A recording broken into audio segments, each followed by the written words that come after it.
Chapter 1. Transmigration is acceptable. Transformation is not. Ling lay on the bed in a daze, her gaze hollow and devoid of light. Resembling a reserve eunuch just extracted for the purification chamber, she had originally thought that her life was already bitter enough the notion of transmigrating was merely a fanciful wish yet. Alas, she had set her hopes too soon. No, it should be she in this context once. She believed that being a woman would bring her a sense of ease, and she had indulged in fantasies of transformation. Regrettably, she had underestimated herself upon her transference.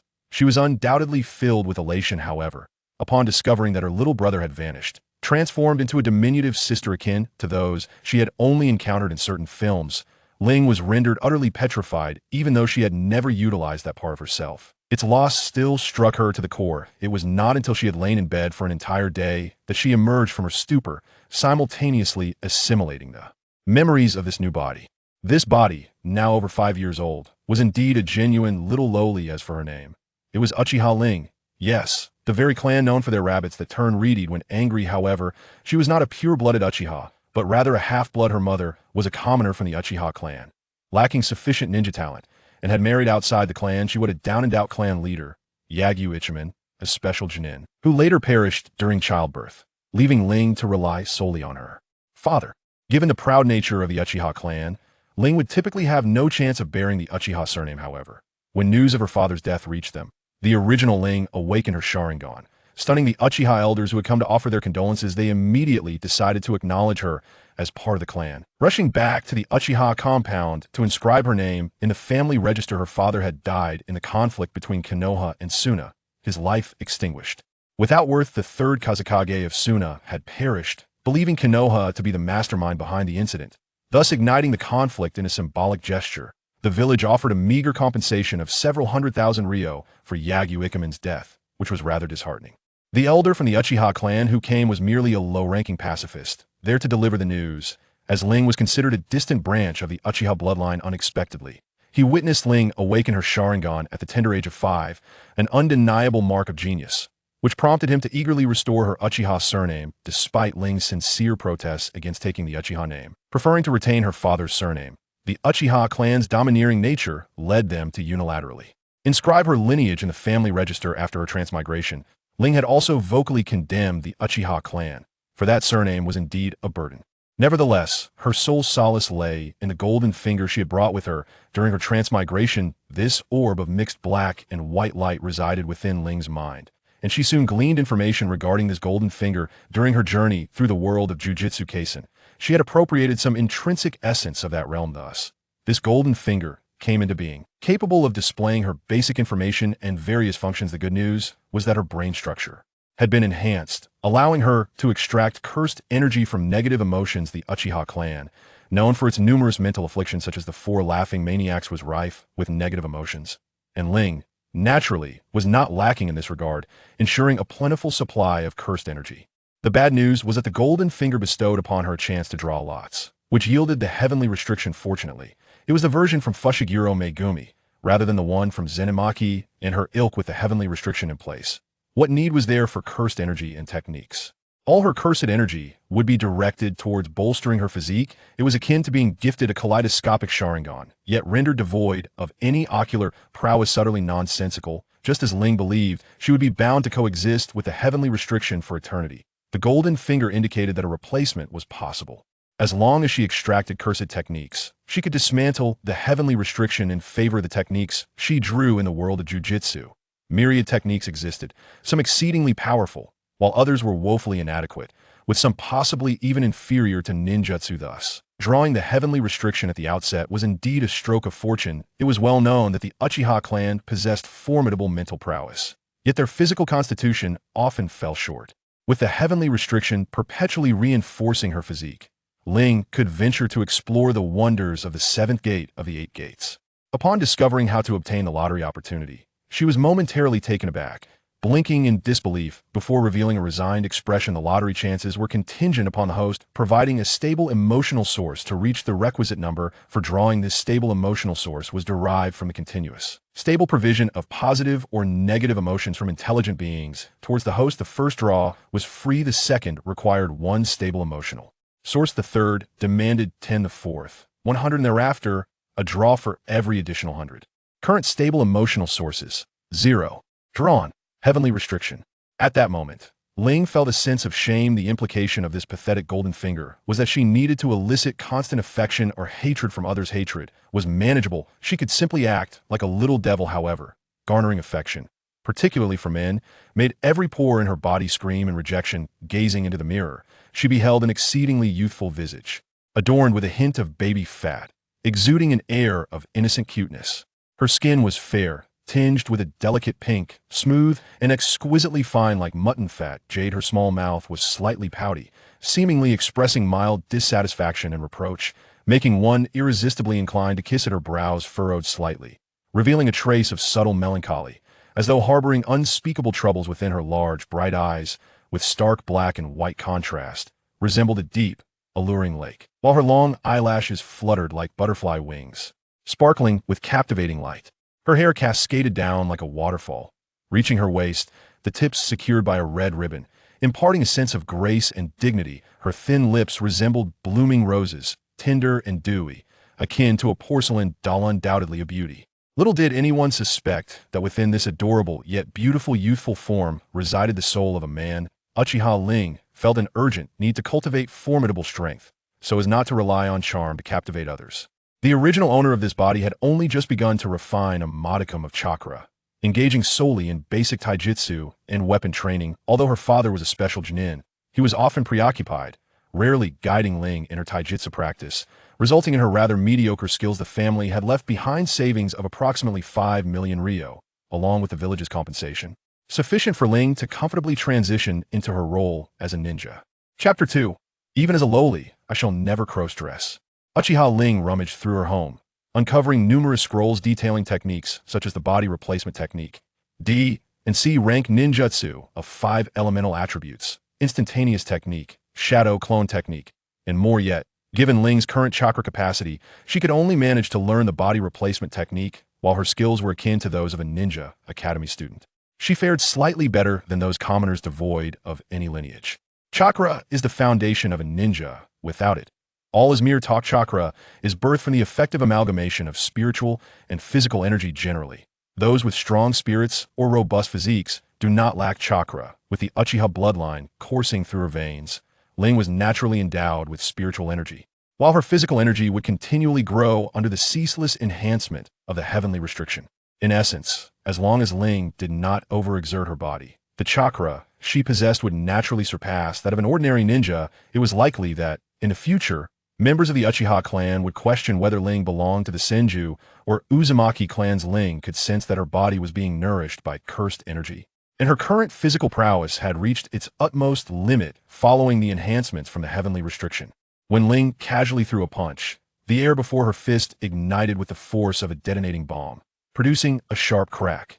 The air compressed by her fist formed a shockwave, creating a circular wave pattern that expanded outward upon encountering a porcelain vase a few meters away. It shattered instantaneously, sending countless shards flying. Although Ling was unaware of her current physical capabilities due to the lack of comparison, she felt an overwhelming sense of strength, believing she could effortlessly fell a cow with a single blow. Having watched Naruto, she recognized it as merely an anime, making it difficult to gauge her own strength based on its portrayals. Ling believed she possessed the strength of an average genin, though she wasn't entirely sure, as genin primarily relied on taijutsu in battle. The genin of Konoha were not to be underestimated, with a power range that spanned from the ordinary to the extraordinary. After attempting to refine her chakra, Ling discovered that her chakra reserves had indeed multiplied several times over due to the lack of comparison. She was uncertain of the extent of her current chakra levels. Such a significant increase was not surprising, considering Ling had awakened her Sharingan, leading to a surge in her mental capacity, combined with the perpetual enhancement of her physique by the heavenly restriction, making her chakra amplification inevitable. Ling is preparing to undertake some ninja training, understanding that one must start young. After all, Itachi was taken to the battlefield to kill at the tender age of 4 or 5 before embarking on this journey. Ling needs to change her attire. Indeed, she has just risen and is still clad in her white pajamas. Upon opening her wardrobe, a wave of despair washes over her as her eyes fall upon an array of beautiful and adorable little dresses. Fortunately, in a corner of the wardrobe, she finds a pair of fitted trousers and a white t-shirt that she seldom wears, donning them haphazardly and tying her hair into a high ponytail. She presents a rather androgynous appearance. This is especially true if one were to overlook the rosy hue of her cheeks in the mirror, a blush of shyness threatening to overflow.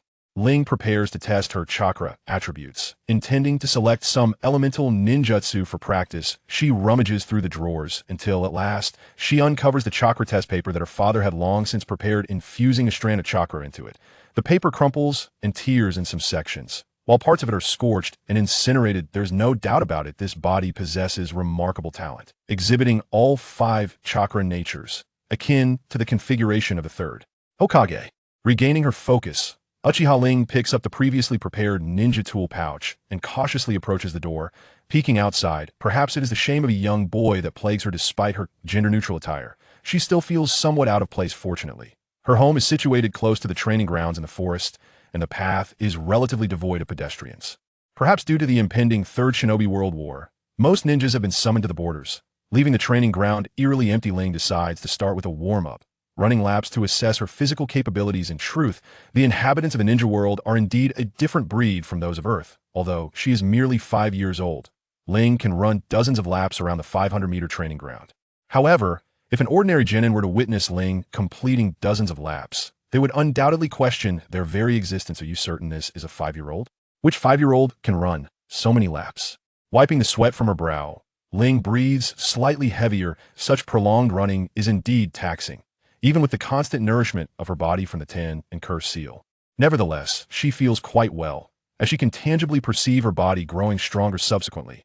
Uchiha Ling seeks out a clear patch of ground, preparing to commence her fundamental taijutsu training. While this foundational taijutsu may be basic, it has been refined and modified over generations, boasting both power and a balanced approach to physical conditioning. It is gentle yet effective.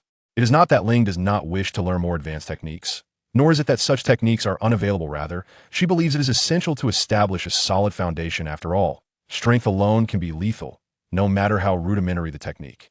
Crash! Crack! With a single punch, Ling shatters a massive tree that 2 individuals could barely embrace. A tree that has stood for decades, now meeting its demise. The colossal trunk crashes to the ground, sending up a cloud of dust and wood chips, seemingly protesting its fate with a low creaking sound as it falls.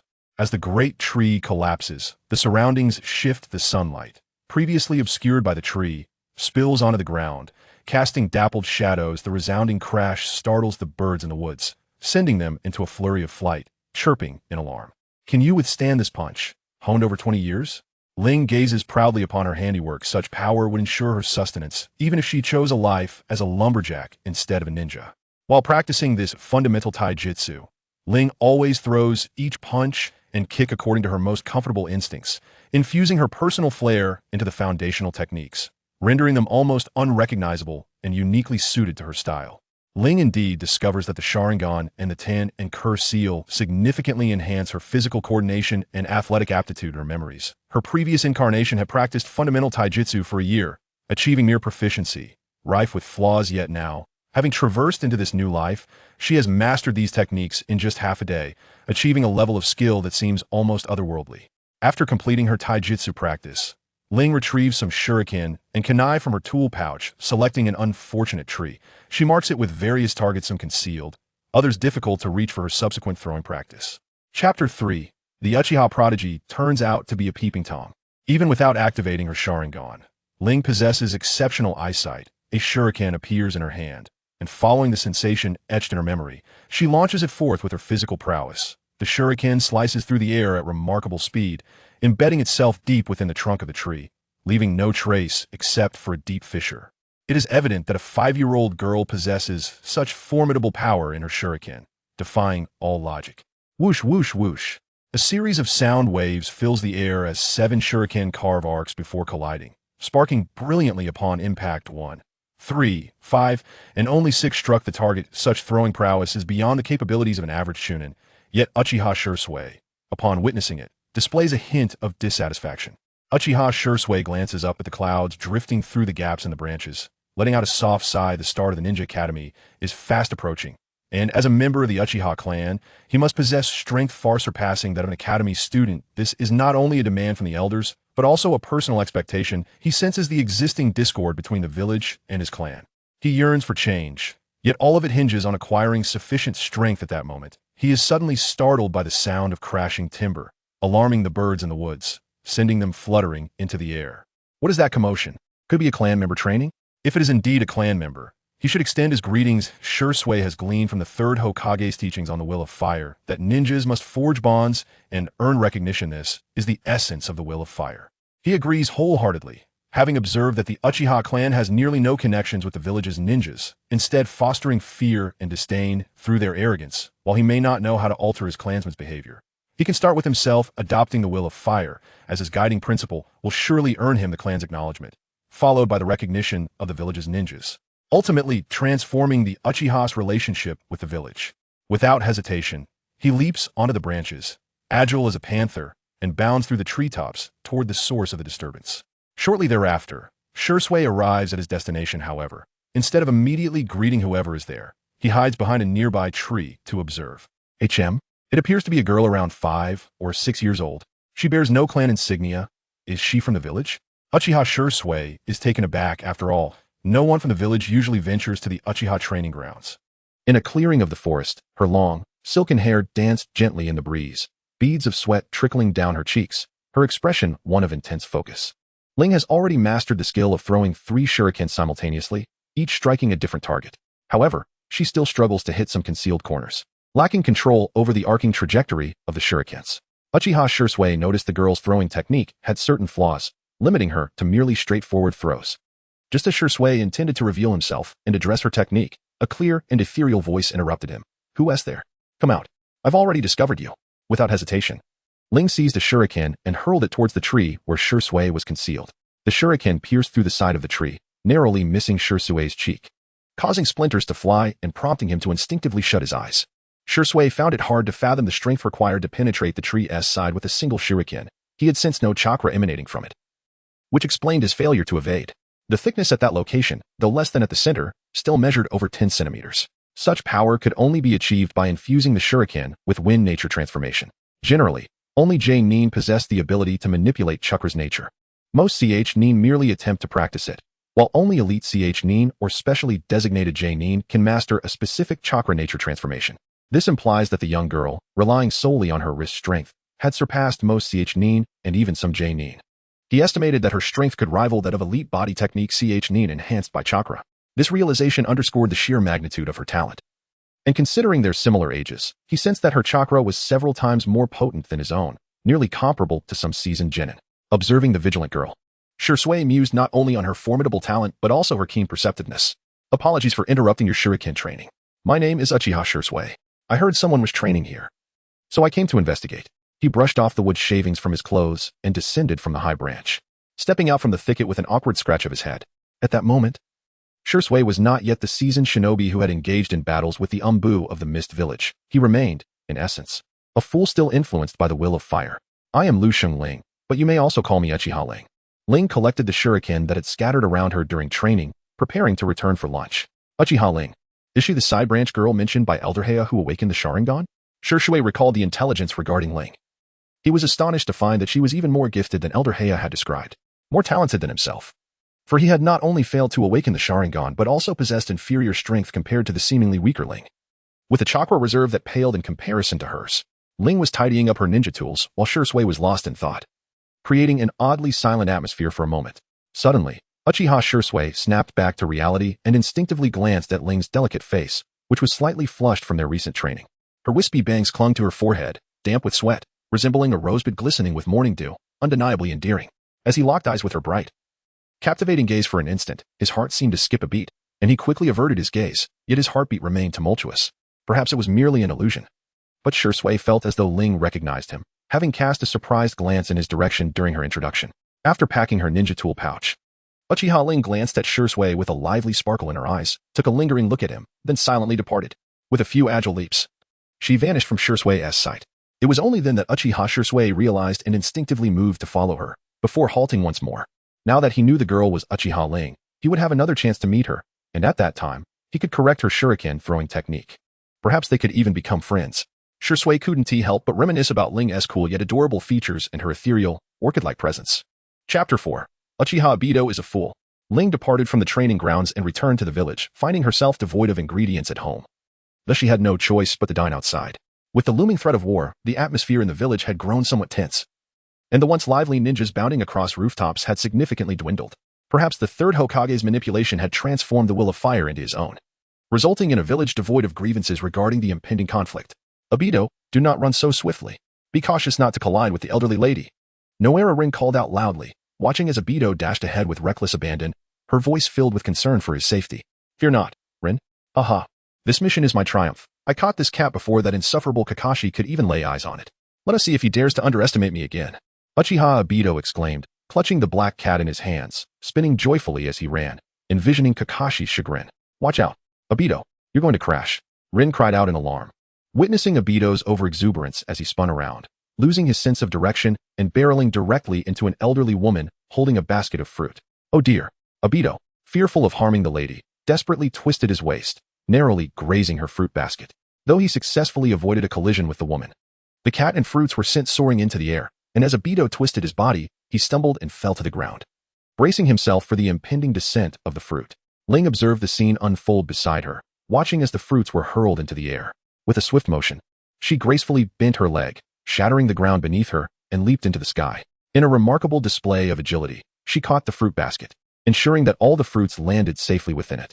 Simultaneously, she embraced the flailing cat in midair. Her landing was flawless, preventing both the fruits from being crushed and the cat from harm.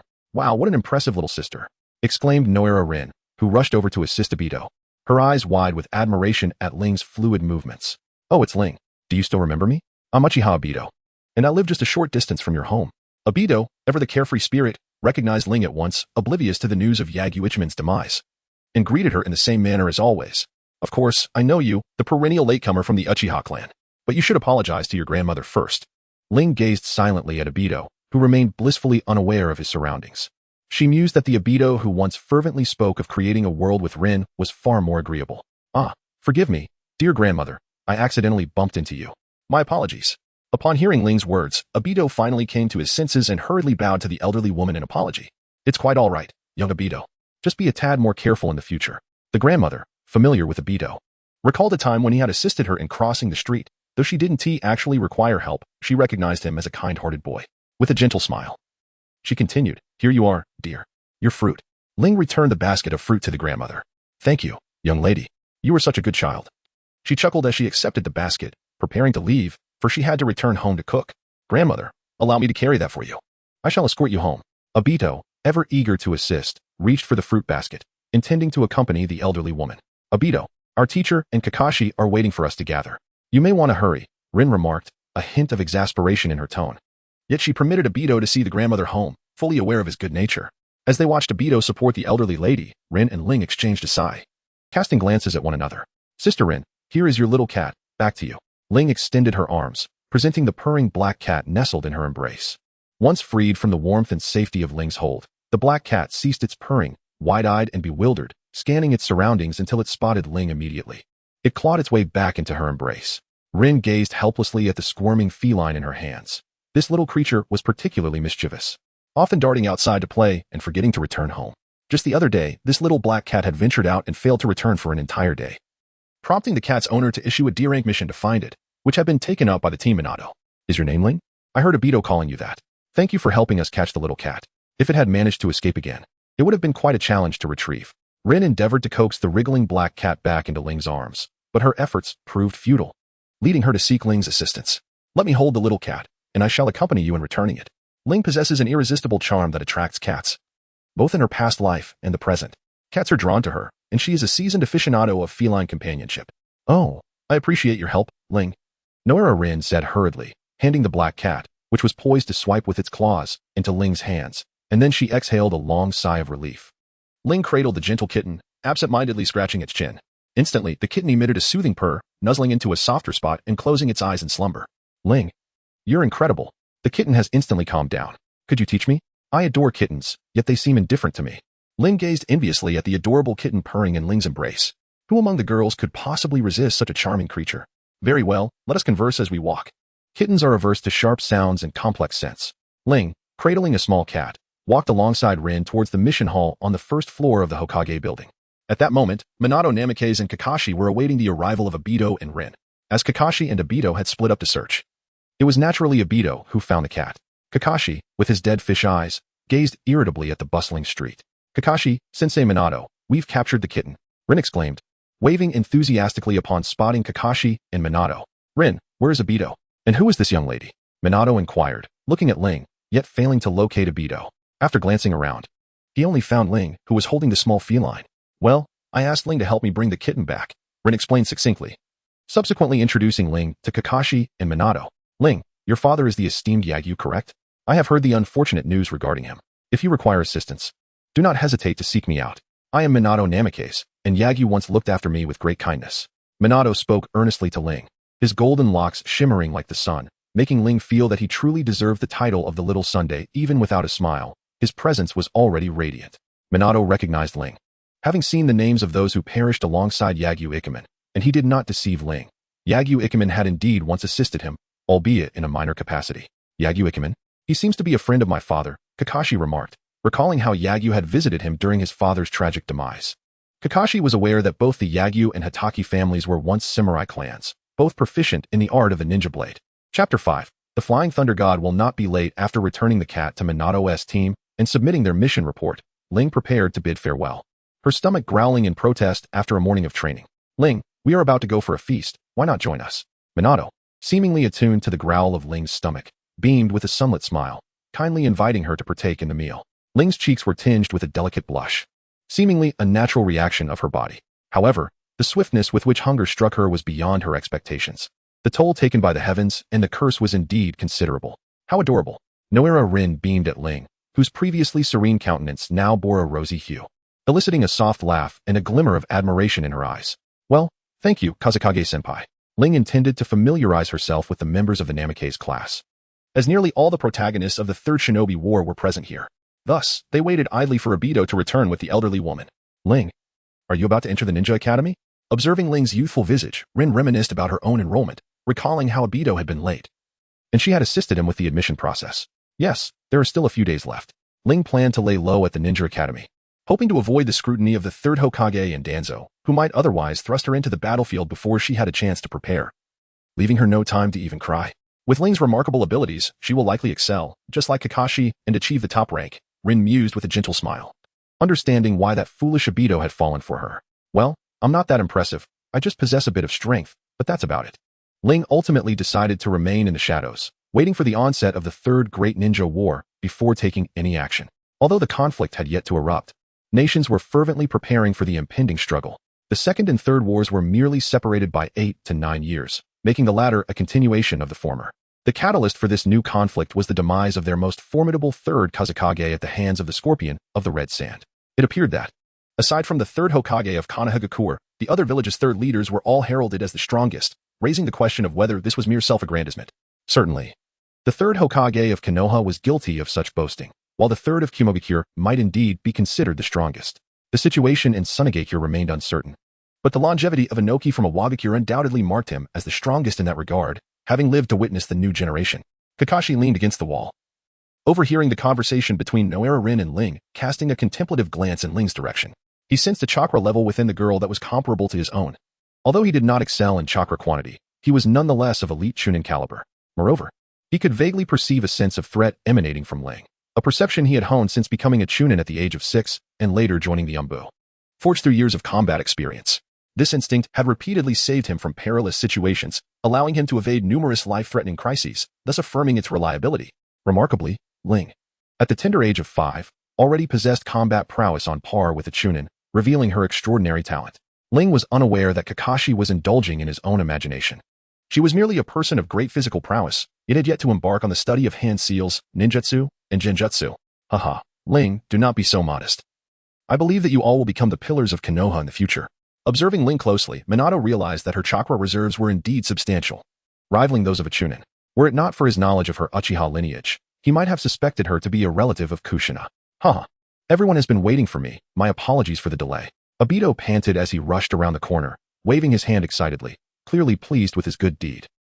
Someone is late again, Kakashi remarked, his deadpan gaze fixed on Obito. You're just jealous, Kakashi. I caught a kitten before you did. So remember to treat me to barbecue. I want grilled meat. Obito declared triumphantly, relishing the rare victory over Kakashi. The barbecued meat from the Akimichi clan was quite expensive, typically costing several 100,000 Ryo for a single visit, even for Chunin. If I recall correctly, you didn't actually catch that cat yourself. Ah. Rin mentioned you caught it, but let it escape, and it was Ling who returned it. Are you sure it was you who caught it? Kakashi's sarcastic remark struck home, causing Obito's ears to flush with embarrassment. You're just being a jerk, Kakashi. Regardless, I caught it first. Aren't you going to challenge that? Do you want to fight? Obito rolled up his sleeves, ready to disregard the evident disparity in their abilities. TCH. A lowly Chunin who failed the Chunin exam dares to provoke me. A Chunin? Kakashi scoffed, his disdain palpable in his gaze. Enough of the bickering. The teacher is treating you to barbecue. Let us go. Ling, Minato interjected, playfully pressing down on their heads as he led the way to the Akimichi barbecue restaurant. As noon approached, the Akimichi barbecue restaurant was bustling with patrons, yet Minato guided the four of them inside without delay. Minato, how many today? A robust man, evidently a member of the Akimichi clan, greeted him warmly, clearly familiar with Minato. Haha, Dingju, there are 6 of us today, please arrange a table. Minato replied with his signature sunny smile. All right, follow me, Dingju said, personally leading them to a long table. This will do, please wait a moment. The barbecue will be served shortly. Thank you, Dingju. Minato expressed his gratitude before turning to Ling and the others. Please wait here, I'll go fetch Kushina. Without further ado, he left a flying thunder god Kanai behind and vanished, presumably to retrieve Uzumaki Kushina. Wow, Minato's flying thunder god technique is truly impressive. If only I could learn it, I'd never be late, Obito said, gazing longingly at the spot where Minato had just stood, dreaming of mastering the technique himself. Dream on. A certain someone can't even execute a C-rank fireball jutsu properly, yet wishes to learn the S-rank flying thunder god technique, Kakashi quipped. Unwilling to miss an opportunity to belittle Obito, his disdain further reddening Obito's face. Kakashi, Obito, enough already. If Rin shows up, she'll surely reprimand you, Rin interjected, attempting to quell their quarrel before it drew unwanted attention. I arrived to find someone speaking of me. Did Obito and Kakashi get into another argument?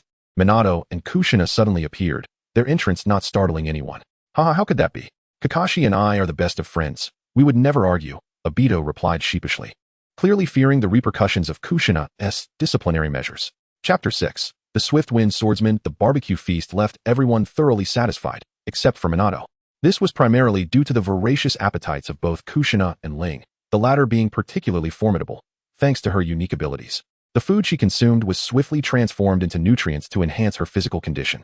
Consequently, as they exited the restaurant, Minato found his wallet considerably lighter, and his warm smile nearly faltered. Don't look so glum, sunshine. Ling and I merely have hearty appetites, Kushina said, relishing her meal like never before. Enjoying the competition for food. Ling, next time we have the chance, I'll treat you again. I must ensure we eat you out of house and home. Kushina's words made Minato's face sour, leading him to contemplate whether having such a girlfriend was worth the trouble. Obito and Kakashi exchanged sympathetic glances, mourning Minato's plight silently. I think I'll forego finding a wife in the future, particularly one who eats a lot and is too violent, Kakashi mused. Indeed.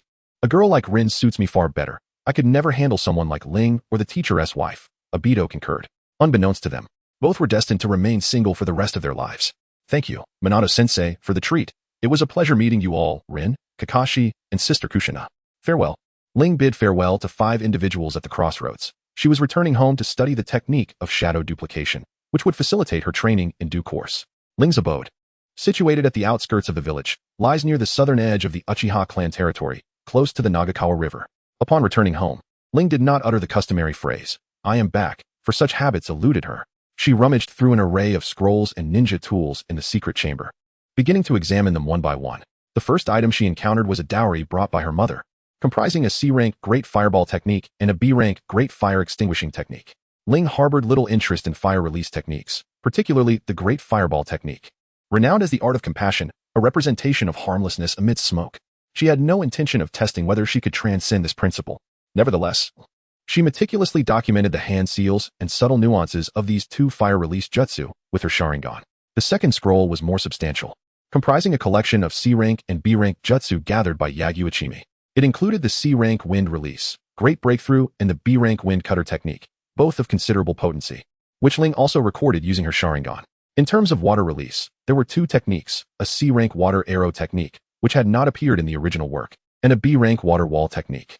For lightning release, there was only one technique, the C-rank Lightning Release, Land Walk, while for earth release, there was merely the Heart Cut technique.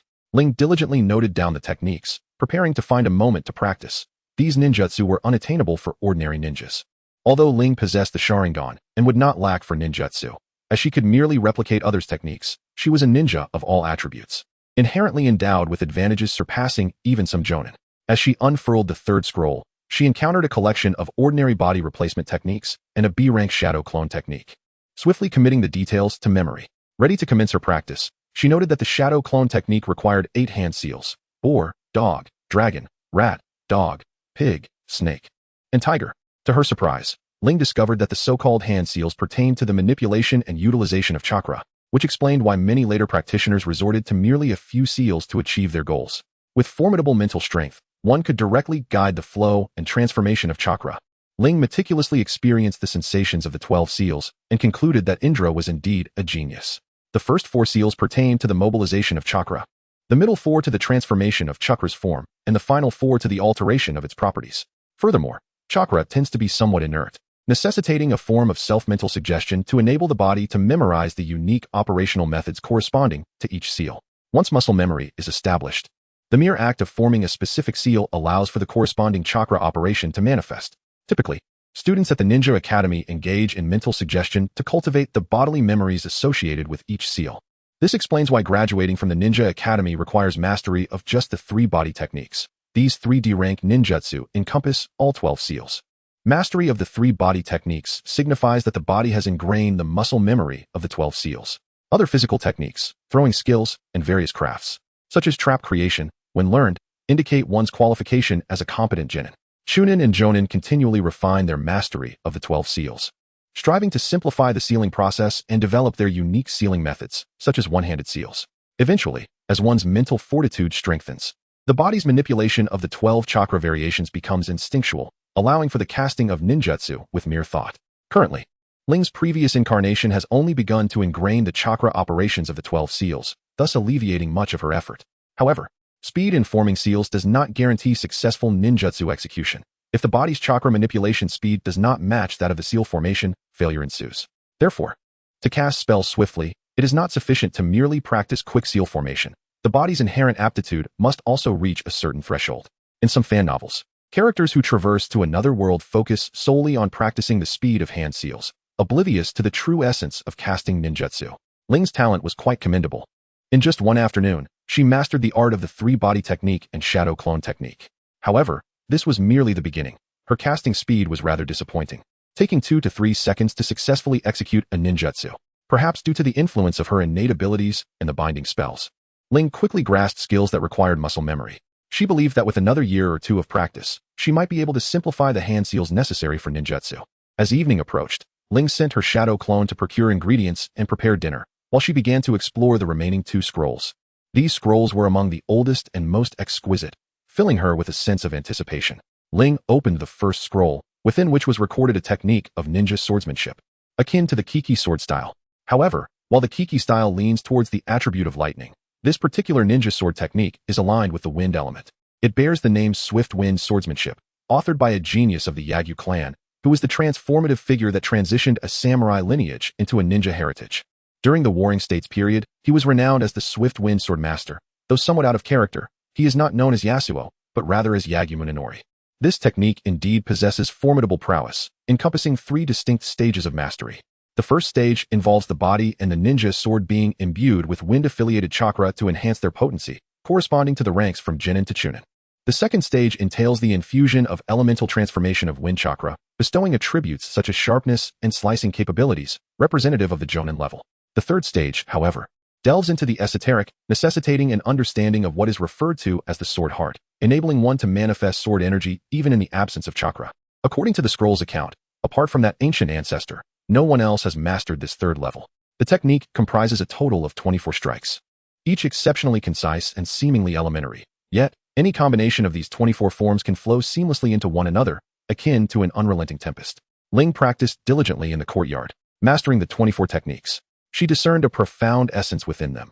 Each maneuver flowed seamlessly into the next, akin to water cascading over smooth stones, devoid of any significant flaws.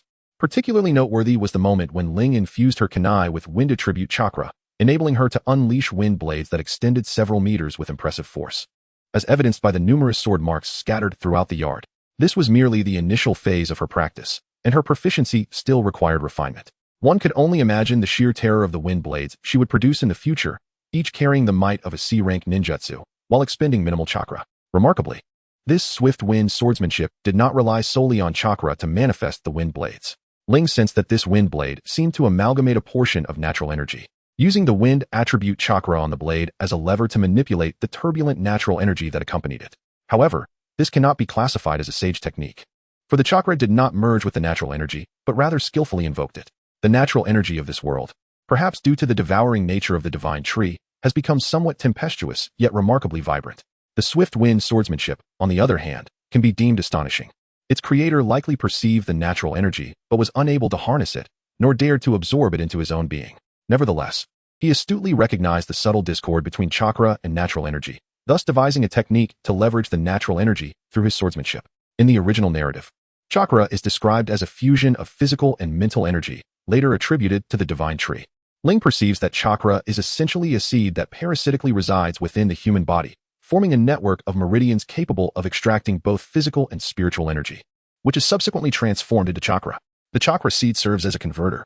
Furthermore, any organism dwelling in a world abundant in natural energy, even if unable to perceive or absorb such energy, will nonetheless somewhat dilute this natural essence. This energy may emanate from food or from the act of breathing. Ultimately, this phenomenon enhances the physical qualities and aptitudes of the beings inhabiting this world.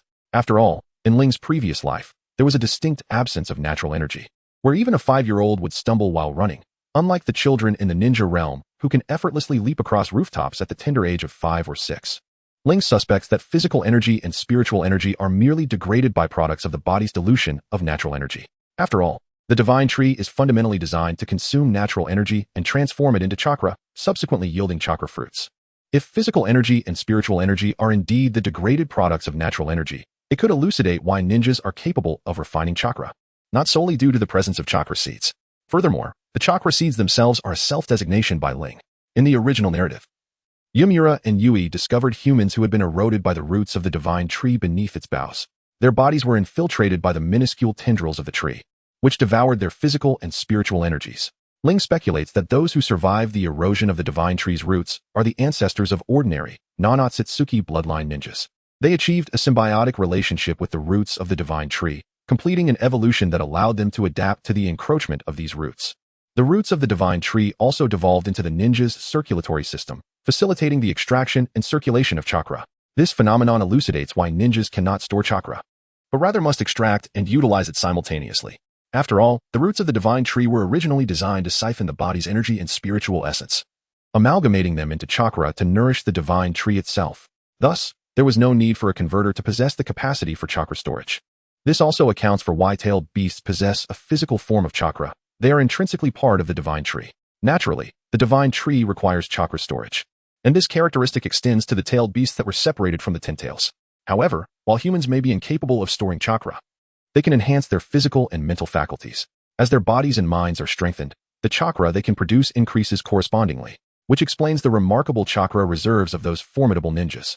Ling unfurled the final scroll, only to be met with astonishing content. This scroll documented the wind-release chakra mode. When one thinks of chakra modes, they might recall Naruto's Ninetales chakra mode, with its striking golden aura. However, it is noteworthy that this wind-release chakra mode is of the same category as the lightning-release chakra mode. The latter is the reason the Nara clan of the Hidden Cloud Village has produced a raikage from each generation. It boasts formidable defensive capabilities, alongside significant enhancements and refinement of physical prowess and offensive strength. This wind-release chakra mode, however, is not complete. It is a modified version derived from the incomplete lightning-release chakra mode obtained by the Yagyu clan. Presently, this wind-release chakra mode merely allows the user to envelop their body in a layer of swirling wind. While it offers a remarkable boost to speed and some defensive attributes, its contributions to physical enhancement and offensive power are rather modest. Nevertheless, it is still an impressive feat. Many clans have previously acquired fragments of the lightning release chakra mode, yet none have managed to innovate significantly. After all, while lightning release can invigorate the body, it can also jeopardize cellular vitality, making its balance difficult to master. Though the wind release chakra mode lacks the ability to invigorate the body, it possesses speed that rivals that of the lightning release chakra mode. At present, Ling is not yet capable of cultivating this scroll, primarily due to an insufficient chakra reserve. One must possess at least the chakra of a Jainin to engage in such training. Additionally, it requires an understanding of the transformation properties of wind attribute chakra, a skill Ling has yet to acquire. However, given Ling's current physical condition and the rate at which her chakra is increasing. She anticipates reaching a chakra level akin to that of Nin within approximately 6 months. It must be said that the power of heaven and curses is indeed formidable, despite Ling having never experienced what cursed energy truly feels like. All negative emotions are extracted and transformed into cursed energy, which is then converted by the power of heaven and curses into enhancements for the body. Ling savored the dinner prepared by her shadow clones, feeling content as she commenced her practice for the evening. Regrettably, she could only produce 2 shadow clones at present. Any more would impose undue strain on her body and mind. One clone focused on practicing the hand signs corresponding to chakra manipulation, while the other honed its skills in throwing shurikens and kunai. Meanwhile, her original self devoted her attention to mastering ninjutsu, striving to achieve a flawless execution. Otherwise, in the heat of battle, if she were to announce the name of a technique only for it to devolve into a puff of smoke, it would result in utter humiliation. Unlike Obito, who bore a thick skin, Ling could easily graduate from the Ninja Academy today. However, her academic performance fell short of the required standards. One might think that the academic courses in the ninja world are straightforward, but that notion is misguided. They encompass the crafting of traps, understanding the meridian system and acupoints, as well as calculating the trajectory of shurikens based on wind speed. Chapter 8. Shisui is a good person. On the following day, Ling merely engaged in a brief morning routine, donning neutral shorts and a white t-shirt before grabbing her ninja tool pouch and stepping outside. After all, certain explosive jutsu truly require a training ground for practice. Otherwise, a misstep could result in setting the house ablaze, leading to a rather mundane disaster. She returned to the same training ground as yesterday, where she summoned 2 shadow clones, one to practice the Gale Sword technique, and the other to refine her throwing of shurikens and kunai. As for Ling, she aimed to enhance her chakra control abilities. Perhaps due to her rebirth and the Sharingan, she exhibited a remarkable talent for chakra manipulation. Ling approached a towering tree, standing over 10 meters tall, and effortlessly ascended its trunk in a vertical manner. It felt instinctual to her. She instinctively gauged the amount of chakra needed at her feet, executed the movement, and succeeded without difficulty. Most individuals experience a disconnect between their minds and bodies, wherein the mind may declare mastery while the body adamantly disagrees. However, Ling's mind and body were in remarkable synchrony, a result not only of her activated Sharingan, but also due to her brain having been modified by a unique enhancement, endowing her with a sorcerer's specialized brain structure.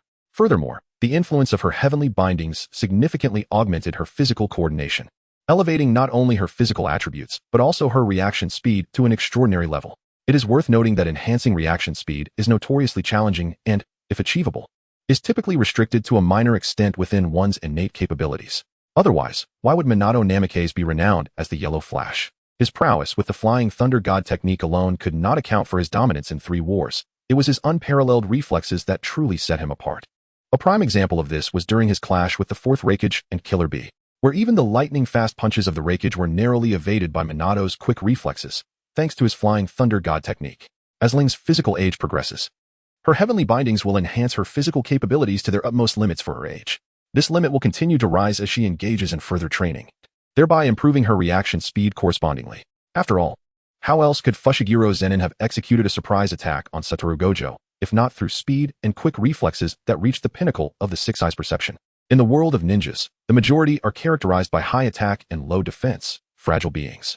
Given Ling's current physical prowess and reaction speed, even a single punch from Nin could send her reeling, causing her to spit blood, even with chakra protection in place. Chakra, as a versatile form of energy, certainly possesses its merits, amplifying attack, defense, strength, and speed, while also enabling the use of various extraordinary jutsu. While it cannot grant immortality, it stands as a commendable extraordinary system. However, the realm of Japanese manga seldom features systems that bestow eternal life. As for the Otsutsuki clan's longevity after consuming the fruit of the divine tree, what relevance does that have to chakra? Ling practiced some advanced tree climbing maneuvers, such as acceleration and variable acceleration, to enhance her chakra control. As noon approached, she resolved to embark on the next phase of her training, walking on water. Perhaps due to her solid foundation in tree climbing, Ling successfully maintained her balance on a gently flowing stream during her very first attempt. Had the water not been in motion, she would have remained steadfast without needing to take a step. However, it is true that she ultimately fell into the water. After all, who begins their practice of walking on water in a flowing stream? Ling had successfully steadied herself on the flowing stream. Yet as she observed herself being carried away by the current, she was compelled to step upstream. Unfortunately, while balancing on one foot, she failed to properly control her chakra and fell directly into the water. Are you alright, Ling? Shisui, who had been watching in awe at Ling's talent for quite some time, was momentarily distracted and only then realized she had fallen in. He promptly leaped from the thicket, stood upon the stream, and retrieved Ling, though he quickly turned away, his face flushed. This was due to the fact that after falling into the water, her white t-shirt had become completely soaked, clinging tightly to her form. The shirt, already quite thin, was now nearly transparent, subtly revealing her delicate figure and fair skin. Her once smooth long hair, now drenched, hung loosely about her, enhancing her fragile appearance. In that moment, Ling appeared strikingly different from her usual androgynous attire, exuding a pitiable allure that evoked a sense of tenderness. After all, what could possibly attract attention to a 5-year-old girl? You've been watching my training for quite some time, haven't you? Is there something you need? Ling, having just mastered the art of chakra control, deftly channeled a trace of fire chakra, gradually drying both her body and garments. This technique was undoubtedly a remarkable achievement from her training session that day, as it is well known that most lower-ranking shinobi struggle to exert such precise control over their chakra throughout their bodies. Yes. I noticed some flaws in your shuriken throwing technique during our last encounter, and I thought I might assist you in rectifying them. Shisui appeared somewhat flustered for reasons unknown, as the faint blush that had begun to fade re-emerged upon his cheeks. He genuinely felt that this justification was rather flimsy, especially since it hardly warranted his lingering presence to observe her. Well, thank you. Indeed, no one has ever taught me the proper technique for throwing shuriken. Ling finds that the stillness of water is rather pleasant, had it not been for the brainwashing by the will of fire. It could be considered a character in its own right. Ling arrived at her designated training spot with Shisui, eager to learn the art of shuriken throwing from the Uchiha master. First, he demonstrated the angle at which to hold the shuriken, followed by the key movements required for their release. With a swift motion, Shisui illustrated the technique. His once empty palm transformed with a mere twist, revealing 4 shuriken. He smiled at Ling, never even glancing at the target, and with lightning speed, he launched them into the air. They traced graceful arcs before colliding, producing a dazzling display of sparks, ultimately striking the target concealed behind a tree. It was undeniable that Shisui's prowess in shuriken and kunai throwing was truly remarkable, a testament to his genius as depicted in the original work when he taught Itachi. Even with her Sharingan activated, Ling struggled to replicate the intricate movements despite memorizing every detail, requiring several attempts before she could manage a semblance of the technique. Ling believed that her talent for throwing techniques might not be very exceptional, as such a skill should be mastered with just a single demonstration. In reality, Shisui felt a renewed sense of astonishment. Such a remarkable pace of learning was something even the Uchiha clan members, possessing the Sharingan, would find challenging to achieve in a short span of time. Thank you, Shisui. Allow me to treat you to dinner. Ling intends to express her gratitude to Shisui, for one cannot expect a horse to run without providing it with fodder. This secret throwing technique of the Uchiha clan is indeed quite valuable. Although Ling is a member of the Uchiha clan and possesses the qualifications to learn it, such knowledge is not dispensed freely. It requires reciprocation to the family. Is that permissible? Then, I sincerely thank you for your hospitality. Shisui is delighted to have a friend, and having treated her to a meal signifies the establishment of an initial bond, as described in the chronicles of the 3rd Hokage. Chapter 9. She is not a green tea girl. Ling returned home with Shisui, as was customary. She assigned a shadow clone to prepare dinner while she and another clone engaged in training. Observing Ling diligently performing hand seals and practicing martial arts even within the confines of her home, Shisui felt an increasing admiration for this industrious girl. Despite having lost her parents, Ling persisted in her efforts to cultivate her skills and lead a fulfilling life. I too must strive to gain the recognition of others and transform the Uchiha clan, Shisui resolved, commencing his own practice of Uchiha fluid techniques in the courtyard. Ling, shall we engage in a martial arts duel? It would help us identify our shortcomings. Although Shisui frequently sparred with clan members who trained alongside him, he found little satisfaction, as none of his contemporaries among the Uchiha posed a challenge. Of course. Thank you, Shisui. You are truly a kind person. Ling drew a card of benevolence, shattering the fabric of time and disrupting the eternal order. Shisui, unaware of the reason, suddenly felt a piercing chill, as if cursed by some malevolent force. The two retreated to the open space of the courtyard, forming a pair of stances. As this was a contest of physical prowess, neither resorted to shuriken nor ninjutsu. Be cautious. I am coming, Shisui warned Ling, concerned that she might be at a loss during her first physical spar. All right, let us begin. Ling swiftly bent one leg, resembling a coiled spring, and launched herself forward with a powerful leap. The fierce gust of wind generated by her advance caused Jisui's skin to prickle, his expression turning solemn. Ling's kick was executed with only about 30% of her strength, yet it produced such a formidable effect, illustrating the sheer power she possessed. As Jisui's figure shifted, he deftly evaded the kick and retaliated with a whip-like leg strike aimed at Ling's head. In response, Ling swiftly lowered her body and attempted a sweeping kick to trip Shisui. However, Shisui, with his wealth of combat experience, recognized her previous whip kick as merely a probing attack and had already prepared for the ensuing moves. He pivoted his waist, leaping onto his left leg, while his right leg descended. In an instant upon landing, he rotated his body, unleashing his left foot like a striking whip towards Ling's head. Ling's expression was impassive, her gaze fixated solely on the flaw in her opponent's stance. In an instant, she elevated her leg in a sweeping motion, her foot curving to ensnare Jishui's ankle, applying a sudden and forceful downward pressure. Jishui, feeling the overwhelming force, underwent a drastic change in expression, dropping to one knee to withstand the pull while simultaneously attempting to strike Ling on the back of her head. Unfortunately, before he could launch his counterattack, Ling relinquished her grip and executed a powerful kick with her left leg, which struck Jishui squarely on the shoulder. He was sent flying, tumbling several times before finally regaining his footing and turning to face Ling's impending assault. Ling's straight punch had already reached Jishui's face, forcing Jishui to block with one hand while preparing to execute a joint technique with the other. A serene and icy visage briefly illuminated with a smile. Leveraging the strength of her arm, she launched a lightning-fast knee strike. Should this blow find its mark, it would undoubtedly shatter all of Jishui's ribs, possibly causing the fractured bones to puncture his heart or lungs. With a resigned expression, Jishui relinquished his grasp on Ling's arm, swiftly seizing her heel with his left hand while his right pressed against her knee. He retreated with haste, neutralizing the knee strike while simultaneously capturing her ankle. With a sudden flourish, he flung Ling away, aiming to disrupt her balance. Yet, Ling deftly stabilized herself midair and, upon landing, immediately resumed her assault. Her speed was remarkable, each strike accompanied by a fierce gust of wind, making it arduous for Jishui to defend. He continually withdrew, striving to create distance while searching for an opportunity to counterattack. His gaze remained composed, a slight smirk gracing his lips, as if he were plotting something. Suddenly, Jishui halted, intercepting Ling's knee strike once more. And with a forceful clap of his hands, he directed a powerful blow toward her chin. This strike possessed the potential to dislocate her cervical vertebrae and sever the nerves within her spine, a technique known in Xingyi as Old Monkey Hangs the Seal. A flicker of surprise crossed Ling's eyes as she swiftly tilted her head to evade the impending strike, executing a backflip to create distance while simultaneously delivering a kick aimed at Jishui's chin. However, the preliminary movements of her technique were rather pronounced, allowing Jishui to perceive her intentions with ease. He slightly tilted his head backward, effortlessly dodging her attack. In the next moment, seizing the opportunity as Ling landed, he surged forward like a tempest, unleashing a merciless whip kick.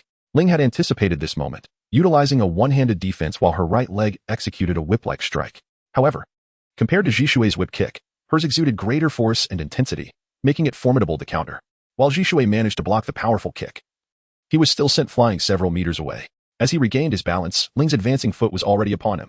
In this critical moment, Jishui raised both hands to fend off the blow, resulting in his arms being bruised, and he staggered back a few steps to dissipate the immense force. Jishui, are you alright? I apologize, it's just that my strength is too overwhelming, Ling said, hastily ceasing her attack, her previously cold and resolute countenance softening, her lips moving in sincere apology. Haha, it's fine, in battle, one cannot avoid injury. Besides, wasn't I the one who insisted on this spar? Jishui replied, enduring the sharp pain in his arms, a smile gracing his face despite the cold sweat trickling down his forehead. There is no need to comfort me. It's merely that I lacked control. Allow me to tend to your wounds. Seeing Ling's dimmed eyes and the self-reproach etched on her face, Jishui felt a pang of guilt. It was entirely his fault for being so inexperienced that he could not withstand her attack, causing her to feel remorseful. This was a test for Ling to ascertain if she could attain a stable emotional source. The gentle demeanor and the slight guilt within Jishui at this moment were precisely what Ling sought to exploit, simple yet effective. Although Uchiha Jishui was precocious, he had yet to be exposed to the sordid aspects of human nature through his experiences in the roots. Nor had he witnessed the deaths of comrades that would awaken his Sharingan. He still retained a measure of innocence characteristic of his age. Upon seeing Ling's current demeanor, Jishui, who was always considerate of others, felt his minor guilt magnify infinitely in his heart. In truth, it was not his fault at all. But what discernment could a 5-year-old Jishui possess? Ling, it's not your fault. It was merely my carelessness. This was a falsehood. What Jishui truly wished to convey was that it was entirely his inadequacy. In Jishui's eyes, filled with remorse, the girl who had slowly approached the eaves of the house revealed a hint of relieved smile as she turned her head. Her dark hair danced gracefully in the wind, breaking free from the confines of her red ribbon, swaying gently in the air, a few strands partially obscuring her delicate face, transforming her once cold expression into one of fragility. At that moment, Jishui seemed to forget the pain in his arm and the guilt in his heart, captivated by the sight of Ling gently tucking the rebellious strands behind her ear, unveiling her exquisite and charming visage. What's wrong? Ling's inquiry jolted Jishui from his reverie, and he, slightly embarrassed, replied, no, it's nothing. I just feel that my arm doesn't hurt as much now. With a bemused expression, Ling observed the lying Jishui, yet chose not to expose the deceit. As a former man, he inherently understood which actions held the greatest allure for males. Chapter 10. Is dinner equivalent to sorcery? Very well. Shisui, allow me to assist you with your wound. Ling stepped forward a few paces, grasping Jisui's sleeve as she entered the room. Jisui sat upon the tatami mat. Observing Ling rummaging through the drawers in search of medicinal supplies, finding her current demeanor somewhat endearingly contrasting. Found it. Huh. Well hidden indeed. Ling exclaimed, extracting a salve and bandages from one of the cabinets. She skipped joyfully to Jisui's side, crouching down to roll up his sleeve. Oh dear. The wound is quite severe. It's all my fault. It must hurt terribly, doesn't it? Ling applied the ointment delicately to the bruised area on Jisui's arm, her movements exceptionally gentle and cautious. Jisui's complexion bore a faint flush as he gazed intently at Ling's serene profile, a strand of hair cascading from behind her ear, adorning her cheek and enhancing her beauty. Ling meticulously wrapped the bandage around the wound of Jisui, all the while observing his expressions, for Ling's objective had yet to be fulfilled. There we go. Take a look. Isn't this bow delightful? Ling, with a charmingly cute wrinkle of her little nose, spoke in a tone that was both innocent and endearing, entirely devoid of her usual aloofness. Jisui found himself both amused and bewildered. Here was a boy adorned with a bow, undeniably an amusing juxtaposition of masculine shyness. Dinner is ready, she announced. Though prepared by my shadow clone, it's still a testament to my culinary skills. Come, savor the feast. The shadow clone, unable to withstand Ling's incessant teasing, rolled its eyes at the two of them before dissipating. Delightful. Ling, you are truly impressive, Jisui remarked, smiling yet feeling a twinge of sorrow at the realization that at such a tender age, she had already mastered the art of cooking, evidently having learned to fend for herself from a young age. Do try this, sweet and sour ribs, pan-fried ribbon fish, and sukiyaki. Ling, in high spirits, enthusiastically introduced the dishes to Jisui while deftly using chopsticks to serve a portion of each dish. Ling's attentiveness seemed to be a thoughtful gesture towards my hands, which are not very dexterous. Is this what friendship entails? As Jisui savored the delectable cuisine, a flurry of thoughts enveloped his mind.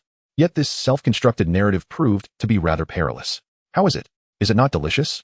Ling lifted her gaze, revealing a radiant smile that momentarily captivated Jisui. Ling's smile was enchanting. I must protect such a beautiful expression and safeguard my friend Ling. In that instant, Jisui silently vowed to cherish her in his heart. At that moment, Ling's smile grew even more genuine, for she had received an encouraging signal indicating the acquisition of a stable emotional support source. With the opportunity for yet another draw, how could Ling not be elated? This was, after all, her most cherished segment. Humph, dear Jisui, consider it done. Ling felt a sense of pride, akin to successfully reeling in a catch. Such a trivial matter as Jisui could easily be managed with a mere meal. Therefore, dinner equated to sorcery? Ling basked in her overwhelming satisfaction, believing that perhaps she need not resort to any charm to achieve the desired quantity of stable emotional support sources. Ah, I am thoroughly satisfied. Truly, my culinary skills are commendable. How delightful. Ling reclined on the tatami mat, cradling her remarkably flat belly, appearing as though she had overeaten, resembling a despondent fish lacking ambition. Thank you for the hospitality. Your dishes were exquisite, Jisui expressed with a formal gesture of gratitude, his hands clasped together. Oh, it's not that impressive. It's merely a notch above what a restaurant chef might conjure, Ling replied with a demeanor that beckoned praise, as if to say, I'm not proud, so do compliment me. Jisui found her amusing. Having witnessed her cold and gentle sides, he was now enchanted by her playful nature, deeming her personality utterly delightful. Ling, are you practicing the wood leaf iron fist style? Jisui inadvertently brushed against a wound on his arm, eliciting a sharp pang of pain, which piqued his curiosity.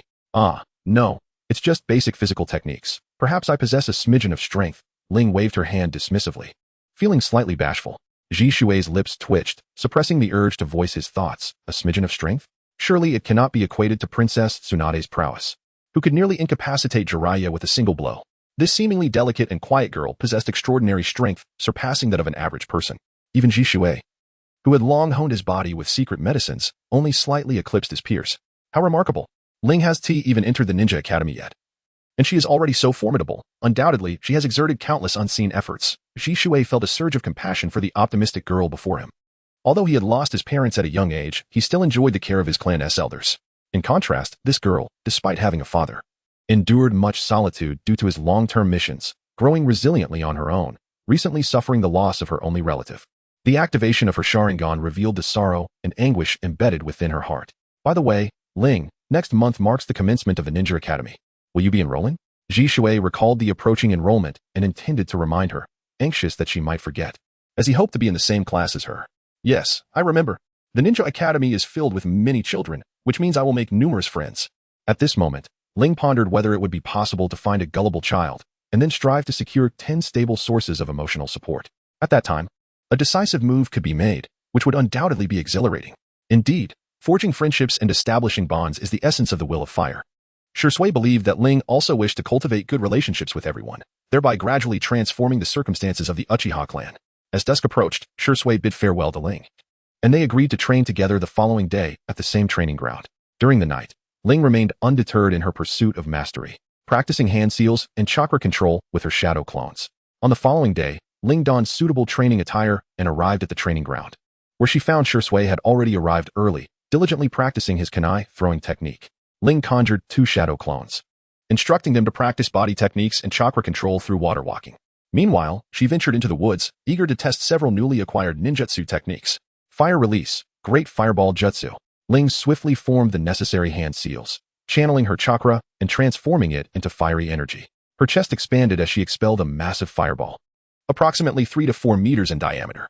The colossal fireball surged forth with an unstoppable momentum, crashing through trees that fell to either side, severed at the trunk.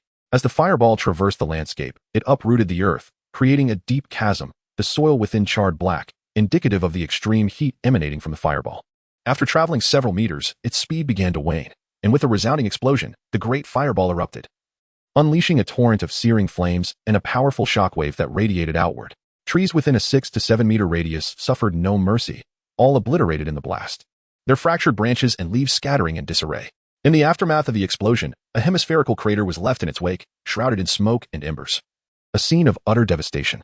The destruction wrought by the fireball extended far beyond this immediate vicinity, as vegetation within dozens of meters was likewise affected, reduced to ash or lying prostrate upon the ground.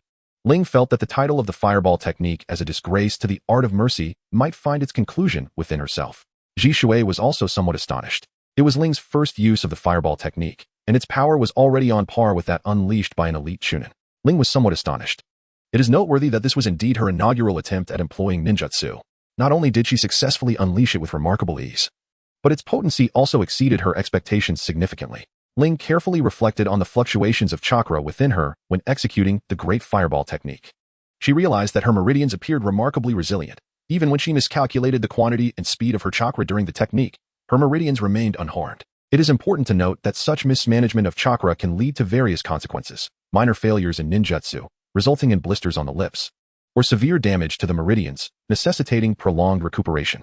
In Ling's case, her great fireball technique was purely a product of sheer force, a reckless endeavor. Fire style, great fireball technique. This time, Ling employed her exceptional chakra control to release the jutsu according to the standard chakra flow pattern. With a resounding explosion, a fireball of 2 to 3 meters in diameter erupted. However, neither its size nor its impact could rival that of her previous great fireball. Ling began to comprehend why some exceptionally powerful ninjas wield the same ninjutsu with an efficacy that far exceeds that of ordinary ninjas by several multiples. This phenomenon is not solely attributed to the quantity and nature of chakra they possess, but also to the fact that these ninjas have, through relentless practice, adapted their chakra pathways to accommodate an immense output of chakra. If one were to liken the chakra pathways of a typical genin to a narrow mountain trail, those of a chunin might resemble a single-lane road, while the pathways of a jonin could be compared to a 2-way 4-lane highway. The pathways of legendary figures such as Madara, Hashirama, or Naruto could be envisioned as vast rivers. Presently, Ling's mastery of heaven and binding has augmented her chakra pathways to the limits of her physical form, nearly elevating her to the level of a chunin approaching a jonin. However, this does not imply that Ling possesses the capability to triumph over an elite chunin. Her experience and instinct for battle remain significantly lacking. Ling experimented with various fire and wind-based ninjutsu techniques, ultimately finding that the B-rank technique, Wind Cutter, suited her best. Ling successfully unleashed 2 wind shear bands at once. Although she had not yet mastered the various properties of wind manipulation, she could still effortlessly traverse several large trees and boulders. Perhaps her only disadvantage was that the wind shear bands were immobile, capable of only cutting in the originally designated direction. Unlike the old Koot Danzo with his signature technique, the vacuum wave, which could be directed with a mere word. As for the B-rank technique, Great Fire Extinguishing, it lacked the overwhelming power of Madara's ability to suppress an entire ninja army with a single move. Though the fan-shaped attack of Great Fire Extinguishing had a broad range, its speed was somewhat lacking. Furthermore, compared to Madara's swift hand seals, Ling required over 20 hand seals, taking about 7 or 8 seconds to release. This was still a result of her recent efforts to improve her hand sealing speed. She ultimately decided that swordsmanship was more practical. Currently, Ling had advanced her Gale sword technique to the first stage, enabling her to unleash sword flashes imbued with wind attributes. If only she possessed a chakra forge blade instead of an ordinary ninja sword. The sword flashes would not merely cling to the blade, but could be unleashed as formidable sword chi. However, contemplating the exorbitant cost of chakra metal left her in tears of poverty. A single chakra ninja sword would cost no less than 10 million ryo. Enough to purchase just 2 from the Pikasuma's bounty. Ling, what troubles you so? Why the melancholy? Shisui observed her fluctuating emotions, at times joyful and at others despondent. Oh, is it because you've realized you're a pauper, unable to afford even a chakra ninja sword? Ling, akin to a listless fish, ceased her practice of the Gale Sword technique. Surrounding trees bore numerous sword marks, a chaotic array that appeared terribly marred, all thanks to Ling's efforts. It was reminiscent of her childhood days, wielding a stick and yearning to chop at canola flowers. At noon, Ling savored the bento specially prepared by Shisui, who had promised to let her sample his culinary skills the day before. Undoubtedly, Shisui's bento was quite delectable, surpassing Itachi's cake that required the Sharingan to make, thus showcasing Shisui's prowess. In the afternoon, they continued their respective training. Shisui's arm had yet to heal, preventing them from sparring. Over the past 3 days, Ling had made remarkable progress, having advanced from the level of a ninja academy student to that of a chunin. She could unleash a dozen C-rank jutsu, while her physical skills in the Gale Sword technique and basic taijutsu were approaching the limits of a genin, though Ling had no intention of seeking the title of genius. With both Danzo and the third Hokage looming over, she opted for discretion until she possessed the strength to flip tables. As the sun dipped below the horizon, Ling and Shisui prepared to return home, both feeling fatigued after a day of training, particularly Ling, whose regimen was far beyond that of a typical child. Yet the rewards were substantial, especially as Ling could sense her body strengthening at an almost tangible pace. This sensation was utterly addictive, influencing Shisui to increase his training intensity as well. Upon returning home, Ling instructed her shadow clone to prepare dinner and, for once, washed her face with facial cleanser.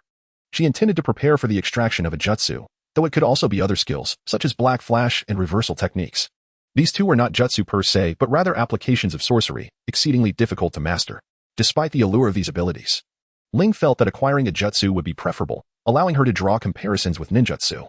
After fervently praying to various deities, Ling pressed the button to commence the extraction. As a strange light radiated forth, a black orb appeared in the prize section. The technique acquired was a clan-exclusive shadow technique, known as the 10 Shadows technique. Those who obtained this jutsu were referred to as the 10 Shadow deities, capable of contending with the 6 eyes and unlimited techniques of the Gojo clan, and could summon 10 distinct Shikagami: the Jade Hound, Toad, Escaping Rabbit, Great Serpent, Yatagarasu, Full Elephant, Round Deer, Binding Ox, Tiger Burial, and Makiro. The stronger the user's cursed energy, the more formidable their Shikagami would become. Wow, 10 Shadow techniques. Let us see who dares speak to me loudly in the future. They shall experience the might of the eightfold sword. Otherworldly deity Makiro. Ling believes that the 10 Shadow techniques are undoubtedly the most suited to her. Although the limitless techniques exhibit terrifying expressive power, without the 6 eyes, their performance can only be deemed average.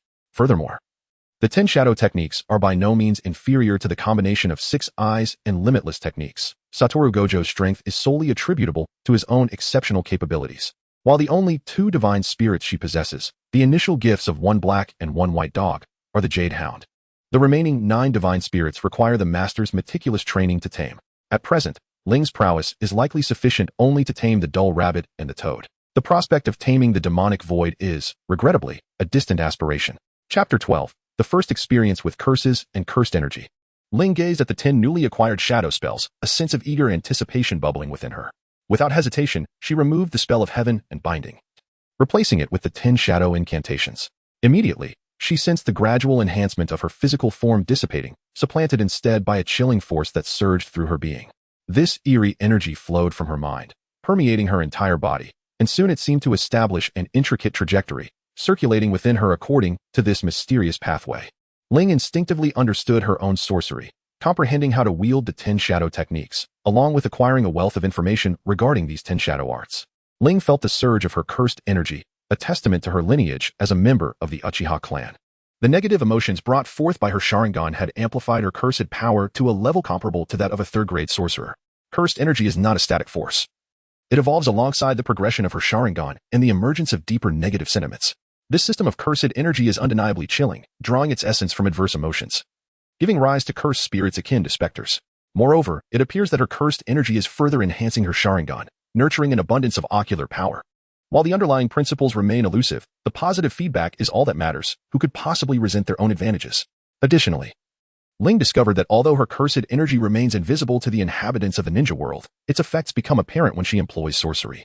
This may be attributed to the differing foundational rules of the 2 realms, prompting sorcery to undergo certain adaptations to comply with the rules of this world. Both cursed energy and chakra can augment aspects of strength, speed, and defense. However, unlike chakra, cursed energy possesses the unique ability to be stored. Ling intends to experiment with 10 different shadow spells to summon the Jade Hound. Ling, following the introduction of the 10 shadow spells, directly infused her magical energy into the technique of these 10 shadow arts. Soon, her shadow began to surge, from which emerged 2 large dogs, one black and one white. They were imposing and majestic, their well-defined muscles and sharp fangs leaving no doubt about the power of the Jade Canines.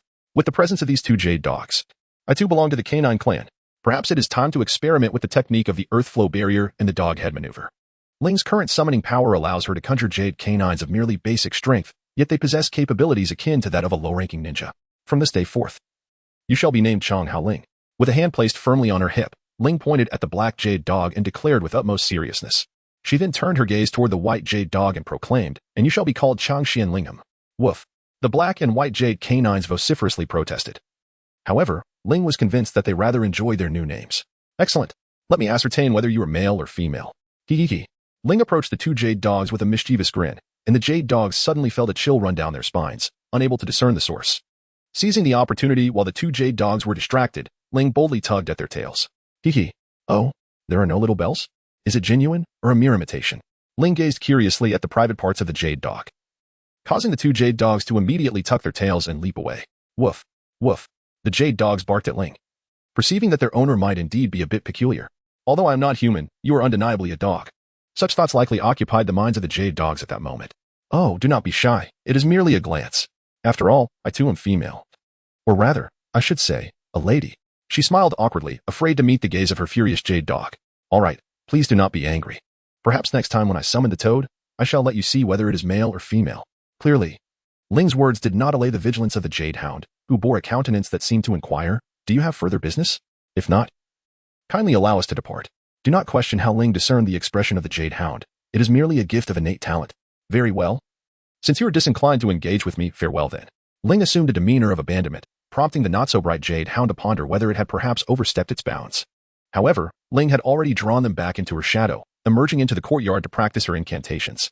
The art of incantation and physical technique is the augmentation of physical prowess through the infusion of cursed energy. In essence, the pinnacle of this practice is the elusive Black Flash. Uchiha Ling endeavored to manifest the Black Flash, which is renowned for its critical strike capability. While it may not rival the tenfold explosive force of the Jujutsu Kaisen's all technique, it remains remarkably formidable. The Black Flash occurs when the discrepancy between physical impact and cursed energy strike is a mere 0.0000001 seconds. Do not inquire why this leads to spatial distortion. Ling herself is unaware, as it is simply the established nature of the technique. Due to the inherent delay of cursed energy when a fist connects, the cursed energy has yet to arrive. If one could manipulate cursed energy to coincide with the moment of physical impact within a microsecond, the Black Flash is realized. The potency of the Black Flash is calculated as the physical attack strength elevated to the power of 2.5 when combined with the strength of cursed energy, meaning that the greater the force and cursed energy, the more astronomical the damage. There is virtually no upper limit. Although Ling finds this premise somewhat absurd, there is little recourse, for her unique blessing has only bestowed upon her the elements of the Jujutsu Kaisen world. If only she could acquire something akin to the 9 Secrets or the King of Worlds Fist, she would not find herself, at the tender age of 5, still lacking invincibility in the realm of ninjas. Ling attempted several times, only to discover that she could not fully grasp the so-called Black Flash. It is noteworthy that the record for Black Flashes, aside from a few exceptional cases, stands at a mere 7 consecutive occurrences. Ling has only just begun to familiarize herself with cursed energy, let alone mastering the Black Flash. The mere ability to utilize Jujutsu is already a stroke of luck. Suddenly, a thought struck her. Could chakra possibly manifest the so-called Black Flash? However, she must first ascertain whether chakra, like cursed energy, would also exhibit a delay in its application. Ling immediately threw a punch, channeling her chakra in the process. The air erupted with a thunderous sound. However, it was not the Black Flash, but rather the sheer force of her strike that shattered the air. Nonetheless, Ling was certain that there existed a delay in chakra as well, leaving her to ponder why the ninja world lacked the phenomenon known as the Black Flash. Ling expressed that researching ninjutsu and developing forbidden techniques is far more appealing than the uncertain existence of something like Black Flash. Moreover, in the world of ninjas, where life expectancy is fleeting, daily encounters are a perpetual cycle of combat. There is hardly any time to dedicate to the study of chakra utilization techniques. Ling's mastery over chakra far surpasses her control over cursed energy. However, she remains unable to unleash the elusive Black Flash, whose existence is still uncertain. As for the so-called reversal technique, which entails multiplying cursed energy to transform negative energy into positive energy, such an endeavor is indeed more challenging than invoking the Black Flash. It necessitates a profound understanding of the essence and core of cursed energy. Mastery of the reversal technique is a prerequisite for executing the reversal of techniques. Even with Satoru Gojo's prodigious talent, he could only comprehend this technique in a state of near death. Ling does not consider herself superior to Gojo, who possesses the six eyes. After familiarizing herself with Jujutsu, Ling succumbed to slumber, determined to experiment with taming several Shikagami the following day. Chapter 13. Taming Shikagami. On the following day, Ling was nearly fully equipped, having gathered various gear, even carrying a few potentially expired rice balls. She arrived at the training ground on the outskirts of the village, which bordered the Death Forest, a habitat for many ferocious creatures. Ling prepared to conduct the Shikagami taming ritual. Arise, 10 Shadow Shikagami, Dibutsu. The first Shikagami she summoned was, of course, the easily manipulated and relatively weak Dibutsu, known for its sheer numbers. A confident smile graced Ling's lips, followed by the initiation of the swift conjuration ritual. As a multitude of white rabbits surged forth from her shadow, Ling conjured 2 shadow clones and summoned the divine beast, the Jade Hound, to assist in battle. Armed with a ninja blade, her chakra surged through her being, enhancing all her capabilities. Thousands of white rabbits surged towards Ling like an unstoppable tide, their sharp fangs and crimson eyes rendering them formidable adversaries. Come forth, everyone. Let us swiftly deal with these fleeing rabbits. Fire release. Great fire extinguishment. Ling quickly formed hand seals, initiating a B-rank ninjutsu as a warm greeting, making the fleeing rabbits acutely aware of their warm welcome. She parted her lips slightly, releasing a torrent of blazing flames that erupted in a fan-like shape, akin to a colossal wave of fire, racing forward with astonishing speed. The surging flames collided violently with the white tide formed by the rabbits, producing a thunderous roar and blinding light. Numerous rabbits were instantly charred to ash by the searing flames, their bodies swiftly reduced to cinders carried away by the wind. Yet, an even greater wave of rabbits relentlessly surged forth, as if inexhaustible, fearlessly traversing the sea of flames, charging towards Ling. Despite the formidable might of Ling's great fire extinguishment, the overwhelming number of rabbits began to overwhelm her defenses. The flames gradually waned, ultimately extinguished by the relentless onslaught of the rabbits. Fire release, great fireball technique. Wind release, great breakthrough. The 2 shadow clones executed a combined ninjutsu, with the wind amplifying the fire's intensity, transforming 2 originally C-rank techniques into a B-rank assault. The howling winds propelled the crimson flames into an even more ferocious surge. The roaring fire, akin to tumultuous waves, advanced relentlessly, mercilessly consuming everything in its vicinity. In the face of the approaching tide of rabbits, this strike followed Ling's great fire extinguishment, completely breaching their defenses. Its unparalleled heat and destructive force indiscriminately reaped everything in its path, with most of the rabbits disintegrating into nothingness, their forms dissipating into the air. This combined ninjutsu, alongside Ling's prior use of great fire extinguishment, drastically reduced the once massive horde of rabbits. Now, only a few hundred remained, scattering and converging on Ling, seemingly intent on a final confrontation. Regrettably, these remaining rabbits could no longer inflict harm upon Ling wielding her ninja blade. She infused it with a substantial amount of wind chakra. The azure wind transformed the blade into an exceptionally sharp weapon, allowing her to unleash a barrage of wind blades with mere flicks of her wrist. Ling, with unwavering resolve, commenced her relentless assault upon the approaching hares, each strike claiming multiple victims. The fluid techniques she had mastered from Shizuka perfectly complemented her gale swordsmanship. With a swift, powerful kick, she obliterated a hare attempting to ambush from the side. In a flurry of blade strikes, countless wind blades were unleashed, forming a spherical domain of slicing gusts around her. Dozens of hares were instantaneously obliterated, vanishing into the void, as within a 2-meter radius around Ling, no hare could penetrate this formidable territory. It was as if water could not seep through. A mere heartbeat away, she stood as a bastion against all foes, shattering every assailant with her wind blades. The 2 jade hounds moved with remarkable speed, their claws striking like lightning to shatter the hares with precision, and with a sudden lunge, they could ensnare the agile hares in their jaws. In a brief span, all the hares were vanquished. As the 10 shadow technique quivered with energy, Ling realized that her ritual of subjugation over the hares had succeeded. Next, she turned her attention to the solitary toad, though its tongue posed a challenge. In this day and age, who engages in one-on-one combat? Let them all come at once. Ling summoned the recently tamed Taachuo, and in an instant, this area was overwhelmed by the multitude of Taachuo, densely packed to the point of being impassable. If the locals from Zigung were to witness this scene, they would likely be unable to contain their drool, reminiscing about the delicacy of cold-eaten rabbit. Although the 10 types of shadow techniques allow for the simultaneous summoning of only 2 types of Shikagami, they also enable the fusion of these spirits. However, at present, Ling is unable to achieve the fusion of Taachuo and the Jade Hound, as she simply cannot conceive how a rabbit and a dog might merge.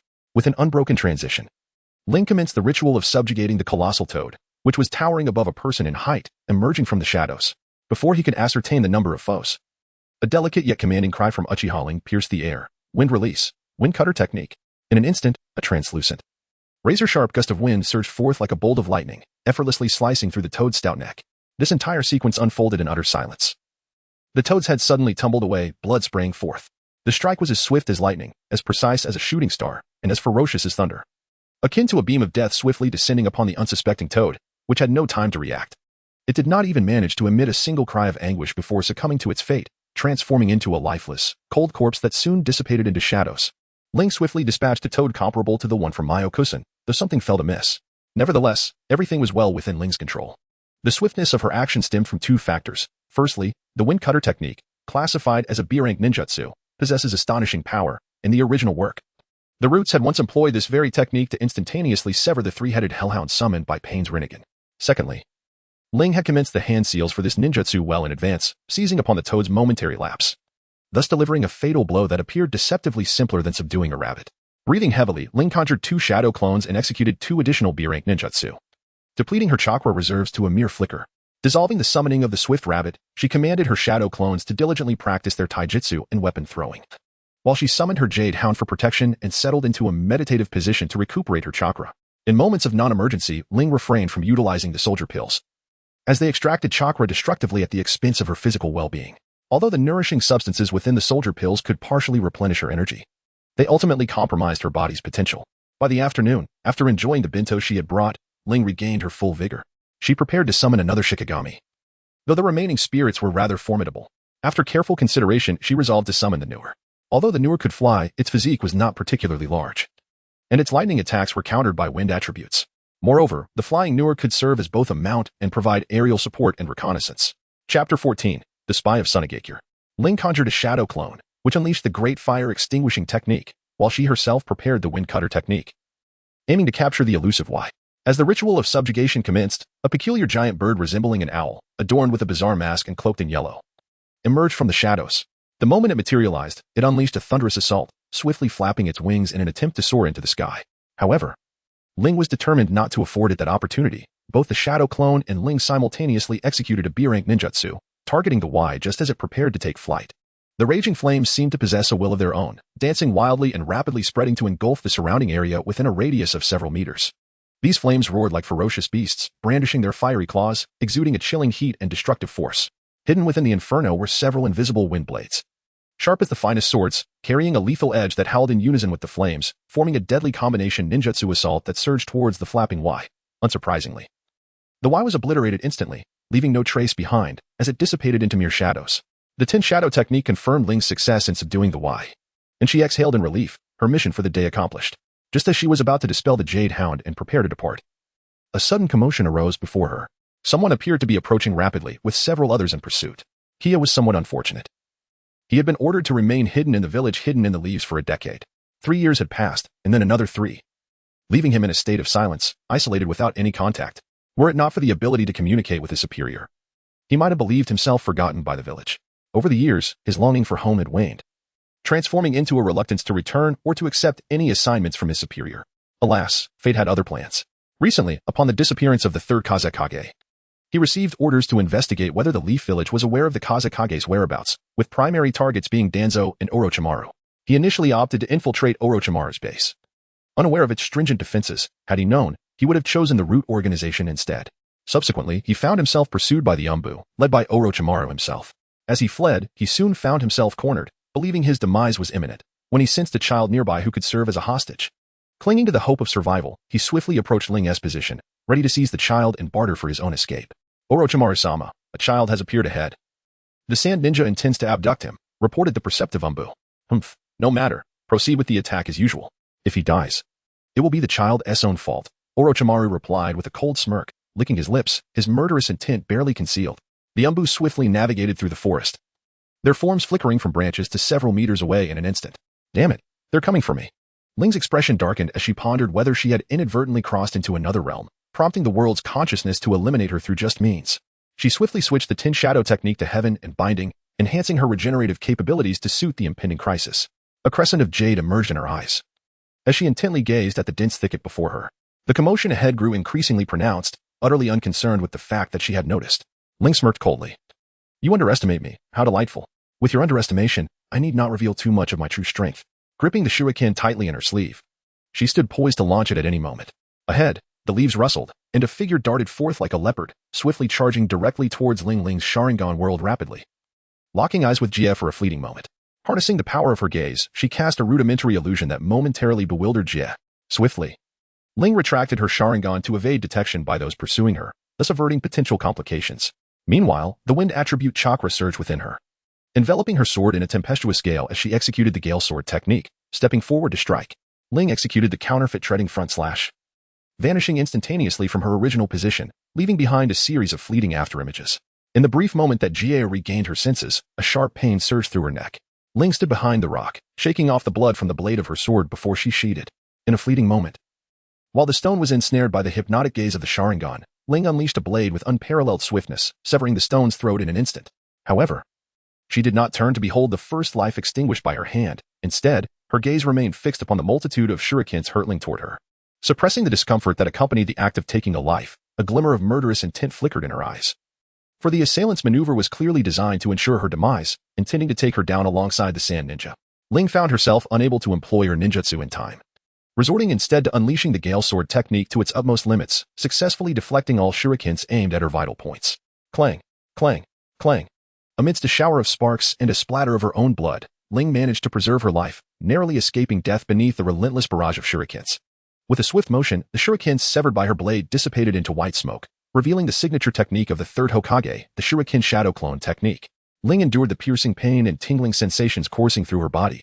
She bore 5 wounds across her arms and legs, varying in depth, and at this moment, her healing ability, hindered by the enchantment of the heavens and binding spells, was gradually restoring her, having already staunched the flow of blood.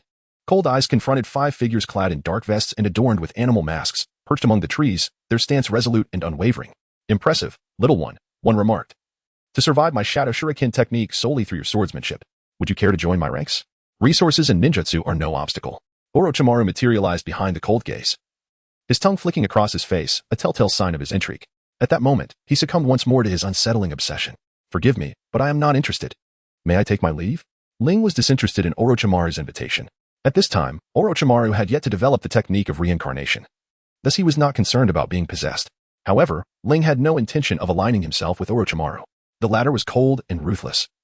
A moment's inattention could lead to brainwashing, and not only would one be forced to serve him, but their corpse would also be subjected to his experiments. Ah, an amusing little brat. It seems you are aware of who I am. Rest assured, I shall not take your life, Orochimaru remarked, having detected Ling's tension. With a flick of his tongue, he carefully assessed Ling's condition. Can I leave now? Ling inquired again, his impatience evident. He was not naive enough to believe that Orochimaru would refrain from attacking. If pushed, he could summon a powerful ally, leading to mutual destruction. How intriguing. The little brat possesses a means of mutual demise.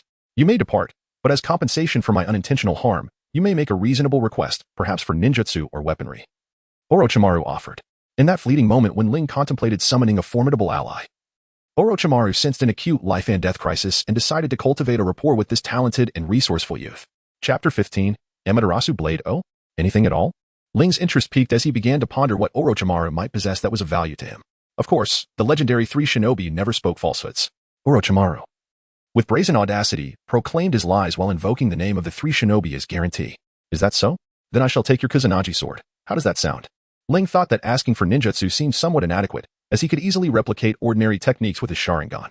Forbidden techniques, on the other hand, were unlikely to be offered, making the acquisition of a fine sword far more appealing. Orochimaru's pupils constricted as a chill coursed through him.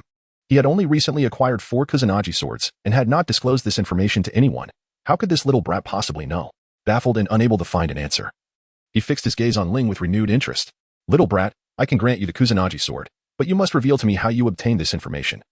Orochimaru demanded, opening his mouth to expel a scroll, which he tossed directly to Ling. Ling disdainfully flung away the mucus, stowing it in her tool pouch, and then, with a hint of resignation, remarked, I heard this from someone named Kishimoto Masashi. Kishimoto Masashi, very well, I shall remember that.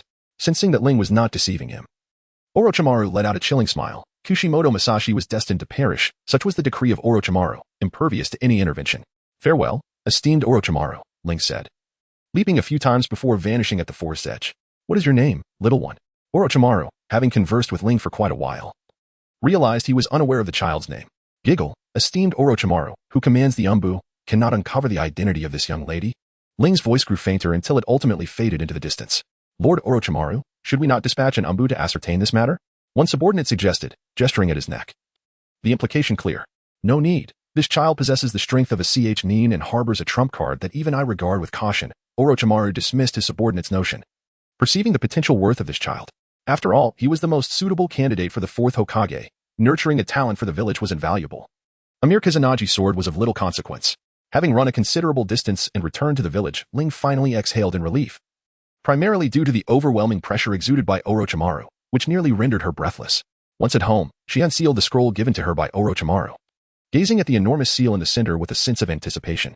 Fortunately, she believed Orochimaru would not deceive her with a counterfeit Kusanagi sword. So she pressed her hand against the seal, channeling her chakra. With a resounding pop, a cloud of smoke erupted, revealing a straight blade at the scroll's center. It bore a resemblance to Sasuke's Kusanagi sword, but featured subtle distinctions, including a swastika-shaped guard. The eagerly anticipated infusion of chakra flowed seamlessly, devoid of any loss.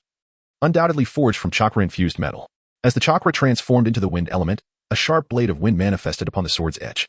With a mere flick, a gust of wind sliced through the wooden table with such precision that the cut was as smooth as glass.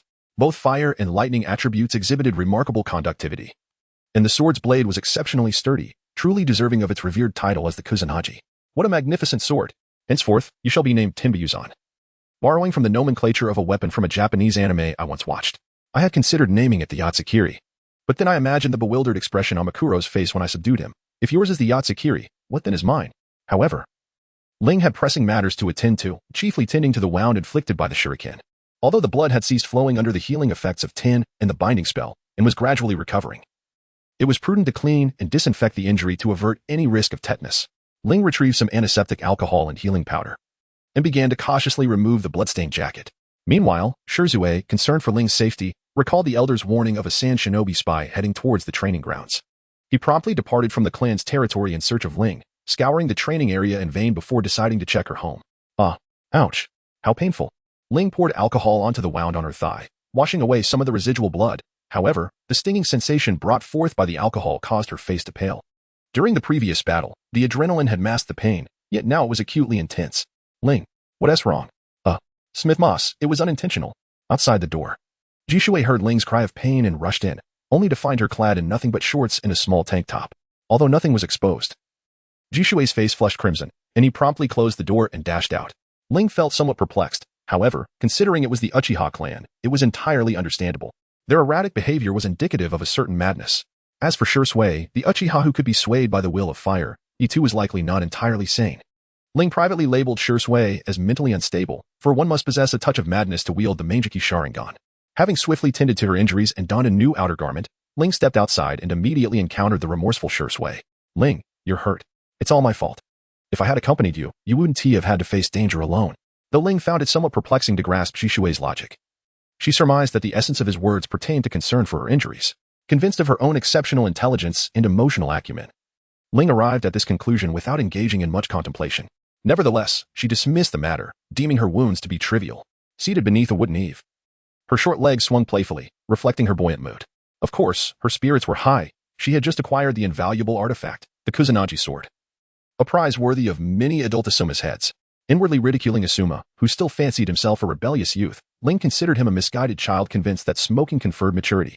But Ling, the elder has instructed you to retrieve some subsidies and a few ninjutsu scrolls from the clan. Jishui's words jolted Ling from her reverie, and her astute mind sprang back into action, detecting the faint whiff of conspiracy. Presently, Ling had no pressing need for the clan's meager subsidies. As for the ninjutsu scrolls, her current requirements were minimal, and any deficiencies could easily be rectified through her own replication efforts.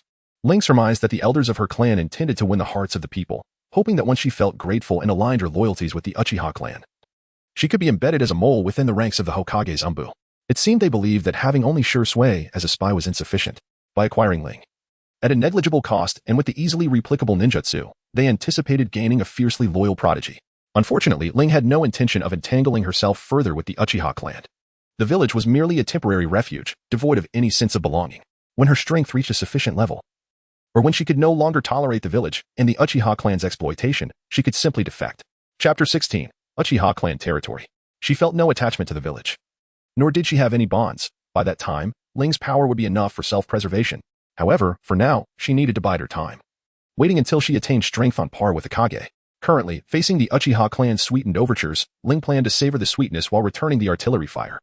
If the village employed similar strategies, she would respond in kind. Balancing between the village and the clan, acting as a double agent. She would reap the benefits for herself until she was ready to overturn the table, chuckling to herself.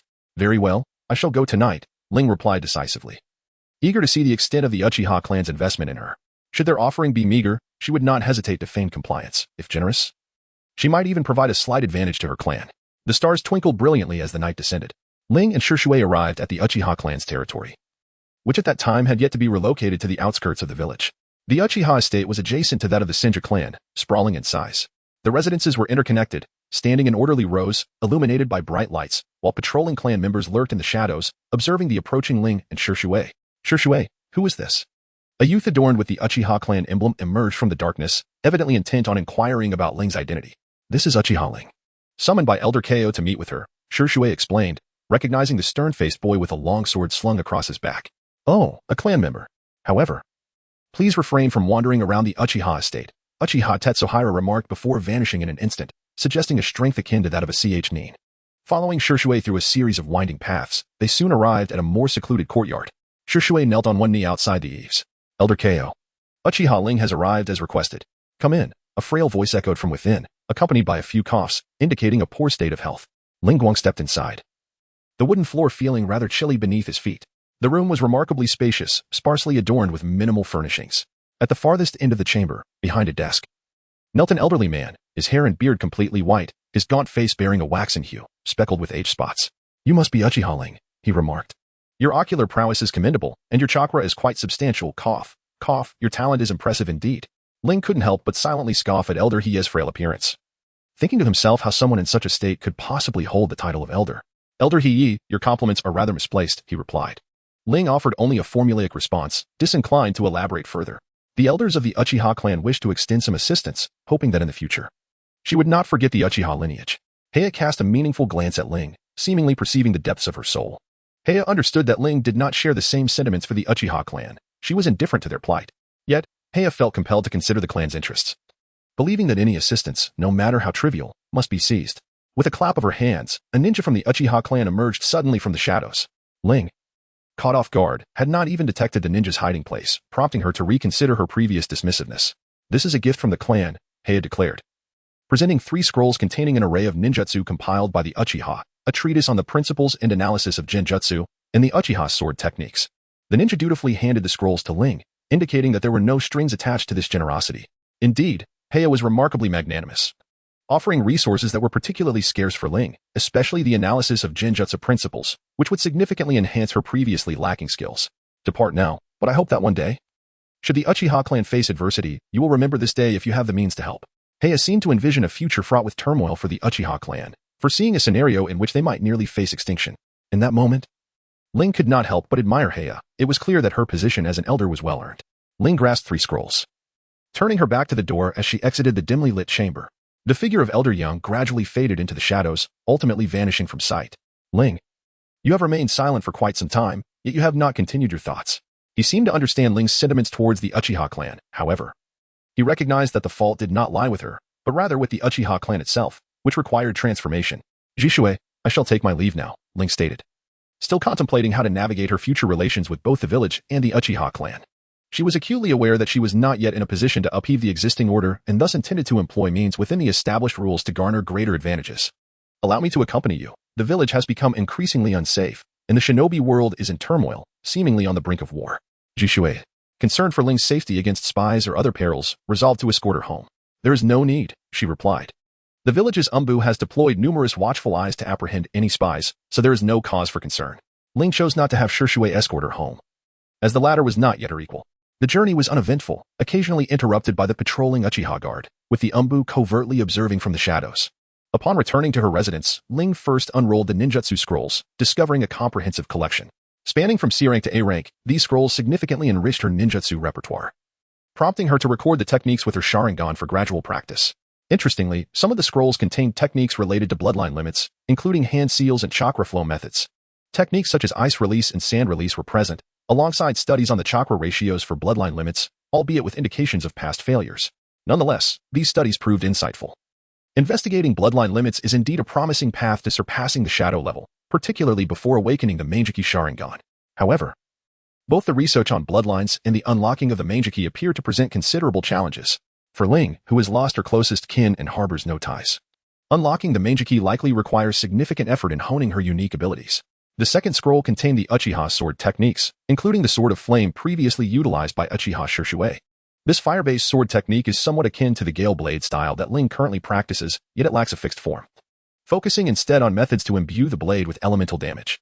Additionally, it provided insights into developing transformations of fire and lightning properties.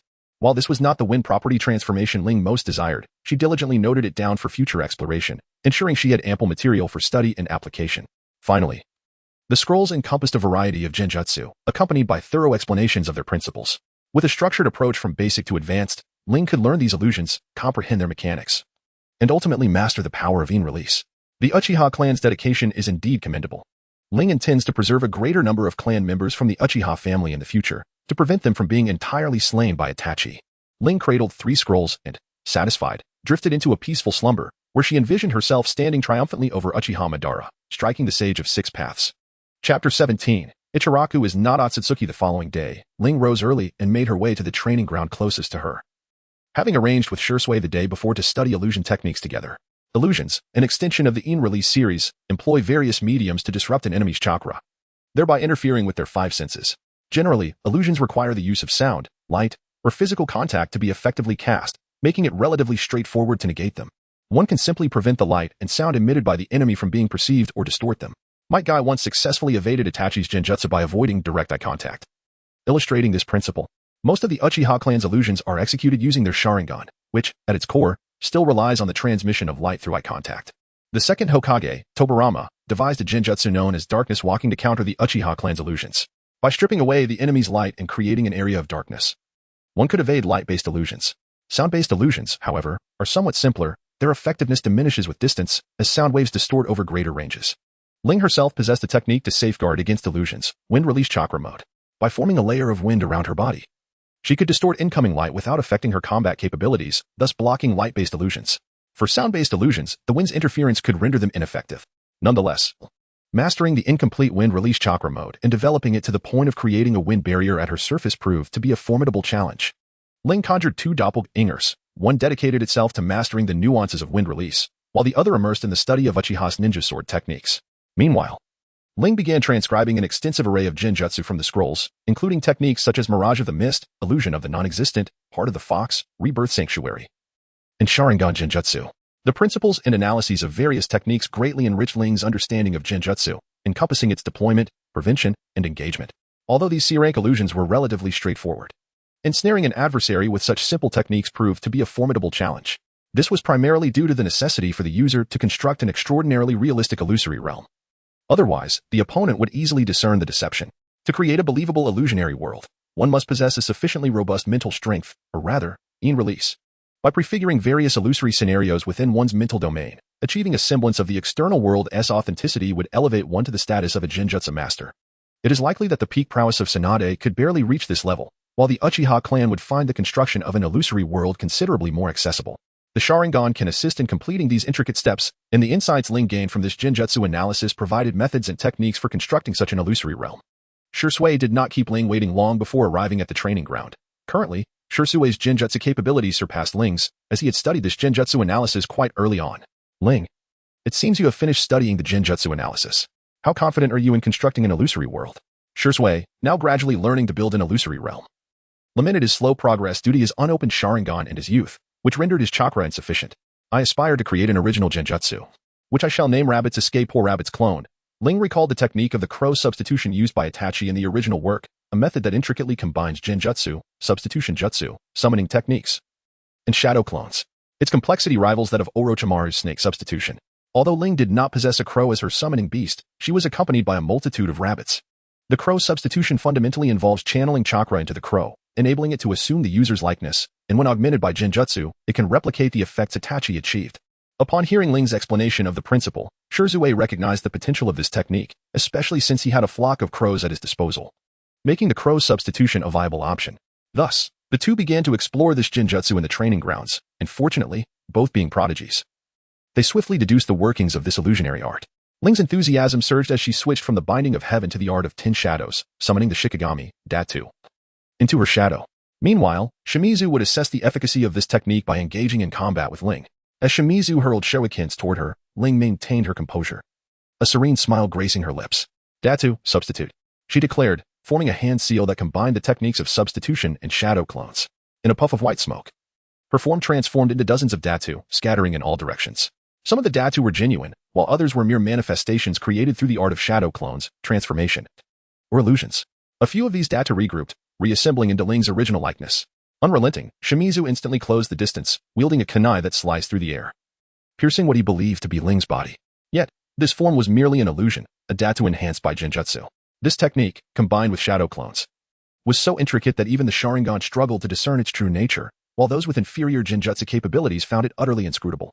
In essence, Ling had perfected this technique, elevating it to an art form that surpassed even Itachi's original execution. As long as the Datu were not all eradicated at once, they would continuously manifest. These clone-like Datu, fueled by Ling's chakra, possessed their own chakra pathways, rendering them undetectable. With this technique, Ling's power had undeniably augmented, presenting a challenge even for seasoned jonin. Over the course of a day, Ling and Shimizu collaboratively crafted this formidable substitution technique. Moreover, Shimizu's crow substitution was no match for Ling's Datu, as the number of crows was inherently limited. When faced with a swift adversary, the crows would quickly sustain injuries or even perish. Ling does not yet require chakra to summon the spirit beasts, allowing for a longer duration of endurance. Ling, I am grateful for your thoughts and assistance. Allow me to treat you to ramen. A delightful new Ichiraka ramen shop has recently opened. Shisui is also quite pleased, as he has acquired an excellent technique and deepened his bond with Ling through their collaborative study of the art. If Ling were to discover Shizuki's intentions, she would likely feel a chill run down her spine. Could it be that this fellow intends to make her the sacrificial offering to unlock the kaleidoscope? Well, it seems I am rather hungry as well. Due to the constraints of heaven and the curse, Ling has transformed into an insatiable glutton, perpetually aware of her growling stomach, compelling her to carry an assortment of high-calorie snacks at all times.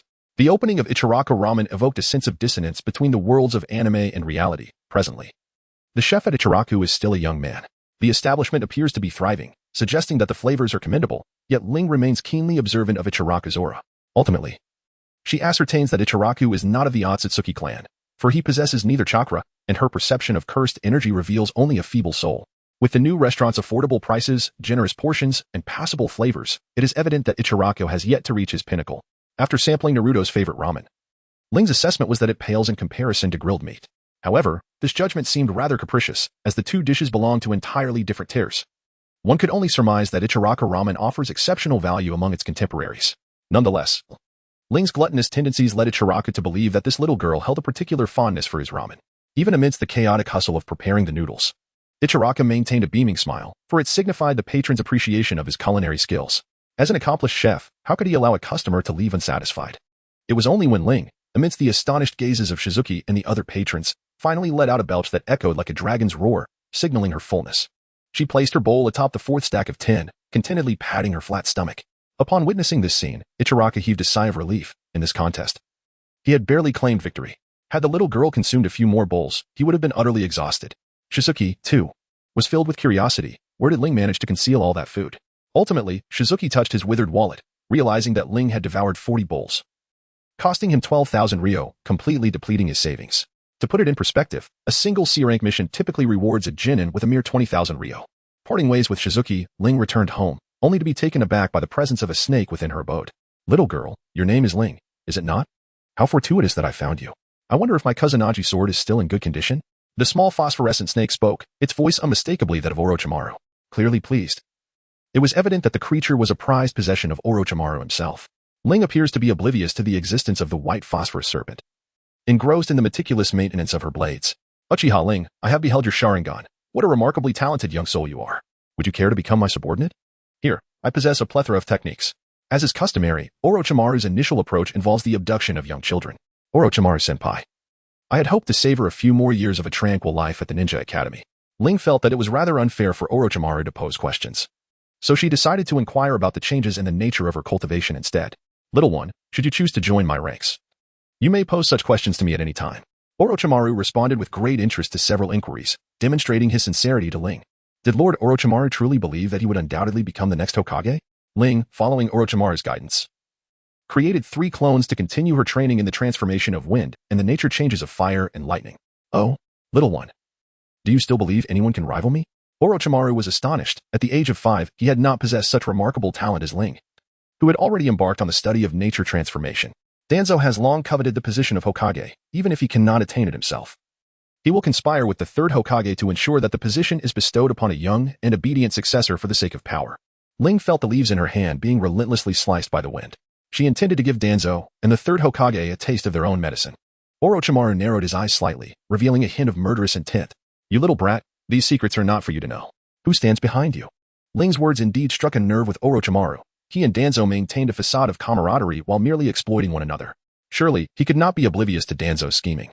"Orochimaru-senpai, it seems rather inconsequential who is behind me, does it not? Do you not aspire to become Hokage? After all, Danzo possesses substantial evidence regarding your numerous human experiments." Ling has once again revealed a shocking secret, causing Orochimaru's ambition to capture Ling's heart to wane. Behind Ling undoubtedly lies a deeply concealed and formidable organization. "Heh, little one. Who do you think Danzo and the teacher would choose as the Hokage?" Orochimaru, faced with Ling's various inquiries, has been candid. Driven solely by the desire to acquire more intelligence, Ling gazed at the leaves in her hand, reduced to fragments by the wind attribute chakra, a smile gracing her lips. Orochimaru, indeed, lived up to the title of Hokage and revered teacher. His pedagogical prowess was exceptional. Ling had successfully completed her initial studies on the transformation of wind attribute chakra and had officially embarked on her journey. Mastery of the wind release chakra mode was now within her reach. Truly, Orochimaru was a benevolent soul. "Senior Orochimaru," she began, "this comes at a different cost. I require the forbidden technique you possess. Might I inquire if you would be willing to part with it?" Ling was aware that Orochimaru possessed a plethora of forbidden techniques documented within various sealing scrolls, and she yearned to acquire some knowledge of them. Orochimaru cast a cold, penetrating glance at Ling, yet ultimately resolved to share information. "Little one, I have the Flying Thunder God technique, the Spiritualization technique, and the Multiple Shadow Clone Jutsu. Which do you desire?" The esteemed Orochimaru was indeed generous. "I wish to learn the Spiritualization technique," Ling replied. Ling understood that the Flying Thunder God technique in Orochimaru's possession was merely a version from the second Hokage. Thus, he resolved to pursue the more cost-effective technique of spiritualization. Delving into the study of souls would aid Ling in mastering the essence of curse techniques, while also proving beneficial for enhancing genjutsu and mental prowess. "An intriguing little spirit. Do enlighten me with the intelligence you possess." The white phosphorus serpent expelled a sticky scroll, which it deftly delivered to Ling. It contained information regarding the esteemed Minato Namikaze, who had improved the Flying Thunder God technique and developed the Rasengan. His strength had attained the level of a Kage, bolstered by the support of the Senju clan through Kushina, along with a close relationship with the Jinchuriki. Furthermore, he shared a mentor-student bond with Jiraiya, being a humble ninja known for his amiable nature. Now, only this opportunity in the Third Great Ninja War remained for him to enhance his accomplishments. Ling's words increasingly sent a chill down Orochimaru's spine. He realized that in certain aspects, he indeed fell short compared to Minato, who was not only younger, but also easier to manipulate. "Danzo, my dear teacher, you truly embody decay." For the first time, Orochimaru felt uncertain of his victory, especially with the overwhelming evidence of his human experiments in Danzo's possession, leaving him with no chance of success. It seems I must tidy up some loose ends. Uchiha's little brat, I am quite pleased with our transaction this time.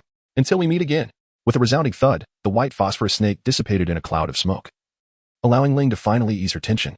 She had been preparing to summon the phantom spirit at any moment, which had instilled a sense of intimidation in Orochimaru. Coupled with the disparity of information, it led him to mistakenly believe that she had a powerful backing and the means for mutual destruction. Opening the scroll for the spirit transformation technique, Ling began to study late into the night. To live freely, she had no choice but to invest effort into her learning. Otherwise, she would have to resort to trading her allure for the so-called emotional stability source and then gamble her luck in a lottery. The spirit transformation technique was indeed vast and profound, with a high level of difficulty in mastering it. However, Ling could roughly deduce that Orochimaru's future endeavors in the art of reanimation would owe much to this technique. The inventor of the Thousand Hands technique, truly a genius, possessed such ingenious ideas and conducted research that delved deeply into the essence of the soul. Ling increasingly perceived Senju Tobarama as a genius. Yet he found little distinction between him and Orochimaru. To acquire such comprehensive data on soul research, it was undoubtedly impossible to avoid human experimentation, and the research process was undeniably inhumane. The inherently malevolent Senju Tobarama. Ling silently scoffed at this notion. Chapter 19. The passionate might father and son. The technique of spirit transformation could indeed enhance the soul. However, its principles did not rely on chakra for reinforcement. Rather, it implied a utilization of natural energy. Mastery of the spirit transformation technique necessitated a state of serene contemplation, achieving a condition of equanimity free from joy and sorrow, devoid of thoughts and self. This is the author's alternate setting. Please refrain from criticism.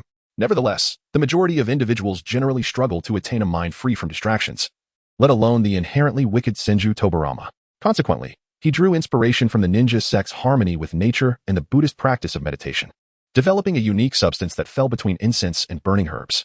By employing these specially formulated concentration incenses, one could effortlessly enter the state of forgetting oneself, allowing one's soul waves to resonate closely with natural energy.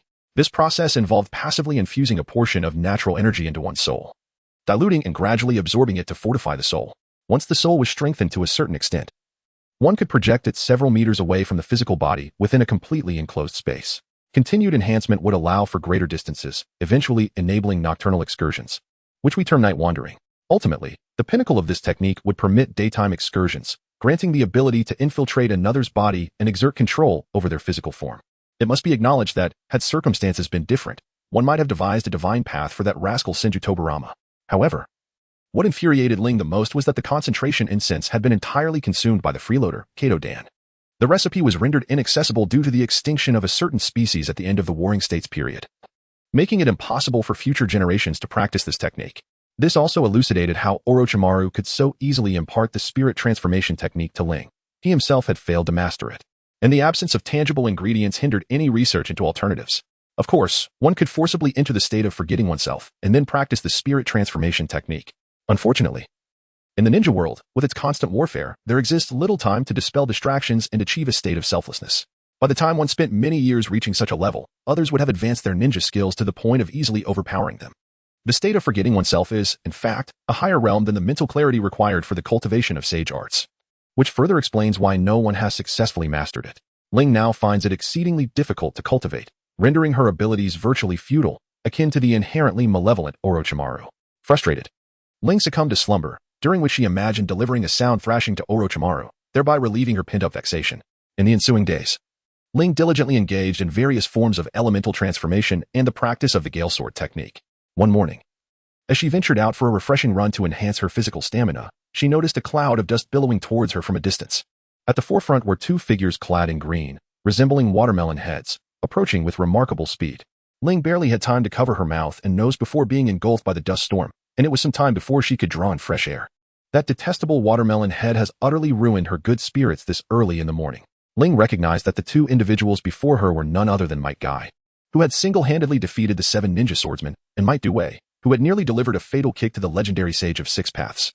Before Ling could venture further, the two with watermelon-shaped heads rushed back, halting right in front of her. "Apologies, young lady, for the dust that has come your way," Might Dai said sincerely. Yet his bright smile, reminiscent of gleaming white teeth, momentarily blinded Ling with its brilliance. "Excuse me, sir, what brand of toothpaste do you use?" Ling posed a question that troubled many Naruto enthusiasts, yet it rendered Might Dai and his son speechless. Logically, shouldn't the girl have reacted like others by directly criticizing them? Why concern herself with the issue of toothpaste? "Ah, little lady, we do not use toothpaste. We prefer our homemade tooth powder, which works wonders, does it not?" Might Dai once again gave a thumbs up, his teeth glimmering. Ling mused that this could serve as a ninjutsu, capable of dazzling the enemy's eyes. After all, didn't Madara possess a technique that made his teeth shine? What was it called? Wind release, glimmering fangs. Oh, very well. But why do you not train in the public training grounds? Ling felt that the sight of the father and son frequently jogging on the streets was somewhat problematic.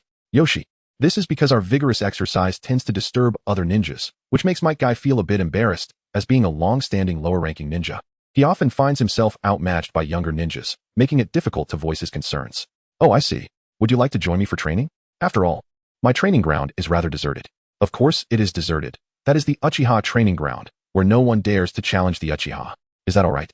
"Oh, Yoshi, you are truly a kind person. I am Might Dai, a lower-ranking ninja of Konoha." "Cool. I am Might Dai, also a lower-ranking ninja of Konoha." Might Dai graduated alongside Obito. Originally, Guy had not mastered the body flicker technique and had no chance of graduating. However, with the impending onset of the Third Great Ninja War, the number of ninjas has proven insufficient, leading to some relaxation of graduation standards. "I am Uchiha Ling. You may call me Ling." Ling faced the friendly thumbs up and dazzling smiles of the father and son, offering only a subtle smile in return. "Uchiha?" Might Dai was evidently aware of the esteemed reputation of the Uchiha clan, thus appearing somewhat astonished at that moment. Ling instantly comprehended the meaning that Might Dai wished to convey. "Uncle Dai, I am of mixed heritage. My father is Yagyu Ichiman. And you may also call me Yagyu Ling." "Oh, thank you, Ling. Let us charge towards the training ground together, Akai." "Father, is this what youth truly is?" I have finally grasped it." Might Dai embraced his father, tears streaming down his face, overwhelmed with emotion. A bead of cold sweat unconsciously trickled down Ling's forehead, leaving her feeling inexplicably awkward at that moment. You have acquired 2 new sources of emotional stability. Currently, there are 3 sources of emotional stability. Ling felt a sense of joy, unexpectedly realizing how easily Might Dai and Might Kai could be swayed. Before she even exerted herself, her opponents had already surrendered. With the effortless acquisition of 2 stable emotional support sources, she was merely 7 individuals away from conducting another lottery, which was no small feat. Upon arriving at the training ground, she observed that Shisui had already commenced the practice of shuriken throwing. Ling, you've arrived. Who are these 2? Shisui inquired. Unfamiliar with the Might father and son, despite their distinctive watermelon hairstyles. Shisui, this is Uncle Might Dai and Might Kai. I understand your desire to forge bonds with the village's ninjas. Thus, let us begin with the Might duo. They are kind-hearted individuals and possess exceptional prowess in physical combat. Ling sought to justify her actions with a rather flimsy rationale, while Shisui indeed professed daily his desire to forge bonds with the village's shinobi, aiming to transform the relationship between the village and the Uchiha clan. However, Ling observed that Shisui merely spoke of his intentions without cultivating any meaningful connections with the ninjas in the village, prompting her assistance. Thank you, Ling. Shisui genuinely aspired to achieve this, yet he had never befriended anyone, and as he confronted the initial step, others distanced themselves upon recognizing his Uchiha lineage. In Chapter 20, The Chaotic Battle, Ling expressed, "It matters not. Since you wish to realize such aspirations, as a friend, I shall naturally assist you." Her somewhat disingenuous words deeply moved Shisui, who then turned to greet the Might father and son. Greetings, I am Uchiha Shisui. Welcome to this training ground. I hope we may have the opportunity to engage in a friendly spar. Alright, I adore taijutsu sparring. Let us get started. Might Dai exclaimed, brimming with enthusiasm. While his son, Might Kai, was equally invigorated, causing both Shisui and Ling to feel a twinge of awkwardness. Shisui, why don't we engage in a taijutsu free-for-all among the 4 of us? This would bring us closer to a realistic combat scenario. Ling also yearned to engage in combat with Might Kai. He estimated that without the use of the 8 gates, Might Kai possessed the strength of a Nin, only resorting to the 8 gates to vanquish the 7 ninja swordsmen. Very well, let us proceed. As a member of the Uchiha clan, Shisui was also a warrior at heart. A 4-way skirmish sounded exhilarating. Ah, this is the essence of youth. Kai, do you feel it? Might Guy's eyes brimmed with tears, his voice resonating with fervor. Father, I feel it. The fire of youth burns brightly. It was no surprise that the father and son bore an uncanny resemblance, save for the absence of facial hair. Now, at the moment my shuriken touches the ground, everyone may unleash their taijutsu upon their chosen adversaries. After forming the opposing hand seals, Ling hurled a shuriken high into the air. The 4 warriors fixated on the descending shuriken, and in the instant it struck the ground, they vanished from their positions, attacking their selected opponents. All that remained were the shattered earth and swirling dust, a testament to their remarkable speed and strength. Ling, without a hint of hesitation, delivered a powerful punch to Might Dai's chest. In that moment, Might Dai struck towards his son, Might Kai, who in turn attacked Shisui, while Shisui retaliated against Might Dai. Thus, it was only Ling who remained unscathed, as the Might father and son duo underestimated the strength of the 5-year-old girl. While Shisui believed that adults possessed the greatest power, ultimately Ling's tremendous force unleashed a sonic boom, causing Might Dai, who was attacking his son, to momentarily halt and defend himself, only to be forcefully knocked out of the battle circle, carving 2 deep trenches into the ground as he fell.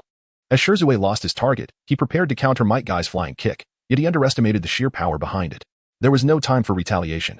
He was sent soaring through the air, stabilizing himself as he felt a sharp pain in his arm, akin to the immense strength Ling had displayed. Thus, the battlefield was left with only Ling and Might Guy, and the moment they clashed, Might Guy's expression shifted drastically as he was sent flying by Ling's overwhelming power. Wow, Ling's strength is truly formidable. Is this what it means to be a genius? Might Dai rushed back, executing a spinning flying kick that surged towards Ling like a drill. It's not genius, it's merely a matter of strength, Ling thought as she shattered the ground beneath her and retreated several steps, narrowly evading the attack. 3 shuriken materialized in her hand, tracing an elegant arc as they collided mid-air, swiftly maneuvering to encircle Might Dai's vulnerable spots. In that moment, Shisui also launched 2 kunai towards the incoming Might Guy, who had to draw out his own kunai to defend himself. What was meant to be a chaotic brawl had transformed into a duel, Ling against Might Dai, and Shisui against Might Guy. There was a clear disparity in strength among the 4. Ling and Might Dai were on the same level, while Shisui and Might Guy formed another tier. Incredible shuriken throwing. Truly a testament to the Uchiha clan. But do not underestimate me. Here comes the Konoha dynamic entry. Despite the cunning nature of Ling's shuriken attacks, Might Dai executed a sweeping kick, unleashing a gust of chakra that deflected the shuriken. Is this the Konoha dynamic entry? Ling's Sharingan spun, allowing her to discern the flow of chakra in the technique. It was pure chakra release, a sudden eruption of power fueled by exceptional physical prowess. While it lacked the refined control of monstrous strength, the absence of precision meant that chakra would move freely with his body, erupting violently upon release. capable of splitting mountains and shattering stones, showcasing the raw ferocity of the technique. I've mastered it. A radiant smile graced Ling's lips as she faced the incoming Konoha dynamic entry and leapt into the air. Although Ling's chakra was not as wild or vast as Might Dai's, it remained formidable, enhanced by her understanding of the violent nature of wind elemental transformation.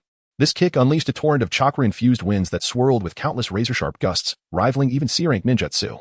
Truly a genius. To learn and innovate with just one demonstration. Might Dai welcomed the idea of others mastering his techniques, realizing that their recognition validated his efforts and signified that his youth had not been wasted. Countering the mockery of being a worthless lower ninja. Might Dai, your technique is truly impressive, Ling praised sincerely, comparing it to later developments such as Rinnegan, Tensigen, and other advanced techniques. Though developed by Might Dai, the foundation lay in Might Dai's lifelong dedication to the Eight Gates technique. The collision of their Konoha dynamic entries erupted with a deafening roar, unleashing a powerful gust of wind that swept through the surroundings, uprooting trees and scattering rocks in all directions. A massive cloud of dust billowed into the air, resembling a mushroom cloud, rapidly engulfing the forest. Within the haze, two figures could be discerned in a fierce clash, their movements swift as lightning, each attack resonating with thunderous sounds, accompanied by the snapping of branches and the shattering of earth. As the battle raged on, the dust thickened, obscuring visibility. The ground was pockmarked with craters, and countless fragments of stone flew upwards, crashing back down and raising a cloud of dust. Guy and Shisui, witnessing the scene, quickly retreated to avoid being caught in the residual shockwaves. They marveled at the intensity of the battle, acknowledging that even a confrontation between Jay and Nin would hardly rival this, especially considering that the two were merely utilizing taijutsu. Wow, is my father really this strong? Might Dai was witnessing his father's full power for the first time, having only previously completed D-rank missions together. It wasn't that they shunned higher-ranking missions, rather, no one wanted to team up with them, viewing them as a burden due to their reliance on taijutsu. Is this the essence of my father's youth? I've realized something. I too must shine. Might Dai felt an overwhelming surge of excitement, as if he had discovered a guiding light, finding his path forward and resolving to no longer be lost. Chapter 21. Shisui activates his Sharingan. Is Ling already this strong? How can I, with my current strength, boldly claim to protect her? Shisui's nails dug into his palm, indifferent to the blood flowing from the wound. However, unbeknownst to anyone, his eyes glowed crimson, a black tomo swirling within his pupils. The realization that Ling's strength had surpassed his own, despite his previous claims to protect her, filled him with profound shame, prompting him to awaken his Sharingan 2 years earlier than in the original timeline, which had been triggered by the death of a teammate. As Shisui observed, everything around him seemed to slow down, akin to a slow-motion film. The dust suspended in the air and the scattered debris all moved at a languid pace. Although he still could not clearly see Ling and Might Dai's movements, their actions had become somewhat more discernible. This is the fervent spirit of youth, igniting with passion. Might Dai's punches and kicks were imbued with unparalleled speed and power, his terrifying chakra erupting continuously, causing the air to crackle with energy. Ling has mastered the ability to unleash the Konoha Steel Fist fluid technique using any limb of her body. Her fists and elbows can erupt with tremendous force, with chakra surging wildly as she engages in a fierce contest with Might Dai. Uncle Dai, let us determine the victor with one decisive strike. Ling, harnessing the momentum of their clash, leaps onto a nearby grand tree. After a prolonged battle, it is time to conclude this encounter. Yoshi Ling, let us go. Might Dai has also summoned his full strength, save for the opening of the 8 gates. Be cautious, Uncle Dai, here comes the peacock. Indeed, after an extensive battle, Ling has innovatively devised her own technique, the peacock, inspired by the principles of the Konoha Steel Fist whirlwind. However, unlike the original version, her technique incorporates the transformation of fire nature into its essence. Ling suddenly crushed the colossal tree embraced by 3 individuals beneath his feet, splintering wood that scattered in all directions. Utilizing the reactive force, he soared into the air like a bolt of lightning. His fists flailed with frenzied intensity, their speed so bewildering that it appeared as though countless fists were being unleashed simultaneously, creating a dense tapestry of shadowy punches. Every punch thrown by Ling unleashed a wave of air infused with searing fire chakra, transforming into countless fiery meteors that plummeted towards Might Dai with great haste. The speed of these flaming meteors was nothing short of extraordinary, their intense heat seemingly poised to ignite the very fabric of the surrounding space. They traced exquisite, yet lethal arcs through the air, reminiscent of the resplendent tail feathers of a peacock in full display. Indeed, this technique exemplified a stroke of genius. Behold my leaf dragon. It seems that Might Dai may have benefited from Master Chen's teachings, having mastered the art of the leaf dragon. Ling exerted herself in the air, diligently replicating the immensely powerful Konoha dragon technique, determined that having multiple skills would never be a burden. Might Dai spun wildly, swiftly transforming into a slender tornado. its azure-white form tracing a graceful arc as it ascended into the sky, morphing into a divine dragon that roared defiantly, charging towards the countless falling fiery meteors. A thunderous roar, echoing for miles, erupted, and a minuscule mushroom cloud manifested at the edge of the forest of death, startling countless birds into flight. The terrifying shockwave obliterated the colossal trees within a radius of several meters, enveloping the scene in dust, while debris shattered and struck several trees. Shizuku and Kai were compelled to retreat hundreds of meters away to avoid being affected, yet were still obscured by the swirling dust. What commotion? Investigate at once. The third Hokage, situated in the Hokage building, sensed the surge of battle and immediately dispatched the Umbu to ascertain the situation. In one of the root bases, with the third great ninja war looming, Danzo had extracted some manpower from the third Hokage. At that moment, he was meticulously inscribing the curse mark to eradicate the tongue of calamity on a new root member when a violent tremor inadvertently activated the seal, resulting in the untimely demise of the newcomer. Curse it! Who is responsible? Find out at once. Danzo seethed with rage, his bandages yet to be applied. For the deceased was a highly gifted member of the Kunoichi clan, in a highly concealed base within the Forest of Death, Orochimaru, who was conducting research on the forbidden technique of impure world reincarnation, glared coldly as a violent tremor destroyed a portion of his experimental materials. The climactic confrontation between Ling and Dai has concluded, yet it has inadvertently attracted a plethora of unwelcome guests, leaving Ling somewhat disheartened. At that moment, both she and Dai were propelled by a tremendous backlash, careening through the air and breaking several branches before finally coming to a halt, albeit now clad in tattered, beggar-like attire. At a critical moment, Ling summoned all her chakra and spell power to create 2 thick layers of protection, remaining unscathed. Alas, this is serious.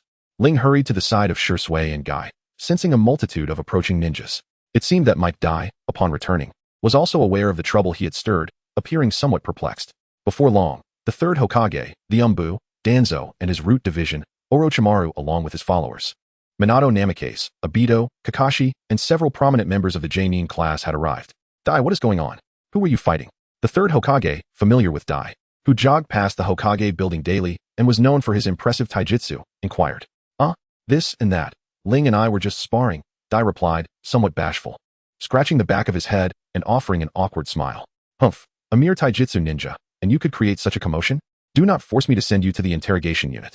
Danzo, clearly unconvinced, saw Dai only as a talentless weakling in taijutsu, and thus reprimanded him without hesitation.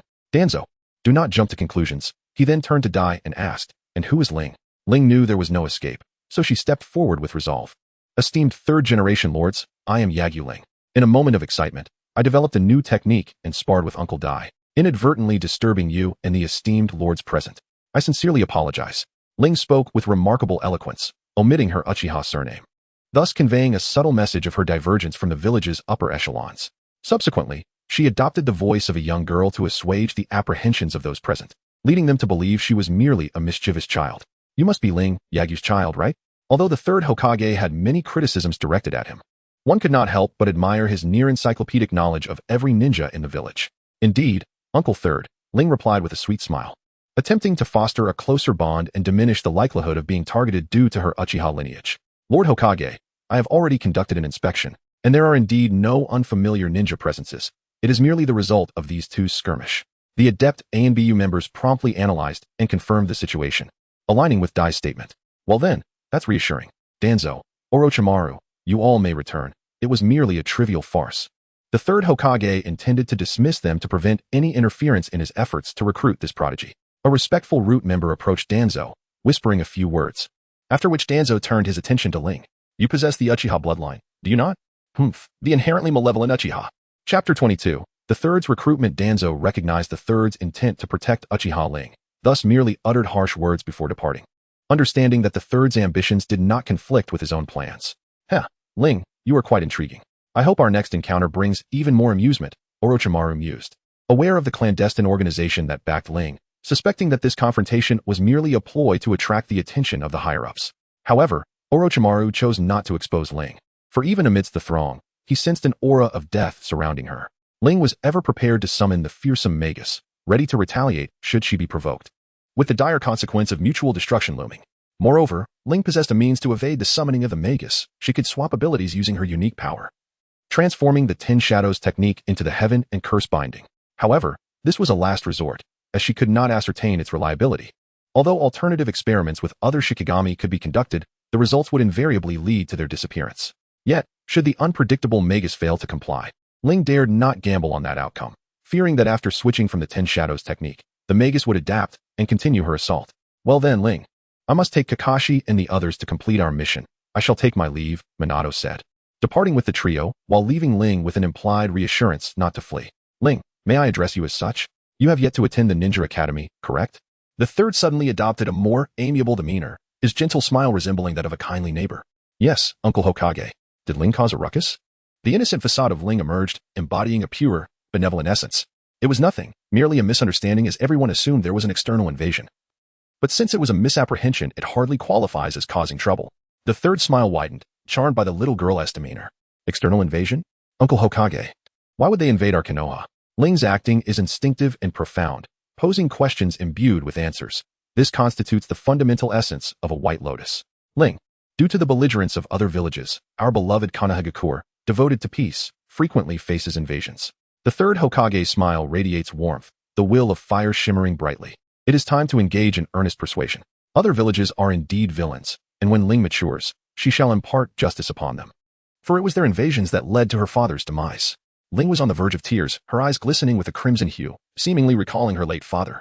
Ling, your father was a hero. This embodies the will of fire. Where the leaves of Konoha dance, the flames persist endlessly, illuminating the village and nurturing the budding of new leaves. Ling's father is akin to the burning leaves, consuming himself to illuminate the tender sprouts within the village. Sprouts like Ling herself. Here they come, the third generation, bearing the fiery will, arriving in a classic scene of preaching. A moment that Ling encounters for the very first time. Ling exerted every effort to maintain her composure, for she was a professional. No matter how amusing the situation, she would not allow herself to laugh unless she truly could not contain it. Uncle Hokage, is this the will of fire of the first Hokage? It turns out we have always been safeguarded by our ancestors who burned with passion. When Ling grows up, she too shall protect Konoha and her comrades. Inheriting her father's ninja way. Ling's haunting words nearly caused him to falter, yet fortunately, the third Hokage turned his gaze towards the distant Hokage rock, oblivious to Ling's contorted expression. Indeed, the first Hokage was like that, as was the second, my mentor, Senju Tobirama. Back in the day, my teacher held the rear guard for us, only to perish in the land of lightning. It was at that moment that I transformed from a tender bud under protection to a blazing leaf. The third wore a nostalgic expression, seemingly reminiscing about his teacher, however. This did not hinder him from undermining the Senju clan, turning a blind eye to the plight of the Uzumaki clan, and ultimately driving Konoha Tsukumo to despair. Truly, the Hokage is a paragon of greatness. For the sake of Konoha, you must have made countless sacrifices. Ling began to douse the third Hokage with cold water, as if he had made no sacrifices and had little to show for his efforts. Meanwhile, the Sarutobi clan was rapidly expanding, nearly becoming the second largest clan after the Hyuga family. The third Hokage remained silent, appearing profoundly contemplative, as if weighed down by memories he wished to forget, almost deceiving himself in the process. Ah, Ling, what jutsu have you developed? Why does it create such a commotion? At last, the third Hokage revealed his primary intention. He wanted Ling to disclose this powerful technique. Lord Third, it is the Asuka Peacock, a type of ninjutsu. Indeed, the Asuka Peacock could be considered ninjutsu, as Ling lacked the physical prowess of Might Dai when he opened the 8 gates. Thus, she had to incorporate a transformation of chakra nature to modify it. Could you demonstrate it? I am eager to witness the flourishing new sprouts of Konoha and see how far they have come. The third Hokage removed his pipe, smiling warmly as he inquired of Ling. Of course, but the commotion may be considerable. Are you truly all right with that? Ling appeared hesitant to use her abilities again, fearful of facing repercussions. Of course, it's all right. Please, showcase your talents, someone encouraged. Well then, I shall begin. Ling leaped into the air, once more gathering a substantial amount of chakra to unleash the peacock technique. As the fiery rain cascaded down, the third Hokage's jaw dropped in astonishment, nearly dropping his pipe. From his perspective, it was astonishing that a mere 5-year-old girl could produce such a potent airwave combined with fire element chakra. Relying solely on her physical prowess and partial chakra transformation, the potency of this technique rivaled that of an A-rank ninjutsu, leaving him in disbelief that it was conjured by a child of such tender age. The third Hokage swiftly summoned an earthen wall to shield himself from the billowing smoke and shockwaves. Yet the solid and robust barrier was still pockmarked with numerous dents from the barrage of debris. Ling lightly landed on one foot, yet was soon overwhelmed by intense gasps for breath. Having utilized the morning peacock technique twice, she had completely depleted her chakra reserves. It is noteworthy that her current chakra levels rival those of a special jonin, a testament to her rigorous training during this period, which has significantly enhanced her physical capabilities. Furthermore, the nourishment from her cursed energy has also contributed to an increase in her ocular prowess with the single Tomo Sharingan. Well done, Ling. This ninjutsu technique is not easily mastered even by jonin, and can be classified as an A-rank ninjutsu. The third Hokage, with a relatively youthful visage, smiled broadly, resembling a blossomed chrysanthemum, clearly expressing his satisfaction with Ling's prodigious talent. The Hokage praised her efforts, emphasizing that she must continue to learn and grow, so that she may contribute to the future development of Konoha.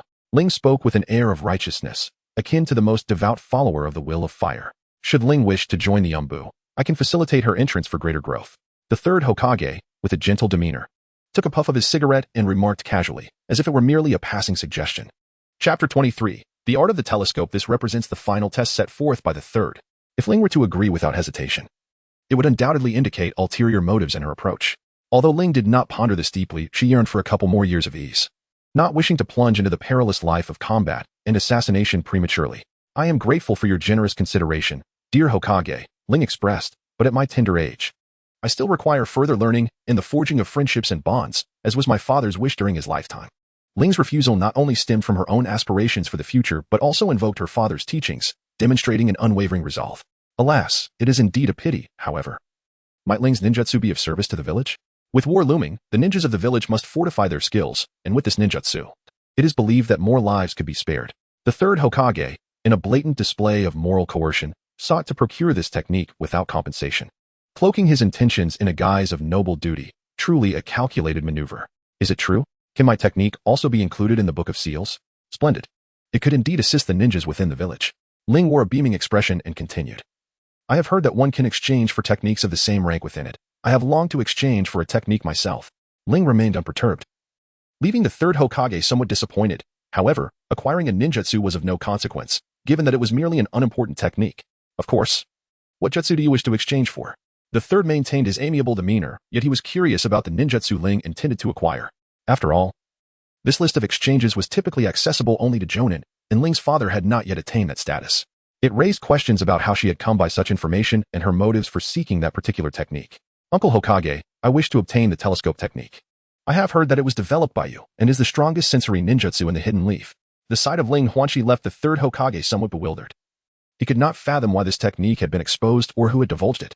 Ling, who informed you that this technique is the most formidable? The third Hokage inquired gently, appearing merely curious. Oh, that, Ling replied. I overheard it one day while passing by the women's bathhouse. A white-haired man with a hedgehog-like hairstyle was scouting for spies within the bathhouse and lamented that if only he possessed the telescope technique, it would be the strongest sensory ninjutsu in Konoha. Unfortunately, that old fool, the third Hokage, refused to impart it to me. Bah. As she spoke, Ling mimicked Jiraiya's expressions and gestures, much to the chagrin of the third Hokage, causing his blood pressure to rise dramatically. Ling had indeed encountered Jiraiya in Konoha, as the third great ninja war was approaching and Jiraiya returned to the village.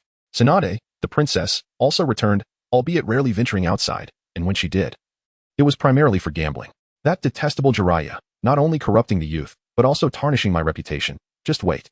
The third Hokage's fury surged, his face reddening with rage as he resolved to let Jiraiya experience the iron fist of love. At the top of a women's bathhouse in Konoha, Jiraiya, peering in secret, wore a lewd grin, flailing his arms in delight while jotting down his observations. Suddenly, he felt an itch in his nostrils that he could not suppress, leading to a colossal sneeze, and then, nothing more followed.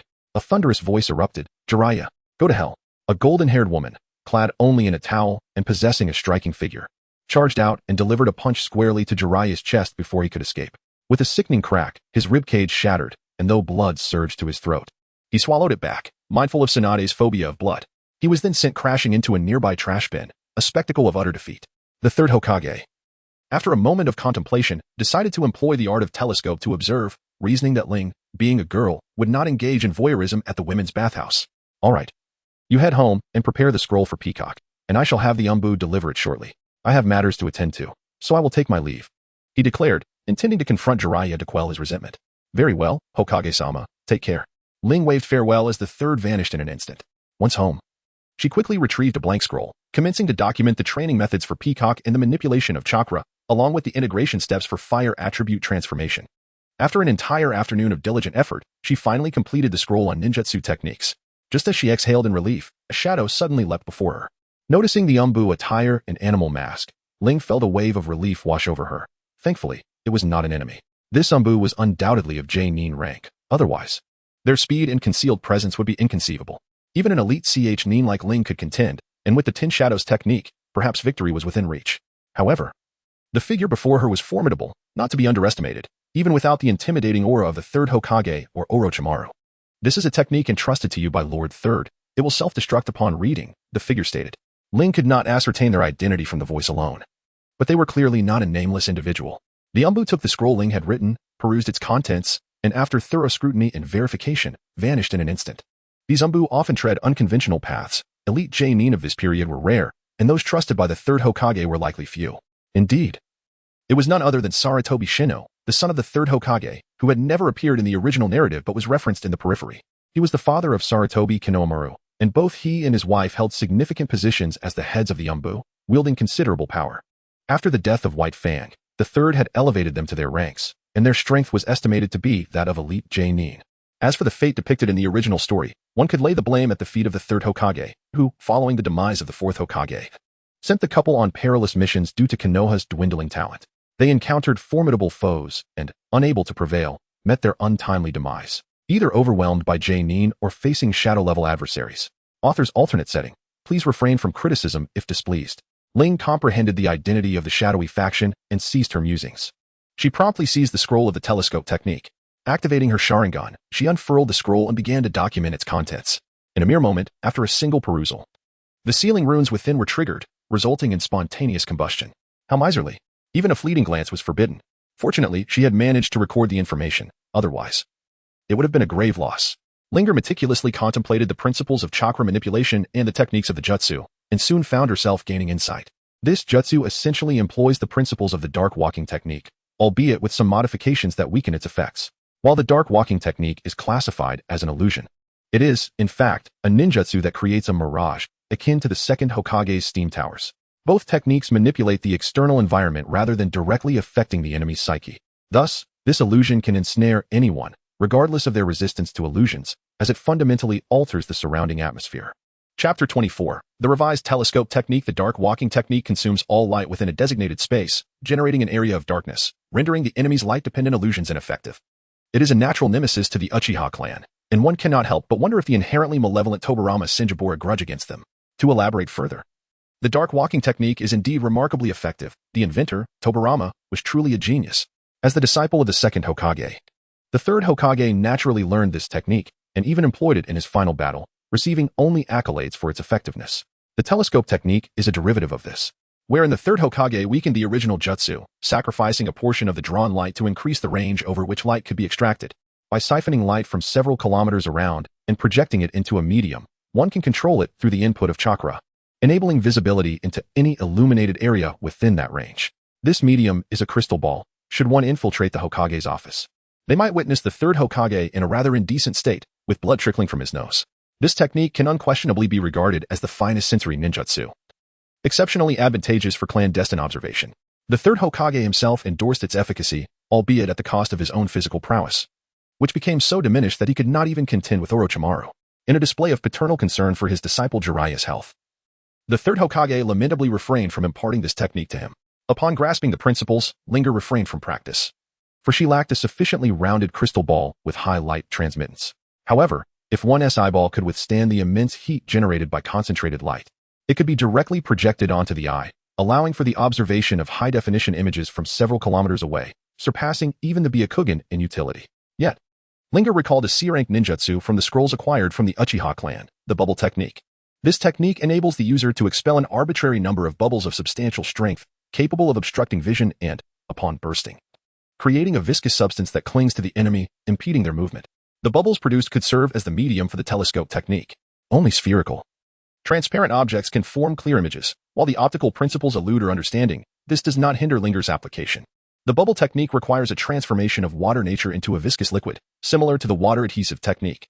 Fortunately, Linger had previously mastered the transformation of water nature into a viscous form, making it perfectly suited for the execution of the bubble technique.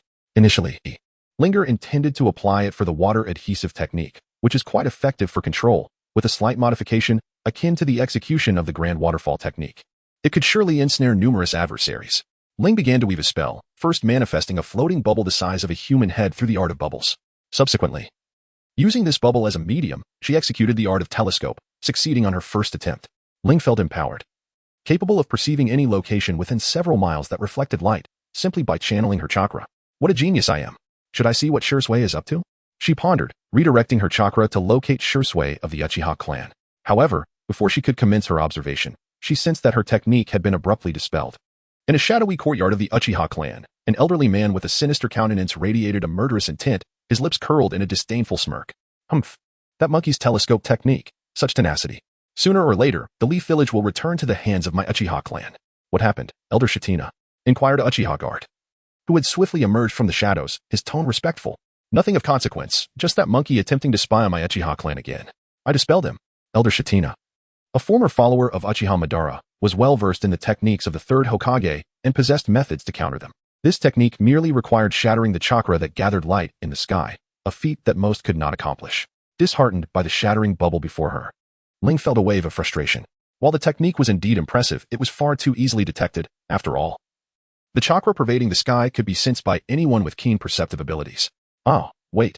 I didn't intend to use it for spying, but rather for detecting enemies. It doesn't need to be so clear. Ling suddenly realized she had been trapped in the archaic mindset of that old codger, the third Hokage. Thus, she attempted the art of bubbles and the art of telescope once more, this time elevating her perspective to merely capture the general terrain and structures surrounding her. Any moving creatures were replaced by mere dots, allowing Ling to achieve her reconnaissance objectives. Having not trained for a while, Ling found her strength had grown. And she had even developed a new technique. A white phosphorus snake slithered out from a corner, speaking in Orochimaru's voice. Elder Orochimaru. The spirit transformation technique from our last transaction has truly left me in a dire predicament. Ling was rather displeased, after all. The technique of spiritual transformation was essentially a futile endeavor. With the loss of the concentration incense, no one had successfully mastered it. Heh, Ling. Your intelligence is worth no more than this. The art of spiritual transformation is not entirely unattainable. As he lightly flicked his serpent-like tongue, Orochimaru's cold gaze roamed over Ling. Sensing once more the peculiar aura of impending death emanating from the girl. Was it a trigger-based mechanism? Orochimaru pondered the source of this dangerous aura in his mind. Why was the esteemed Orochimaru not preoccupied with his experiments but instead seeking me out? Ling felt that Orochimaru was fixated on her day by day. At this rate, when would she ever be able to develop the technique of reanimation? Recently, the ninja world had been in turmoil, with Sunigakure searching high and low for the missing third Kazekage, leaving her with little time to conduct her experiments. Orochimaru despised interruptions during his work. Yet this unforeseen circumstance was beyond his control. Was Orochimaru here to extract information? Ling glared sharply at the serpent before her. Hiss, heh. I require intelligence on the third Kazekage that would quiet those troublesome Suna ninjas. However, Orochimaru's primary aim was not merely to gather information but to investigate the power behind Ling, an extraordinarily vast yet covert organization that posed significant danger. What then? Was Orochimaru willing to offer? This time, he could not deceive her with something as ineffective as the spirit transformation technique. Ling's gaze was icy, and Orochimaru's intentions were unmistakable. However, she currently possessed only one card to turn the tide, which she could not afford to play lightly. The white phosphorus serpent flicked its tongue and licked its lips with intrigue. After a moment's contemplation, it proposed. How about a substitute for the meditation incense that aids in the practice of spiritualization techniques? Orochimaru was confident, certain that Ling would accept this exchange. He was not deceiving her. Indeed, that item could facilitate the study of spiritualization techniques. Yet, one couldn't help but wonder why the esteemed Orochimaru had developed a substitute for meditation incense if he did not intend to use it himself. Ling harbored profound skepticism towards Orochimaru's words. Although Orochimaru was a genius in the realm of scientific research and his expertise in reanimation was relevant to this field, doubts still lingered. In Chapter 25, The Art of Spiritualization in Sage Mode, Orochimaru remarked with a hint of amusement, I am no genius like Lord Second. I merely discovered a natural substitute. Is that so? Let me guess. This substance is inefficient? Or perhaps it poses a danger. Otherwise, Orochimaru-senpai would not so readily relinquish it. Ling replied, Ah, Ling, you are indeed astute. This material hails from the Dragon Cave of the three Great Sage Lands. A sly smile crept across Orochimaru's lips, sensing he was probing the forces behind Ling.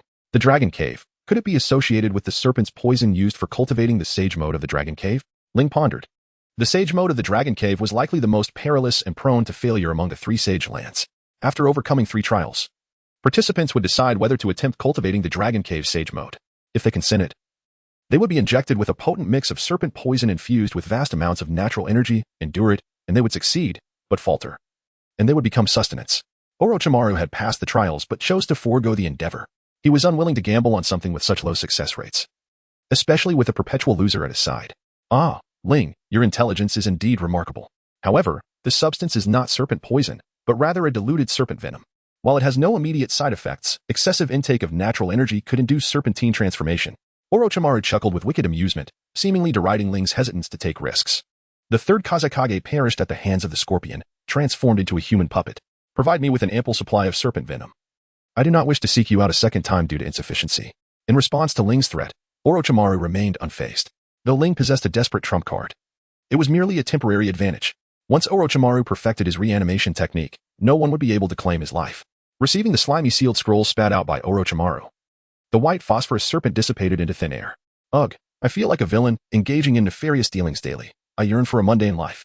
Why must I be entangled in such troublesome affairs? Ling discarded the viscous substance from the scroll with a nonchalant demeanor, having mastered the art of maintaining her composure in the face of such repulsiveness.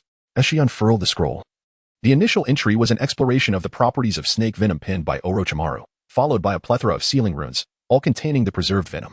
According to Orochimaru's research, this substance bore a resemblance to the toad oil from Mount Myaboku, both serving as aids in the cultivation of sage mode. However, the snake venom was exceptionally frigid. When applied to the brow, it could bring about tranquility of the mind, dispelling distractions, and facilitating the absorption of natural energy. Upon awakening her cursed energy, Ling became acutely aware of the tumultuous natural energy permeating the air. This primal energy, when intertwined with chakra, manifests in an exceedingly volatile manner, which elucidates the challenges associated with the mastery of sage mode. Most individuals find themselves incapable of withstanding such ferocity, resulting in various mutations within their bodies. However, Ling discovered that her cursed energy remained inert in the presence of natural energy. The latter is enveloped by her cursed energy without succumbing to agitation. This unique ability allows Ling to expel excess natural energy from her body, as well as to absorb it through her cursed energy. Though the latter remains a perilous endeavor she has yet to undertake. This signifies that Ling is indeed capable of cultivating her own distinct form of sage mode. With the aid of snake venom, she can attain a semblance of tranquility, gradually soothing the raging natural energy within her. It is a profound phenomenon. The volatility of natural energy appears to fluctuate in tandem with the emotions of its absorber, while emotions themselves may become agitated by the tumultuous nature of the energy. The snake venom assists in reaching a state of unperturbed mindfulness, proving immensely beneficial for both the art of spirit transformation and sage mode. As for why the original text Dragon Cavern resorted to the perilous and often ineffective method of utilizing snake venom, Ling can only surmise that these serpentine fiends are inherently malevolent, desiring the failure of challengers to savor a delectable morsel brimming with natural energy. Ling acquired the snake saliva to practice the sage mode and spirit transformation technique, while Orochimaru obtained information that troubled the ninja world. It appeared to be a win-win situation. However, both parties believed themselves to be the true victors. Although Orochimaru profited from the information, reaping substantial benefits, Ling also emerged unscathed. While her current chakra levels were insufficient for mastering sage mode, should she succeed in cultivating the spirit transformation technique, she would be well prepared to seamlessly embark on her journey towards sage mode once the requirements were met. Ling created 2 shadow clones to assist him in the practice of spiritual transformation techniques. According to the requirements of the spiritual cultivation technique, Ling first engaged in meditation to calm her mind. Just as she was on the verge of slumber, her shadow clone uncorked the sealed vial and applied a small amount of snake saliva to her forehead. The 2 shadow clones then began to apply the substance to each other, commencing their practice of the state of forgetting the self. With the combined efforts of the 2 clones and Ling, the pace of comprehending this state was accelerated, as they each experimented with different methods. One employed a numerical approach, striving to empty the mind of distractions and draw closer to that state. The other visualized a blue lotus swaying in the breeze within her mind, where the gentle wind represented distractions and the lotus symbolized the focused self in cultivation. Ling focused her mind on her dantian, her gaze directed towards her nose and her nose towards her heart, striving to align herself with a state of pure, untroubled consciousness. The effects of the serpent's saliva were undeniably potent. A chilling sensation penetrated her very core, seemingly seeping into her soul and permeating her mind. Previously, when Ling employed these techniques, the results were merely modest. However, with persistent effort over the years, she might one day attain the state of forgetfulness in meditation. Yet now, with the introduction of serpent's saliva, the outcomes were immediate and striking, enhancing her efficiency by several multiples. The sole drawback was that as the refreshing energy flowed in, it began to overwhelm her system. Initially, the small quantity could be diluted and absorbed by her body and spirit.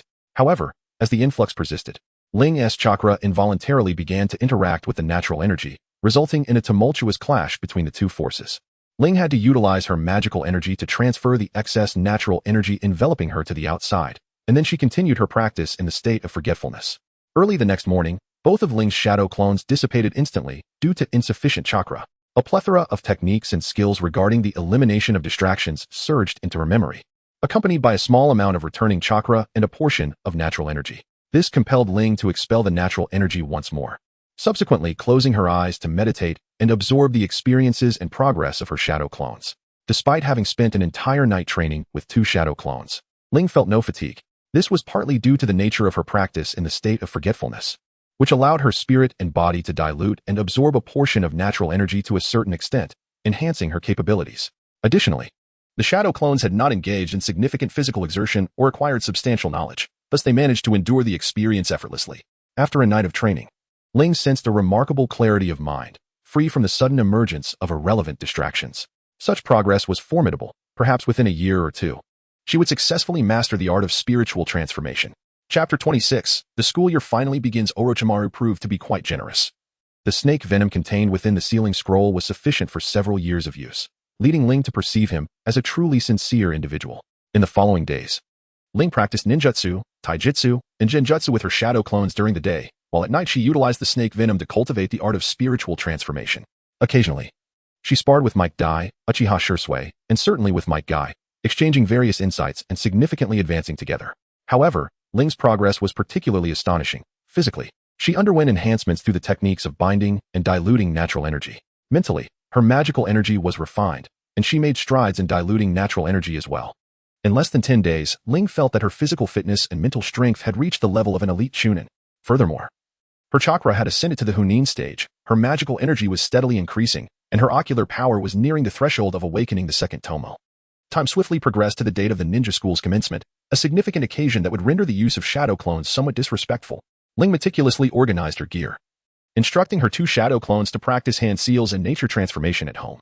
As she stepped into the gentle morning light, she reveled in the soothing caress of the early breeze playing through her hair, a sensation that felt refreshingly familiar.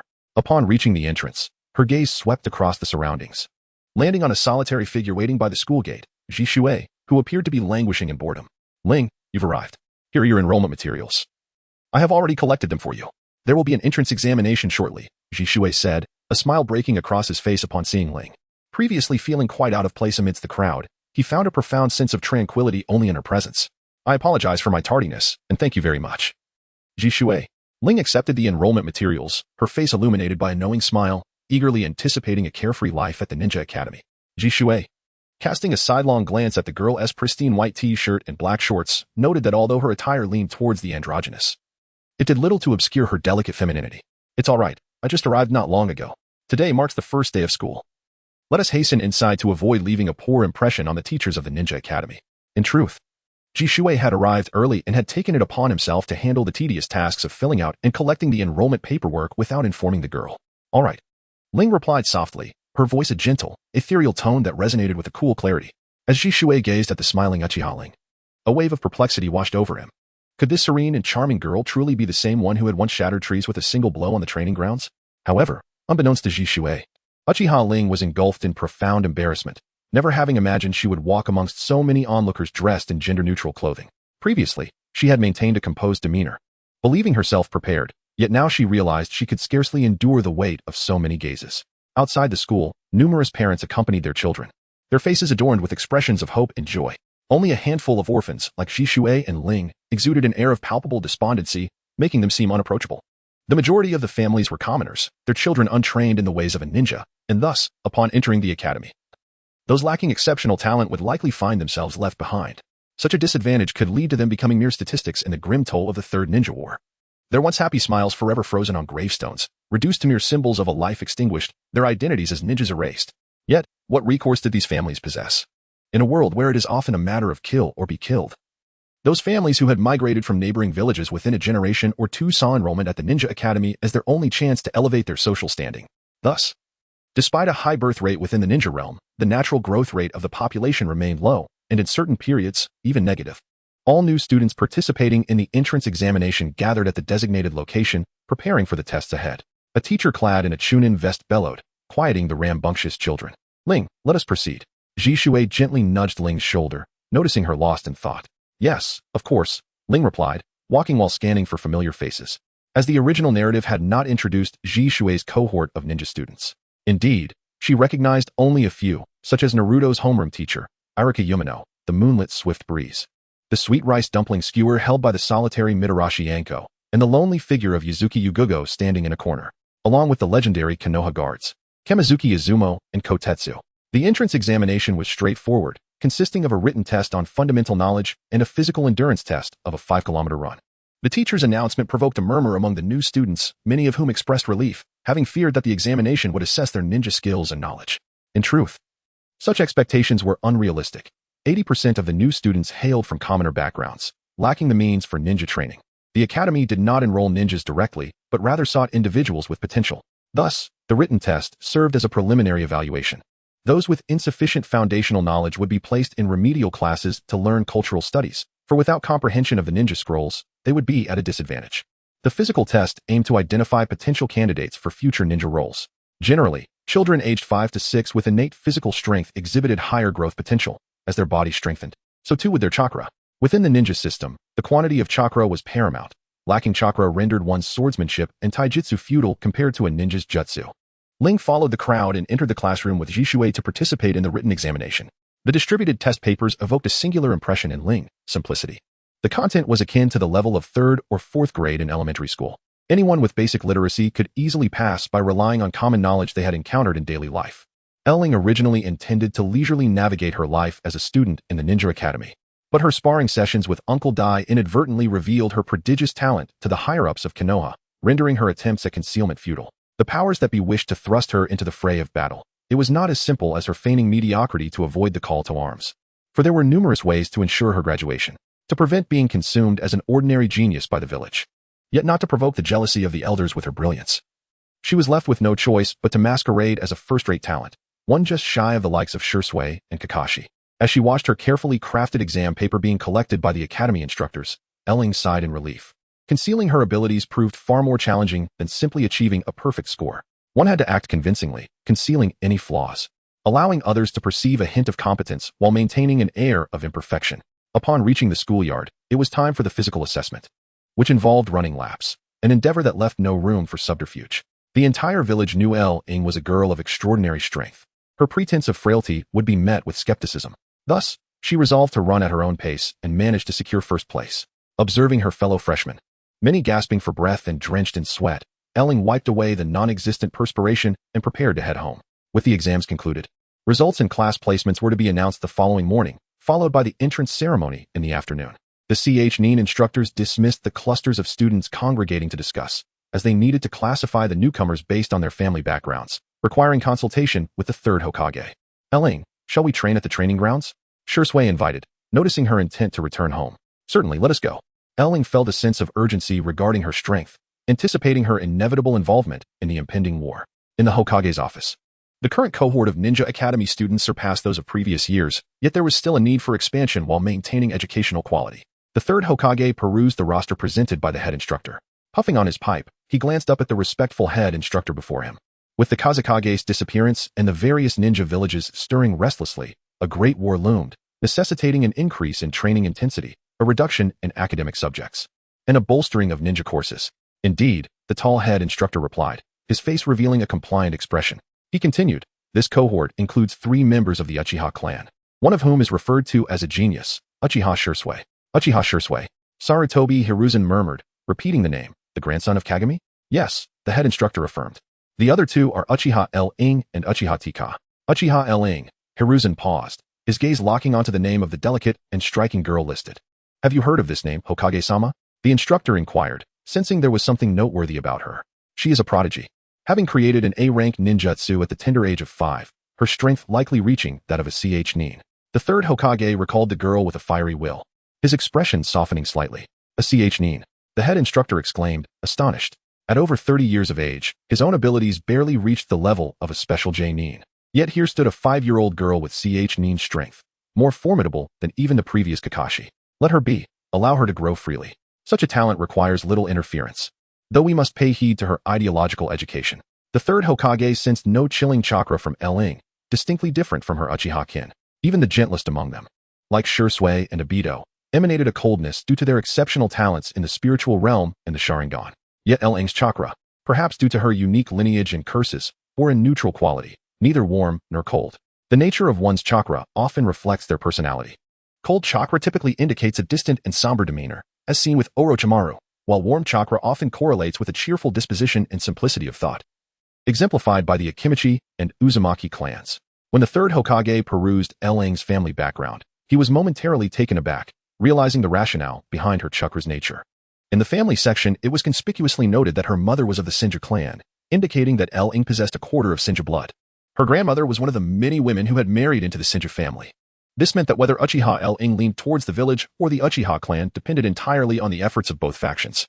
The third Hokage contemplated how to draw Ling towards the Hokage lineage, especially given her lack of esteem within the Uchiha clan, where she faced considerable ostracism. Ling herself did not feel a connection to her Uchiha roots, making her an ideal bridge or potential spy between both sides. Upon examining the section detailing Ling's chakra attributes, the third Hokage was once again astonished to find it listed as possessing 5 elemental affinities. Indeed, Ling had not concealed this. She aimed to bolster her leverage against being easily discarded, ensuring she would not be relegated to the role of cannon fodder in the brutal theater of war. With 5 elemental affinities, immense chakra reserves, her self-developed ninjutsu style, the swordsmanship of the Yagyu clan, and the genjutsu of the Uchiha, she was the epitome of a versatile ninja, truly an all-encompassing talent. The third Hokage closed his eyes, seeing his own past reflected in the girl before him. If there exists a ninja in the current world who possesses no shortcomings and embodies versatility, it would undoubtedly be Sarutobi Hiruzen, the third Hokage, often referred to as the Doctor of Ninjutsu.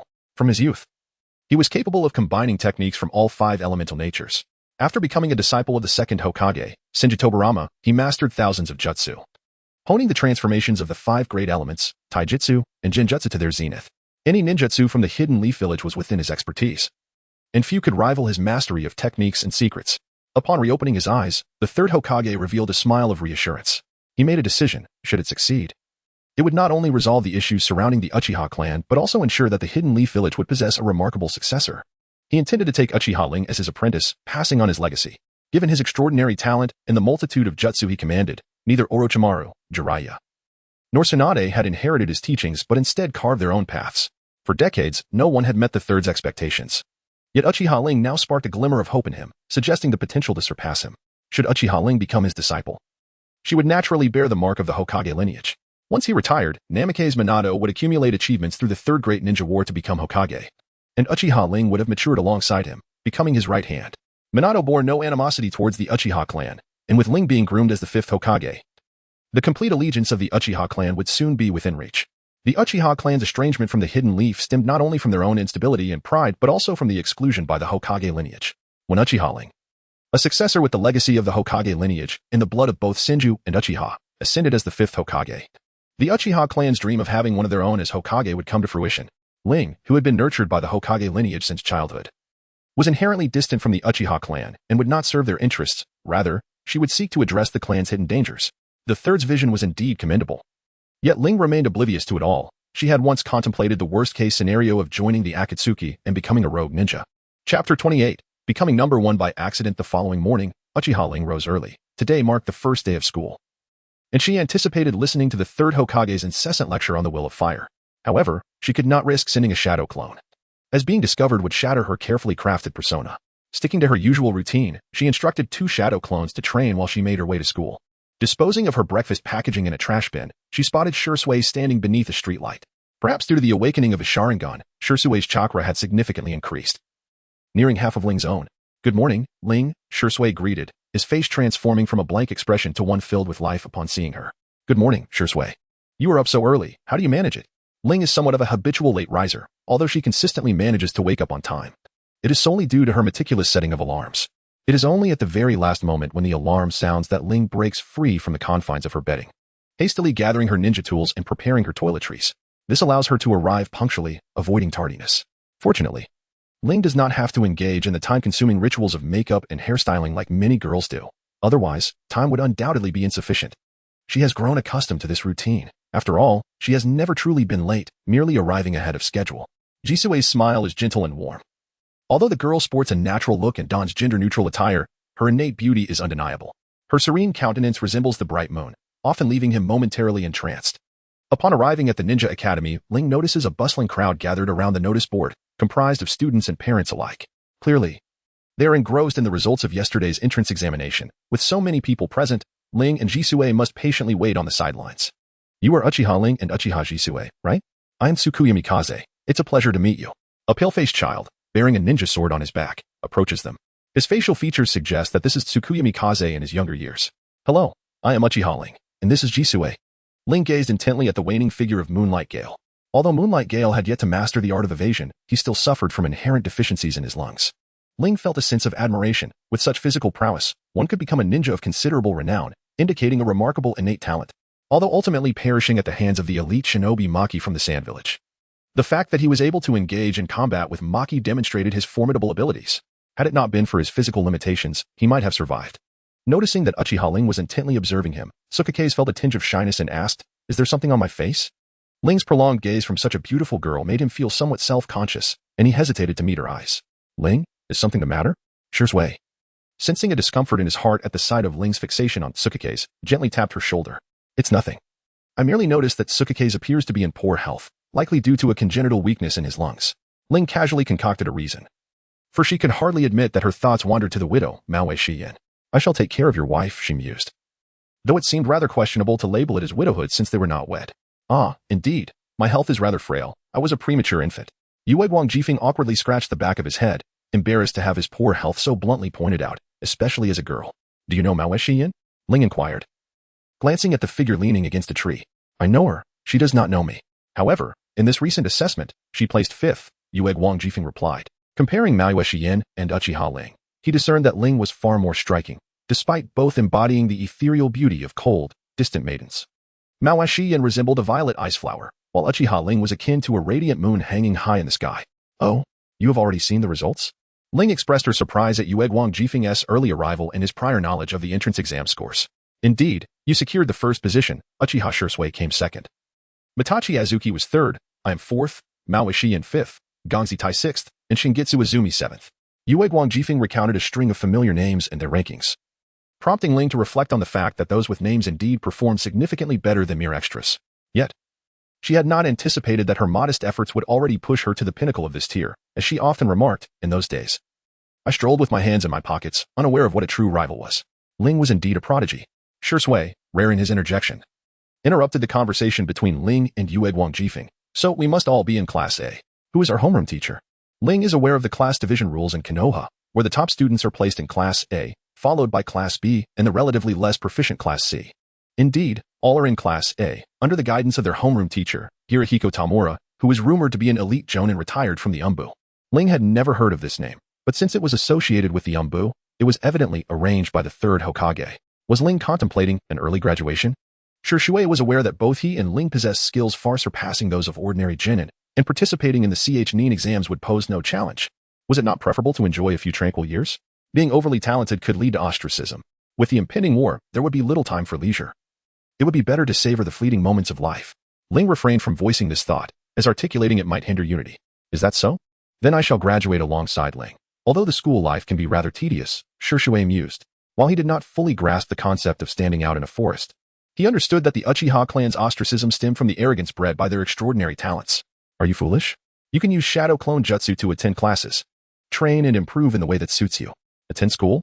To listen to the droning of the Will of Fire? Ling found it absurd. The Will of Fire spoke of leaves burning to illuminate new sprouts, yet during the second and third great ninja wars, the third Hokage did not possess the vast roots to ignite, while it was the new sprouts that were consumed by flames. Furthermore, there were also the likes of Nara Shikaku and Mido Gaiden, who, despite their power, were mere figureheads, never participating in the great ninja wars. As the crowd dispersed from the bulletin board, Ling, Shisui, and Yuzuki Yugao proceeded to take a closer look. Such matters were best observed firsthand, otherwise the essence would be lost. The purple-haired girl, Yuzuki Yugao, indeed possessed an air of coolness. She appeared to be an orphan.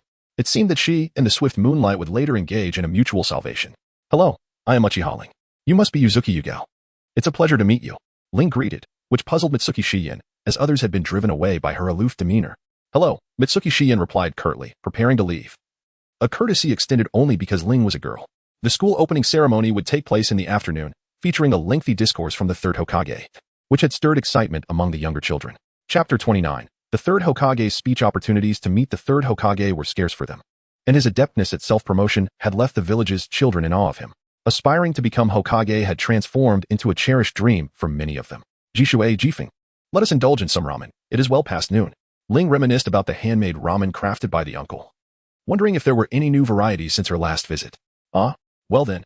The swift wind, unexpectedly called upon by Ling, found himself surpassing his own expectations. Had they truly become friends so soon after their acquaintance? Ling was unclear about the principles of friendship in the ninja world. Dining together signified either camaraderie or companionship. Upon entering Ichiraka Ramen, Shouta felt an overwhelming weight in the dough he was kneading the moment he laid eyes on Ling. He vaguely recalled that day when this little girl consumed dozens of bowls of ramen, nearly exhausting him to the point of collapse. The following day, he took a day off to recuperate. Nevertheless, he firmly believed, as his father had taught him, that no customer should leave hungry. Thus, Shouta immediately rallied his spirits. An hour later, he slumped into a chair, his eyes vacant as he gazed at the sky, seemingly exhaling his very soul. Ling gently caressed her abdomen, feeling a sense of satisfaction in her progress. This time, she had consumed a remarkable 80 bowls, a testament to the effectiveness of her training during this period. Meanwhile, Sukake's bore an expression of utter disbelief, exclaiming, "Is your stomach akin to Doraemon's dimensional pocket?" Huh? Who is Doraemon? While Shisui maintained a facade of calmness. Internally he was exclaiming, "You can eat so much." Upon returning to the Ninja Academy, some new students who had already partaken in lunch began to arrive one after another. Uchiha Shisui and Sukake's accompanied Ling to Class A, awaiting the commencement of the opening ceremony. The third Hokage, burdened with responsibilities, particularly in such tumultuous times of impending war, had much information from the front lines to manage. Nevertheless, he managed to carve out time to visit the Ninja Academy and impart the will of fire. As the homeroom teacher, Tamura Hirohiko, hurried to announce the gathering, the new students gradually made their way to the playground, forming a serene line as they awaited the arrival of the third Hokage. The podium had already been adorned with chairs and banners, exuding a palpable sense of ceremony. Just as everyone was patiently awaiting, the third Hokage appeared on stage, accompanied by several Anbu, and greeted the new students with a warm smile. "Third Lord, Hokage-sama," called out voices from below, reminiscent of a fan meeting, prompting Ling to quip about the third Hokage's penchant for public relations. The third Hokage raised his hand to silence the crowd, and as tranquility enveloped the area, he took his seat and surveyed the eager faces of the new sprouts. "First and foremost, congratulations on your successful enrollment. I hope that upon graduation, you will all become outstanding ninjas. You shall embody your own ninja way and become the pillars of Konohagakure. This will require you to study diligently during your time at the academy, always keeping in mind the unique spirit of our village, the will of fire, and diligently embodying the spirit of self-improvement." Ling stood at the forefront with a forced bravado, likely due to her diminutive stature. Despite the enhancement bestowed upon her by the celestial binding, which rendered her physique remarkably robust, it did not alter her natural growth. The first row was undoubtedly the most arduous position to endure the baptism of the will of fire, and Ling struggled to muster her enthusiasm, feigning an interest she did not possess. Internally, however, she was engulfed in a haze. Her ears seemed to function as conduits, with the fervent declarations of the will of fire flowing in one ear and out the other, entirely bypassing her consciousness, whether in her past life or the present. Such oratory sessions conducted by the principal were her utmost aversion, tedious and interminable.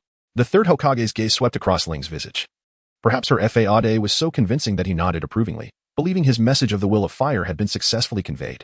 Approximately 2 hours later, the third Hokage began his concluding remarks, prompting a sigh of relief from Ling. In stark contrast, her neighbors, Uchiha Shisui and Moonlight Breeze, appeared intensely focused, as if invigorated by some unseen stimulant. In his final words, the third Hokage wished everyone a joyful and tranquil time at the Ninja Academy, encouraging the forging of bonds with teachers and peers alike. Upon finishing, he vanished in an instant, for he had pressing governmental duties to attend to. The mere 2 hours he dedicated to addressing the ninja school underscored its significance to him. "All right, students, let us return to our classrooms for the formal lessons," announced Tamura Hirohiko, promptly ushering Class A back to their respective classroom. Upon hearing his call, Ling did not seize the opportunity to slip away using the shadow clone technique. Being a freshman on the inaugural day of classes, the third Hokage might very well be observing the new students' academic engagement through a technique akin to telescopic vision. At such a juncture, Ling dared not employ the shadow clone, as she sought to maintain her persona as the heir to the will of fire, resigning herself to endure an afternoon of idle sitting. However, starting tomorrow, she could allow her shadow clone to attend classes earnestly while she dedicated herself to rigorous training alongside another clone. The foundational physical techniques and throwing skills taught at the Ninja Academy, along with the history lessons on the development of the ninja world and the various villages, and the hands-on combat classes that felt akin to child's play, held little value for her. Yet, the study of intelligence analysis, trap setting, coded communication, and geographical awareness bore some relevance to her. Once she had absorbed these theoretical concepts, the ninja school would lose its utility for her. By then, the great ninja wars would likely be in full swing. Recollecting her thoughts, Ling settled into her seat in the land of the king, patiently awaiting Tamura-sensei's first lesson of the term. Soft light filtered through the glass, illuminating the classroom, and Tamura Hirohiko regarded this cohort of exceptionally talented students with satisfaction. Noting that while a few were mischievous, most remained quiet. Let us commence with self-introductions. Please share your name, interests, dislikes, and aspirations, Tamura Hirohiko stated, observing the students who seemed hesitant to take the initiative, prompting him to continue. I shall begin with myself, starting from the first student at the front row, followed by the second row. My name is Tamura Hirohiko. I enjoy soaking in hot baths, detest disobedient individuals, and aspire to be an exceptional teacher. After concluding his introduction, he cast a glance at the student by the door, and his meaning was unmistakable. I am Sato Uchiha. I love painting, dislike bell peppers, and dream of becoming a great artist. This was a delicate young girl, reminiscent of a childhood princess. Upon finishing, the class erupted into applause, offering encouragement. Hello everyone. I am Yumino Irika. I enjoy reading, dislike mischievous children, and aspire to be an outstanding teacher. No wonder, Yumino Irika, the mentor of Naruto, had harbored a desire for the secure and untroubled life of a teacher since childhood. I am Katetsu Tetsu. I relish delicious food, loathe waiting for it to be served, and dream of a leisurely life. I am Kamizuki Izumi. I have a passion for swordsmanship, detest being interrupted while speaking, and aspire to become a master of the blade. The gatekeepers of Konoha are formidable ninjas. It is well known that both Itachi and Kisame refrained from entering Konoha through the front gates, demonstrating the prowess of these two guardians, comparable to the legendary Chincheon and Uchiha. Chapter 30. Those who aspire to be Hokage do not meet favorable ends. I am Mitakahara Anko. I love rice dumplings. Abhor having my dumplings snatched away, and dream of becoming a powerful ninja like Lord Orochimaru. Anko had idolized Orochimaru since childhood. It is no wonder she became his pupil. When Orochimaru defected from the village, he could not bring himself to harm her and even erased her memories to exonerate her from suspicion. Truly, Orochimaru possessed a remarkable sense of humanity. I am Yuzuki Yuin. I enjoy swordsmanship, detest being disturbed, and aspire to join the Umbu. Quite fitting, your dream came to fruition, albeit at the cost of losing your boyfriend, leading you to join the medical corps. Hello everyone. I am Moonlight Breeze. I too have a passion for swordsmanship, disdain those who underestimate me, and aspire to be a great ninja. Yuzuki Yuin cast a surprised glance at Moonlight Breeze, thinking this individual rather decent. One who loves swordsmanship could hardly be deemed a villain. Ling gazed at the two individuals locked in a gaze, unable to suppress her critique. It's no wonder you two are a couple. Although the aspirations of Moonlight Gale to become a great ninja were indeed realized, one must acknowledge that the names inscribed on the spirit tablet are undeniably remarkable. I am Uchiha Shisui, an aficionado of crows, averse to those who incite conflict, with the dream of becoming Hokage. It goes without saying that those with a tinge of madness in the Uchiha clan often aspire to the title of Hokage, such as the notorious Uchiha Madara and his four henchmen. Uchiha Madara, thwarted in his ambition to become Hokage, betrayed his comrades and eliminated the first Hokage. Uchiha Bito, unable to assume the title, failed to protect his beloved and consequently took the life of the fourth Hokage.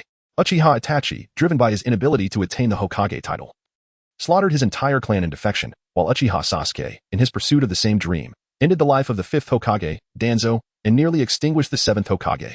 Uchiha Shisui, unable to fulfill his own Hokage aspirations, chose the path of suicide, such a tragic fate for one deemed the most ineffectual. Soon, it was Uchiha Ling's turn to make her entrance. She had no intention of being extraordinary and promptly rose to her feet. I am Uchiha Ling, a scholar of ninjutsu, loathing warfare, with the dream of everlasting peace for the world. Ling regarded her introduction as mundane and unremarkable, yet it left the younger students utterly astonished. Their aspirations merely revolved around becoming Hokage, with little contemplation of peace. It is essential to recognize that the freshmen seated here have, to varying degrees, been impacted by the ravages of war. They scarcely believe that the prospect of peace exists. The tension since the conclusion of the Second Great Ninja War has persisted for only a few years. In fact, during this brief period, friction among the various ninja villages has been incessant, with the Third War unfolding as a mere continuation of the Second. Before long, each of the several dozen classmates had completed their self-introductions. Most hailed from prestigious clans, with only a scant few being commoners. Teacher Nakamura did not squander the afternoon, opting instead to outline future courses and various arrangements. Perhaps due to the impending Great Ninja War, the curriculum at the Ninja Academy has been adjusted, placing greater emphasis on combat and ambush tactics. It appears that the possibility of becoming cannon fodder is inescapable, given Ling's current abilities. Even facing a special Jonin would prove challenging. Surviving the Third War will necessitate not only luck but also a certain level of skill. In the near term, it is implausible to achieve rapid advancements in the realms of divination and binding techniques. However, there remains potential in the domain of the Ten Shadows technique. Presently, Ling has only mastered 4 types of Shikagami and has yet to experiment with their fusion. The subsequent powerful Shikagami could very well turn the tide in battles against Jonin. Thus, time is of the essence in refining her Shikagami, as the clock is undeniably ticking. Meanwhile, Orochimaru, armed with intelligence gleaned from Ling regarding the third Hokage, approached a spy from Sunagakure, instructing them to inform Ichizuki that he possesses crucial information about the third Kazekage. His intent is to extort a significant sum, both to bolster his research funding and to sow discord within Sunagakure, although achieving this may prove challenging. Collaborating with Konoha's spies to disseminate rumors could indeed create chaos within the village. As the afternoon classes concluded, Ling finally exhaled in relief, primarily because the knowledge imparted at the Ninja Academy was exceedingly basic and felt like a waste of time. Ling, do you plan to attend school tomorrow using the shadow clone technique? Shisui, being a straightforward child, sought to confirm with Ling first, lest he find himself alone employing the technique the following day, an undeniably awkward situation. Rest assured, no one will discover that you utilize the shadow clone technique, unless you were to act recklessly. Ling's shadow clone is not something that can be easily shattered, and at this stage, there are no ninjas for practice. Upon arriving at the training ground, Ling intended to further enhance her training, as the physical body is fundamental, and she has yet to reach the limits of her celestial and cursed bindings. However, she noticed a father-son duo engrossed in their rigorous workout, fervently performing push-ups. Yet, Uncle Dai and Kai's push-ups were somewhat distinct. They were executing handstand two-finger push-ups, with copious amounts of sweat cascading from their heads. Their arms trembled incessantly. Yet they persisted through the profound soreness, evidently having trained for an extended period, nearing their physical limits. Uncle Dai, this level of training is excessively taxing on your bodies. It would be wise to procure some restorative elixirs to mitigate the strain, Ling advised. For those lacking extraordinary physical talent, such exhaustive training is more detrimental than beneficial. Ah, Ling, thank you for your concern. We have been using the restorative potions from the Nara family. They are remarkably effective, Uncle Mike replied while continuing his handstand push-ups, making Ling feel that her efforts paled in comparison to theirs. The Nara family, you say? Ling recalled that the Nara clan managed Shika Mountain, renowned for its various herbs and deer antler products. Come on, Ling, join us in this training. This is what youth is all about, Mike exclaimed, executing one-handed handstand push-ups while giving a thumbs up with his other hand, his teeth gleaming brightly. You all carry on. I am here to experiment with a new technique. Ling was not lying. During this period, she has finally grasped the fundamental changes in the nature of wind attributes. This advancement enables her to practice the wind release chakra mode. Should she master this technique at its preliminary stage, it would significantly enhance her speed and defensive capabilities, rendering it exceptionally cost-effective. Upon arriving in the forest, Ling cautiously positioned herself, channeling chakra to flow gradually from all the energy points in her body. As she formed several hand seals once more, the chakra enveloping her body slowly transformed into a swirling breeze, embodying one of the nature transformations of wind, the wind wrap. The final and most challenging step involves enabling this wind-based chakra to circulate within her body, minimizing waste. This process is exceedingly intricate. It requires not only the control of chakra output and its transformation into a wrapping form around her body, but also the retrieval of this wind attribute chakra from specific energy points. After navigating through designated meridian pathways, it must then circulate out through other points while simultaneously replenishing the transformed chakra. Ling's attempt to master the control of wind-style chakra was met with failure. While the chakra within her body was manageable, its external manipulation proved exceedingly challenging. Nevertheless, she remained undeterred, recognizing that the complexity of wind-release chakra techniques was comparable to that of S-rank jutsu, making the difficulty in mastering them a commonplace occurrence. As the sky darkened, Ling had yet to make any progress in her wind-release chakra mode, a situation she accepted as normal. It typically took individuals several days to learn even C-rank jutsu, so Ling maintained a positive mindset. However, she refused to squander the evening hours. Ever since she discovered that practicing the state of Zhuo could replenish her mental and physical energy, Ling had significantly reduced her need for sleep. This was facilitated by the snake saliva provided by Orochimaru, which allowed her to enter a state of ethereal clarity conducive to her understanding of Zhuo. After days of practice, Ling found that her thoughts were considerably less scattered during meditation. It is noteworthy that modern individuals often struggle with incessant distractions, rarely achieving true focus, especially in solitude during meditation. Ling discerned that the effects of meditation, visualization, and seated contemplation were largely similar, leading her to naturally favor the visualization method that offered the most comfort and was least likely to induce sleep. Reclining on her bed, Ling gradually calmed her mind. After applying the snake saliva to her forehead, she seamlessly transitioned into a state akin to crystal-clear tranquility, allowing the natural energy to flow into her body, facilitating its adaptation. Ling understood that reaching the state of forgetting oneself was a formidable challenge. However, engaging in preliminary practice of sage mode was still within reach. Despite the inadequacy of her chakra reserves preventing her from stabilizing in sage mode, it did not preclude her from merging sage chakra. The process was quite straightforward.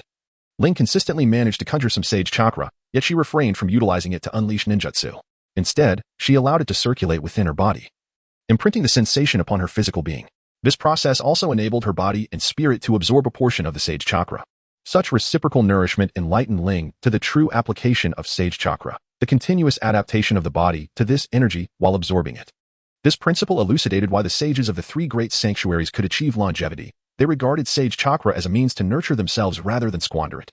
Humans, in their pursuit of sage techniques, often viewed it solely as a combat tool, never contemplating the possibility of continually adapting to sage mode for eventual permanence. This absorption of sage chakra made Ling feel as if her body was undergoing evolution, perhaps even leading her to become a sage-like being in the future. However, unlike the sage body of Hashirama Senju, which was augmented by Ashura's chakra, she envisioned a sage body akin to that of Jago, ultimately cultivating a controllable sage body that would not succumb to irrationality.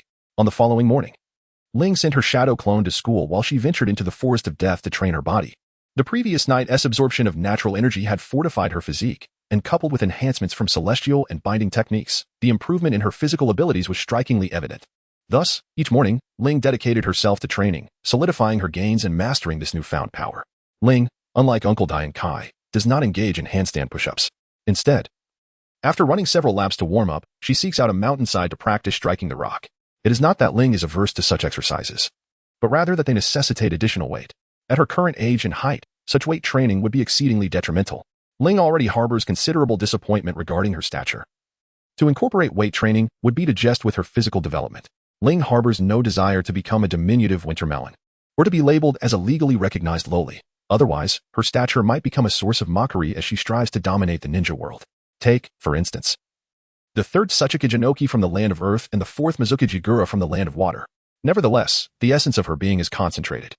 Her body density is alarmingly formidable, with her weight surpassing 1.5 times her own diminutive frame. Yet, her physique remains surprisingly supple, defying the laws of nature, leading Ling to ponder that when she is finally capable of engaging in hand-to-hand combat with the likes of Six Paths Obito, she may very well be deemed an unconventional battleship girl. Upon reaching the mountainside, one can observe numerous indentations of varying sizes, all painstakingly carved out by Ling's fists. Thanks to the specially crafted half-finger glove she wears, her petite hands retain their smooth and youthful appearance. This is not solely attributable to the gloves. The nightly nourishment from the celestial and natural energies also plays a significant role. These gloves cost Ling a staggering 500,000 ryo to forge. Initially, she had intended to create a weighted vest. However, the shopkeeper informed her that such a vest would impede her growth, and that it would be prudent to wait until she turned 12 to utilize it fully. Although she could make use of it earlier, it would necessitate her removing it at night. Thus, Ling resolved to wait another year, aiming to enhance her physical prowess and height before reconsidering the weighted vest. Having arrived, she decided to peruse the shopkeeper's offerings. She had no need for kunai or shuriken, as she had ample supplies left by Yagyu Ikemanji. Additionally, she had acquired the heavenly blade, Tsubaime, from Orochimaru. Instead, her attention was drawn to the gloves, a product the shopkeeper had taken great pride in yet failed to sell. The gloves were intended for unarmed reception of ninja tools, but their exorbitant cost and singular purpose rendered them virtually useless. After 3 years without a sale, Ling skillfully negotiated the price down from 5 million ryo to a mere 500,000. For Ling, these gloves proved to be quite advantageous, as her steel fist techniques exerted tremendous recoil on her hand's skin, necessitating the gloves to mitigate some of that impact.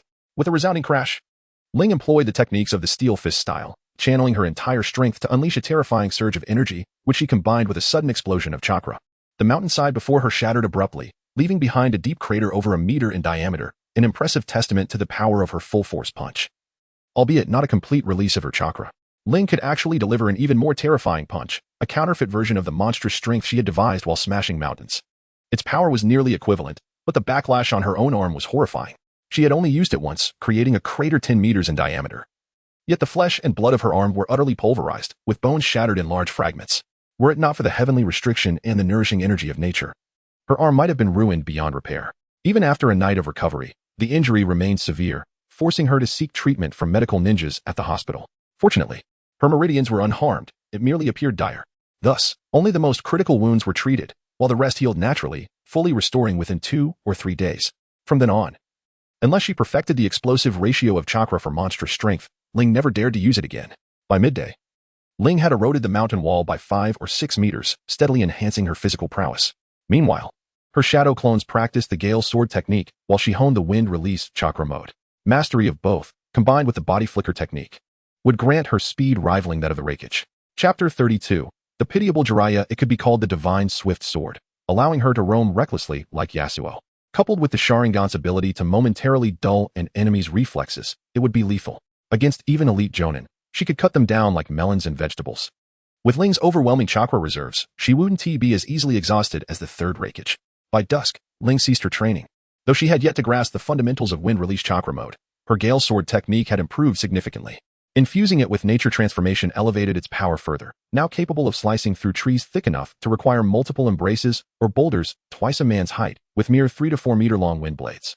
She eagerly anticipated the devastation she could unleash once fully mastering wind-natured chakra, perhaps even summoning tornadoes with a single slash. A day of relentless training left both Ling and her shadow clones utterly drained. Even the clone returning from school, exhausted from practicing hand seals, compounded her fatigue. Every step felt laborious. Too weary to cook, she opted to dine out. Yet, as she passed a women's bathhouse in Konoha, a familiar figure caught her eye, a white-haired man in a red coat, his face flushed with excitement as he peeked through a second-floor window. Yash. So fair. So ample. What splendid legs. Jiraiya felt this newly opened bathhouse was a godsend, brimming with premium sights. This was his first peeping session since recovering from the hospital.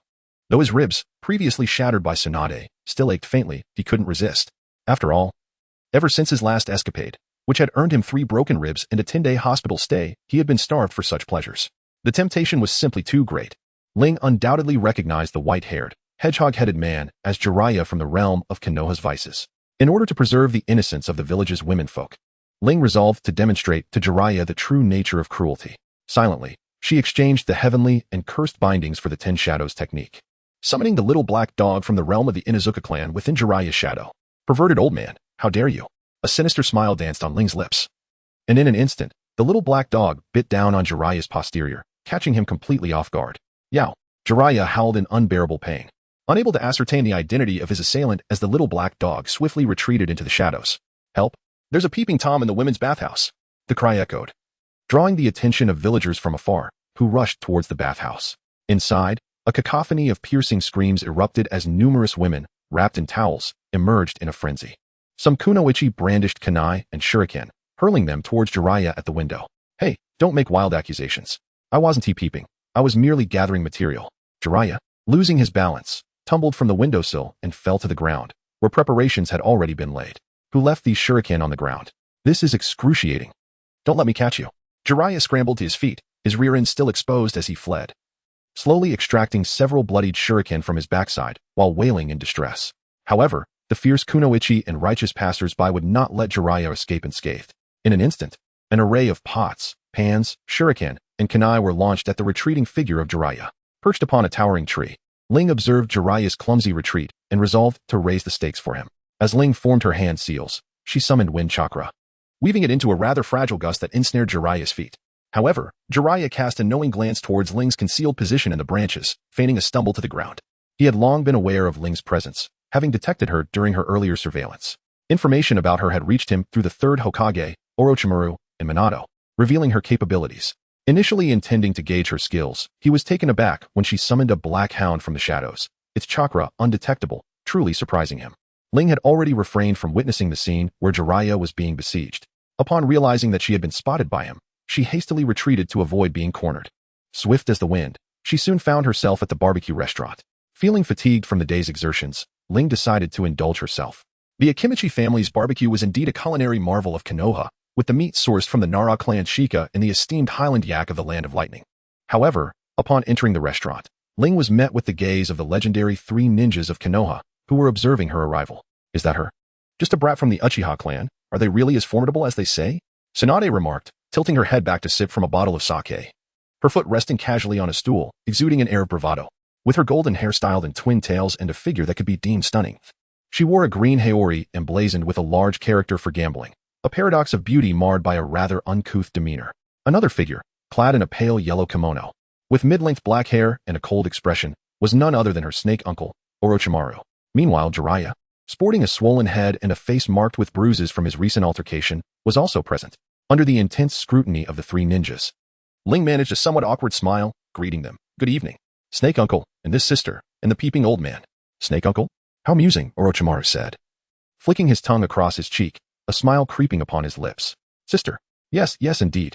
Just sister, Tsunade responded with satisfaction, feeling that with this designation, the little Uchiha was no longer the inherently wicked child of her clan. Who is the old man? My white hair is natural. Jiraiya leaped onto his stool and began to perform a theatrical dance, introducing himself with flair. Listen well, little brat, and opened those tiny eyes wide. I am none other than one of the illustrious 3 ninjas of Konoha, the legendary white-haired sage, Jiraiya of Mount Myaboku. With that, a cloud of smoke erupted at his feet, summoning a toad the size of a person, upon which he posed in a rather ridiculous manner. Ling found Jiraiya's self-introduction quite amusing. Truly, he is the comedic relief of the group. Ling applauded enthusiastically in response. How impressive! One of the legendary Sannin? The white-haired youth? The sage of the Senjutsu? Jiraiya? I have never heard of you. Jiraiya awaited Ling's admiration with great pride, only to be met with her obliviousness, causing him to tumble headfirst from the toad's back, landing squarely on the ground, while the toad let out a croak and vanished. Chapter 33, Vice and Virtue. Ling remarked that she did not recognize Jiraiya, which left him momentarily speechless. Jiraiya, a man in his 40s, was a flower among men, the dream lover of countless young maidens in Konoha. It was truly amusing that someone would be so ignorant as to not know him. Haha, Jiraiya, they don't even know who you are. It's absolutely hilarious. Tsunade's laughter, reminiscent of a contrarian, echoed, causing her ample bosom to shake dramatically, which momentarily distracted Jiraiya from his sorrow. He was now fixated on her. Hey, Jiraiya, what are you staring at? Tsunade, feeling his gaze upon her, stood up and delivered a swift punch to his head. A visible shockwave emanated from the impact, and Jiraiya rolled his eyes back, as if his very soul had been expelled. The illustrious Jiraiya slowly rose from beneath the table, his gaze dazed and swaying. Oh, Tsunade, why do you appear as 2? But perhaps 2 is better. Hee. Seeing Jiraiya seemingly inviting another blow, Orochimaru, unable to bear the thought of the already foolish Jiraiya being further incapacitated, splashed some drink onto the wound on his backside, jolting him awake. Tsunade, could you refrain from hitting my head every time? You've knocked away many of my inspirations. Jiraiya complained, poking at the lump on his head, utterly unfazed, for he had just conceived a delightful narrative while covertly gazing at Tsunade. TCH, you dare call yourself a writer with that drivel you pin, and yet you mention inspiration to me? Tsunade crossed her arms, accentuating her formidable presence. Her face turned aside in disdain.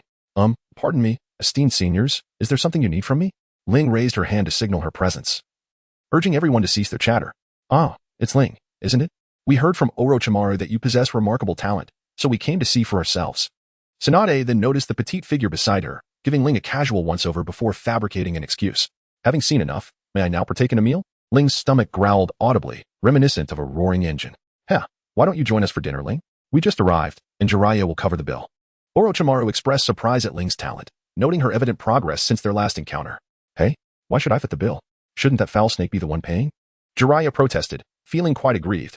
He had already endured a rough day after being beaten for peeping, and now he was also expected to treat them to a sumptuous barbecue feast. Isn't that fool self-proclaiming as a best-selling author? Does he really lack this little sum? Perhaps his books are utterly unread, resulting in no sales and consequently no funds? It must be said, Orochimaru had mastered the art of sarcasm, particularly when it came to Jiraiya. Humph, you foul snake. How could I possibly be out of money? I am a best-selling author in the ninja world. The Tale of the Strong-Willed Ninja is my work. Jiraiya insisted, proudly declaring, I shall treat them. When Jiraiya agreed to treat, Ling exchanged a knowing glance with Tsunade, both exhibiting devious smiles. Ling found herself devoid of any source of income, and when someone extended an invitation for a meal, she naturally intended to unleash her full potential in the forthcoming contest, although she contemplated moderating her consumption to ensure a steady flow in the future. The rare opportunity to outsmart Jiraiya compelled her to give her all. As for Tsunade, having squandered her funds in gambling once again, she, embodying the paradox of a wealthy heiress and a destitute individual, felt elated at the prospect of enjoying a complimentary meal during her impoverished circumstances. Given her mastery in physical techniques and young release, it was inconceivable for Tsunade to possess a modest appetite. Little did Jiraiya know the misfortune that awaited him. Sister Tsunade, may I inquire how to precisely channel chakra into my fist for detonation without inflicting harm upon myself? Ling pondered the day's events concerning the precise allocation of chakra, which she had always struggled to master, often leading to her own injuries. Thus, with such a formidable figure as Tsunade, renowned for her extraordinary strength, how could she refrain from seeking guidance? Are you experimenting with brute strength? Is your chakra control adequate? Tsunade inquired, taking a sip of her drink, a charming blush gracing her cheeks as she contemplated the matter. With a mysterious smile, Ling extended her palm, and from each of her 5 fingers emerged a strand of chakra, which she began to weave into a fabric before effortlessly unraveling it. Ah, splendid! Your chakra control is indeed commendable. It appears that you possess remarkable talent, Tsunade remarked, astonished by the display of a mere 5-year-old girl wielding such formidable control over chakra. This is a record of my insights gained while practicing the art of monstrous strength. Take it and study it. Each individual's chakra composition for monstrous strength varies, and what suits you best is paramount. Tsunade summoned a scroll and tossed it to Ling, seemingly indifferent to the fact that it was an S-rank secret scroll. Thank you. Sister Tsunade, should I require anything in the future, I shall do my utmost to assist. Ling replied without hesitation. Recognizing the urgency of the moment as the Third Great War loomed, and every ounce of strength contributed to greater security. Ling's primary focus on monstrous strength was to integrate it with the Gale Blade technique, creating a style characterized by swift, heavy strikes that would undoubtedly showcase her prowess. Any adversary daring enough to engage Ling in martial combat would soon discover the meaning of speed akin to the wind and weight of 1,000 pounds. Falling before her blade. Paired with the remarkably resilient heavenly feather blade, it was likely that ordinary kunai and ninja swords would be severed with a single strike. And a second would spell doom. Shortly thereafter, the grilled meat was served, and Ling and Tsunade indulged heartily, while Jiraiya found himself in a rather unfortunate predicament. Seemingly grasping the situation, stealing a glance at his coin purse, he realized that this was the recently received payment for his writings. And it seemed he would soon bid it adieu. After a while, Ling, her small belly gently rounded, looked up at the three legendary ninjas, each wearing varied expressions. Tsunade wore a face full of admiration, acknowledging Ling's aptitude as a descendant of the Senju clan, particularly in her capacity for consumption, surpassing even her own. Orochimaru, on the other hand, twitched the corner of his mouth, gaining a new perspective on Ling's appetite. He felt fortunate she had not become his subordinate, for otherwise his monthly provisions would scarcely cover his research expenses. Jiraiya, pale-faced, was calculating whether his funds in his toad wallet would suffice, contemplating the necessity of staying behind to work for money. Could it be that someone is short on cash? A best-selling author without funds? Orochimaru teased, instantly discerning Jiraiya's plight. Humph, I simply did not bring enough this time. Tsunade, could you lend me a little? Jiraiya said, rubbing his palms together with a somewhat ingratiating tone. Get lost. I'm broke. Tsunade retorted, having just lost money herself, unwilling to lend any, especially when she could use it for gambling. Chapter 34. Minato picks up the tab. Jiraiya's eye twitched. He vowed that if he ever treated anyone to a meal again, he would become a toad, forever doomed to bachelorhood. Orochimaru, could you possibly help me out in this dire moment? Jiraiya reluctantly turned to his last hope. Though he and Orochimaru were not on the best of terms, they shared an unbreakable bond forged through years of camaraderie, and borrowing money was hardly an issue between them. I recently acquired some new equipment and find myself low on funds. You might as well stay behind and wash the dishes, Orochimaru replied, relishing the opportunity to mock Jiraiya's predicament. Humph, don't think you can deny me assistance. I shall call Minato. Jiraiya summoned a communication toad to notify Minato to come to his aid, a distinct advantage of having a good disciple. At that moment, at home, Minato was preparing a heartfelt dinner for his gentle girlfriend, Kushina. One must admit that Minato's domestic prowess was remarkable, although compelled. He wore a smile that suggested he was more than willing. Such sentiments are likely understood only by men from the Sichuan-Chongqing region. Marrying a feisty woman from there and experiencing the trials of life. Ling believes that Kishimoto, when designing the characters of Minato and Kushina, must have been on a business trip to Chuanyu. Otherwise, how could Kushina's hair resemble the color of hot pot? Just as Minato was about to serve the dishes, a loud bang echoed, and a cloud of smoke erupted. A small, green-skinned frog appeared on the countertop, capturing the attention of both Minato and Kushina. Minato, Jiraiya is in danger. You must go to his aid immediately and bring sufficient funds. Upon delivering the message, the communication frog vanished back to Myaboka Mountain, leaving Minato and Kushina exchanging puzzled glances. Minato, what has that old rogue gotten himself into? Does he truly need your assistance? Kushina constantly reminded Minato to steer clear of that lecherous old man. Yet at this moment, she felt a twinge of concern for Jiraiya. It should be fine. I sense that the flying thunder god kunai I sent to Master Jiraiya is still within the confines of Konoha. Minato chuckled, stroking the back of his head. Fully aware of his teacher's tendencies, asking him to bring money was merely a ploy to have him cover the bill. Humph, that old swindler. Claiming there's a crisis in Konoha while requesting money, how absurd. Kushina retorted, returning to the sofa with a disdainful tone, muttering incessantly like a monk chanting scriptures. Even the bound Ninetail seemed to lay its ears flat, not wishing to endure the tirade of this irritable woman. Haha, wait a moment, Kushina. I'll check on Master Jiraiya. Minato grabbed his wallet and utilized the Flying Thunder God technique to teleport to the barbecue restaurant, where he found Jiraiya anxiously awaiting his arrival. Minato, you've finally come. I neglected to consult the almanac before leaving, and during dinner, I encountered two ferocious beasts. I'm a bit short on cash. Could you spot me? The moment Jiraiya saw Minato, it was as though he had glimpsed an angel, and he instantly relaxed, patting Minato on the shoulder. Upon hearing ferocious beasts, Minato couldn't help but think of Kushina back home, shaking his head to dispel the inappropriate thought. Only to see Tsunade and Ling good evening. Orochimaru-senpai, Tsunade-senpai, and Ling Minato greeted, observing Tsunade and Ling, who were comfortably reclining after a hearty meal. And he felt that Jiraiya's predicament was not unwarranted. If he were to gather his girlfriend with him, they would likely devour every last morsel at the barbecue restaurant.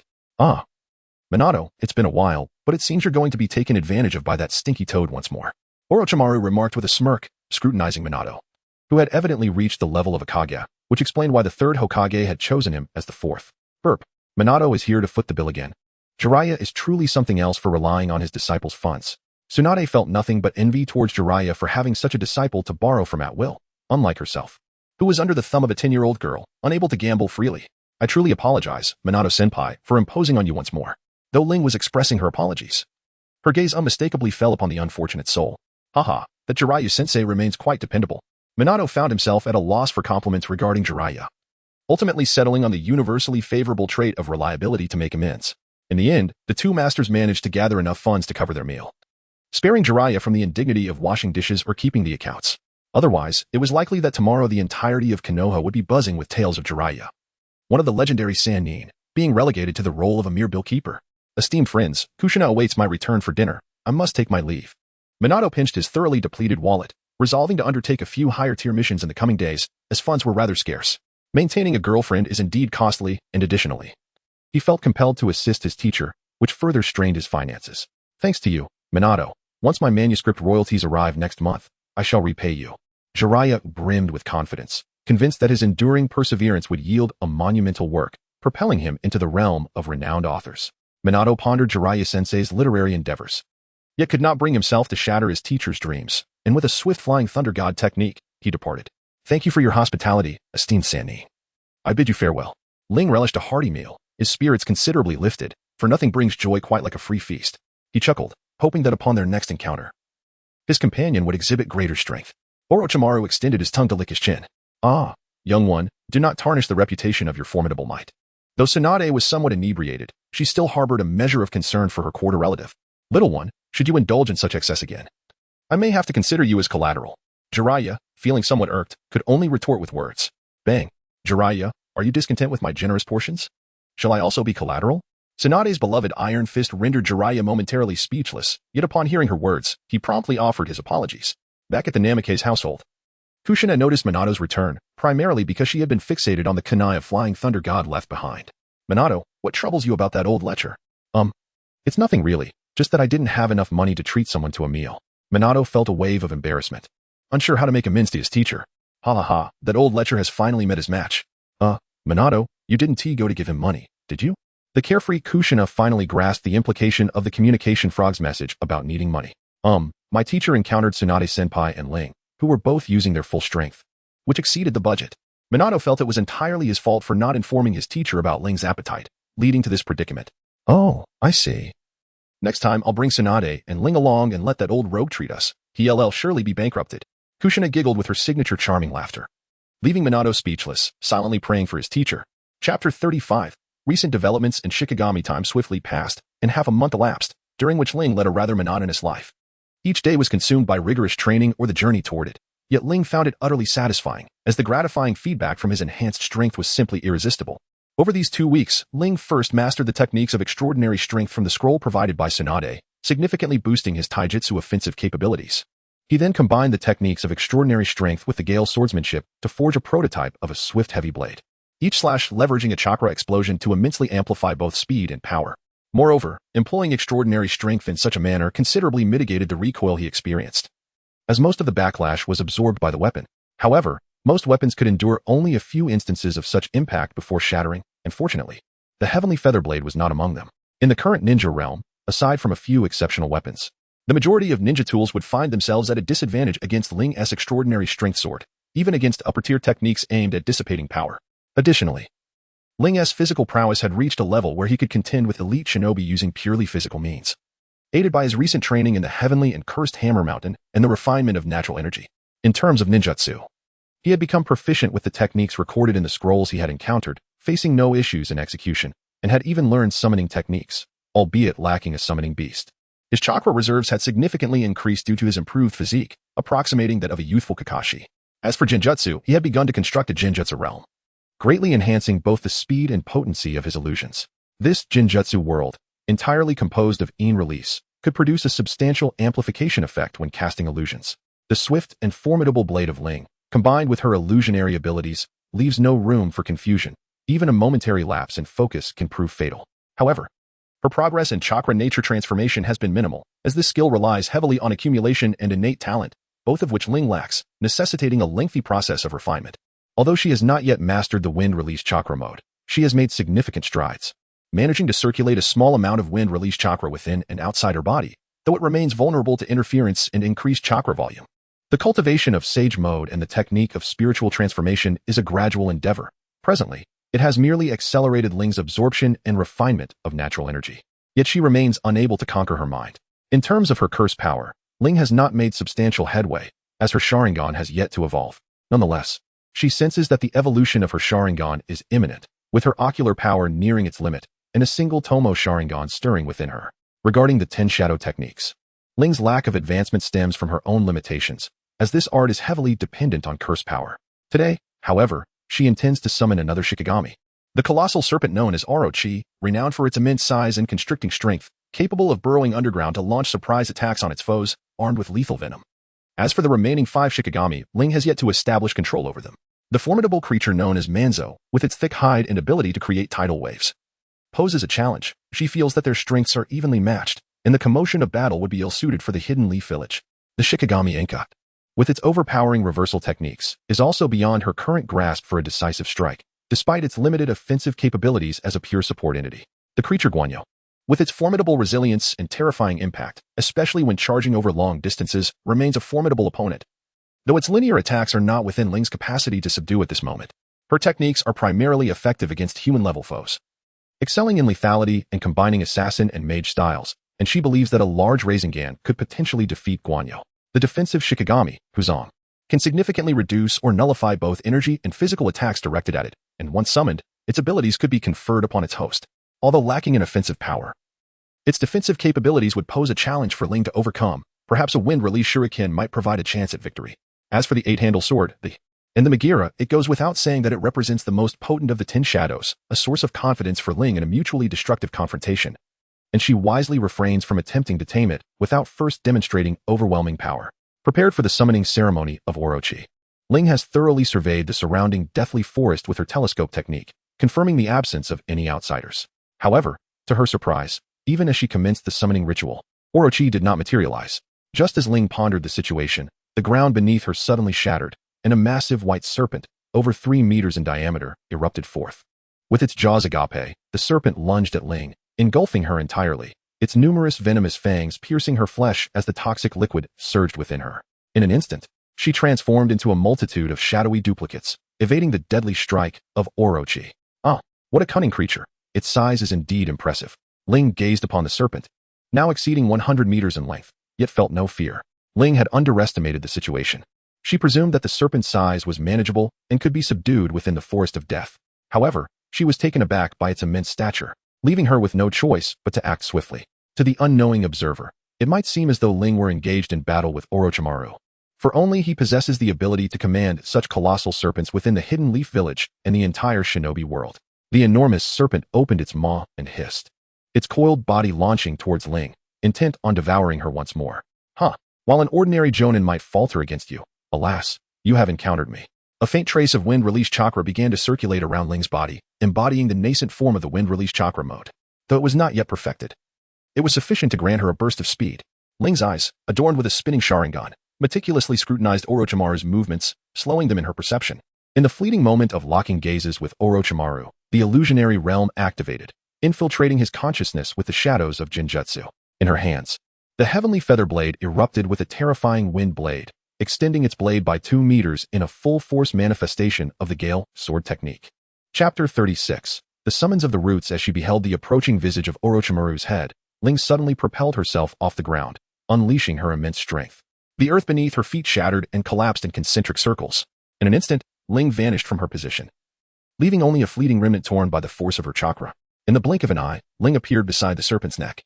At that moment, the wind-release chakra enveloping her could no longer withstand the interference and dissipated, yet it had sufficiently allowed Ling to breach the barrier of air, augmenting her velocity.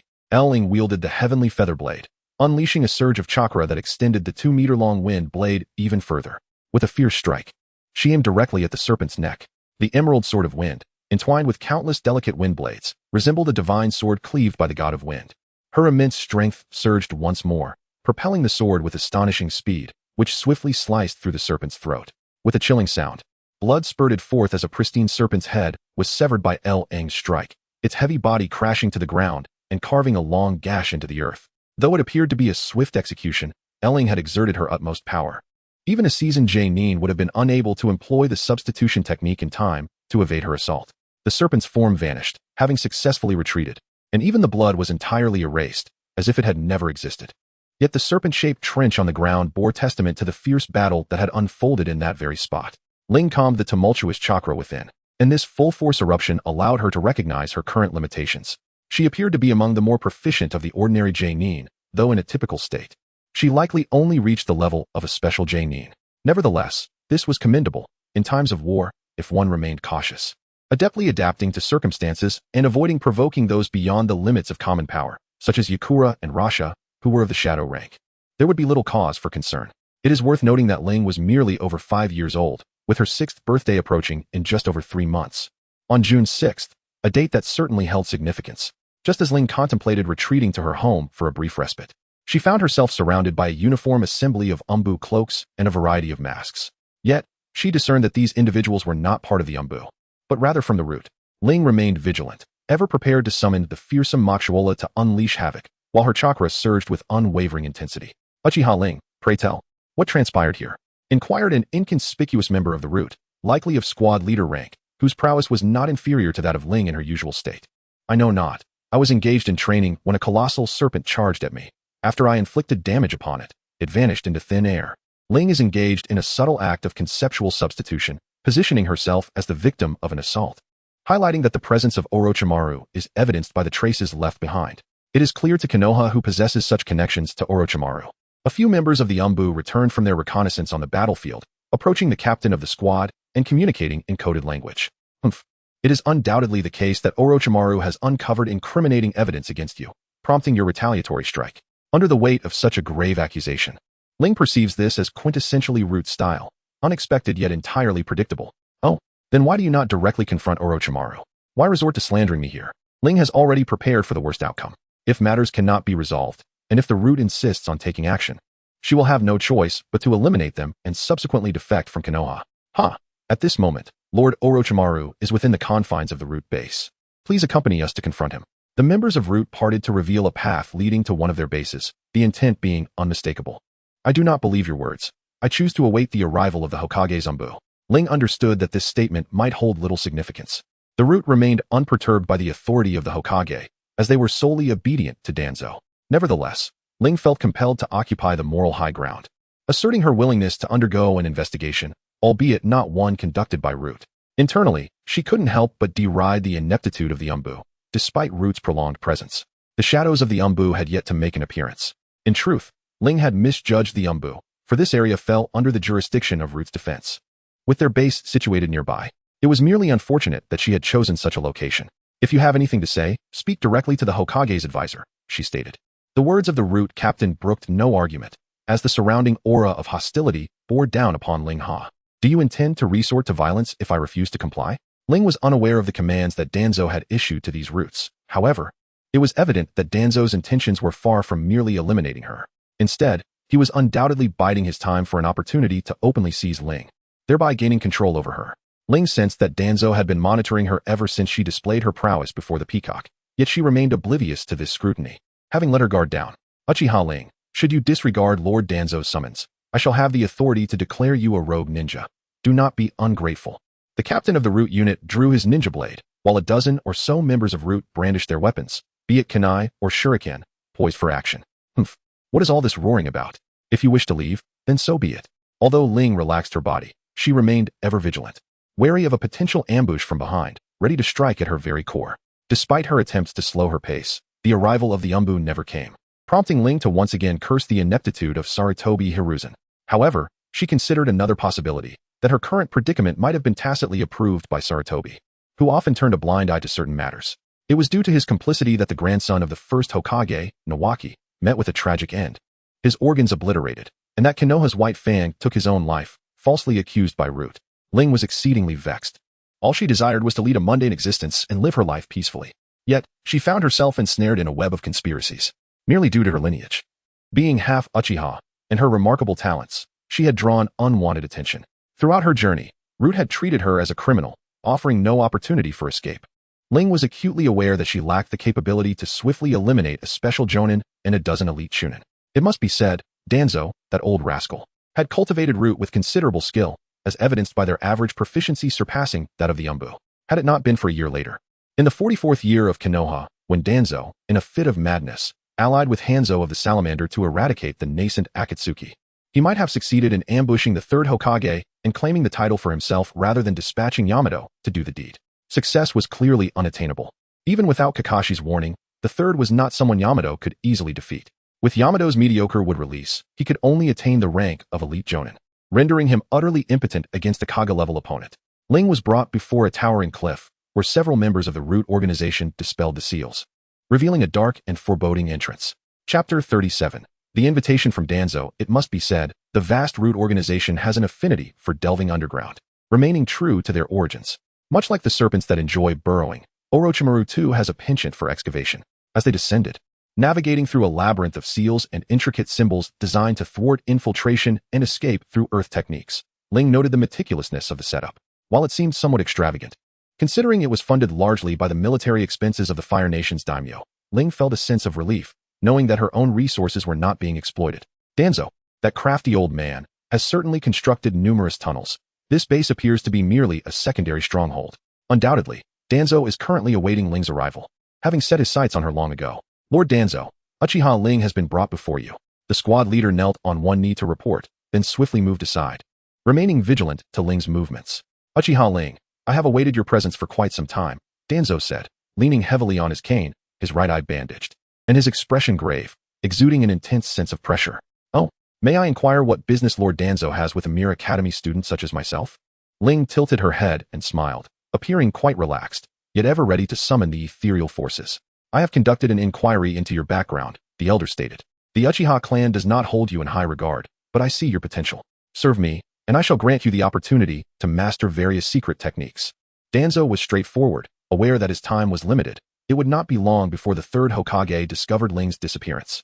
Thus, it was imperative to secure her allegiance within this fleeting window. Why do you say such things, Lord Danzo? The Uchiha clan values me greatly.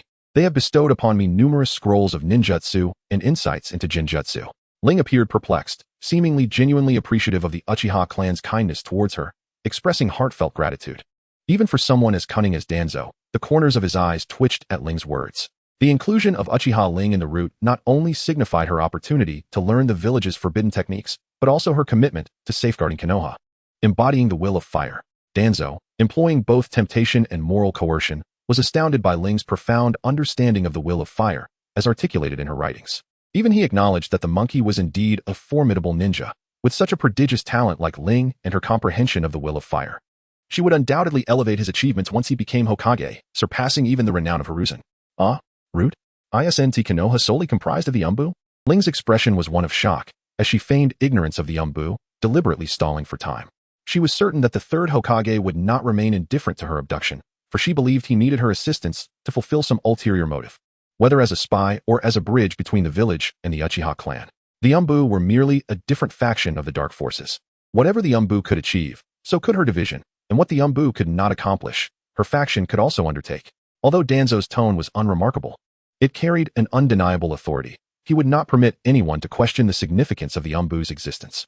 The strength of Konoha was formidable, and she felt that the third Hokage's Umbu had little reason to exist at all. Although Ling expresses such sentiments, she cannot help but critique the striking resemblance between Danzo's Root and the Umbu of the third Hokage, reminiscent of the infamous Western and Eastern factories. Uchiha Ling, you possess discernment. One day, I shall dismantle the Umbu. Danzo finds this rather gratifying. Who says that Root, shrouded in darkness, does not yearn for the warmth of sunlight? He understands that to ascend to the position of Hokage, one must stand in the light, rather than cower in the shadows as he currently does.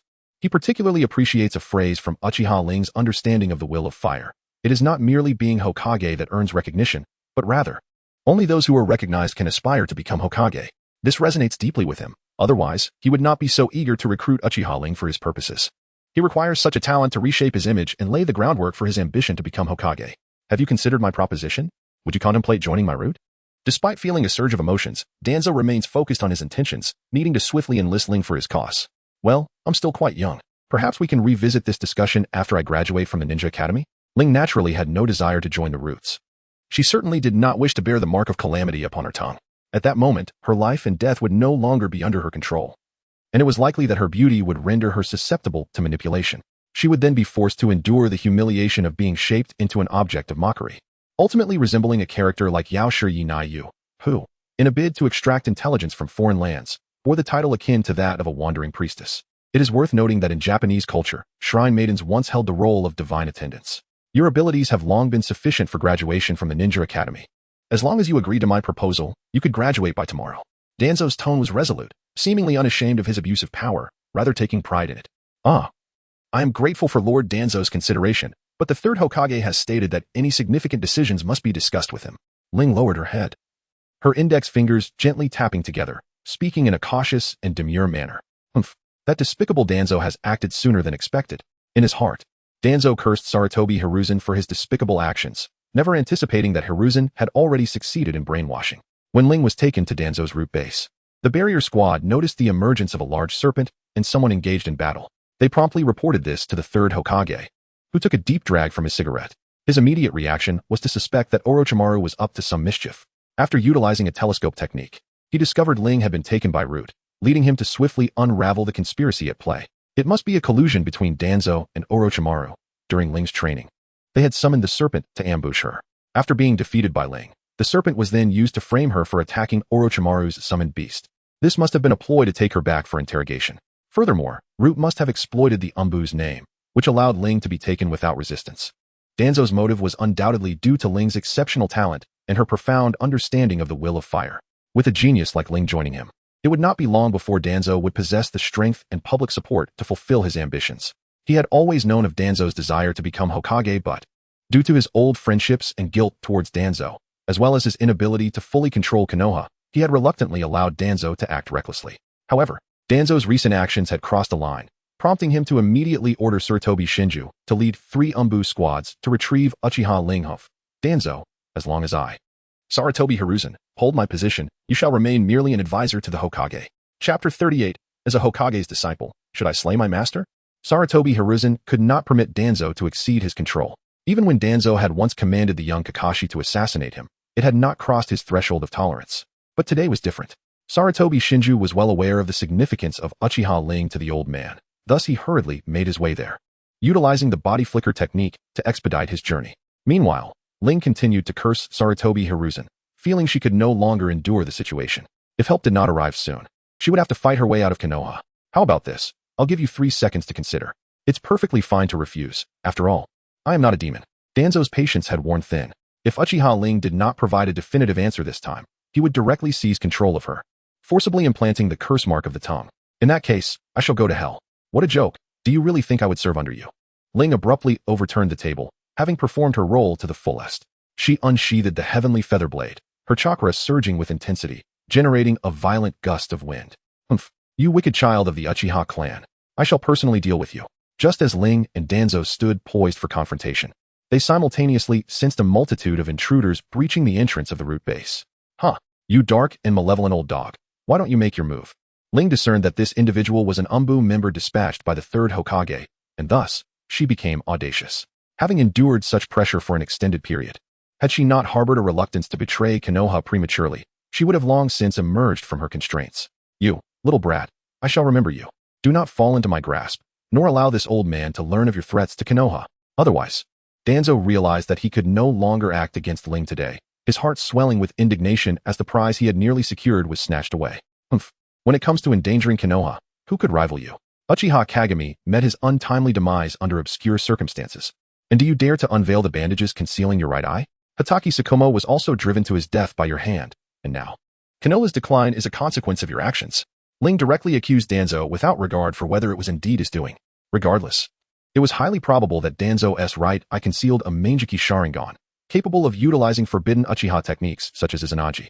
The only plausible source of such knowledge would have been from Uchiha Kagami, an elder of the Uchiha clan at the time. It was likely that Danzo deceived or manipulated Uchiha Kagami through secret arts, seizing one of his Sharingan, while the other had already been expended due to Kagami's untimely demise. Danzo, coveting Izanaji, threatened Uchiha Kagami with the life of Shisui to procure it. I have no idea what you are talking about. You are simply slandering me. I would never engage in such actions, Danzo exclaimed, Realizing that Sarutobi Shinji had entered, and that Ling's words had been overheard by the Umbu, he could only protest loudly. Yet, within him, an intense murderous intent towards Uchiha Ling began to brew, for she had inadvertently spoken the truth. A talent he could not possess should not fall into the hands of Sarutobi Hizashi either. Moreover, the uncontrolled Uchiha Ling posed a threat that he felt compelled to eliminate for his own peace of mind. Danzo, by the order of the Hokage, take Uchiha Ling away. Sarutobi Shinji gazed intently at Danzo's right eye, seemingly attempting to discern whether it was indeed a Sharingan beneath the bandages. He found some merit in Ling's claims. Yet mere suspicion was insufficient to convict Danzo, aware of his mentor's leniency towards the man. Take her away. Danzo turned away, unwilling to meet Sarutobi Shinji's scrutinizing gaze, fully aware that this matter would inevitably reach Sarutobi Hizashi's ears. Thank you for your hospitality, the inherently malevolent Danzo. Farewell. Ling turned her head and made a face, causing Danzo's forehead to throb with veins, nearly losing his composure and ordering the Umbu to eliminate both Ling and the rest. Sarutobi Shinji's lip twitched at the sight of the young girl's audacity. She was rather too spirited, yet he couldn't help but find it satisfying. Having long harbored disdain for Danzo, accompanied by the Umbu, Ling strode confidently from the root base, fully aware that she might soon face their machinations. Nevertheless, it mattered little. Once her wings were fully spread, Danzo and the third Hokage would merely be but a fleeting storm. The Umbu moved swiftly, seemingly testing whether Uchiha Ling could keep pace. However, her strength rivaled that of anyone save for Sarutobi Shinji. With her body flicker technique, she effortlessly kept up. This was largely thanks to the devoted teachings of Uchiha Shisui, from whom Ling had inherited this family secret. It was likely passed down from Uchiha Kagami or one of their ancestors. Uchiha Shisui had also developed the flowing water technique based on this unique body flicker technique, allowing for even swifter movement across water. When Uchiha Shisui first imparted this technique to her, Ling nearly lost her composure, thinking herself to be Shisui's intended bride. It was only later that she realized it was a selfless gift, albeit she had proposed the concept of the flowing water technique, which Shisui had subsequently developed. This allowed Ling to study and integrate his methods into her own version, the tailwind technique. The tailwind technique, though not as rapid as an express delivery service, was certainly swift, especially in the air. In the future, Ling might even earn the title of Tailwind Ling. Together, they would navigate smoothly, a name that sounded most auspicious. In truth, the tailwind technique employed principles of wind release chakra manipulation, albeit with less amplification than the wind release mode, and was instantaneous. Upon entering the village, she did not cease her movement, leaping onto rooftops, resuming the quintessential ninja mode of travel. This was to avoid colliding with ordinary folk on the main road, and to maintain stealth, prompting the choice to traverse the rooftops. This skill was one that ninjas mastered from a young age. For instance, Naruto could leap about nimbly at a mere few years old, even decorating the faces of past Hokages on Hokage Rock. This also pertained to the sturdy construction of rooftops in the ninja world. Otherwise, a misstep could lead to a gaping hole, rendering such acrobatics impractical. Upon reaching the Hokage building, an ancient edifice that had stood for 43 years, it would likely remain so unless faced with an invasion from Pain. Ling, has Danzo troubled you? The third Hokage, taking a puff from his pipe, set it down and inquired with a gentle demeanor. Fortunately, your Umbu arrived just in time. Although Ling spoke kindly, her expression betrayed a deep disdain, signaling her stance and responding to the Hokage's probing. In light of this, how about I take you as my disciple to make amends? The third Hokage, wary of prolonged uncertainties, spoke directly, aiming to placate Uchiha Ling while simultaneously intimidating Danzo. That would be splendid.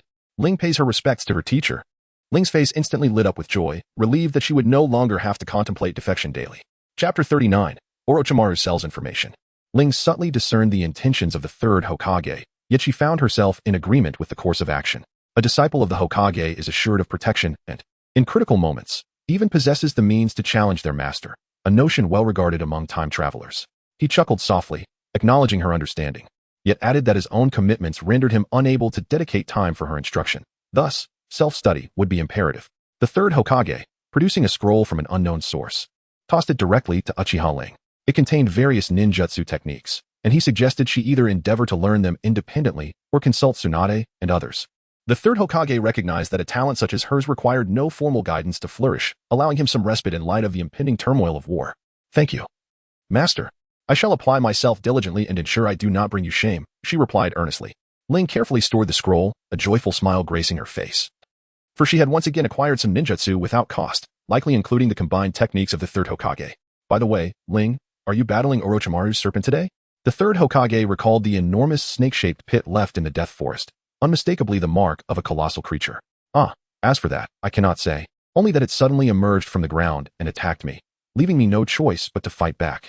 Ling wore an expression of utter ignorance, as she too was at a loss to elucidate the origins of the colossal serpent, leaving the blame to fall squarely on Orochimaru. Very well, I understand. This matter shall remain confidential. You may return to your studies for now. The third Hokage took a deep drag from his cigarette, lost in thought, pondering whether Orochimaru was indeed behind this incident.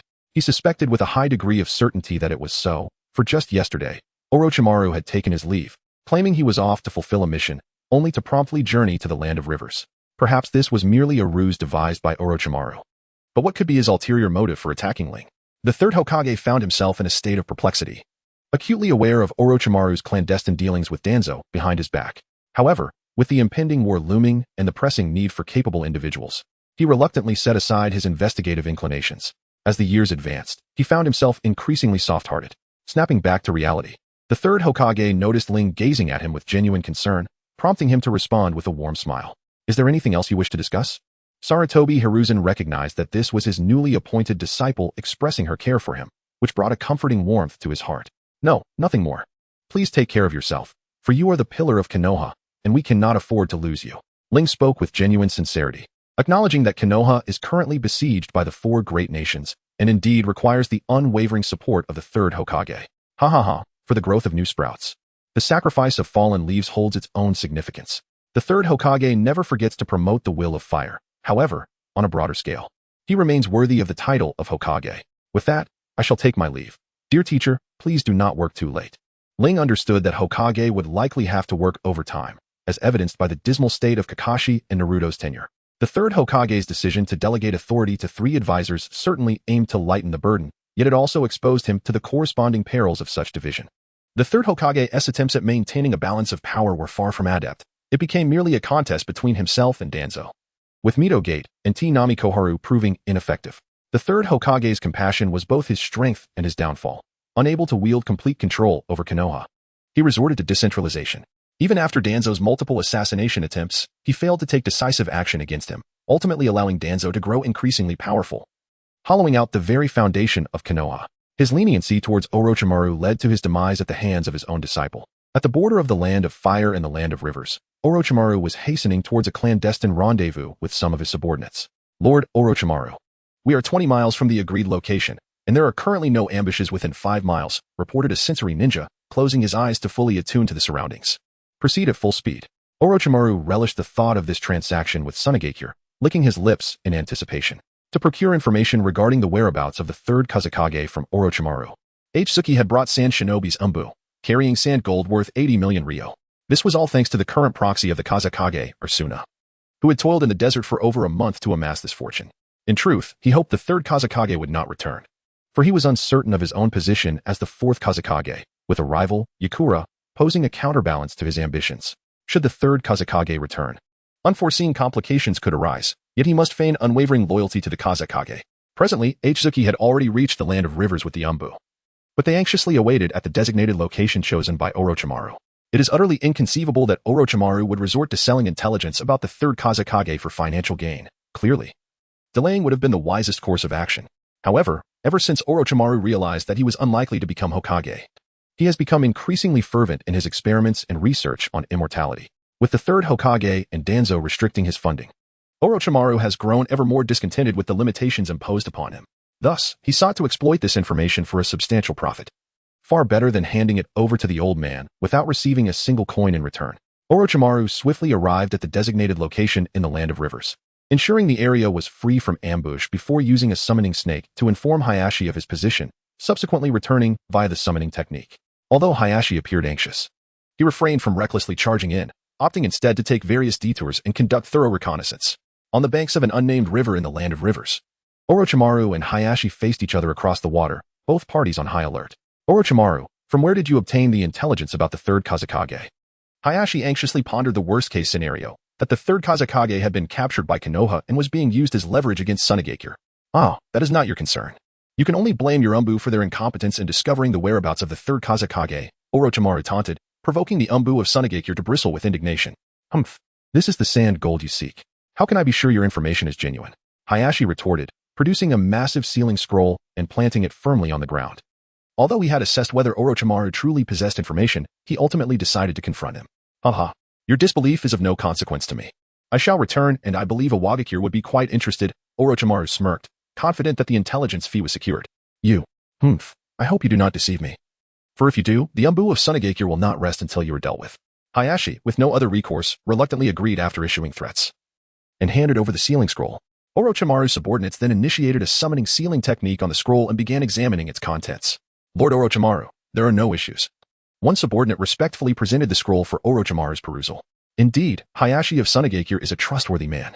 Should your village's Kage ever go missing, I shall investigate thoroughly and sell the intelligence to you. Orochimaru's words were laced with mockery, visibly agitating Hayashi, whose forehead throbbed with barely contained fury. While the Umbu were on the brink of action, Orochimaru, do not underestimate me.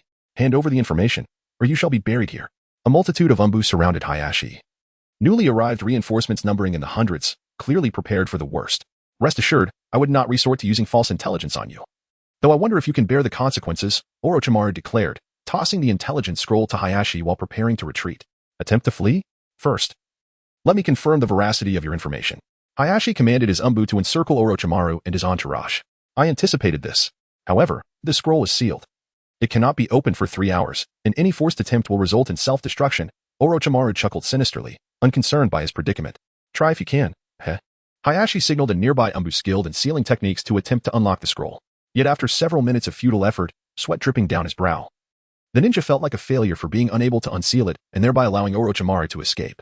Senior Hayashi, I must take my leave now, but remember, do not pursue me for 3 hours. Otherwise, you may never locate the third Kazekage again.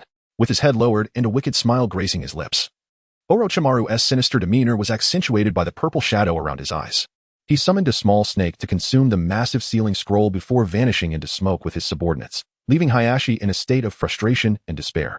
Lord Hayashi, it was a shadow clone. Should we pursue? An astute sensory ninja reported, having failed to detect Orochimaru's true whereabouts. Chase. Split into 2 teams. One will traverse the border between the land of rivers and the land of rain to intercept Orochimaru, while the other will tail him from a distance, Hayashi ordered. Uncertain of the authenticity of the intelligence and compelled to take the risk of capturing Orochimaru for interrogation, Orochimaru, ever cunning, had ensured their true forms were at the border of the land of fire, and upon receiving word from the shadow clone, he and his companions promptly moved deeper into the land of fire. However, Orochimaru underestimated the situation, as several puppeteers from Sunagakure had already detected his movements along the border. These were covertly arranged by Hayashi, who refrained from alarming Orochimaru, instead notifying the 2 pursuing teams to accelerate their advance. More than 3 hours later, Hayashi, having reviewed the intelligence provided by Orochimaru regarding the third Hokage, found his expression darkening. The scroll detailed the events and location of the third Kazekage's assassination by the puppet master, Shisui, along with supporting evidence. He dared not allow this intelligence to return to Sunagakure, fearing the heartbreak it would bring to his elderly sister and the potential for internal conflict that could weaken their village. He suspected that the intelligence was 90% true. Yet its veracity made it all the more difficult to accept. Lord Hayashi, we are being watched. It appears to be Sunagakure's aerial puppeteer unit. A sensory ninja finally detected the pursuit, panic evident in his tone. Interesting. Immediately informed Danzo's root division. Let them know Sunagakure's Umbu have invaded the land of fire. And may they tear into each other. Orochimaru reveled in his scheming, harboring a deep-seated hatred for Danzo, who held evidence of his human experiments and continuously threatened him with forced would-release experimentation. Having abandoned aspirations of becoming Hokage, Orochimaru no longer wished to be under such duress but harbored plans for revenge against Danzo. This presented an excellent opportunity to inflict significant damage upon him, allowing for future retribution. Upon receiving Orochimaru's intelligence, Danzo sensed something amiss. Why would Orochimaru know of Sunagakure's infiltration? He instructed his root agents stationed at the border of the Land of Fire to gather intelligence before heading to the Hokage's office. Lord Hiruzen, here's the intelligence just transmitted by Orochimaru. Please take a look. Danzo's expression was grim, suspecting that Sunagakure might be preparing to attack the Land of Fire. Indeed, we must expel the invading forces of Sunagakure. The third Hokage did not dwell on why Orochimaru had conveyed news of Sunagakure's incursion, but recognized the imperative to suppress their brazen advance. Hiruzen, merely expelling them is insufficient. We should annihilate them entirely to instill fear in the other nations. This is a golden opportunity. Otherwise, other shinobi villages may perceive us as weak. Shimura Danzo's face twisted with barely contained fury, his complexion turning ashen. How dare they trample upon our dignity while you insist on maintaining this facade of peace? Avoiding bloodshed at all costs. Instruct your root operatives to comply immediately, no covert maneuvers behind my back. The third Hokage, ever the cautious strategist, sought to delay the inevitable conflict. Konoha had only just begun to recover from the devastation of the Second Shinobi World War. Another war now would drain the village's remaining strength. For history had shown that Konoha always bore the brunt of such battles, fighting alone against multiple nations in a relentless cycle of attrition. Mark my words. Hiruzen, you will regret this. Danzo snatched the intelligence report and stormed out, his cane striking the floor with each furious step. Hiruzen, I am the Hokage. The third reflexively asserted his authority, but the words only hastened Danzo's departure. Swiftly, the third issued orders, border outposts were to tighten their defenses, while AMBU operatives purged spies and rogue elements within Fire Country. Meanwhile, Danzo dispatched 3 root squads to intercept Sannin covert forces at the border. Orochimaru, ever the orchestrator, had already divided his subordinates into shadow clones, scattering them in 3 directions. The Suna puppeteers, already few in number, split their forces in pursuit. Meanwhile, Ibiz's ANBU breached Fire Country's borders, advancing toward its heart under precise guidance. Orochimaru gazed skyward at the 2 airborne puppeteers, a cruel smirk curling his lips. 2 wind-style specialists, aided by an ink-wielding artist who conjured avian constructs, took to the skies. The puppeteers, mere ch stood no chance, their shattered remains rained down like broken marionettes. Chapter 41. The Konoha Council. Orochimaru's scheme bore fruit. The root operatives sent to intercept Suna's forces clashed directly with the enraged Ibiz. Danzo, never one for restraint, had commanded his men with unyielding aggression. Words escalated into violence, and with Ibiz, a seasoned Quasi-Kage, leading the charge, 2 root squads were annihilated, crippling Danzo's power base. Suna fared little better. Of their 100-strong ANBU, only 30 returned, a Pyrrhic victory. In the Hokage's office, Konoha's leadership debated retribution. The Hawks, led by Danzo, clamored for war, citing Suna's vulnerability after the 3rd Kazekage's disappearance. From the shadows, Orochimaru smirked. His gambit had paid handsomely. Not only had he sold the intelligence to Suna, but also to IWA, Kumo, and even the bounty guilds. Konoha itself had purchased the information, driving up Sasori's bounty. Who wouldn't covet a Kage-level puppet, especially one wielding magnet release? Danzo's fury was palpable, his cane nearly splintering the floor. Must the strongest village resort to mere condemnation? The 3rd exhaled smoke, his gaze heavy. We cannot be the ones to ignite this war. Let others bear that infamy. In the corner, Shikaka Nara and his Inoshika-ch trio remained neutral, as did the Sannin. Jiraiya, ever the dreamer, sought the child of prophecy to end war itself. Minato and Kushina, though peace-loving, stood ready if conflict came. And within Kushina, the Nine-Tails seethed. Once a free spirit, now a caged beast, it cursed its fate, sealed first by the Uchiha madman, then by the Senju fool, and now imprisoned in this wretched vessel. The 3rd took another slow drag, his brow furrowed. Old man, if you must smoke, do it outside. Kushina snapped, her temper flaring. This is Tsunade.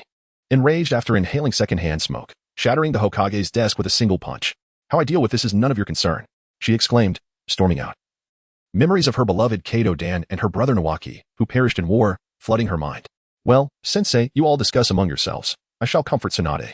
Although Jiraiya was not a master of romance, he made the right choice in that moment. That old man. I'm going to check on Sister Tsunade. The only one who dared to disregard both Danzo and the Hokage in such a manner was Kushina Izumaki. My apologies, Hokage-sama, esteemed elders. I will keep an eye on Kushina. Minato awkwardly scratched the back of his head, offering a polite smile. Go ahead. The 3rd Hokage did not elaborate further, knowing it would be futile. He was aware of Tsunade and Kushina's discontent towards him, especially since he had signed off on Nawaki's mission application. Shikaka, what are your thoughts? The 3rd Hokage turned to the only strategist present, instinctively seeking counsel. Well, Hokage-sama, I believe we should first expose the misdeeds of Sannin to the public, then demand reparations while simultaneously preparing for war. Shikako offered a middle ground solution, reluctant to offend either side, though he held a particular disdain for Danzo. Chapter 42. Gambling with Tsunade. Unbeknownst to her, the quarrel in the Konoha office was ignited by her actions, potentially precipitating the 3rd Shinobi World War. At that moment, Ling emerged from the training ground, having trained diligently throughout the morning. Her focus was primarily on the ninjutsu scroll given by the 3rd Hokage, which contained numerous techniques worthy of study. The scroll evidenced the Hokage's genuine intent in accepting her as a disciple. Fire release techniques such as ash pile burning and fire dragon flame bullet. Earth release techniques including earth flow river, underworld swamp, earth dragon bullet, and earth clone. Water release techniques like 4 symbols water dragon bullet, water gun technique, and water clone. Lightning release techniques such as lightning rod, for pillars binding technique, and lightning clone. And wind release techniques like vacuum sphere and beast wave poem. Most of these techniques were classified as B rank, yet the potency of ninjutsu was never solely determined by rank. With sufficient chakra and mastery over chakra nature transformation, even low-level techniques could yield extraordinary damage. As Ling made her way back to the village, she contemplated finding a place to satiate her growing appetite, which had increased alongside her burgeoning strength. Ling turned the corner and immediately spotted Tsunade, who was walking ahead. However, her expression was far from pleasant. It was a blend of sorrow and anger. Following closely behind her were Jiraiya, Minato Namikaze, and his girlfriend Kushina Izumaki, all of whom were attempting to console Tsunade but were struggling to find the right moment to speak. Minato-senpai, Kushina-san, Are you both planning to accompany Tsunade-san to the casino? Ling believed that Tsunade had lost a bet and was now fetching more money from home to engage in another round. Meanwhile, the three of them offered words of caution. Hey, let's go. To the casino. I shall wreak havoc. Tsunade's sorrow vanished from her visage, yet it lingered in her heart. For she had always sought solace in gambling and drinking to numb her emotions. Tsunade, perhaps we should refrain from visiting the casino? Let us wager at home instead? The mere thought of the casino sent shivers down Kushina's spine, as Tsunade invariably squandered all her money, along with theirs, each time necessitating a hasty escape via transformation techniques. The casino owner would then approach the Hokage with the bill, significantly impacting the economic flow of Konohagakure. Indeed, Tsunade, we shall accompany you in your gambling endeavors. Jiraiya, now devoid of funds, had previously depleted his earnings alongside Tsunade and Ling. Do you think I would lose? Tsunade retorted defiantly, acknowledging her past victories, yet each triumph, apart from the one against her grandfather Hashirama Senju, was invariably shadowed by tragedy. No, how could that be? Minato quickly waved his hands, although cold sweat trickled down his forehead. Hey, how do you rate my gambling skills? It is simply a matter of bad luck, not poor skill. Tsunade prided herself on over 30 years of gambling experience, believing her skills to be unparalleled, attributing her losses solely to misfortune and opponents resorting to foul play. I have heard tales throughout the ninja world of a great fat sheep. I wonder if you might be that very sheep? Ling finally discerned that Tsunade was in a foul mood. And to escape this emotional turmoil, it was essential to substitute it with a different sentiment. Ling was unable to bring a smile to Tsunade's face. Yet she could substitute her inner sorrow with anger, albeit at a considerable risk. With a resounding thud, Tsunade delivered a punch to Ling's head, resulting in a prominent bump appearing. Ling, who was now starting to stand out, retorted, I am certainly no easy target. That title is merely a slanderous label others have cast upon me. Come, let us engage in a wager, and I shall demonstrate my gambling prowess. Without hesitation, Tsunade seized the still-dazed Ling and made her way toward the Senju estate, determined to prove to this young one that she was not an easy mark. Kushina and Minato exchanged glances, both recognizing the relief reflected in each other's eyes, clearly indicating that Ling's words had pulled Tsunade from her despondency. This little one, Ling, was indeed a good person. Perhaps they could invite her to dinner next time, though not in Tsunade's company. Jiraiya also discerned Ling's good intentions and found himself harboring a fondness for her, noting that she bore no resemblance to the Uchiha clan. As Ling was being dragged along, she suddenly received a message from her golden finger, which informed her of the addition of 4 new emotional stability sources, Tsunade, Jiraiya, Uzumaki Kushina, and Namikaze Minato, which brought her great joy. With the 3 previously acquired sources, Ling now possessed 7 emotional stability sources, leaving her only 3 short of another opportunity to draw a reward. The Senju ancestral residence was not far and was situated in a prime location. However, due to the decline of the Senju clan and the policies of the second Hokage, most members of the Senju family had since changed their surnames and married outside the clan. The clan's land had been divided into numerous small households. Yet the former abode of Hashirama Senju remained intact. Upon entering the courtyard of the Senju ancestral home and stepping into the main house, Tsunade retrieved her favorite gambling tools. 3 dice. Ling had expected something more elaborate given Tsunade's boastful demeanor, but was surprised to find it was the simplest of instruments. Recognizing Ling's disdain, Tsunade delivered another punch, transforming Ling into a version of Neza with a swollen head. Little one, do not underestimate me. Even the simplest of gambling tools can showcase the most formidable skills. With a flourish, Tsunade picked up the dice cup and began to shake it dramatically, performing what seemed like a special skill. The 3 who entered the room watched Tsunade flaunting her abilities, yet they tacitly chose not to observe, for regardless of the spectacle, Tsunade was bound to lose. Little one, what shall we wager? Care to guess high or low? Tsunade confidently placed the dice cup on the table, exuding the charisma of a true gambling deity. I wager my meal money for today. I bet low. Ling boldly laid down 30,000 Ryo on the table, embodying a spirit of audacity. Ling believed this was a surefire investment, for although she did not engage in gambling, she was certain of victory against Tsunade. Such is the confidence of the strong. All right. Shizen, fetch the money and bring out 30,000 Ryo. Today, I shall face this little brat in a duel. Tsunade commanded Shizen, who had just entered with tea, as she prepared for a grand showdown. Kushina, isn't it a bit early for Ling to be gambling at such a young age? Minato expressed his apprehension, fearing that Ling might follow in Tsunade's footsteps and become a gambler, perpetually losing. Fear not, Tsunade cannot possibly win. I anticipate this little one will rake in a substantial fortune today, Jiraiya remarked nonchalantly, sipping his tea while contemplating the unfolding narrative in his mind. My concern is that Ling might develop a profound interest in gambling due to her consistent victories against Tsunade, Uzumaki Kushina said. Worry etched on her face as she observed the escalating rivalry between the two, each unwilling to concede to the other. Tsunade, this is the remaining gambling fund for the month, totaling 250,000 Ryo. Should you exceed this limit, you will have to wait until next month's hospital payroll, Shizen stated, somewhat helplessly, as she too believed Tsunade was destined for defeat. Chapter 43, A Clash of Novices in the Face of Shizen's Council. Tsunade remained unfazed as a gambler. How could she doubt her own skills before the game had even commenced? Enough idle chatter. Today, I shall dominate, and this little brat will surely beg for mercy. Tsunade declared, counting out 30,000 ryo and placing it on the table, gesturing for Uchiha Ling to reveal the dice. Drink up, Tsunade. Today, you are undoubtedly fated to lose. With a swift motion reminiscent of a lightning strike, the dice cup was lifted, revealing the numbers of the 3 dice before the gathered crowd. As anticipated, the outcome was a modest 2, 3, and 1. Ah, thank you, Sister Tsunade, for your generous sponsorship. If I win, I shall treat everyone to a meal, so do join us.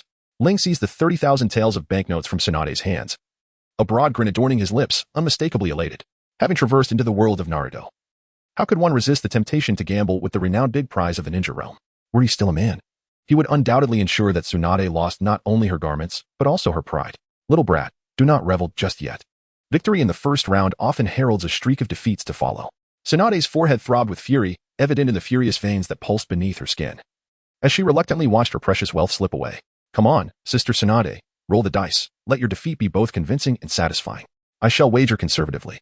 Ling once again retrieved 30,000 taels, placing them upon the table without a trace of concern regarding whether Tsunade would resort to deceit. How absurd. If Tsunade were capable of trickery, or even if she could, victory would still elude her. You little brat, you will come to regret this. Tsunade fiercely grabbed the dice cup, shaking it with fervor, employing all her skills and strength. It was as if the unfamiliar objects within the cup were not dice, but rather Ling herself, which she sought to shatter. Let it roll. Compared to my gambling prowess, your luck amounts to nothing. With her arms crossed and head held high, Tsunade gazed down at Ling, seemingly confident of the outcome. Alas, why insist on throwing money away? What is the necessity? I truly have no desire to win. The prospect of victory holds no allure for me. As Ling uttered her disdainful remarks, she lifted the lid of the dice cup, although Tsunade maintained a calm facade. Her narrowed eyes were intently observing the outcome through the slits of her eyelids. What? No way. Ling exclaimed in disbelief as the dice cup revealed a 3, and a 4. It was evidently a substantial result, albeit not overwhelmingly so. Nevertheless, it was indeed significant. Ling doubted her own vision, so she rubbed her eyes and activated her Sharingan to take a closer look. Yet, the outcome remained unchanged. Tsunade wore a grave expression, and even Jiraiya and Kushina, who stood nearby, were taken aback, fully aware of the implications of Tsunade's victory. Little one, let us have another round. I need to ascertain a few things. Tsunade, assuming Ling was oblivious to the significance of her winning, commanded the commencement of the next game. Very well, you shall roll the dice again. Ling refrained from raising her voice, her face mirroring Tsunade's seriousness as she gazed at the dice cup in Tsunade's hand. Shall we wager money this time? Ling was uncertain if this quasi-divinatory method employed by Tsunade necessitated a monetary stake to activate. I wager 300,000 ryo. I bet high. Tsunade placed the 300,000 ryo she had just won onto the table, and Ling likewise withdrew her own capital of 300,000 ryo. With a decisive motion, Tsunade slammed the dice cup onto the table, and in that moment, neither dared to unveil it immediately. Although she was unsure of what other relatives she had left to lose, she was still hesitant to gamble, for she had her grandfather, companions, and dear friends to consider. Ling hesitantly opened the dice cup, as if it bore the weight of 1,000 pounds. With a sigh of relief, she realized that it was not Tsunade's divination that had come to fruition, but rather the outcome of a fair game of chance, as the number revealed was small, signifying her victory. The other participants also exhaled, the previously tense atmosphere now alleviated. Tsunade's expression softened, blossoming into a more radiant smile, for she had once again found a rival with whom she could share victories and defeats, a rarity since the passing of her grandfather. Ah, dear Tsunade. Such is the loneliness of invincibility, I have triumphed effortlessly once more. Ling once again engaged in playful banter, seemingly attributing her victory to her own prowess. Enough of the nonsense, let us go again. Although Tsunade had lost, she was no longer disheartened, for she had found a worthy adversary. Unsurprisingly, Tsunade emerged victorious in the 4th round, and soon her confidence began to swell once more. Who claims invincibility? Who dares to assert their undefeated status? Tsunade's playful taunts rivaled Ling's, and the 3 spectators couldn't help but marvel at the richness of their vocabulary. Let us go again. In the 5th round, Ling claimed victory, and it was her turn to gloat. Thus, the afternoon unfolded with each winning a match in turn, and rather than growing weary, their exchanges became increasingly spirited. It was not until Kushina Uzumaki and Kato Shizen delivered a sumptuous dinner that they decided to pause. Tsunade, Ling, dinner is ready. At Kushina's announcement, both their stomachs emitted a thunderous growl, clearly indicating their hunger. Ling had not eaten since noon, having spent the entire morning trainings, and now felt the pangs of hunger overwhelm her as her gambling impulses waned. Both gazed hungrily at the lavish spread before them. Once everyone had gathered, they simultaneously lifted their bowls and chopsticks, exclaiming, "Let us eat." In the astonished gaze of Minato and the others, Tsunade and Ling transformed into relentless eating machines. swiftly devouring the food on the table. Half an hour later, they finally finished the third table's worth of dishes, appeasing their growling stomachs. Burp. One of them could not contain herself, unleashing a roar that reverberated through the room. This thunderous belch startled Jiraiya, causing the tea he had just sipped to spray from his nostrils. It was particularly striking to him, as one was the goddess he admired, and the other appeared as a youthful and ethereal Uchiha Ling. Such a contrast was devastatingly disillusioning for him, almost leading him to reconsider his admiration for Tsunade. Only Kushina found amusement in their belching, chuckling at the absurdity. All right, kid, thank you for accompanying me in gambling today. This is for you. Tsunade produced a scroll and tossed it to Ling, signifying her recognition of Ling's abilities. Ling did not watch either. But what Tsunade can provide is undoubtedly valuable and perfectly aligned with her needs. Thank you, Sister Tsunade. Little one, I hope you do not meet an untimely demise. Ling wiped away the non-existent sweat and felt a sense of embarrassment at Tsunade's words. As long as you do not bestow upon me the necklace of the first Hokage, I believe I will be fine. This was a sentiment Ling could only express in her thoughts, lest she provoke Tsunade's sensitive nerves. I shall strive to survive. Even amidst the turmoil of the Ninja World War, I am determined to endure. Ling comprehended the reason behind Tsunade's ire today. She had not anticipated that her act of providing information to Orochimaru would inadvertently precipitate the potential onset of the Third Shinobi World War, leaving her somewhat fatigued. Chapter 44. Why is Naruto blonde? Upon returning home, Uchiha Ling retrieved the scroll bestowed upon her by Tsunade, surmising it to be a legacy of medical ninjutsu. Her conjecture proved accurate. Within this inheritance, the scroll detailed the process of decomposing chakra into cellular energy, followed by the transformative nature of yang release. Beginning with the rudimentary healing techniques and hemorrhage control, these skills relied on the decomposition of chakra into cellular energy, enabling the gradual restoration of the body through the activation of its cells. Subsequently, the scroll elaborated on the frequently utilized techniques such as the healing palm, the extraction technique, and the chakra surgical knife. Mastery of these medical ninjutsu would elevate one to the status of a pivotal medical ninja. Generally, the directors of the hospitals in the various hidden villages would likely possess this level of expertise, while further specialization would depend on their individual proficiencies. Advanced applications of yang release, such as in healing wound erasure, body flicker, the 100 healings technique, and creation rebirth, represent the pinnacle of medical ninjutsu.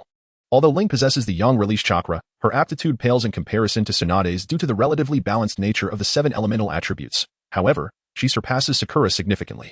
In terms of chakra control, Ling has even mastered advanced techniques, such as the monster strength. Thus her learning of medical ninjutsu is only hindered by her limited knowledge of human anatomy and the properties of various medicinal herbs. This knowledge, as Tsunade has indicated in her scrolls, can be found in the library of Konoha. On the following day, Ling sent a shadow clone to attend classes at the Ninja Academy, while another clone ventured to the library to study the foundational knowledge pertinent to medical ninjas. Merely acquiring medical ninjutsu would qualify one as a battlefield medic, capable only of treating superficial injuries. In contrast, a true medical ninja must engage in research akin to that of a scientist, delving into the finer structures of the human body, the principles of disease onset, clinical diagnosis, molecular pharmacology, and the formulation of medicinal concoctions. Furthermore, in an exploration of the essence of blood, the relationship between genes and chakra, and the mechanisms underlying blood-related ailments is imperative. Ling aspires to become an erudite individual. Henceforth, her shadow clone shall reside permanently in the library, studying various theoretical disciplines alongside the shadow clone at the Ninja Academy. One clone will immerse itself in reading at the library, while the other borrows books to self-study at the Ninja Academy, simultaneously absorbing fundamental knowledge of ninja skills. The third shadow clone will engage in the practice of hand seals and physical techniques, while the original Ling focuses on the transformation of chakra properties and mastering various ninjutsu. Upon entering the classroom at the Ninja Academy, Ling's shadow clone immediately spotted the taciturn and low-spirited Uchiha Shisui. Recently, Ling had scarcely seen Shisui emerge for training, as he had mentioned undergoing special training within his clan. Observing Shisui's current demeanor, it was evident that the training had yielded unfavorable results. Shisui, are you all right? Ling inquired with a hint of concern for her dear companion, fearing that she might receive a distressing message indicating a reduction in her emotional stability sources. Oh, it's you, Ling. I'm fine, just a bit fatigued from training, Shisui replied, visibly relaxing his brow upon seeing Ling, forcing a smile as he attempted to reassure her, likely apprehensive about causing her worry. Indeed, Shisui had been undergoing training, albeit within the ranks of the Root organization, eventually succumbing to the clan's demands and joining Danzo's Root. The clan envisioned him as a bridge between the Hokage lineage and the Uchiha clan. However, he ultimately became a double agent. Although Ling's status as the Hokage's apprentice had sparked divergent opinions among certain elders of the Uchiha clan, some believed that minimal interference was necessary, merely extending support to Ling until she ascended to the position of Hokage or a high-ranking official, thereby ameliorating the Uchiha circumstances. Conversely, others considered this merely a facade, a deceptive form of appeasement. The Uchiha had previously failed in their attempts to secure the Hokage position, and now, with the demise of their aspirations for the third Hokage, they faced yet another setback. Their support for Fugaku in the fourth Hokage's election now seemed to lead to yet another failure, and the notion of contending for the fifth Hokage appeared destined for futility. In summary, the Uchiha clan has splintered into three factions, one advocating for an armed seizure of power, another favoring a pacifist approach, and the last relying on Uchiha Ling as their potential savior to ascend as the fifth Hokage. Unbeknownst to Ling, there were indeed clan members prepared to support and follow her, likely believing her youth necessitated protection for her growth. Thus, within the village, no one typically shielded Ling. They planned to assign 3 J-Nin to safeguard her when she eventually entered the battlefield, representing perhaps the scant remaining strength of this faction. Ling enjoys a commendable reputation within the village, as she greets everyone with a cheerful smile, speaks with great politeness, and frequently extends a helping hand to the elderly or disabled in need. She embodies a demeanor that starkly contrasts with the typical characteristics associated with the Uchiha clan. However, this perception began to shift when influential individuals started to reveal that Ling possesses a quarter of Senju bloodline.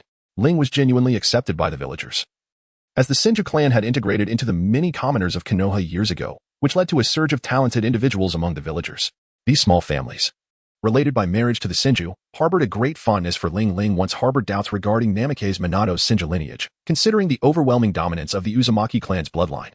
Regardless of whether it was the mixed heritage of a commoner like Uzumaki Kushina, characterized by vibrant red hair, or the striking golden locks of Uzumaki Naruto, it is evident that Minato's bloodline is indeed extraordinary.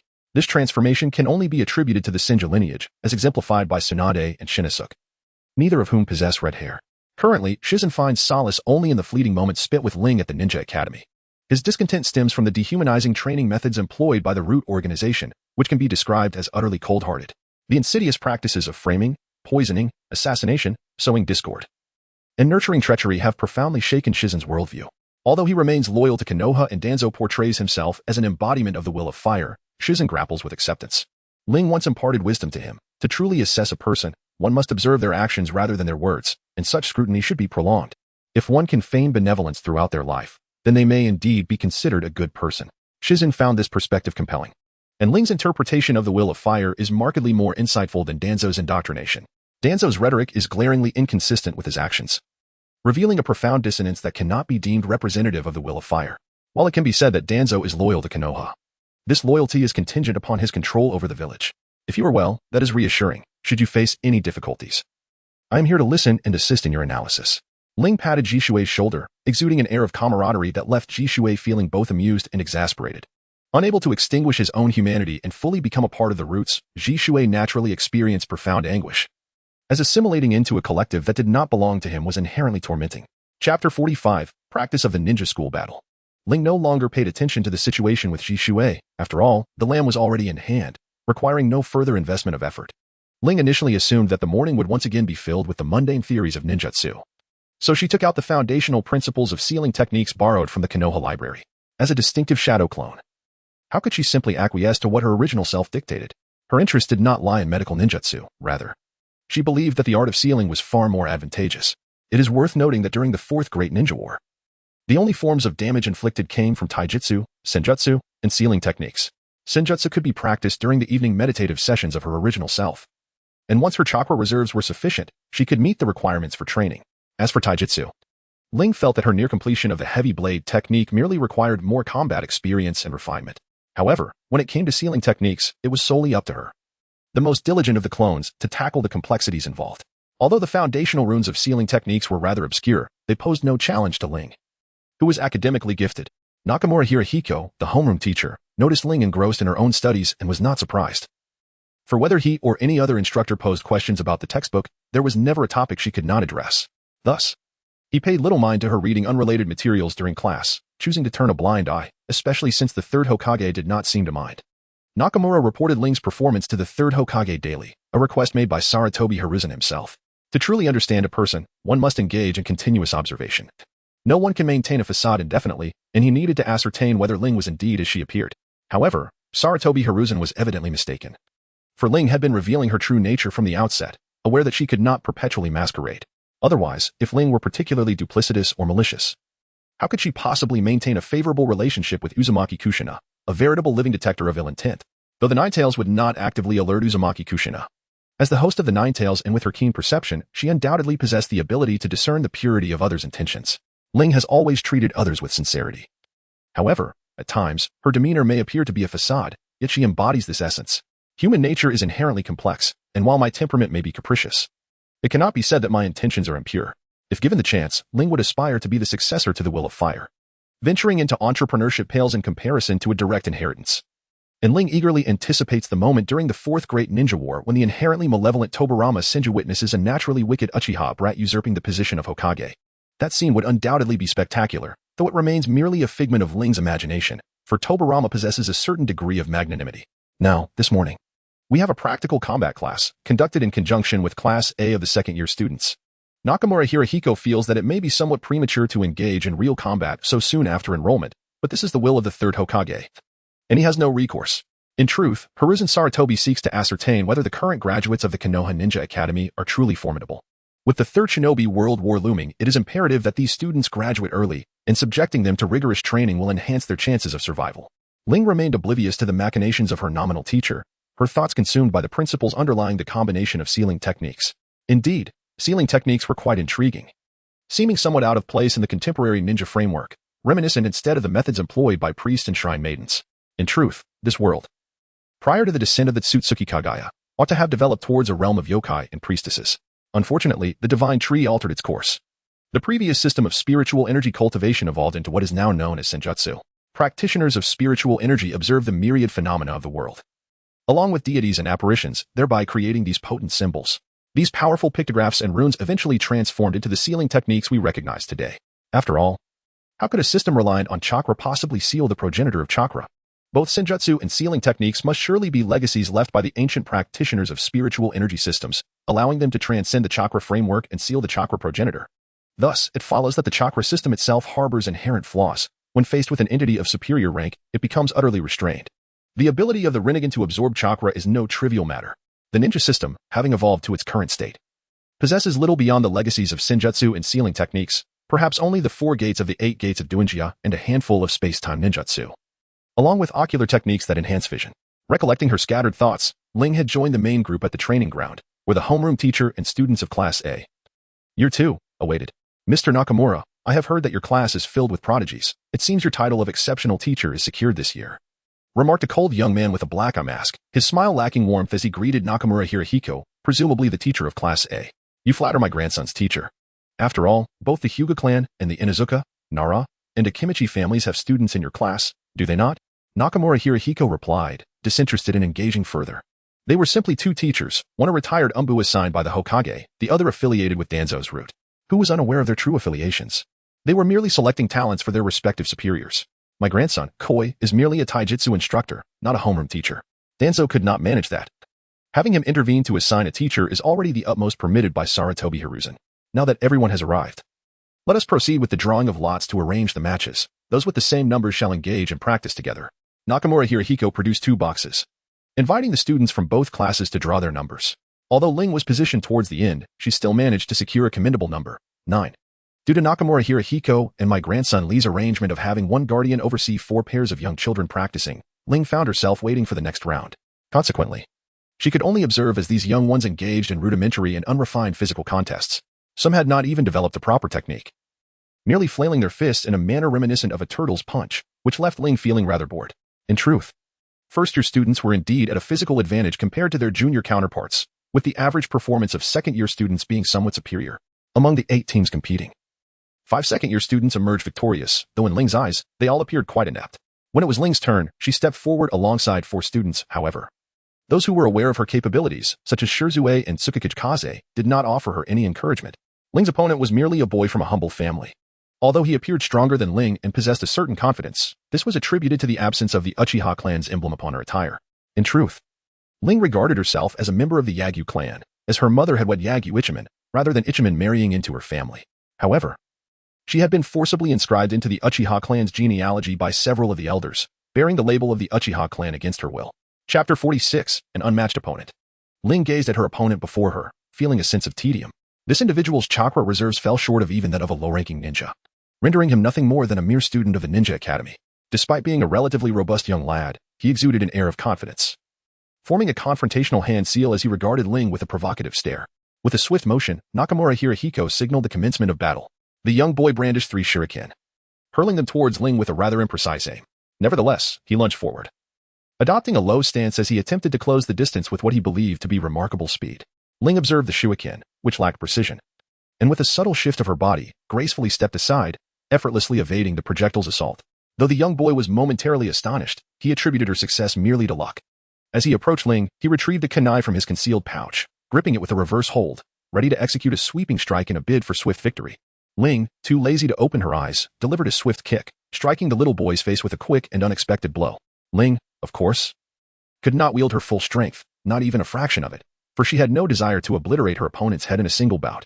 Nevertheless, her whip-like kick still contorted the child's face, loosening his teeth, before sending him hurtling through the air, rolling several times upon landing, struggling momentarily, yet ultimately failing to rise.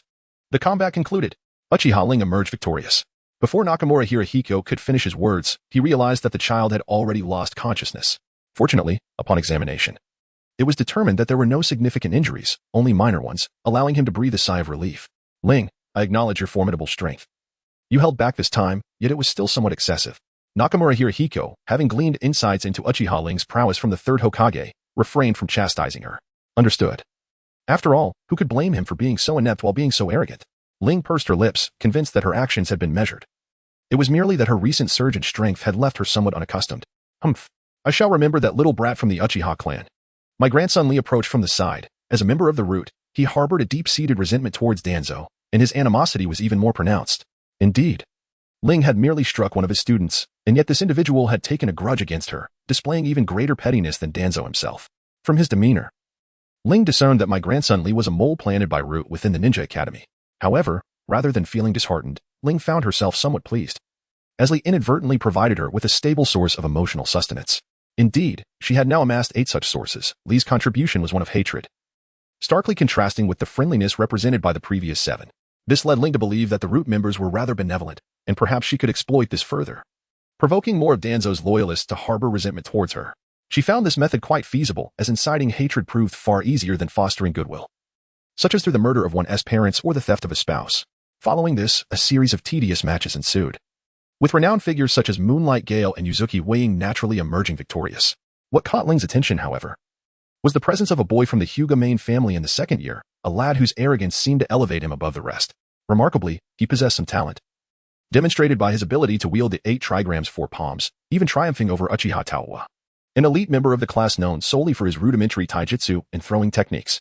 Ling wasn't particularly surprised, for awakening the Sharingan proved far more arduous than activating the Byakugan, with the latter holding distinct advantages in the early stages. Some unfortunate souls could slaughter their entire clan yet only manifest a single tomo. Were it not for Indra's chakra, they might never rise to prominence. Meanwhile, prodigies could unlock the Sharingan through a single act of murder. Yet emotional detachment had its merits.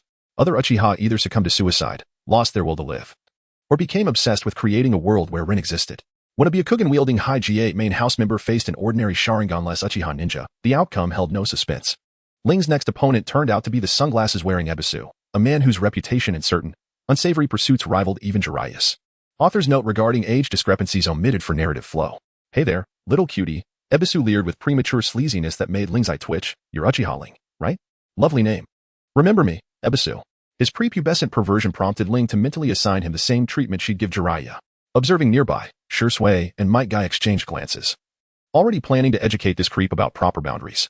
Even Mitarashi Anko found her dango suddenly tasteless upon witnessing Ebisu's exaggerated leer.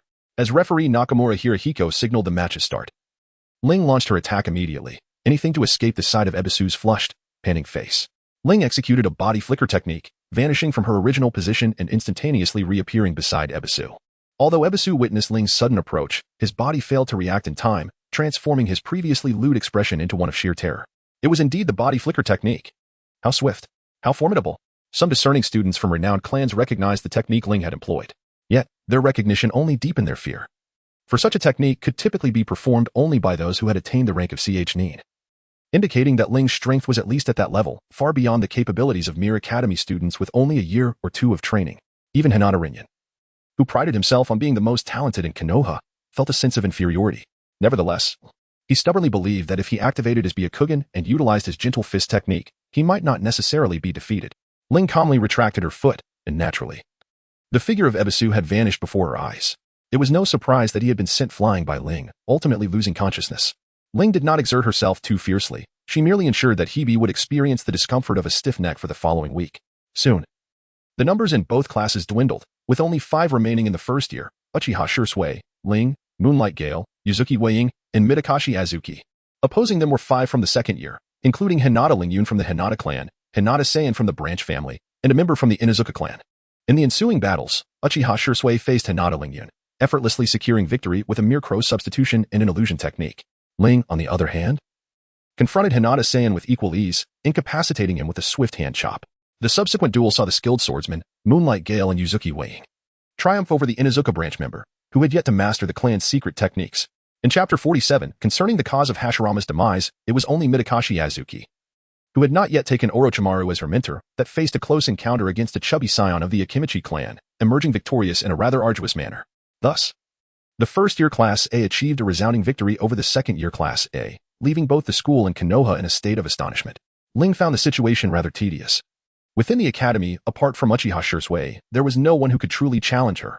It would be far more beneficial for her to quietly delve into the foundational runes of sealing techniques, perhaps due to the incomplete lineage. These sealing runes lacked the individual interpretations typically associated with them.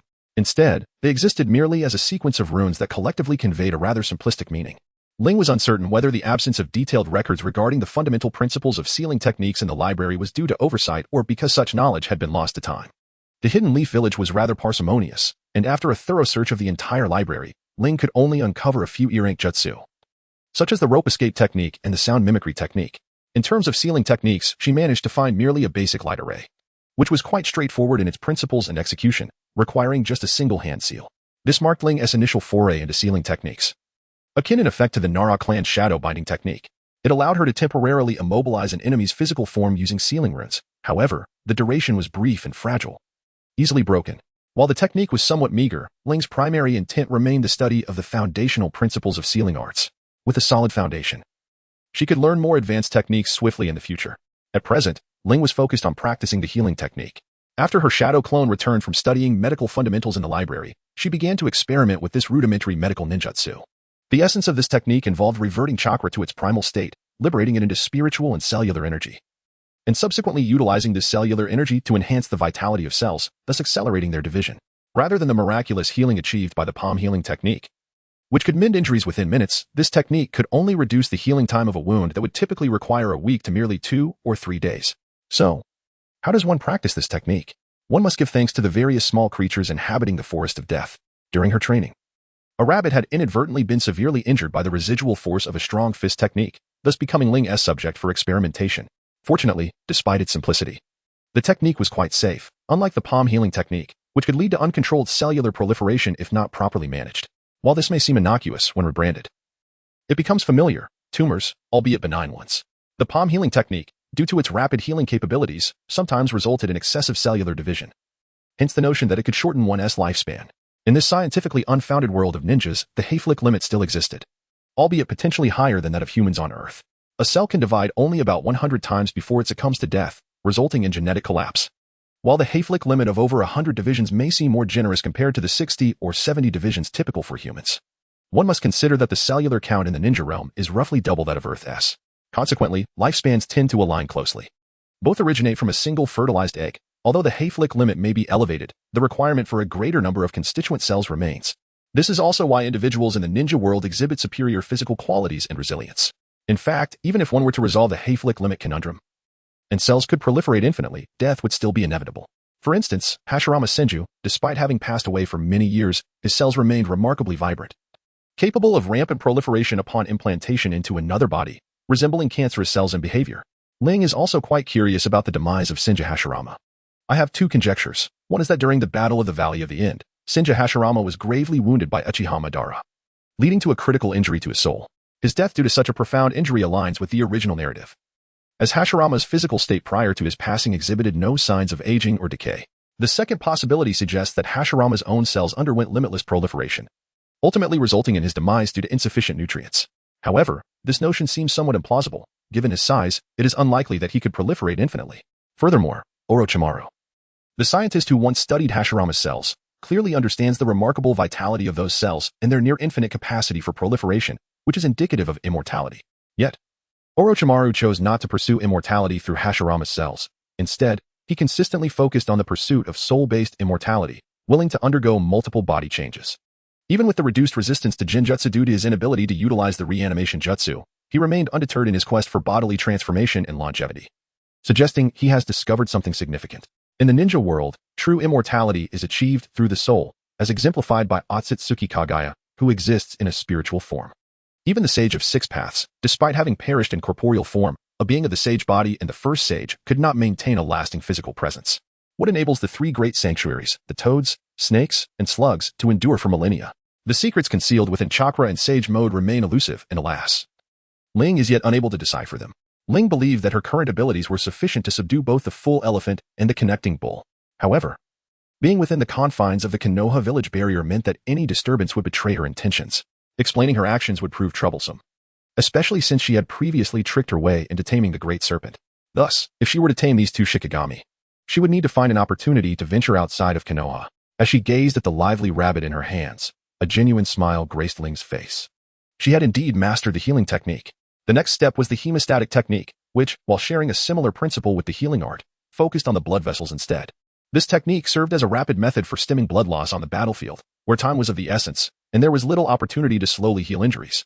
On the battlefield, every second counted. Thus, as long as the wound itself could remain, the key was to seal the blood vessels. Afterward, one could simply wrap a bandage around it, transforming the wounded into a fresh combatant. The hemostatic technique, designed specifically to stimulate the healing of blood vessels, necessitated advanced knowledge regarding the names and locations of human blood vessels. Ling's shadow clone had spent an entire morning in the library committing this information to memory, though it had not managed to retain details about other animals. Yet, for the sake of practicing the hemostatic technique, she could not very well operate on herself. So she would have to make do with the unfortunate rabbit. Ling, filled with sorrow and remorse, used a kunai to slice open the hind leg of the rabbit, tears of guilt flowing uncontrollably from the corners of her mouth as thoughts of cold rabbit meat crossed her mind. Shaking off her distractions, she ensnared the struggling white-furred creature in a series of illuminated formations, its crimson eyes shimmering with gratitude. Despite her lack of knowledge regarding the rabbit's vascular structure, Ling was well prepared, possessing the foundational sensory ninjutsu known as perception technique. This technique, classified as a D-rank ninjutsu, which she had studied in the library, allowed her to convert chakra into a wave-like energy to discern the structural composition of targets within a specific range. Essentially, this technique served to verify the integrity of individuals passing through, akin to a security checkpoint. Chapter 48. The elder Xianyong utilizing this technique to explore the rabbit's anatomy proved to be more precise than an X-ray, revealing vascular and muscular skeletal structures with remarkable clarity. It resembled a high-tech scanning device. One cannot help but marvel at the convenience ninjutsu and chakra offer, were it not for the meddling of Kagaya's dark essence instigating conflict. The shinobi world might have already ascended to an interstellar era. They could have launched a direct counteroffensive against the Otsutsuki's home planet, allowing the homesick Kagaya to return to her family after over a millennium of absence, a rather unfilial neglect. Indeed, as she formed hand seals, a bluish-green luminescence coalesced in her right hand and was pressed against the rabbit's wound. The chakra began to decompose into cellular energy, gathering at the site of the blood vessels within the rabbit's injury. This was an intricate task. A moment's carelessness could lead to complications, such as the proliferation of surrounding tissues that could obstruct the blood vessels. Although it might appear that hemostasis was achieved, in reality, the vessels could become occluded, leading to discoloration and the accumulation of hematoma shortly thereafter. "My apologies, little rabbit," she murmured. "This is my first attempt, but with practice, I shall improve. Thank you for your contribution to the advancement of human medical science." Ling felt quite embarrassed as she excised the proliferative polyp obstructing the blood vessel at the wound site, and then clumsily attempted to mend the rabbit's damaged vessel once more.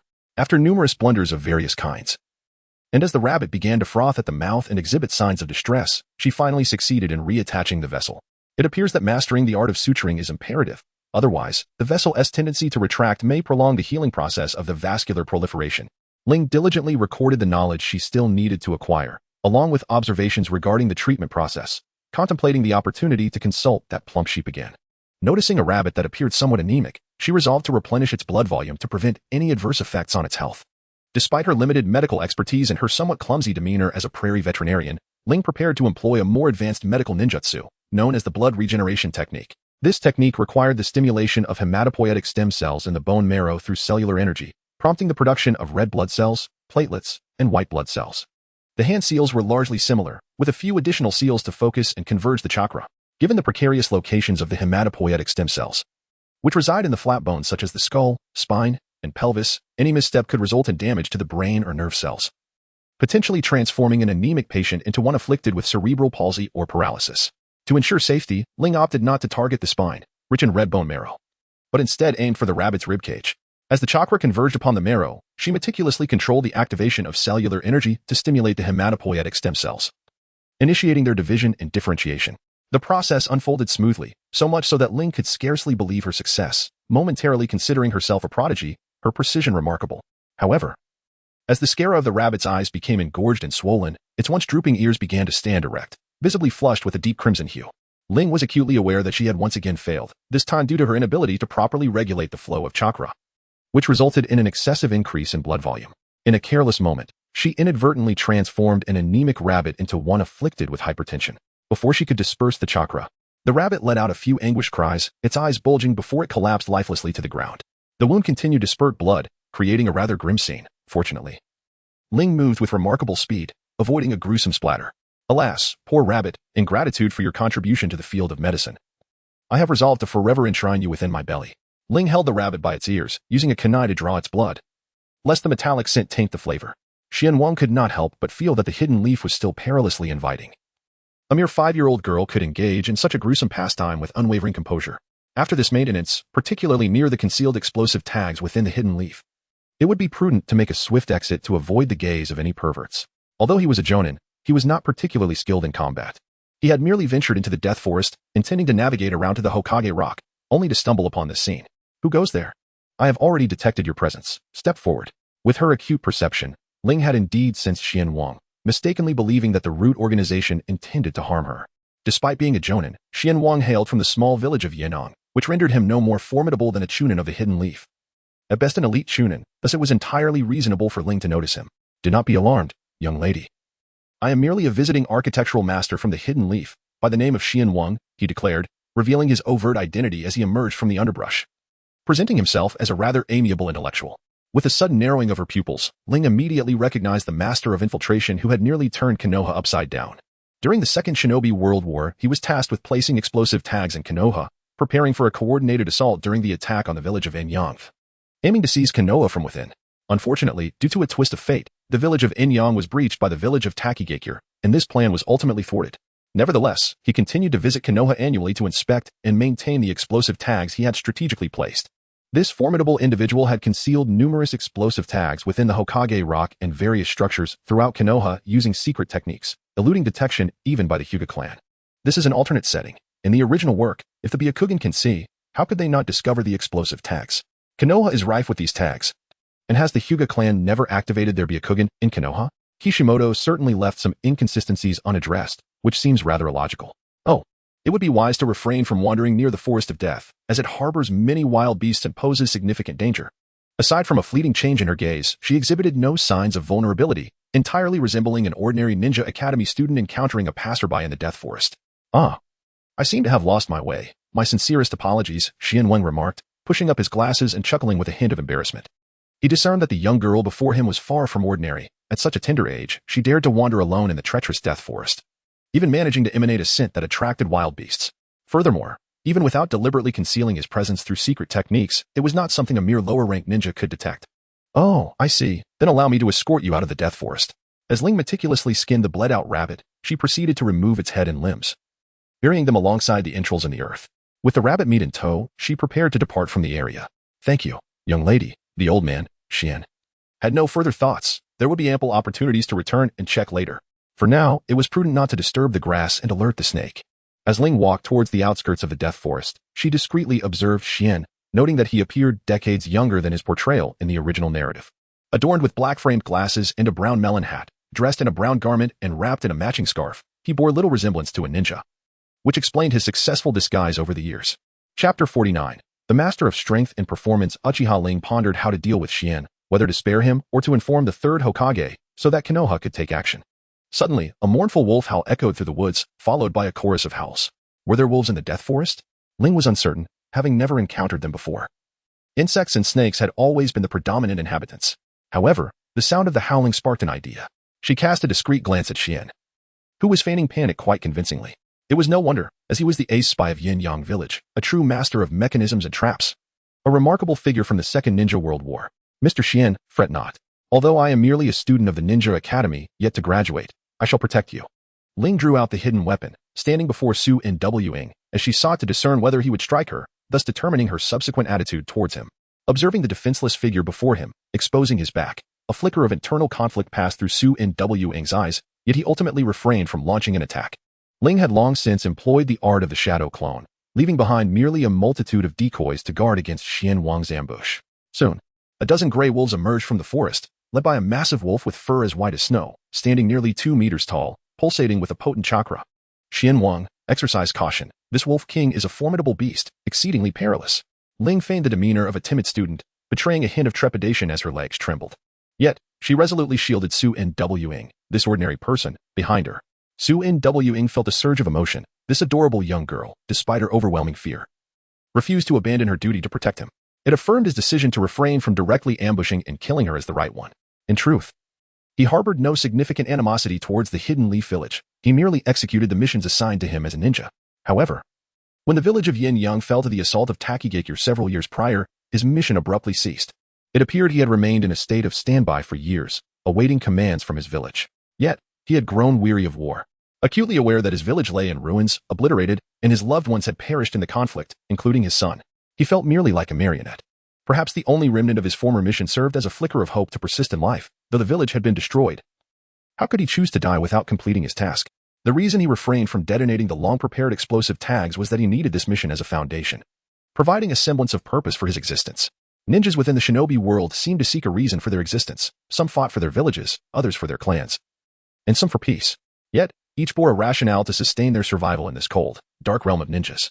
Losing one's sense of purpose or belief rendered a ninja unworthy of existence. Admittedly, a minority of ninjas diverged from this path, becoming ensnared in the allure of wealth, beauty, or bloodshed. Su Nwing recognized that the meaning sustaining his existence was profoundly illusory. He endured immense suffering and hatred but ultimately found solace or numbness. This deceptive mission had burdened him for over 30 years, and upon encountering Naruto, who bore a striking resemblance to his son, he finally experienced liberation. The Wolf King chose not to attack immediately, its instincts warning that the two individuals before it posed a lethal threat, though formidable in appearance. This Wolf King's strength ranked merely at the level of a lowly genin. It could easily be slain by Ling with a single jutsu or strike. Yet, Ling was merely performing.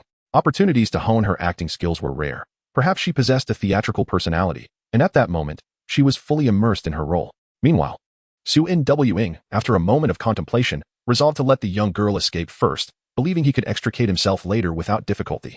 If the girl remained, not only would her performance become arduous, but she could also face mortal peril. If the time came to decide whether to save her, revealing himself in the process, or to let her perish, his conscience would surely suffer. Little girl, thank you for protecting me, but you should leave quickly. You might have a chance to escape alone and preserve your life. Su Nwing was also a skilled performer, although combat and killing were not his forte.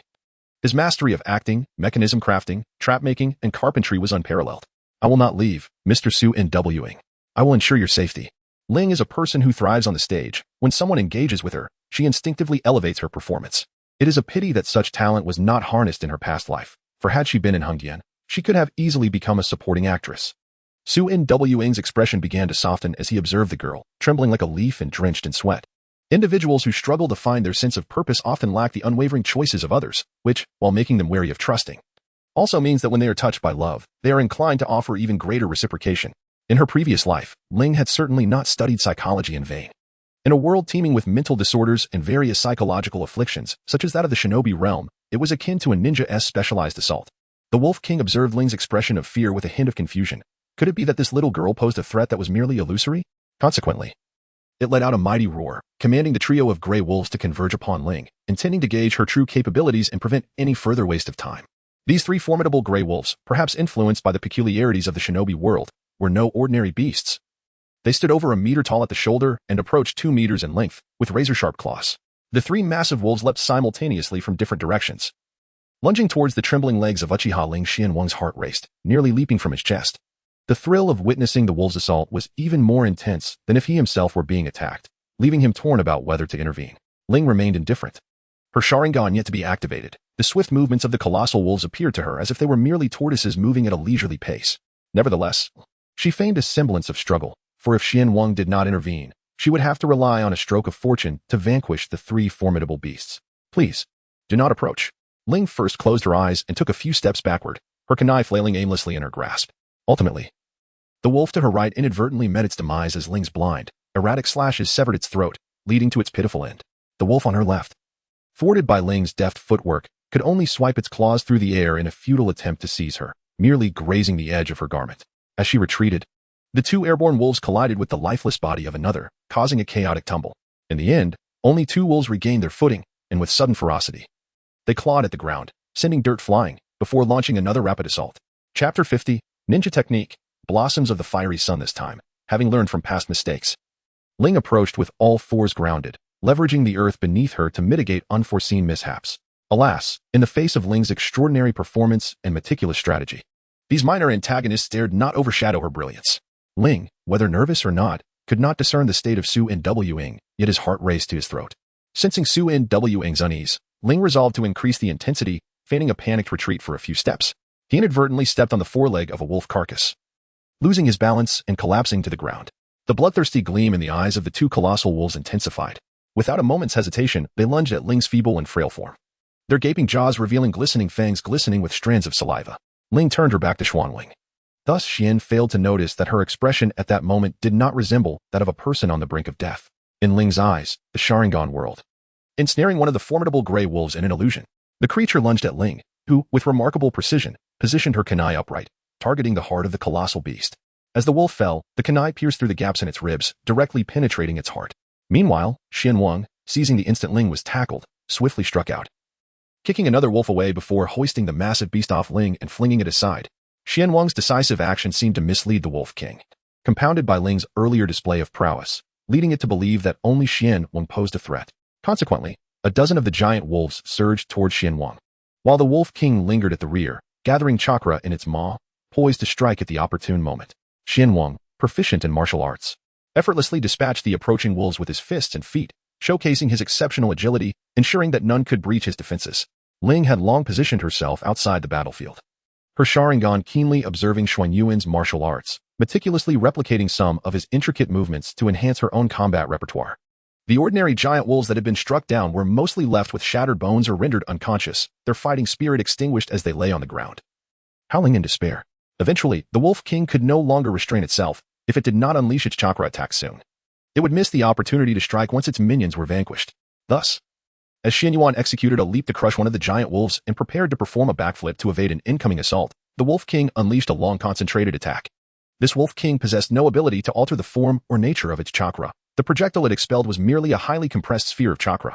The distinction from the Rasengan lay in the fact that the chakra within this sphere exhibited almost no rapid or erratic motion, due to the intense compression. The chakra inside the sphere remained in a state of stasis, yet its potential for damage remained significant.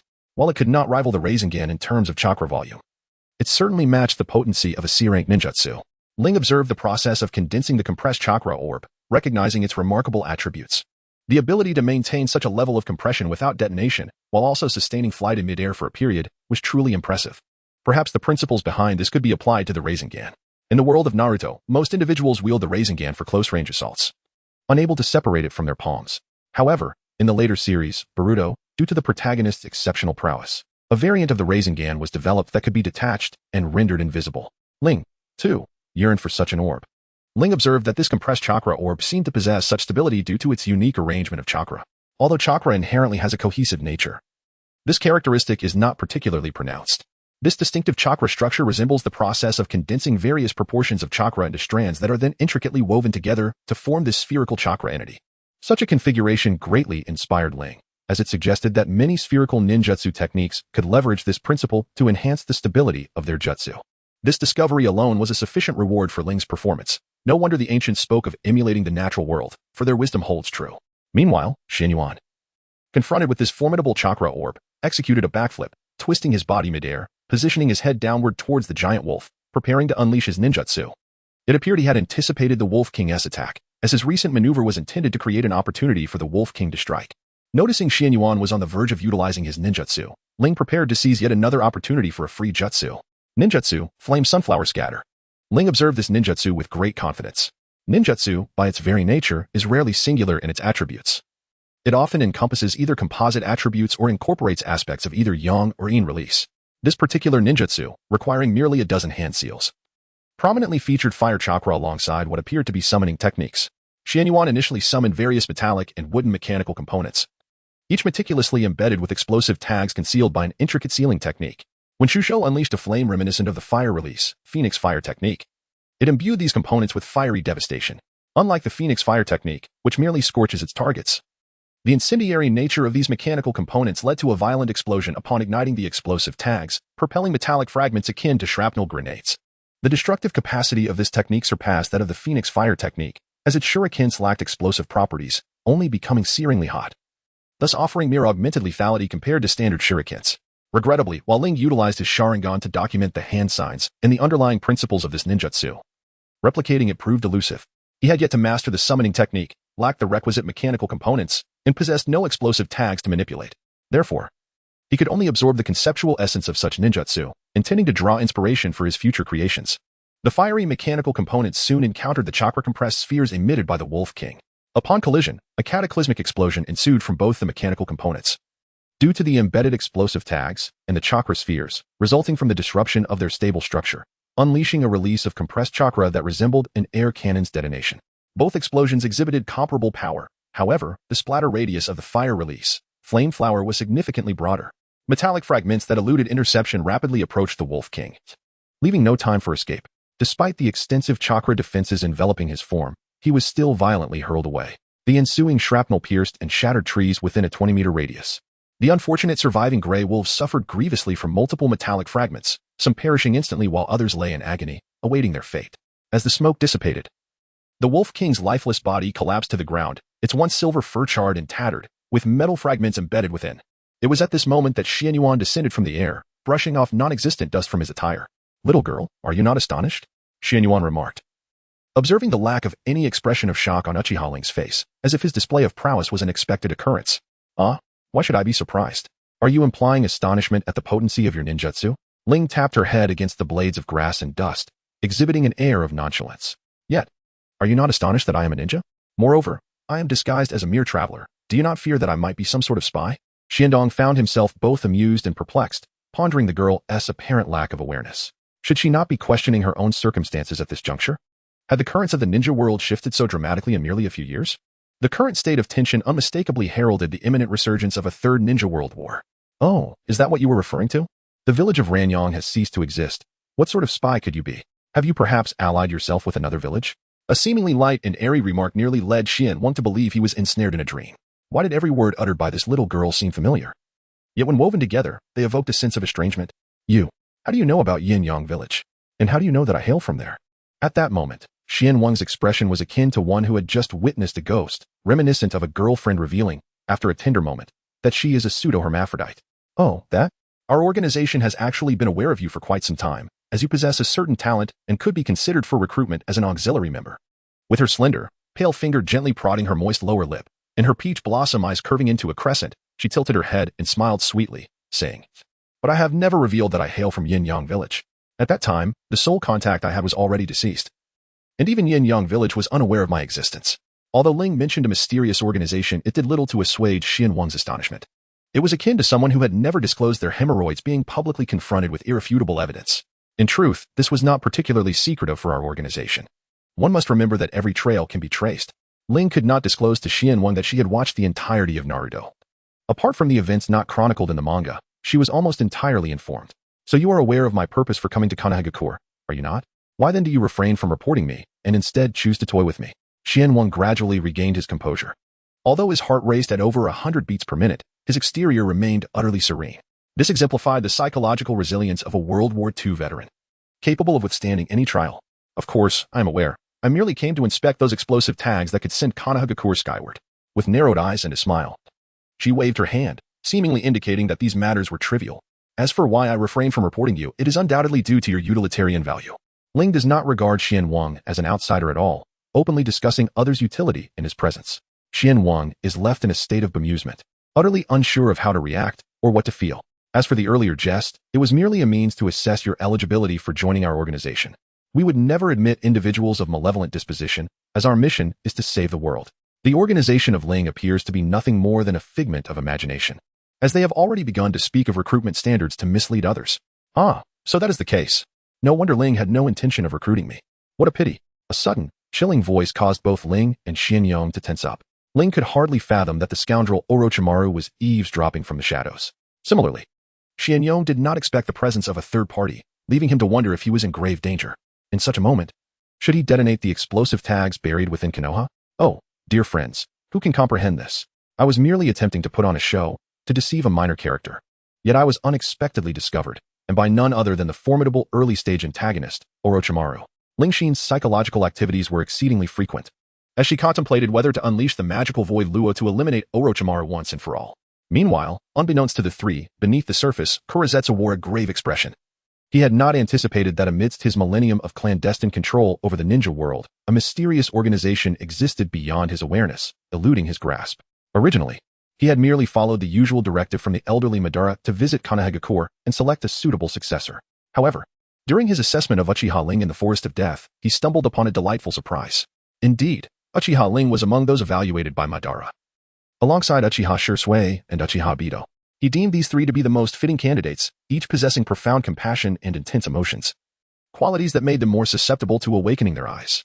Among them, Uchiha Ling's innate talent stood out to Madara as the finest. Not only was she physically formidable, but she also possessed mastery over all 5 elemental natures, learning ninjutsu with remarkable speed, and wielding a wondrous bloodline ability that allowed her to summon creatures from the shadows. Thus, Ling appeared resplendent before Madara and Kurozetsu, harboring no secrets. Fortunately, Ling lacked the habit of speaking to herself and did not disclose the additional intelligence she possessed. Otherwise, she might have found herself directly possessed and controlled by Kurozetsu, or one day, while venturing afar, encountered a white-haired rose of the ninja world, devoid of teeth. Ling regained her composure from her momentary daze, casting a wry smile at the small, earthy yellow snake that emerged from the soil. It seemed that Orochimaru had not relaxed his surveillance over her during this time. She had indeed let her guard down. She needed to be more vigilant, ensuring that she never spoke to herself or revealed her unique abilities and origins. It would not be impossible for Lord Orochimaru to join, but the organization's rules might not be to his liking. Xianyong remained silent, fully on guard, aware of the information regarding Orochimaru. Understanding that he was an adversary she could not resist. How unfortunate that Ling continues to be so wary of me. I had hoped for further collaboration with her. With Orochimaru absent and only the communication snake present, it was impossible to glean his true intentions through mere words. Kurojitsu utilized the ephemeral technique, concealing himself within the earth, intently listening to see if Ling would divulge any information about that enigmatic organization. The overwhelming sense of pressure emanating from Lord Orochimaru was indeed formidable, posing a significant threat to her, while the organization feared their inability to control him. Ling cannot claim that the organization she speaks of is merely a fabrication. Such a declaration would hardly find credence, even with Orochimaru and Xianyong, though Kurozetsu might be inclined to believe her. Chapter 52. The Void Organization. Could you perhaps disclose the name of your organization? It may prove prudent to be cautious should our paths cross in the future. Orochimaru, whose expertise lies in intelligence gathering, considers such seemingly trivial information to be of little consequence. Xianyong appears equally intrigued. A mysterious organization with such formidable capabilities has yet to reveal itself in the world of shinobi. Ling found herself in a quandary, pondering whether to adopt an existing organization's name or to concoct one of her own. Should she choose to borrow a name? The only suitable candidates available were the Akatsuki and the Shell organization. However, the Akatsuki, hindered by the presence of Obito and Kaguya, lacked both intelligence capabilities and overall strength, making it susceptible to immediate exposure. As for the Shell organization, with its enigmatic monk known as Tsushin, should Otsutsuki Ishiki discover her appropriation of their name, it would inevitably reveal their existence and lead to dire consequences. Thus, after much deliberation, she resolved it would be wiser to fabricate a name herself. After all, as long as she could deceive others today, she could address future matters at a later time. Henceforth, our organization shall be known as the Nihilistic Organization, with the primary objective of eradicating the Otsutsuki clan, who pose a threat to the cosmic life of planets. Ling, for reasons unknown, inadvertently declared the eradication of the Tsutsuki clan as her lofty goal. Upon reflection, this ambition seemed the most grandiose. Notions of peace within the ninja world felt too trivial.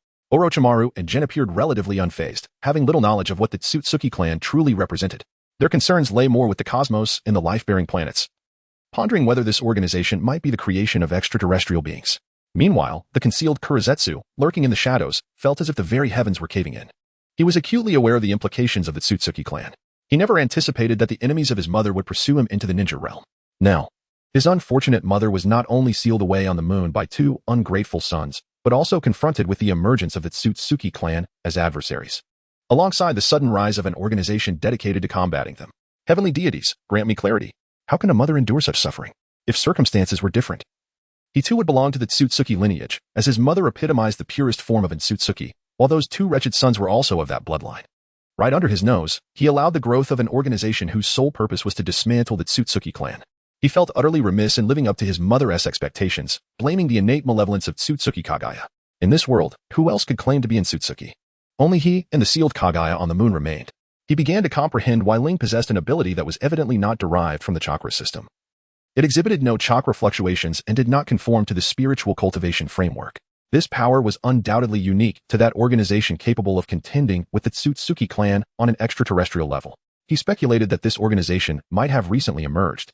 For his spies, the White Zetsu had failed to gather any intelligence regarding such abilities from various locales within the ninja realm. Thus, it seemed this organization fortuitously discovered the existence of the divine tree and chakra on this planet, subsequently selecting a representative. Ling, as this representative, aimed to lure out any potential Tsutsuki, prompting the organization to descend and confront the exposed clan members.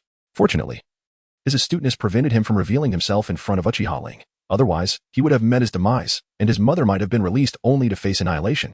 Korezetsu exhaled deeply, resolving to avoid appearing before Ling in the future and ensuring that she remained oblivious to his existence. He would never allow her to become a representative of Uchiha Madara. He would not invite danger into his abode, yet necessary surveillance was imperative. He must ascertain whether this organization was indeed targeting his mother. If their intentions were solely to confront the malevolent Tsutsuki, he and his mother could potentially collaborate, as she too was an adversary of the Tsutsuki clan. If feasible, he might even persuade this organization to release his imprisoned mother, thus joining forces to combat the Tsutsuki together. Orochimaru meticulously pondered the information regarding the Tsutsuki clan, but found no relevant insights. While most in the ninja realm were familiar with the Sage of Six Paths, records of his name likely resided solely within the ancient texts of the Senju, Uchiha, Uzumaki, Kagaya, and Hyuga clans. However, should Orochimaru decide to investigate, he might eventually uncover that the Sage of Six Paths bore the surname Tsutsuki, which would undoubtedly elicit an intriguing expression from him. An organization of the void? The Tsutsuki clan? Could you elaborate? Orochimaru, unable to quell his curiosity, resolved to attempt acquiring information directly. I'm afraid that is not possible. This information is classified. We shall only intervene when you face the calamity of the Tsutsuki clan. Ling considered herself remarkably clever. Anyone daring to label her as naive would face her wrath. She effortlessly deceived Orochimaru, though it might result in heightened scrutiny, a consequence she deemed insignificant. Subsequently, she resolved to develop techniques specifically designed to counter surveillance, ensuring she remained oblivious to any potential discovery. Such techniques need not rely solely on chakra. The power of curses could also be exceptionally effective for detection, reminiscent of the mechanical prowess exhibited by the original series Mechamaru. While she lacked the immense cursed energy of Mechamaru, her requirements were modest, only needing to monitor a radius of approximately 100 meters. It was indeed a curious situation for a girl nearing her 6th birthday to find herself under the watchful eyes of the Umbu, the Root, and Orochimaru himself, a circumstance she felt undeserving of. However, had Ling been aware that she was already under the surveillance of Kagaya's Black Zetsu, with impending increases in monitoring, it would have surely been a dire revelation. What a pity. Yet, one wonders if Ling still peddled information. The small, earth-toned serpent extended its tongue, mimicking Orochimaru's gesture of licking his cheek. Oh, does Lord Orochimaru still seek information? If it falls within my knowledge, I would certainly oblige. Ling was somewhat intrigued by what information Orochimaru required. Logically, during this period, Orochimaru was too preoccupied with the study of reanimation to seek information from others. It was quite simple. He merely wished to ascertain the function of Danzo's right Sharingan. By all accounts, for those not of the Uchiha clan, wielding the Sharingan brings more disadvantages than advantages. Orochimaru, collaborating with Danzo to research the cells of Hashirama, was well aware that Danzo's right eye was a 3-tomo Sharingan. However, he was curious if the 3-tomo Sharingan possessed any undisclosed capabilities. He chuckled softly, pondering what price might be paid to uncover the secrets of the Sharingan. A profound enigma of the Uchiha clan. Ling trembled slightly, seemingly amused by Orochimaru's curiosity in seeking this information. Chapter 53. Additional payment required. Oh. Ling also cares about the leak of information concerning the Uchiha clan. Some Uchihas do not regard you as kin. I am aware that you are studying sealing techniques. How about I provide you with a complete scroll of sealing techniques? Orochimaru does not believe there is anything in this world that cannot be acquired. The inability to obtain something merely reflects a lack of adequate value rendered. Lord Orochimaru, are you not aware that the Uchiha clan comprises my beloved friends and brothers? Ling appeared to be in a predicament, causing Orochimaru, Xianyuan, and the Black Absolute Underground to twitch at the corners of their mouths.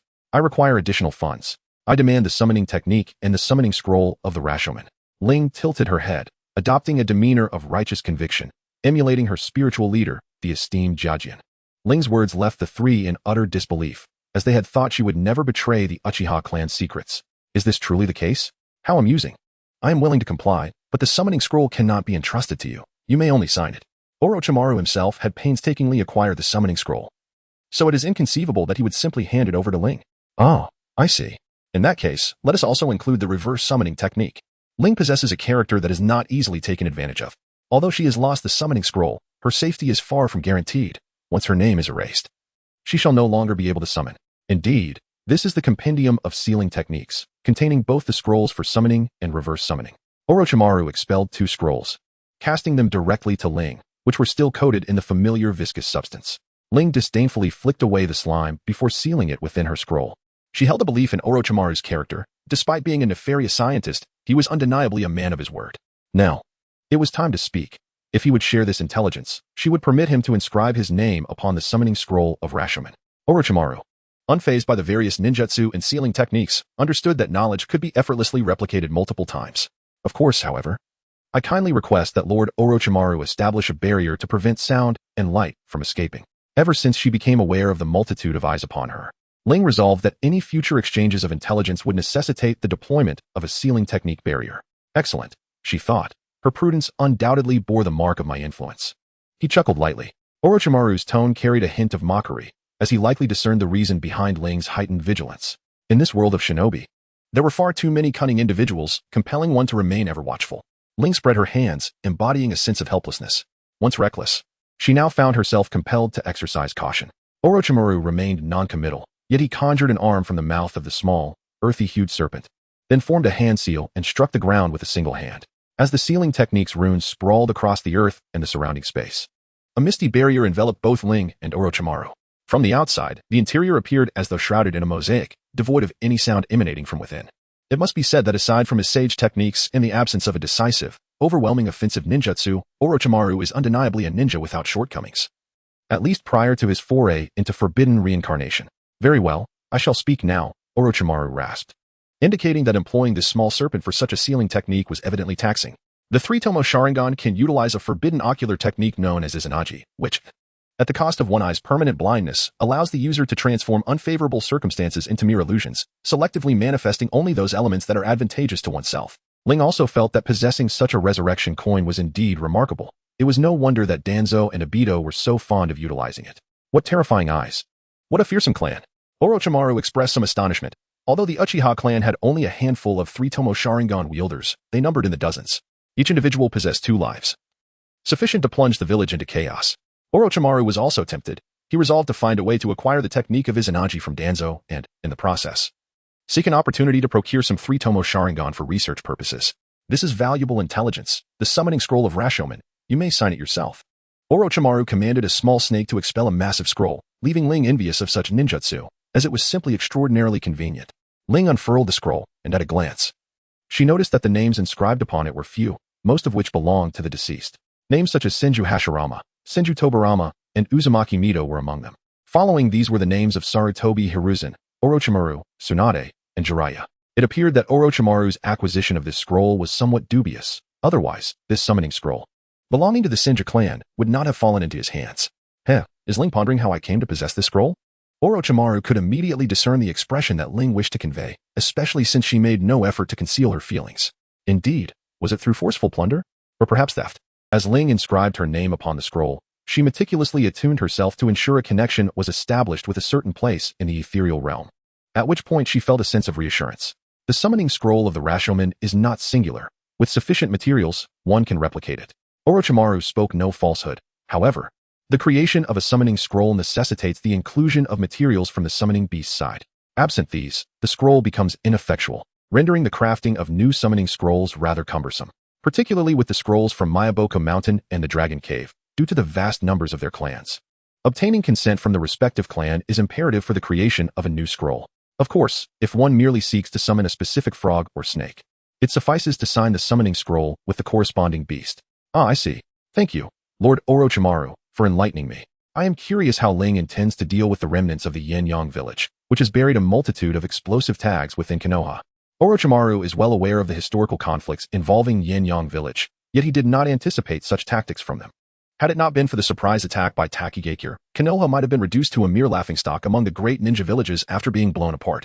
My intention is to retrieve these explosive tags. With the imminent outbreak of the Ninja World War, they will prove invaluable, whether for sale or personal use. When encountering Jin, Ling's interest in the vast quantity of explosive tags was piqued, for they represent a significant sum. How delightful. I am thoroughly satisfied with this transaction and can assure you of confidentiality. I hope you can resolve the issue of the explosive tags with utmost finesse. At present, Orochimaru lacks for funds. He merely desires to expedite his experiments without complications, and Ling's intelligence remains beneficial, making it unwise to offend her. Naturally, since Lord Orochimaru has aided me in this manner, I shall gladly offer him a piece of information free of charge next time. Ling watched as Orochimaru's small snake vanished before her eyes, seemingly oblivious to her presence. Chapter 54. The Wish of the Mysterious Elder. Orochimaru hurried back, likely unable to leave the laboratory, driven by an insatiable zeal to expedite the development of the Edo Tensei technique. Has Orochimaru already departed? The elder observed the dissipated ceiling barrier, scanning the surroundings, yet failing to spot the diminutive yellow-brown serpent. Indeed, Mr. Elder, have you considered whether to join our organization? Ling blinked her eyes, not believing that Su and W. Ing would refuse, as Orochimaru was already aware of the explosive tags buried by Su and W. Ing in Konoha. If Su and W. Ing were to act ungratefully, then the interrogation department would surely become his final destination. Do I have any choice? If it weren't for the astonished expression on your face when Orochimaru suddenly appeared, I would almost suspect you had deliberately orchestrated this. Su and W. Ing felt rather helpless. Joining a mysterious organization shrouded in secrets was certainly not an auspicious venture. Regrettably, he found himself devoid of options, and given his current aimless existence, he yearned to bring it to an end. Haha, Mr. Su and W. Ing, welcome to become an external member of our organization. From now on, you will be accountable only to me. I am your superior. Ling felt a surge of joy, her large peach blossom eyes curving into crescent shapes, and a hint of excitement painted her fair cheeks with a delicate flush. As long as you do not assign me any tasks that are certain to lead to my demise, I shall be content. Though I have lost sight of the meaning of existence, I carry the aspirations of my loved ones, determined to live well in this world. Mr. Xian raised his gaze towards the direction of Yin-Yang village, seemingly recalling his dying wife and child. They bore no resentment for his inability to protect them. Yet he was engulfed in profound guilt. Does Mr. Xian have any wishes? If possible, our organization may be able to assist in fulfilling them. A reward follows a task. If he harbors no desires, then let us provide him with a desire to hold on to. Ling was uncertain if she could achieve her aspirations, yet as she grew stronger, the unattainable seemed to dwindle. Xian Wang's sorrowful expression was barely concealed. Did joining the organization come with such benefits? If possible, I wish to see my wife and children once more. I still owe them an apology. Xian Wang, this honest man, surprisingly did not demand Ling to resurrect his loved ones, which was rather unfortunate. Although resurrection appeared to be a feat only attainable by the Rinnegan in the current ninja world, Ling harbored little concern. This realm possessed a sanctum for souls known as the Pure Land of Huangquan. Reviving an individual with a lingering spirit should not pose an insurmountable challenge. In the later stages, she could extract a plethora of curses and techniques from the Golden Finger. The world of cursed techniques was vast, and the manga merely showcased a fraction of it. New and wondrous methods, such as resurrection, were bound to emerge. Indeed, the curses depicted in the Jujutsu Kaisen world are relatively few. Original concepts should be introduced later. If you have any objections, please feel free to comment here. Certainly, if your performance is commendable, we can arrange for you to reunite with your wife and children. Ling did not exhibit the slightest semblance of issuing a blank check. After all, she had established certain conditions and had not compelled herself to fulfill his desire to see his wife and child immediately. Could it truly be so? Would it indeed be possible? That would be splendid. Xian Wang's eyes glistened with unshed tears, yet he remained composed, embodying the resilience expected of a seasoned ninja. Meanwhile, Ju, lurking in the shadows, felt a twinge of confusion. To him, Xian Wang was a figure of little worth, merely a pawn to be discarded at will. Was it truly necessary to go to such lengths for someone so seemingly insignificant? Or did this nebulous organization allow a mere girl to dictate their affairs within the ninja world? He pondered if there were any advantages to be gained from this situation. Although Ling could not serve as Madara's proxy, monitoring the implementation of the Eye of the Moon plan posthumously, perhaps this organization could be subtly leveraged for his own purposes. Despite having schemed for a millennium regarding the Eye of the Moon plan, he found himself uncertain as to whether he could genuinely rescue his mother in the end. For now, to avoid drawing attention from Konoha, it was imperative to first dismantle and securely store the explosive tags positioned in remote areas, before gradually addressing the more populous locations. Ling had no intention of allowing these explosive tags to remain within the village of Konoha. She feared that one day, While she slept, someone might unleash a jutsu that would inadvertently detonate one of the explosive tags. The thought of all the tags exploding simultaneously, sending herself and Konoha into the sky, was quite alarming. Thus, she resolved to first address the explosive tags embedded within the Hokage rock. The remaining tags, currently situated in residential areas, had originally been designated for bustling commercial establishments, but had since been repurposed as shelters for refugees. Xianwang produced a map, showcasing the present fan-shaped layout of Konoha, with numerous locations marked by the emblem of explosive tags, except for the areas that had been expanded later on. Furthermore, I must learn from you the intricacies of creating explosive tags and the techniques for concealing them effectively. Ling was quite frank. She understood that establishing a good rapport with someone does not merely hinge on the assistance provided, but rather on the reciprocal support one can garner from the other. He had undoubtedly secured his advantage, especially since Xuanwing had perished, rendering such tactics obsolete. She was, after all, a torchbearer for the legacy of ninjutsu in the ninja world. Well, perhaps you could enlighten me on how I might reunite with my wife and children? Although Xuanwang was certain that Ling was backed by a mysterious grand organization, he, alongside Kurizetsu and Orochimaru, arrived at a similar conclusion. It seemed that Ling might be the sole representative of this organization within the ninja realm. Otherwise, it would be inexplicable how she possessed extensive intelligence while seemingly lacking foundational support. The organization had evidently not invested significant resources or assistance in Ling, possibly as a means of testing her capacity for self-reliance and growth. Would the technique of impure world reincarnation suffice? Ling gently tapped her cheek, fearful that Xianyong might immediately demonstrate before him. Otherwise, wouldn't she be unmasked? However, she was oblivious to the fact that the fictitious organization she had whimsically concocted had been elaborated upon by Orochimaru, Xianyong, and Heiju, who seamlessly filled in the illogical gaps. In the eyes of others, she had become a formidable entity akin to a wolf king, yet in her own mind, she fancied herself merely a husky. Reanimation of the impure world? She had never heard of it, yet she believed it. It represented the entirety of her technique's inheritance, including her skills in mechanism crafting and trap-making. Xianyong retrieved a colossal scroll from the sealing scroll and handed it to Ling, evidently having prepared his legacy long in advance. He likely understood that upon his demise, the heritage of Yinong village would be lost, prompting his early preparations. Oh, thank you very much. Once I master the reanimation of the impure world, I will assist you. However, the technique necessitates a portion of the deceased remains as a medium, so it would be prudent for you to prepare that in advance. Chapter 55, The Glutton and the Strong Woman. Ling, with an innocent grin, clutched the enormous scroll, feeling as if she had struck a veritable goldmine. Indeed, the art of persuasion proved to be remarkably effective, rivaling even the finesse of verbal duels. As she watched the old master depart, Ling prepared to return home for a meal. The enchantment of the curse had transformed her into an insatiable eater, yet it also accelerated her physical development. Gazing upon the scattered remains of the wolves on the ground, Ling was determined not to waste any part of them. She collected every fragment into the sealing scroll, intending to sell them upon her return to the village. As for the Wolf King, its flesh was rich in energy and nutrients, undoubtedly a prime quality delicacy. Regrettably, the hide had been rendered utterly unmarketable, mangled beyond recognition by the old master's ninjutsu. Isn't there a saying that rings true? The quality of the food you consume ultimately defines the level of your existence. If Ling could enjoy the delightful frogs from Yamu Mountain for her hot pot every day, it would undoubtedly signify rapid progress. Upon returning to the village, Ling prepared to sell a dozen large gray wolves to a butcher named Yoshino Sawa. A retired ninja, he was once a chunin. But after losing 3 fingers during a mission, he transitioned into his new role as a butcher. Due to the intertwining of fate and enchantment, Ling frequently visits to purchase meat and vegetables, thus the uncles and aunties of this street are well acquainted with the charming little Uchiha girl. Ah, Ling. Are you here for beef again? Will it be 10 or 20 pounds this time? Uncle Yoshino, wielding a sharp knife with finesse, effortlessly disassembled a hind leg of beef. Lowering his gaze, he noticed Ling, who stood at a height comparable to his meat stall, and greeted her warmly, for she was indeed one of his most valued customers. However, the manner of his greeting left Ling feeling somewhat mortified. After all, who would joke about someone's shortcomings? Were it not for the exceptional freshness of the meat from Uncle Yoshino's stall, she would not have bothered to come. It was no wonder his business suffered. His lack of tact often offended others, and his towering stature, coupled with a fierce expression, only compounded the issue. Lingzhua glanced around, noticing that no one seemed surprised by her appetite, which allowed her to relax, though the blush on her face had yet to fade.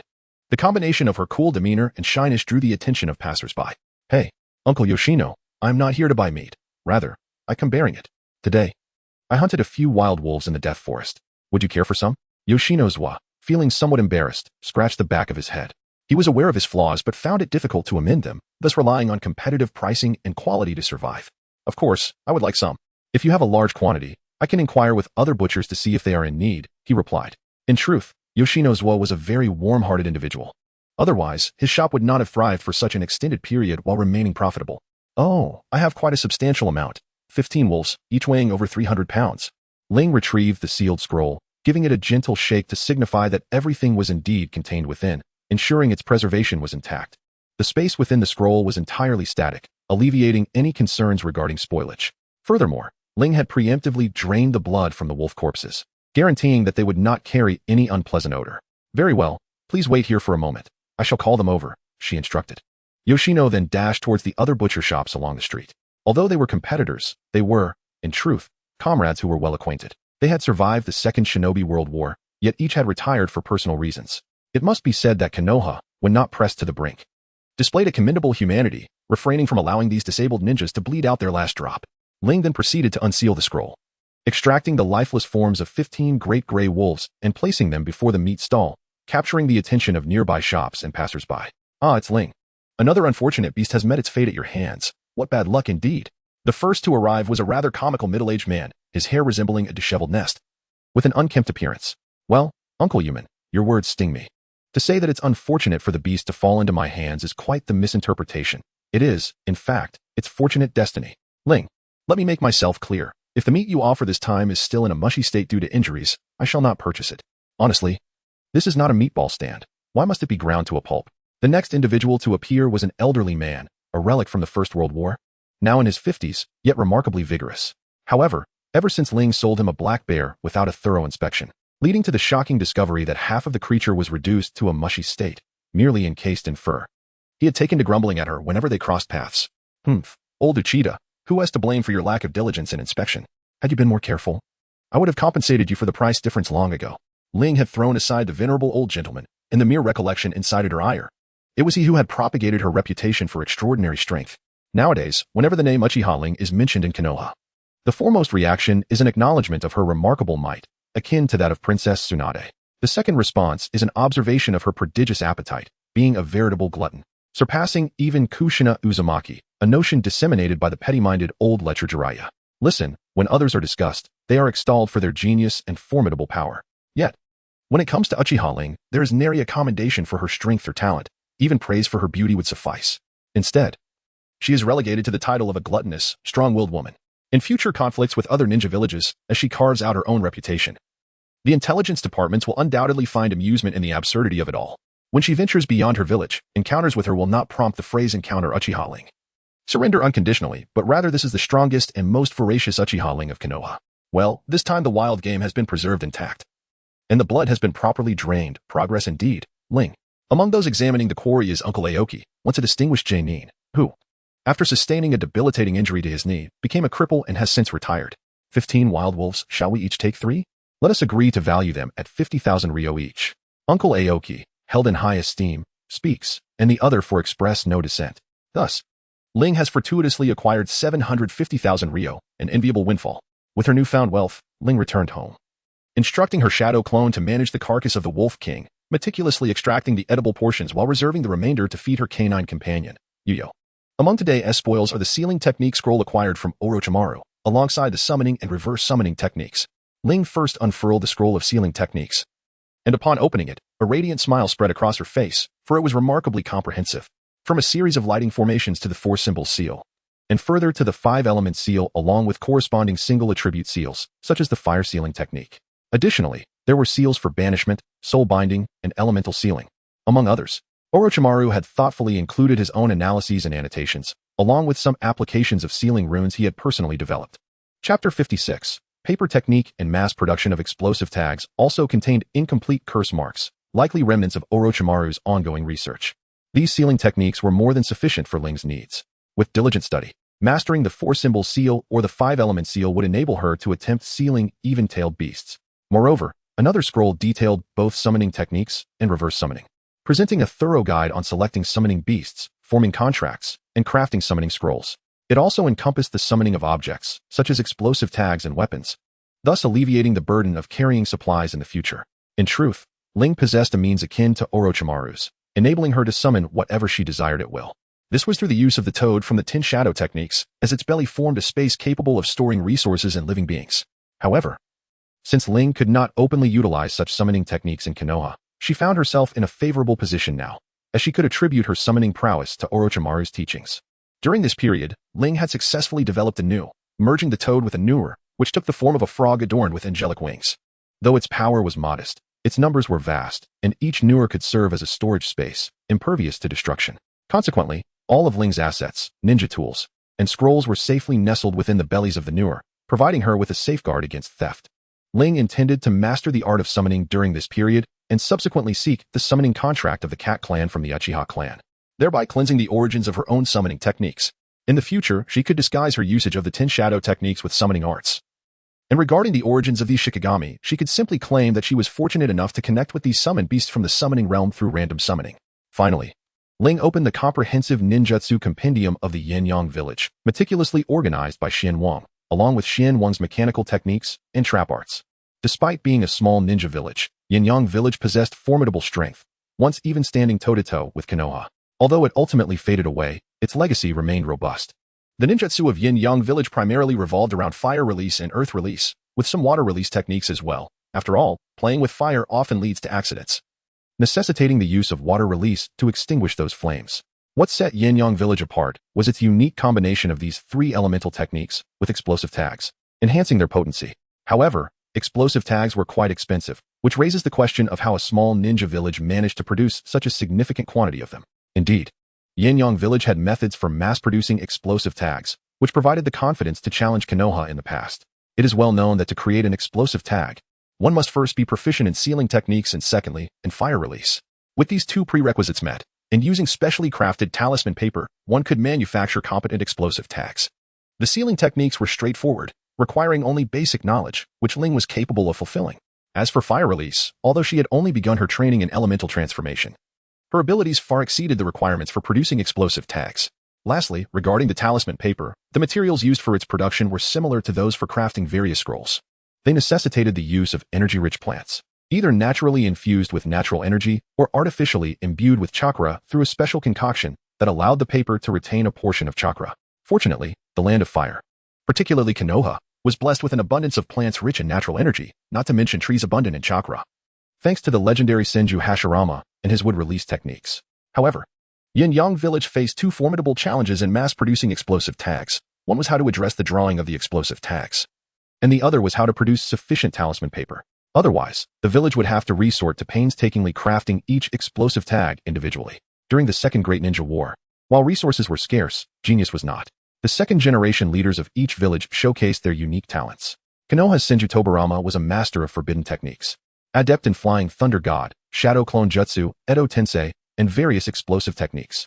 The second Reikage of Kumogakure refined the lightning chakra mode and various body techniques, laying a solid foundation for the remarkable third Reikage. The second Tsuchikage of Awagakure, Anoki, was a formidable figure who eliminated the dust release bloodline limit but tragically perished alongside the second Mizukage of Kirigakure. The second Mizukage, Kagaya Yagura, pioneered the magical steam tower and explosive steam techniques, sacrificing himself against the second Tsuchikage. The second Kazakage of Sunagakure, Sabaka no Shaman, was also a genius who researched Shikaku and developed the magnet release and sand manipulation techniques, making them symbols of successive Kazakage. The puppet techniques, which he innovated, flourished through his wife and grandson, with the latter transforming the third Kazakage into a human puppet. At that time, the second leader of Yin-Yang village was also a genius. He studied the wood release trees left by Hashirama and fused earth and water release to create paper release. This chakra creation was undoubtedly suitable for crafting talisman paper. With talisman paper in hand, the next challenge was how to draw explosive tags. What could be faster than duplicating the designs? However, duplication would not suffice, as the drawing of explosive tags required continuous chakra infusion and adherence to a specific sequence of strokes. Otherwise, they would be rendered ineffective. Yet, this was not a challenge for the second leader of Yin-Yang village. He directly developed a technique to control ink, enabling him to manipulate it and draw directly onto the talisman paper.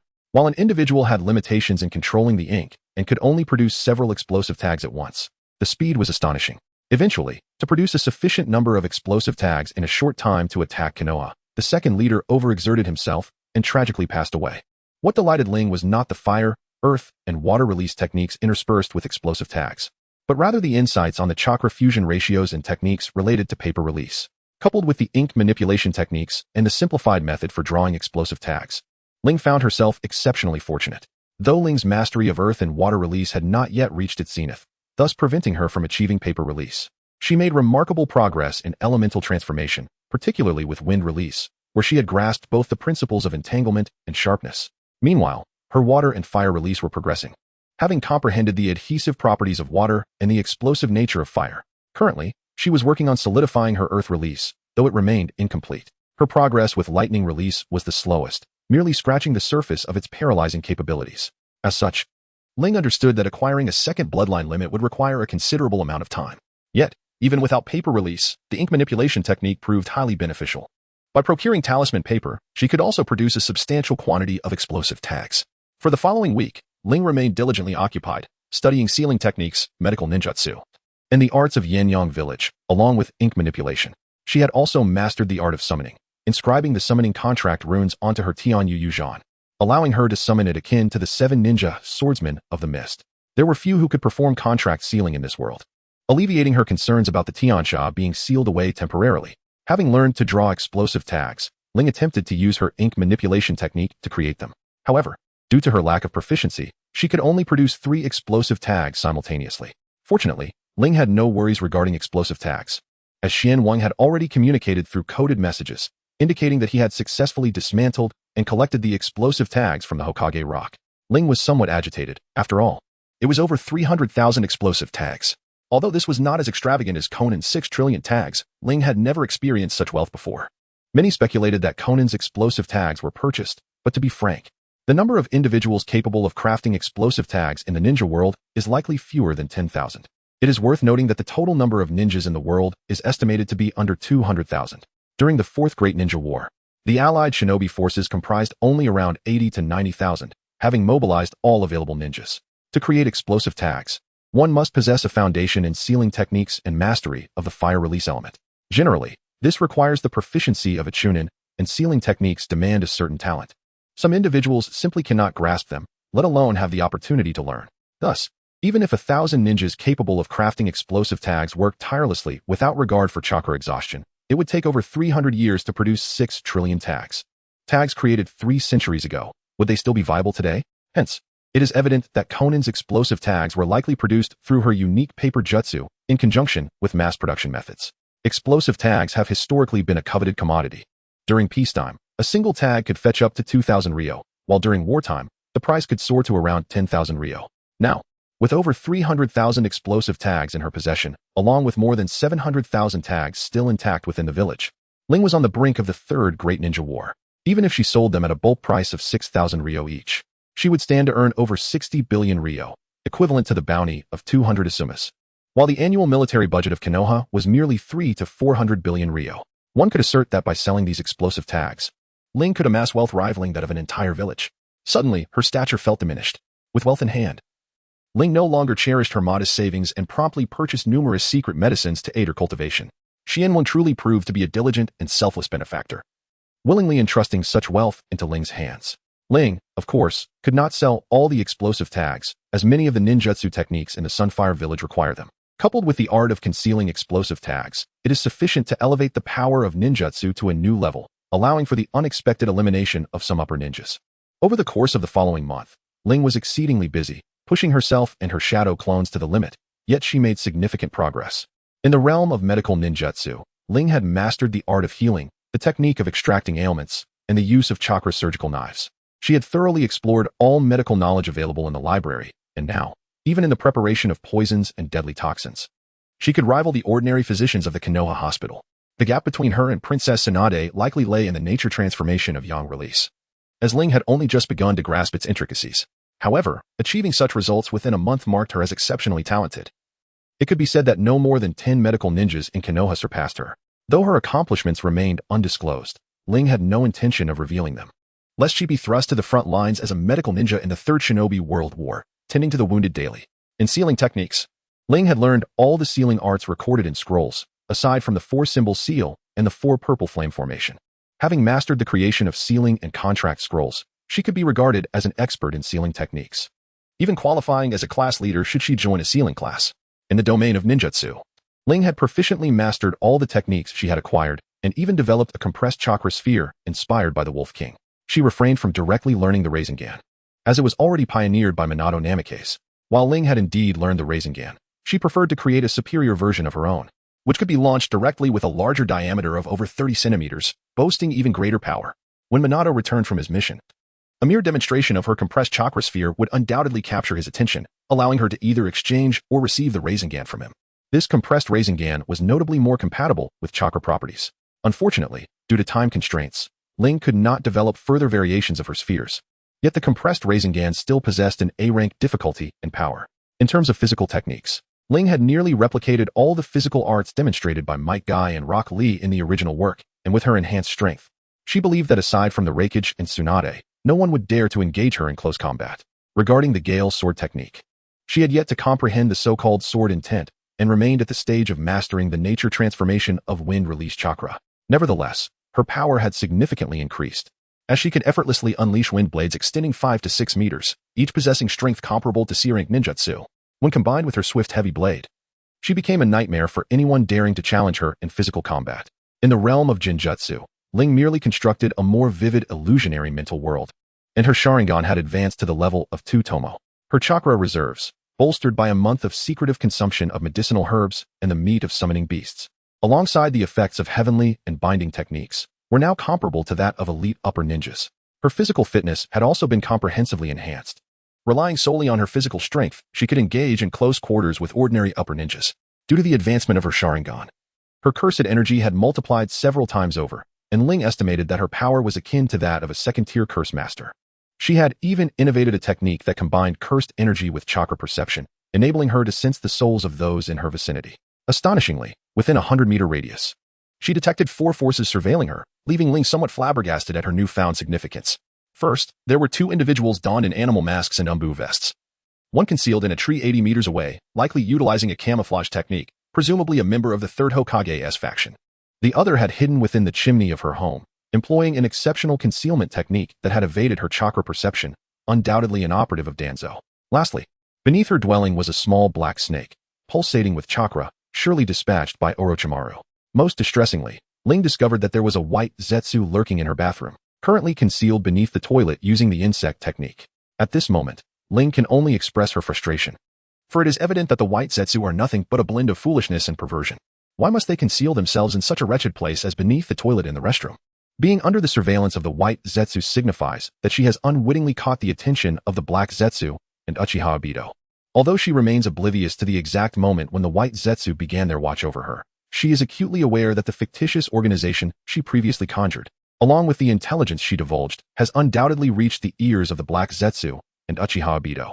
The mere thought of this sends a shiver down her spine, for she has yet to emerge from the novice village and is already confronted with the ultimate adversaries. Fortunately, she has not disclosed an excessive amount of information, and these 2 cunning individuals are likely unaware that she is already cognizant of their existence, a valuable advantage that she intends to exploit. Ling found herself perplexed as to how she had drawn the attention of Black Zetsu. This busy individual, preoccupied with safeguarding the aging sage's Rinnegan, somehow had the leisure to monitor her. If ever given the chance, she would seize your Rinnegan for amusement, only to shatter it beneath her foot and feed it to the hounds. And you dare to pursue the moon I plan to rescue Kaguya? With your Rinnegan in ruins? How do you expect to succeed? Perhaps in a few centuries, or perhaps not. The reincarnation of this generation's Indra's chakra is imminent, and Black Zetsu will have his opportunities without waiting for centuries. The moon I plan. Curse be it. I have unraveled how I am being watched. Ling's heart screamed in realization. She understood that she had been designated by the sage as a guardian of the moon I plan, much like Obito had been. Should the sage choose her as a successor, she might endure the same fate as Obito. Yet, alas, she found herself devoid of anyone she cherished or loved. Ling pondered deeply, yearning to awaken her Manjiki Sharingan, but how could she do so without sacrificing a beloved friend? As a member of the Uchiha clan, not having someone dear to her felt like a tragic irony, for it rendered her incapable of awakening the Manjiki Sharingan. Yet, even if she were to awaken it, what would be the use? She would ultimately lose her sight, unless a beloved sibling were to relinquish their Manjiki eyes to her, or unless she learned from Obito to implant a white Zetsu cellular core. Thus, the sage, fully aware of how to awaken the Manjiki Sharingan, would never select her as a successor. Even if her closest ally, Uchiha Shisui, were to perish before her, she still would not be able to awaken her Manjiki. Wait, if she were to die before Shisui, would he then awaken his Manjiki? Ling pondered this question, a grave concern weighing upon her mind. Would she become the sacrificial offering to the kaleidoscope that would awaken the still waters? Ling's intuition warned her that if she were to perish before Shisui, it was highly likely that Shisui would, akin to Obito, instantaneously activate a kaleidoscope. cradling her lifeless form and proclaiming a desire to create a world imbued with her essence. A shiver ran down her spine. Ling resolved to exercise greater caution in the future, ensuring that she would never become a sacrificial offering for another's kaleidoscope. However, ever since her affiliation with a mysterious organization became apparent, it was probable that Kurojitsu had already deemed her a threat. The very words she uttered revealed this. In the quest to eradicate the malevolent Sutsuki on the Life Star, Kurojitsu would likely keep his distance, resorting only to the surveillance of Shirijutsu. There remained a possibility that Kurojitsu might exploit an opportunity to eliminate her, probing the stance of the non-existent organization purportedly backing her. In any case, the specter of danger loomed large. She must tread carefully, for her strength was still inadequate. Presently, she no longer needed to allocate shadow clones to hone her ninjutsu, taijutsu, and genjutsu skills. Her physical prowess had surpassed the limits typical for her age, and any further enhancement of chakra and curse power seemed unattainable. Her foundational strength had already ascended to that of an elite Jonin, a remarkable feat for one yet to reach the age of 6. Among the protagonists traversing the world of Naruto, she could be considered among the elite. Currently, she felt capable of eliminating Sarutobi Shinji without much difficulty. Should she unleash her full power without restraint, even a pseudo-Kage-level opponent could be bested. Individuals like Aitsuki and Yukura would pose no challenge. If a true Kage were to engage her, such as her mentor, the third Hokage, she believed she could hold her own for several exchanges without succumbing. This was primarily due to both herself and the third Hokage being ninjas with no apparent weaknesses, and aside from her physical attributes. She was merely a step behind the third Hokage. With the application of the 10 shadow techniques, she could at least stall the third Hokage. Albeit that would only serve as a temporary measure. She needed to accelerate her growth. Currently, the avenues for her enhancement lay within wind-release chakra mode, sage mode, and the manipulation of nature transformations. Progress in the wind-release chakra mode had been minimal. She could only sustain the circulation of wind-release chakra in a limited number of chakra points. In combat or vigorous activity, maintaining this mode became unfeasible. Nevertheless, it could be utilized as a one-time instantaneous technique, achieving speeds that rivaled the Flying Thunder God technique within a 50-meter radius. If employed effectively, it could eliminate an elite Jonin, but it could only be used once before requiring a renewal of the wind-release chakra cycle. Ling felt that mastering wind-release chakra mode might prove even more challenging than lightning-release chakra mode. The latter merely required stimulating the activation of cells throughout the body, subsequently forming a lightning armor upon the surface using lightning-release chakra. In contrast, she had to manipulate wind-release chakra along a predetermined path, simultaneously circulating thousands of streams of it within her chakra points, a truly arduous task. Sage mode remained beyond her grasp, as her chakra reserves still fell short. She needed to reach at least the level of a shadow. Nonetheless, her mental state and physical adaptability to natural energy had met the requisite standards, allowing her to refine sage chakra that could sustain itself for a time without turmoil, enabling her to unleash a singular sage technique. Her recent training in the state of Zhuang had been beneficial, helping her maintain a state of unwavering clarity beneath the serpent's venom. Even in her ordinary state, she could easily attain a state of mental clarity devoid of distractions, fulfilling the criteria for sage mode. However, the use of spiritual transformation techniques still eluded her, as she was currently absorbing natural energy to strengthen both her body and soul in this state of tranquility. Nighttime training further aided in restoring her physical and mental fatigue, healing injuries, and replenishing her spiritual strength. Her best focus lay within chakra nature transformations. Her primary efforts were directed toward wind, earth, and water releases. Wind release was aimed at mastering wind release chakra mode and the Gale Blade technique, significantly enhancing her combat prowess. Earth and water releases were intended for the future amalgamation with paper jutsu, wherein the explosive tags and sealing techniques would serve as the optimal combination. This approach also granted her the ability to fly, transforming her into a veritable printing press with formidable attack power, representing an excellent cost-performance ratio for her techniques. Although she was countered by fire release, she could still develop fireproof and waterproof paper, and with explosive tags evolving into explosive tag cards, she would eventually utilize these flying cards for combat. Explosive tags were overly pliable, limiting their throw distance, whereas the rigid explosive tag cards offered a significant advantage, undoubtedly surpassing shurikens in effectiveness. However, she still had a considerable distance to cover before achieving the chakra nature transformation required to fuse her techniques. At dawn, Ling sent a shadow clone to attend classes at school while instructing it in the mechanisms and trap setups of Yinyang Village. Meanwhile, 2 other shadow clones remained at home, one practicing wind-release chakra mode and the other honing the Zhuang state. Ling herself prepared to venture out, anticipating the arrival of Xian Wang, who would deliver the final batch of explosive tags to her, a substantial financial gain. Utilizing a spell to sense the presence of her 4 tailing companions, Ling found them rather amiable, providing her with an escort as she stepped out. Let them monitor her. After all, the watchers she had already detected were unwittingly serving her interests. Occasionally, She could utilize disinformation to mislead those behind the scenes, leading them to erroneous conclusions from which she could profit. Though she was out shopping, Ling continued to refine her chakra control. Recognizing that her difficulty in maintaining wind release chakra mode stemmed from insufficient control, she held a compressed chakra sphere in her hand as a means to exercise her control. The chakra compression ball bore no weight, yet was influenced by gravitational forces. When thrown, it would return to her hand. It was akin to handling a basketball, occasionally spinning on her fingertips, appearing perilous, yet proving to be quite safe in practice. Although Ling effortlessly tossed the compressed orb, which possessed a power akin to C4, she was, in reality, constantly regulating the chakra within it. Even while airborne, she had to meticulously calculate the time required for it to return to her hand. Should this duration be exceeded, the chakra within the orb would become unstable, and if left unattended for an extended period or subjected to external force, it would detonate. While holding it in her hands, Ling did not perceive any danger. However, the numerous ninjas she encountered along the way were acutely aware of the intense chakra fluctuations emanating from the luminous blue sphere. This phenomenon made them shun her like a plague, fearful that this petite girl, a mere student of the ninja academy, might impulsively hurl it at them, leading to a dire fate. As Ling passed through the gates of Konoha, the guards were not the usual steel and shiny moon, but rather aloof nin. They were diligently checking the permits of merchants and ninjas entering the village, as the ominous clouds of war loomed over all the ninja villages, resulting in a significant decrease in the number of traveling merchants. Upon reaching the forest, Ling first arrived at the designated meeting spot with Jin, only to find that he had yet to arrive. Therefore, she began to play with a compressed chakra orb, executing a more advanced technique.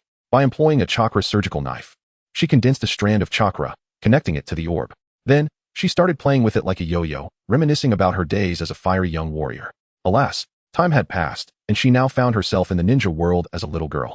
It was a tale of sorrow, being targeted by the ultimate villain of the ninja realm, while also contending with the ominous scrutiny of a somber old man in the village. Soon, Ling sensed Jin's spiritual presence and utilized the shadow clone technique, instructing her summoned toad to swallow the clone and proceed towards Jin's location, while she herself remained behind to divert the attention of the four observers. With her current mastery of illusion techniques, she had already inscribed the two, one being a serpent and the other white zetsu, with her illusionary mark. She could trigger the illusion at any moment, ensuring that what they perceived was entirely under her control, rendering her safe, thanks to the enhancement of her soul by natural energy. The reason for her presence here was merely precautionary, to guard against unexpected intrusions, such as those from Orochimaru or Black Zetsu. These two old schemers could easily discern the unusual nature of White Zetsu and the Little Serpent, so Ling only needed to momentarily control the four watchers with her illusions. Fortunately, during her last conversation with Jin, there had been no Umbu or Root following her, or if there were, they had likely fallen victim to the illusions cast by Black Zetsu or Orochimaru. Otherwise, with Danzo's typical behavior, she would have already been surrounded by Root operatives and confined in the interrogation department. On the other hand, Ling had successfully acquired 500,000 explosive tags, while the remaining 200,000 were being sold by Jin at various exchange points. She had depleted her funds, having spent millions on secret medicines to enhance herself over the course of a month. Fortunately, the results were remarkable, significantly improving her physical capabilities and, most importantly, adding 3 centimeters to her height, bringing her to a respectable 115 centimeters, barely reaching the average. Jin was well aware of Ling's progress during this period, as they had sparred about half a month ago, with Ling utterly dominating him in terms of physical, illusion, and ninja techniques. This only deepened Jin's loyalty, as he was astonished that a mere 5-year-old girl possessed the strength of a nin. He felt no apprehension regarding Ling's future accomplishments. The explosive growth of a ninja's abilities typically occurs between the ages of 12 and 25, during which chakra and physical attributes develop rapidly. Ling's potential was unfathomable. He could hardly imagine how formidable she would be at 20, perhaps rivaling even the gods of the ninja world. After having the toad swallow the sealing scroll, they agreed on a time to meet again, and Jin departed. Ling, finding it convenient, simply dispelled her shadow clone and the summoned toad, effortlessly reclaiming the chakra orb that had been dancing 10 meters away under her control. She prepared to return, eager to inscribe a summoning contract on the sealing scroll filled with explosive tags, allowing her to summon them at will to obliterate her enemies. However, as she passed by the gates of Konoha, Ling spotted familiar figures: the blonde Minato, the dead-eyed Kakashi, the crimson-haired Obito, and the admonishing Rin. How could someone who had failed to defeat a mere bandit be so vocal about his grievances with the main force? Kakashi, with his dead fish eyes, pointed at Obito, implying the obvious. How infuriating. That arrogant Kakashi, who stole my kill after I had already severely injured him. Obito's face flushed with indignation, pointing an accusing finger at Kakashi. Indeed, if it weren't for my assistance in dealing the final blow, you might have been locked in a 3-day struggle with that bandit. Kakashi ignored Obito's fury, turning his back to show him the back of his head, a gesture dripping with disdain. "Ah, Kakashi, I challenge you to a duel. Don't you know that I am the only ninja among the bandits?" Clenching his teeth, his fists tightened, ready to strike the back of that insufferable figure. "Obito, don't be angry. Kakashi means no harm. He just fears that the bandit might retaliate and harm you," Rin interjected, grasping Obito's arm to prevent him from being impulsive. Mindful of their surroundings at the village gates, not wanting to become the laughingstock of others. Feeling Rin's gentle touch on his arm and the faint fragrance that accompanied it, Obito stiffened, wary of offending the lovely girl. His earlier anger morphed into shyness, and his grievances against Kakashi transformed into fantasies of Rin becoming his girlfriend. Kakashi, oblivious to Obito's outcry, suddenly felt an odd discomfort. Turning to glance at Obito with his dead fish eyes, he immediately discerned the boy's current infatuation. Is someone who only knows physical combat and possesses a modicum of chakra truly a ninja? He is not even comparable to the lowest rank. And yet he is evenly matched with a bandit who isn't even a ninja. Pathetic. Kakashi's disdainful tone snapped Obito back to reality, pulling him from his daydream of domestic bliss. "Ah, Kakashi, what do you mean by that? Do you want to fight? What are you looking at?" "I'm talking about you, Kakashi. Step forward for a one-on-one." Kakashi dismissively ignored Obito's outburst, having fought him 372 times since their days in the Ninja Academy. Every encounter ending in his victory. He had grown weary of always emerging triumphant. "All right, Obito is indeed formidable. It was your fire style technique that divided the battlefield, even though it didn't kill anyone." Minato chuckled as he ruffled their hair, observing the two as they turned their backs to each other, both clearly annoyed with the other. He let out a hearty laugh. Strangely enough, despite Obito's penchant for using his fire style in densely populated areas, it was a wonder that no one had perished under its flames. How curious it was. Upon reflection, it seemed that fire style was indeed not particularly lethal, as he had rarely witnessed fatalities caused by it. "Hello, Senior Watergate, Kakashi, Obito, and Sister Rin. How did your mission go?" Uchiha Ling, holding her compressed chakra orb, greeted the four as they approached. "Oh, it's Ling." "Quite smoothly, though the mission escalated from a C rank to a B rank," Minato replied. Noticing Ling had grown a bit taller, he smiled kindly, as their mission involved eradicating a bandit hideout. "Ling, we successfully completed a B rank mission. Isn't that impressive?" Upon turning his head, Obito discovered Ling and immediately began to recount his illustrious achievements. Completing a B rank mission is indeed an impressive feat for a newly graduated genin. Yet this particular task could be likened to the most rudimentary of B rank missions. The elevation in difficulty stemmed solely from the presence of a bandit who possessed rudimentary chakra manipulation skills. That individual couldn't even eliminate a single bandit. Yet they dare claim credit for the completion of a B rank task. Kakashi shot Obito a scornful glance, but his attention was swiftly diverted to the chakra sphere in Ling's hand, sensing the ominous energy radiating from it. The perceptive Rin also noticed the chakra sphere and instinctively took a step back, overwhelmed by its intense chakra fluctuations. "Ling, that chakra sphere you're holding is exceedingly dangerous. It would be wise to refrain from toying with it." Overcoming the oppressive aura it emanated, Rin steadfastly positioned herself beside Obito, offering a word of caution to Ling. At that moment, Minato emerged from his contemplation regarding the nature of the chakra sphere, having been momentarily distracted by the discovery of a potential synergy between this jutsu and his own Rasengan. "Ling, is this a jutsu of your own creation? It might very well qualify as a B-rank technique." Although Minato lacked the ocular prowess to scrutinize the sphere's intricate structure, his perceptive abilities allowed him to ascertain its underlying principles and potential power. A self-created jutsu? Truly a genius. Kakashi was astonished by Ling's innate talent, reflecting on his own jutsu, which remained merely an idea, feeling a surge of urgency. "This compressed sphere? I suppose it could be considered self-created. I am merely honing my chakra control." Ling tossed the chakra compression orb a couple of times, causing the corners of the eyes of Minato and his companions to twitch involuntarily. Were it not for their trust in Ling, they might have instinctively recoiled a few steps. "Ling, truly remarkable. She has created her own B-rank ninjutsu, vastly superior to the antics of that insipid Kakashi." Because Ling shares the Uchiha lineage with him, Obito felt a sense of pride, unable to restrain himself from disparaging Kakashi. The pressure is unbearable. Ling's method of training chakra control is quite effective, albeit somewhat perilous. Minato sensed the immense chakra within Ling, which had already reached the level of an elite J-nin, and he could also feel a sense of impending danger emanating from her. Minato was genuinely impressed. In truth, the foreboding he sensed stemmed from Ling's readiness to summon the magical entity, MKYRA, not in preparation against Minato, but rather against Kage's influence. Moreover, Ling discovered that this constant readiness to summon MKYRA allowed her to engage in calm conversations with many J-nin harboring ill intentions toward the Uchiha clan. Within the Land of Fire, it is astonishing that Ling, at such a tender age, has already devised her own ninjutsu. She is indeed Konoha's foremost prodigy. Rin clasped her hands in admiration, gazing up at Ling, whose height barely reached her shoulders. Ling could discern that no Rin was genuinely offering praise. Had it been uttered by another, it would undoubtedly have been laden with sarcasm. Chapter 61, The Summoning of the Third. Haha, I too drew inspiration from encountering a ninja beast in the Forest of Death. Ling felt somewhat embarrassed to admit that she merely borrowed and transformed the Rasengan from the fallen Wolf King. After all, the Wolf King had passed away, leaving no possibility of legal recourse.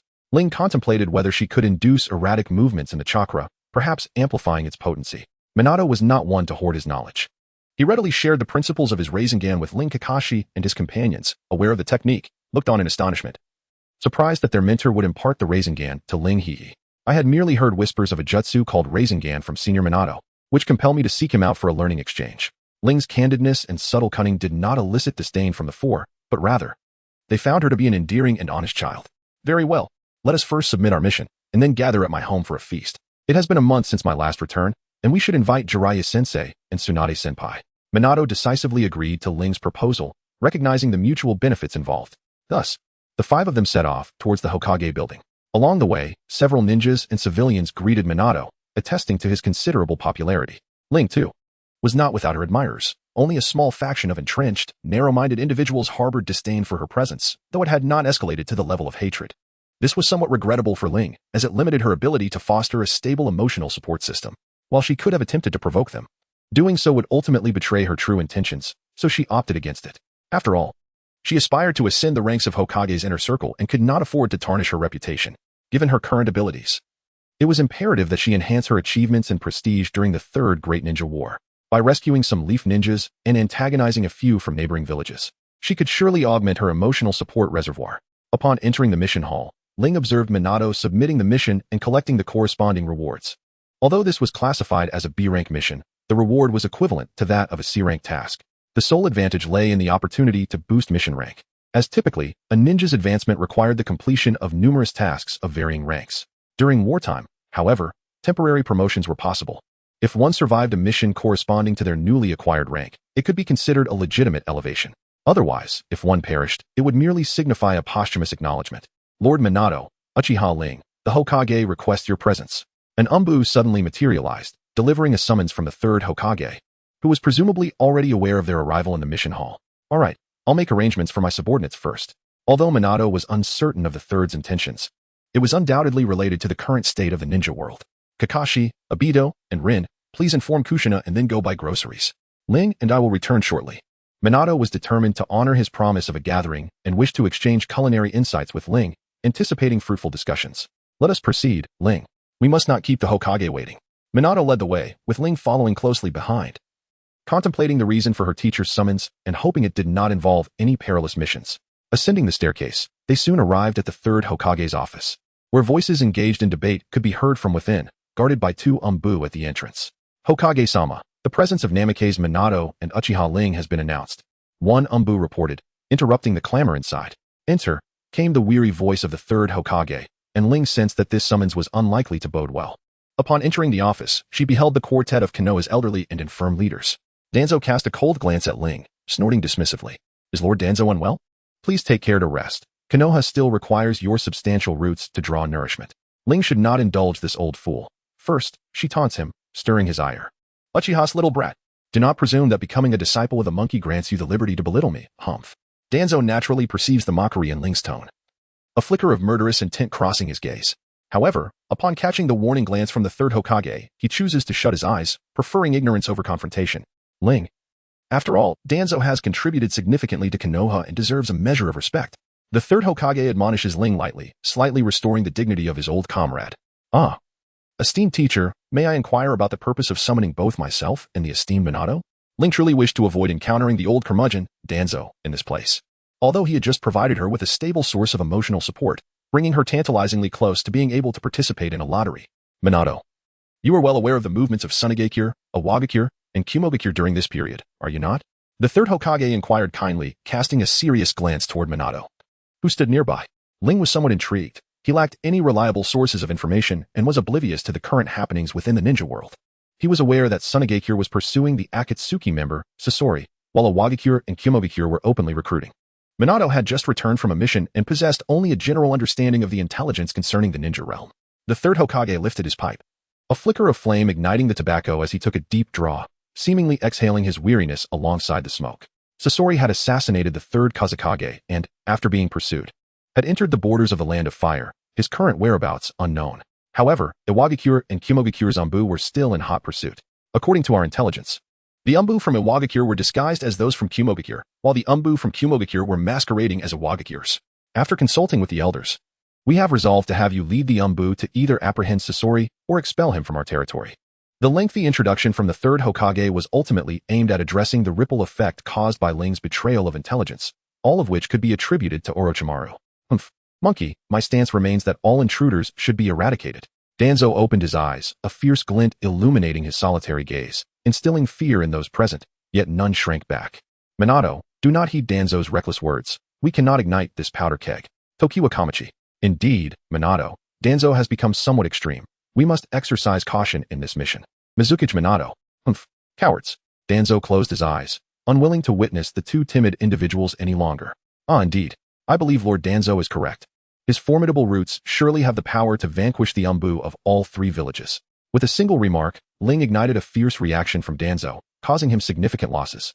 Otherwise, he would not be so verbose here. Chapter 62, Joining the Umbu. Kid, are you seeking death? Danzo's chakra surged violently, its oppressive force palpable. Yet it failed to intimidate Ling enough. Danzo, and you, Ling, cease this at once. The third Hokage sighed wearily. Ever since Danzo had coerced Ling into joining Root, an antagonistic relationship had blossomed between them, leaving him quite exasperated. Danzo arrogantly closed his eyes. TCH. Ling averted her gaze, after all. Who wasn't still a child at heart? Of course, Lord Hokage. When shall we depart? Minato, devoted to the village, readily accepted the urgent summons. They would set off immediately. The three Umbu squads had already assembled, and only Minato could flawlessly execute this mission. The third Hokage understood the nuances of the situation. Recognizing Minato's unparalleled mobility made him the ideal candidate for such a small-scale pursuit and expulsion. All right, Ling, here are my personal insights on the Rasengan technique I developed. It is regrettable that I cannot discuss it with you in person. Minato retrieved a small scroll from his ninja tool pouch and handed it to Ling.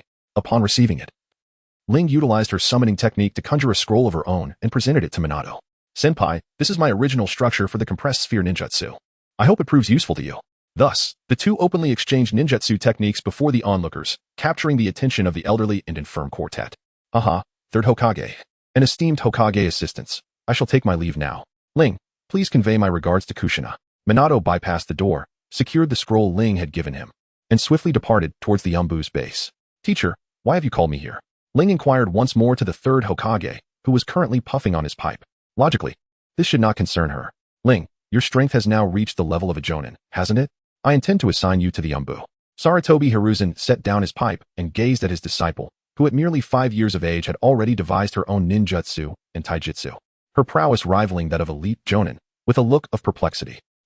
But master, I wish to study and refine my skills for a few more years. My presence in the Umbu would neither add nor detract from their numbers. Ling is well aware of the life within the Umbu, a realm where even the likes of 007 would seem humane. They remain on call 24 hours a day, tasked with missions that dance perilously on the edge of danger. A moment's negligence could spell doom, as daily existence oscillates between bloodshed and the journey towards it. Furthermore, employing child soldiers is undoubtedly illegal. Although the ninja world lacks labor laws and child protection statutes, sending young children into combat starkly contradicts the will of fire espoused by the first Hokage.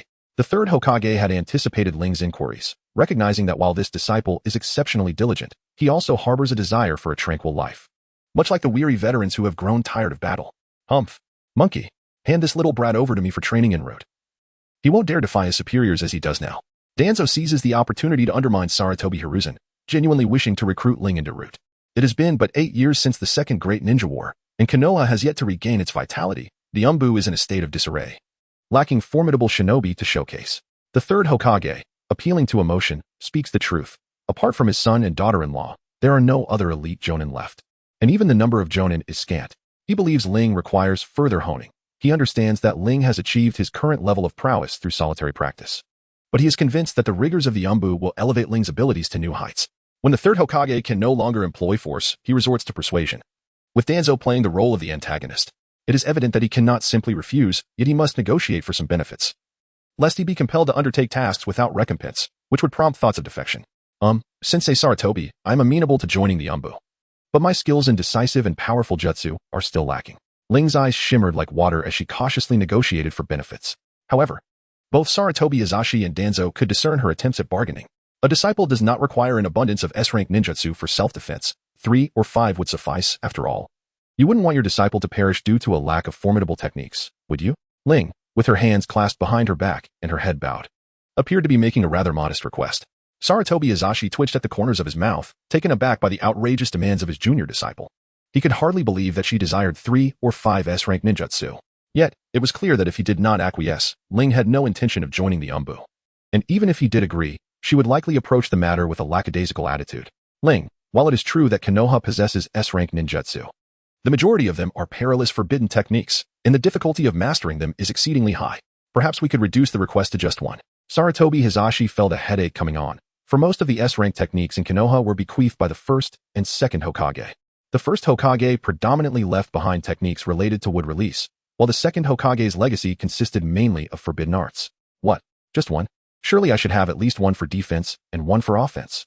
Besides, I am learning these formidable ninjutsu to serve Konoha, after all. Ling's left toe touched the ground as she spun gracefully, fervently articulating self-serving rhetoric. Moreover, have I not grown stronger to more effectively fulfill my duties? To better vanquish my foes, which ultimately benefits my village, Konoha, does it not? Ling raised her gaze towards the third Hokage, aware that she should maintain her composure. The third Hokage was, by nature, rather susceptible to persuasion. As long as one maintained a good rapport with him, flattering words could easily yield favorable outcomes. Monkey. There is no precedent in the Umbu for granting ninjutsu without any prior accomplishments. Danzo, adhering to his philosophy of denying Ling any respite, consistently opposed all her requests with stubborn resistance. Humph. Old man Danzo, you did not express such sentiments when you invited me to join Root. You claimed that I could freely study all ninjutsu, including forbidden techniques. Is it that Root is afforded such privileges, while the Umbu is not? Teacher. The Umbu is your sharpest weapon. How can you allow its edge to dull? Ling utilized the empty promises of Danzo from days gone by to secure his position. And the third Hokage was undoubtedly aware of Danzo's reckless bestowal of forbidden techniques upon the Root ninjas. Very well, you have persuaded me, he conceded. I shall grant you my 2 esteemed jutsu, the 5 nature transformation great bomb and the super beast imitation drawing. While the latter may not attain S-rank status, its capabilities and power rival those of S-rank techniques. The third Hokage believed these 2 jutsu to be exceptionally suited for Ling, 1 for offensive operations and the other for reconnaissance and escape, a perfect combination indeed. However, while these techniques were bestowed upon you, the rules of the Umbu must remain intact. You now owe the village 2 A-rank mission merits. How does that sound? The third Hokage rummaged through his drawer and retrieved 2 scrolls, tossing them to the beaming Ling, finding amusement in the endearing nature of his own disciple. Thank you, sensei. I will study diligently within the Umbu and ensure I do not bring shame upon you, Ling replied with gratitude. Chapter 63. Umbu in turn Ling cradled 2 scrolls and placed them into her ninja tool pouch, which was a prized possession. It featured several compartments, divided by sealing technique runes into 3 half-cubic spaces, costing her a staggering sum of several 100,000 ryo. Otherwise, one might wonder how ninjas could extract so many blades from their tool pouches, while most ordinary pouches could barely accommodate half a cubic unit. Moreover, a ninja tool pouch has a limited lifespan. After a year of use, the sealing runes would become blurred and ineffective. However, Ling's top-tier pouch could last 3 years, making it the finest in existence. Since she had joined the Umbu, she had effectively graduated. The third Hokage produced a headband and a document certifying Ling as a genin, indicating that this old man had been well prepared. Thank you, sensei. It's a pity I haven't had the chance to bid farewell to my classmates. The dramatic Ling attempted to shed a few tears, but found herself overwhelmed with joy. It was simply impossible. The unsightly headband was secured to her thigh, positioning her ninja tool pouch on the right and the headband on the left, an arrangement that felt just right. This placement would not hinder her combat abilities, and it could also serve as a decorative element. As for the genin certification, it bore Ling's photograph, her ninjutsu grading, and her teacher's remarks. Her ninja number was quite auspicious, 010520, signifying that Ling was the 52,020th ninja of Konohagakure. While the number seemed somewhat modest, it was understandable given that this era was marked by the Second and Third Shinobi World Wars. Sensei, when should I report to the Umbu? I intend to spend 3 days mastering these 2 techniques. If I can afford a day of leisure, why rush to work? That would be utterly foolish. Ling had no desire to toil like a common beast of burden. Very well, you have 3 days, after which you must report to the Umbu base. Remember, do not show mercy during missions, nor hesitate. Saratobi Hiruzen felt a pang of worry for his young disciple, concerned that her lack of experience might lead her into peril. Yet, he could only advise Ling, as this was a rite of passage for every ninja. Rest assured, sensei, I am quite formidable. Ling would naturally show no mercy. As long as she was not harming any innocent elderly, women, or children, she believed she might be able to act decisively. If she found herself unable to take action, she could always rely on her teammates to handle the situation. If they refused to heed her commands, a good thrashing would suffice to ensure their compliance. After bidding farewell to the third Hokage, Ling stepped out of the Hokage building. He needed to inform Minato Namikaze about his departure, and then it would be time for his cherished gathering. Regrettably, he had not yet fully savored his life as a Ninja Academy student before being compelled to graduate. His entire journey from enrollment to graduation spanned merely 2 months. However, it would not be long before Shisui likely joined the Umbu, which would render his early graduation less conspicuous. Moreover, graduating at the age of 5 was not particularly unusual, especially with his senior Kakashi paving the way. Ling purchased a selection of meats, estimating that without them, she would likely struggle to satiate her appetite during the upcoming gathering. Upon arriving at the Shui family's residence, she observed an elegant 2-story villa, distinctly detached and surrounded by its own garden.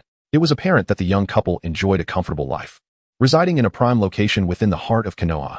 In contrast, her own home, while also a 2-story abode, was situated on the outskirts of Konoha, though it did have the advantage of proximity to the training grounds.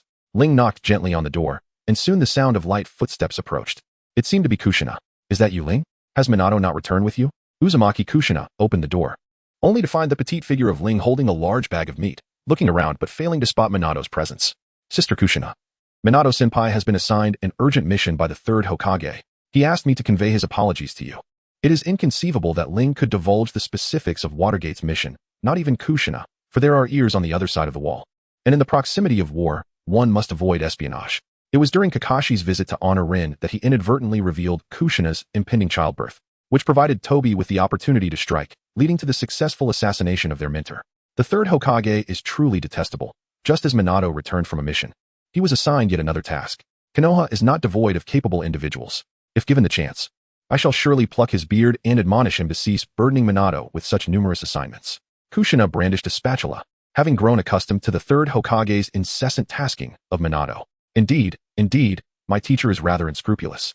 Ling expressed her agreement with Kushina, albeit her protest was driven by personal motives. The employment of child labor and the incitement of a 5-year-old girl to commit acts of murder and arson are indeed heinous offenses. "Ling, come in quickly.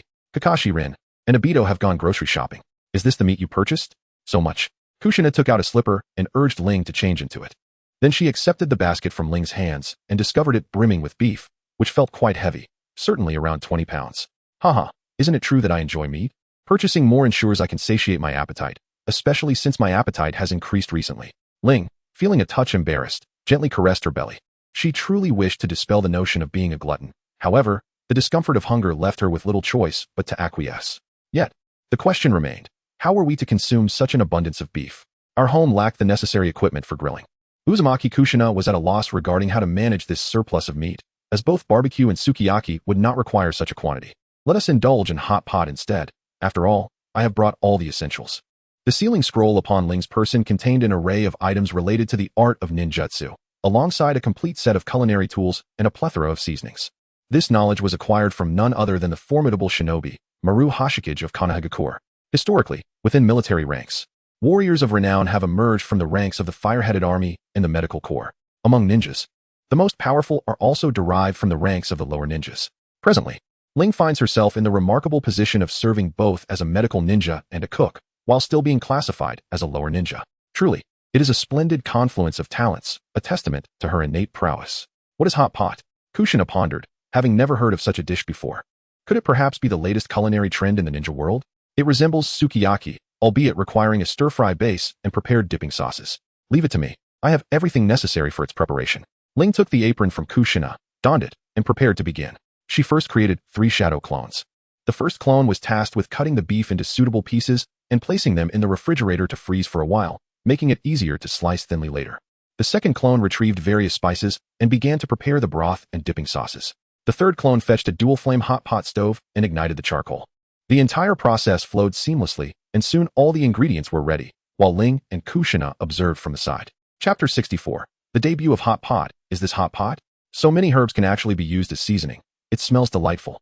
The hot pot base prepared by Ling is not overly spicy, yet the beef tallow seasoning is undeniably aromatic. Soon, a knock resounds at the door.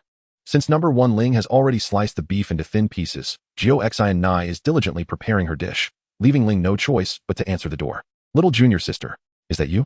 Upon opening the door, she is greeted by the sight of Jiraiya, the rather lecherous elder. Sporting a surprised expression that swiftly turns to disappointment upon realizing it is Ling Bang. Tsunade, standing behind Jiraiya, delivers a punch to his head, causing a sizable bump to emerge. Jiraiya, stop embarrassing yourself here. Honestly, you are tarnishing the reputation of the legendary three ninjas. With her eyes closed and arms crossed, Tsunade's forehead veins bulge as she grips the collar of the now crumpled Jiraiya, who has slumped to the floor.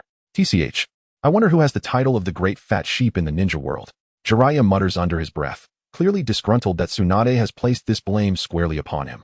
Bang! What did you say? Do you wish to meet your demise, Jiraiya? Tsunade strikes Jiraiya's other temple with another punch, creating a perfectly symmetrical bump. Sister Tsunade, Senior Jiraiya, and Sister Shizen, please come in. As Ling graciously welcomed the three individuals into the abode, she caught sight of Kakashi and his companions returning from around the corner, each carrying a basket of provisions. Ah, it's you, Ling. And what is this? A forehead protector? Where did it come from? Surely you haven't pilfered it? Obito was the first to notice Ling standing at the doorway, his gaze fixating on the forehead protector adorning her thigh. A moment of astonishment washed over him. Yet he quickly conjured a rationale to soothe his bewilderment.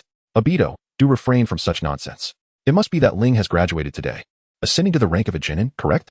Rin, cradling her basket in both hands, directed her attention toward Obito, her body slightly leaning forward. A gentle smile gracing her lips as she elucidated. Oh? Yes indeed. Congratulations, Ling. To have achieved the status of a genin so swiftly is truly remarkable. I wonder how Kakashi will carry himself now, given his previous airs of superiority over us Uchiha. Obito, captivated by Rin's sudden proximity and her tender smile, felt his cheeks flush crimson. In a flurry, he retreated a few steps, colliding with Kakashi, and subsequently resorted to mocking him in an effort to mask his embarrassment. Humph. A certain underachiever is unworthy of conversing with me. My disdain is solely directed at a certain Uchiha. Kakashi, unaccustomed to indulging Obito's antics, promptly retorted, though he too was genuinely astonished by Ling's rapid graduation. While they all graduated at the tender age of 5, he had commenced his studies at 4 years old. And now he could no longer perceive Ling as a threat. She appeared to him merely as an ordinary genin. Yet, he understood the impossibility of this perception. For his own progress had been minimal during this time frame, while Ling had forged her own ninjutsu and physical techniques, undoubtedly surpassing him in strength. Haha, esteemed seniors.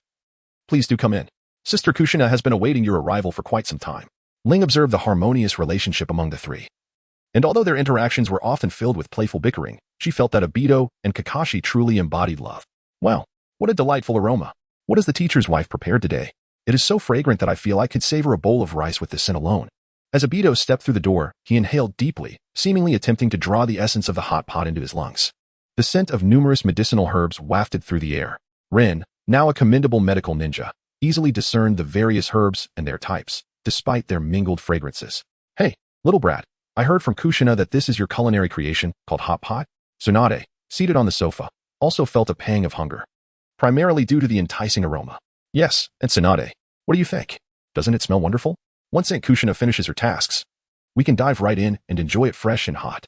Ling gazed at the plates of beef prepared on the grand dining table, feeling her stomach yearn for sustenance. Is it just beef? Can one possibly consume all this meat? Noera Rin instinctively overlooked Ling's capacity for food, despite having witnessed it once before. Haha, Rin. You need not worry. With Ling's appetite, she could devour all this beef alone. Have you forgotten that Ling is an insatiable eater? The oblivious Obito, undeterred by Ling's dark expression, continued to leap around, testing her sensitive nerves. Indeed, if my hearty appetite makes me an insatiable eater, then have you forgotten about Sister Kushina and Sister Tsunade?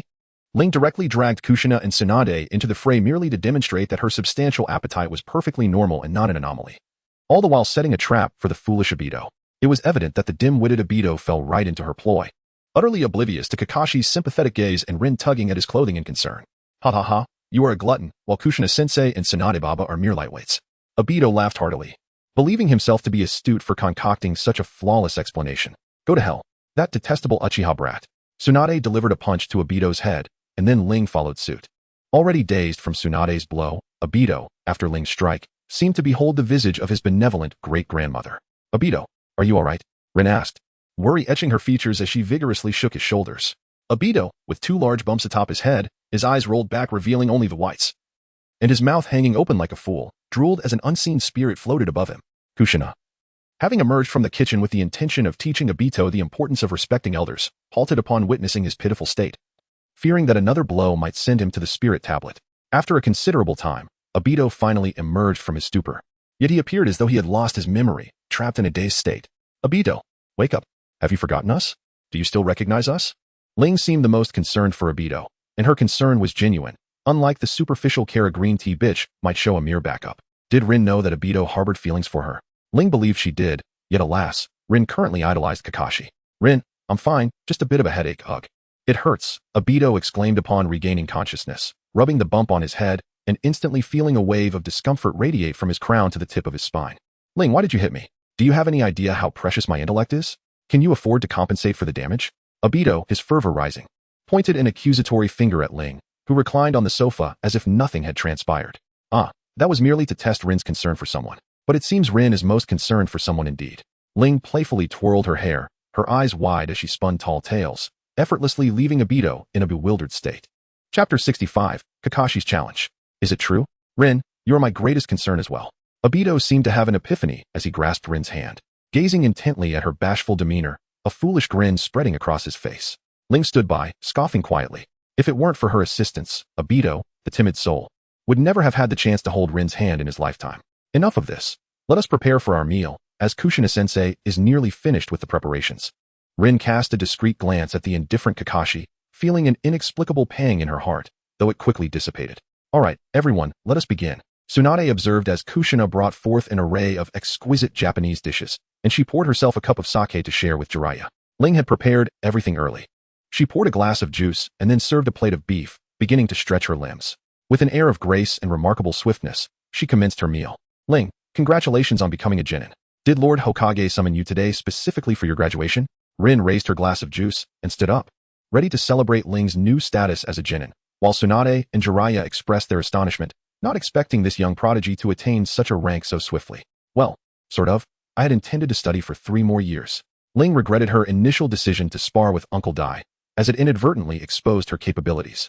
However, she mused that given her innate talent, it was only a matter of time before her abilities were discovered. Was Ling preparing to join a specific task force? Or perhaps the Konoha security team? Kushina harbored concerns about Ling's lack of experience, fearing she might struggle with the adversities of the missions. Her teacher, Sarutobi, had suggested she join the Umbu, a role notorious for its meager pay and demanding nature, requiring constant readiness, 24 hours a day, year-round. Although Ling had negotiated for an early advance on 2 ninjutsu techniques, it could not mend her wounded spirit. The Umbu, such an impressive organization. Ling's current prowess was likely approaching that of Kakashi. After all, Kakashi himself had once been a member of the Umbu. Rin gazed at Ling with admiration, perceiving a striking resemblance to the Kakashi of yore, both having become genin at the tender age of 5. Kakashi's lips twitched at Rin's comment, while Tsunade, Jiraiya, and Kushina exchanged peculiar glances, all sensing the immense chakra emanating from Ling. Did I say something wrong? Rin inquired, noticing the varied expressions on their faces. At this point, Ling has likely surpassed me, Kakashi conceded graciously, unwilling to appear defeated, yet internally vowing to catch up. Haha, Kakashi. Let us see if you dare to act arrogant before me again. The Uchiha clan is renowned for producing prodigies, Obito remarked, indifferent to his own shortcomings, relishing the opportunity to undermine Kakashi, even at his own expense. What qualifications does a certain underachiever have to make such statements? Kakashi retorted coolly in response to Obito's jibes, displaying no signs of anger. Tsunade chuckled at the mention of an underachiever, instinctively glancing at the awkward Jiraiya, who resorted to drinking as a tactical means to mask his discomfort, despite sharing a similar status in his youth, akin to Obito's personality, while Orochimaru mirrored Kakashi's current demeanor. After several rounds of drinks and a feast, nearly 80% of the 20 pounds of beef Ling had brought had vanished into her stomach. Sated. The group helped Kushina tidy up the aftermath before reclining on the sofa to digest. Little one, how is your medical ninjutsu coming along? Tsunade asked, her worries for Ling's safety resurfacing as she contemplated her potential role in the Umbu, hoping that her medical skills would ensure her longevity. I have already mastered Sage Mode, the chakra scalpel, and the extraction technique, but unfortunately, I have yet to grasp the nature transformation of Yang release. With a flick of his right hand, a verdant chakra surgical knife materialized, and after forming seals once more, it transformed into the vibrant power of the palm technique. Indeed, your talent surpasses mine by a considerable margin. Tsunade, having drained her cup of sake, felt a sense of relief regarding Ling's well-being. After all, he was the only worthy adversary with whom she could share a fair gamble, and she could not afford to lose him so easily. Sister Tsunade, you are too modest. As the pioneer, your path is undoubtedly far more arduous than that of us mere learners. Ling does not consider herself particularly gifted in the art of Yang Ninjutsu. Otherwise, she would have grasped the nuances of its transformative nature by now. Conversely, her progress in Yin Ninjutsu has been remarkable. Since the establishment of the illusionary realm, She has delved into the intricacies of illusion techniques. Presently, she can effortlessly wield B rank and below illusions, which exhibit greater power and stability, making them less susceptible to detection. This is particularly true for those of Chunin rank and below. Orochimaru mentioned that you requested a sealing scroll for study, remember? One should not overreach, for while versatility is commendable, it is crucial to excel in a specific area. Tsunade fears that Ling's divided focus may hinder her own cultivation. Although she acknowledges that Ling's progress has been swift, undoubtedly making her the most formidable genius in the history of Konoha. Her great-grandfather was not as remarkable in his youth. And even Orochimaru, at the same age, cannot compare to her.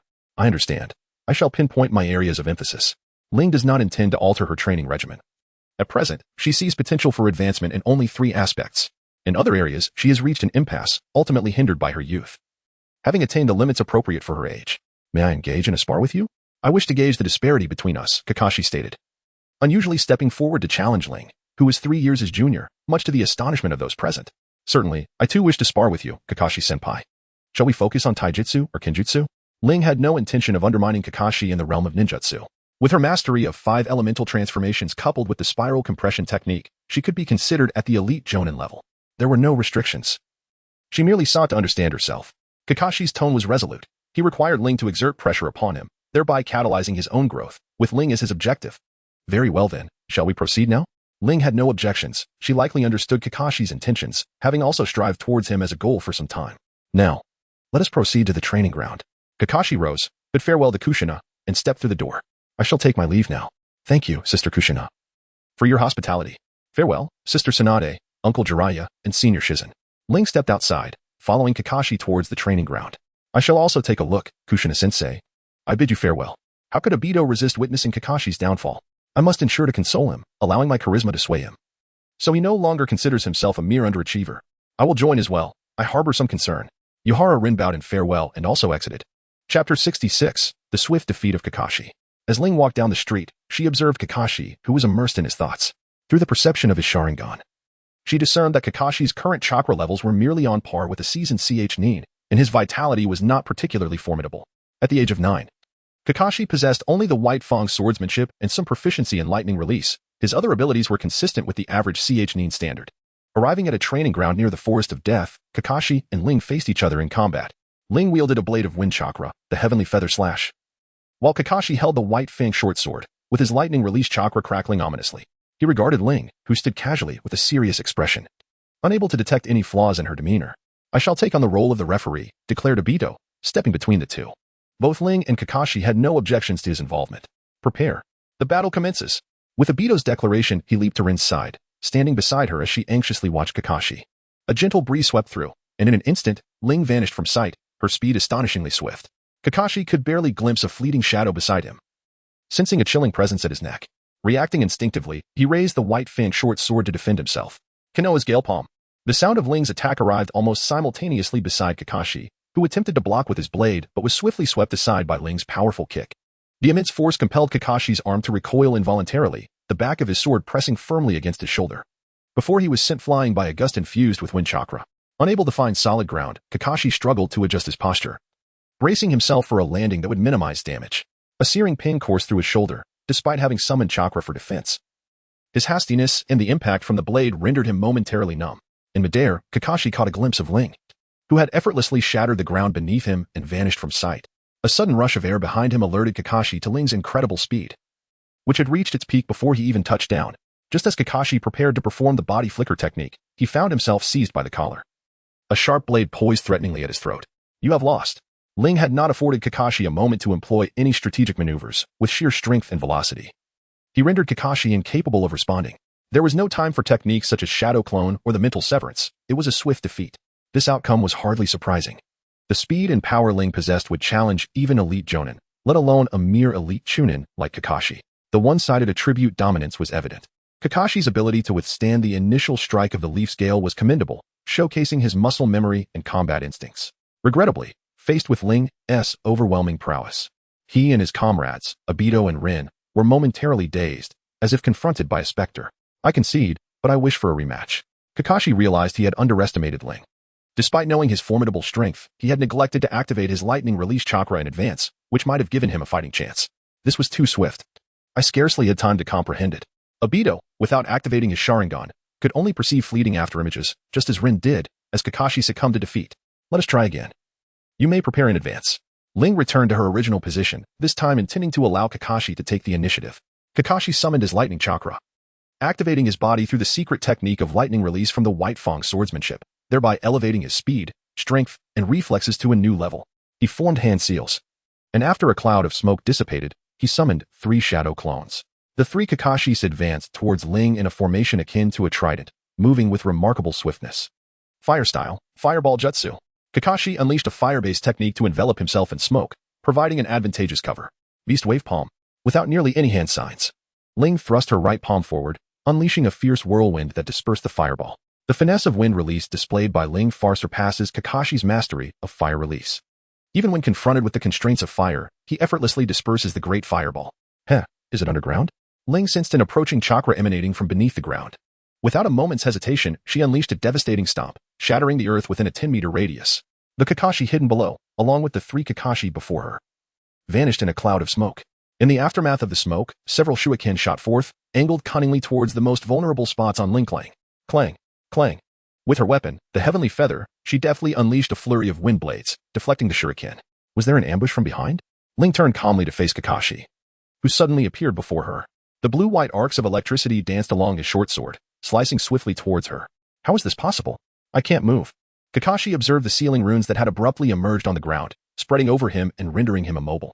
A series of light formations combined with certain binding spells, simple yet effective. Ling had meticulously arranged the sealing array on the ground, awaiting Kakashi's descent. Although it merely ensnared a shadow clone, a sudden explosion erupted as Kakashi disintegrated into smoke, enveloping Ling in a shroud to obscure her vision. Above her, Ling discerned the sound of slicing air. With a swift motion, she unsheathed her heavenly feather blade, unleashing hundreds of wind-infused sword energies that enveloped a 10-meter radius overhead. The sound of the shadow clone being severed reached her ears, indicating yet another clone. Kakashi was evidently exercising extreme caution, concealed beneath the thick roots of a sturdy tree. Kakashi observed Ling, having tested various strategies with his shadow clones but found no discernible flaw. The most alarming aspect was that, despite the relentless barrage he unleashed, Ling remained steadfast, not yielding an inch. Meanwhile, his chakra reserves dwindled perilously low. He could muster but a single assault, yet he possessed no assurance of success. In terms of ninjutsu, taijutsu, genjutsu, or kenjutsu, he was outmatched, entirely on a different plane of existence. Ling had long since discerned the location of Kakashi's true form, as the surrounding souls were vividly revealed before her under the spell of her jutsu. She merely wished to ascertain whether Kakashi had developed the Chidori. It appears, however, that he has yet to achieve this mastery. Soon, Ling once again perceived Kakashi's movements as he employed the earth release, earth sink technique, causing the ground within a radius of 5 meters beneath her feet to collapse. Ling naturally could not remain stationary, waiting to be buried alive. Instead, she effortlessly leaped out. At that moment, Kakashi, wielding the White Fang short blade, lunged towards Ling in midair with a swift thrust. Ling immediately discerned that this was not the true body of Kakashi, but rather a water clone. However, Ling feigned ignorance, allowing the clone to approach, curious to see what other tricks Kakashi had up his sleeve. As Ling approached Kakashi's water clone, she swiftly shattered it with a single strike, unleashing a torrent of water that, under Kakashi's command, sought to engulf her. Chapter 67, The Grand Five Ninjutsu and the Super Beast Imitation Drawing. Unfortunately, it was obliterated by Ling's powerful punch, just as several shurikens were launched towards her from behind. Drawing her sword with a swift motion, Ling shattered the shurikens that flew towards her. However, one seemingly misdirected shuriken above her suddenly transformed into a cloud of smoke. It was Kakashi, who had morphed into a shuriken to approach Ling. He brandished a short blade, aiming a fierce strike, but was met with Ling's sword piercing through his chest at a speed that surpassed his own. Kakashi! Rin cried out in alarm upon witnessing Kakashi's near demise, while Obito watched the scene with a grave expression. Yet, this was merely a lightning clone. The moment it was pierced, the electricity surged through the blade and into Ling. Instantly, she was scorched, smoke billowing from her lips as she collapsed onto the ground. Meanwhile, Kakashi, landing heavily, pointed his short blade at Ling's neck, gasping for breath, as his chakra had been completely depleted. Ling, are you all right? Obito exclaimed, unable to contain his concern upon seeing Ling injured. However, to their astonishment, the Ling on the ground transformed into hundreds of rabbits, overwhelming Kakashi's form. Dozens of these rabbits merged together, coalescing once more into a singular Ling. You have lost, Kakashi-senpai.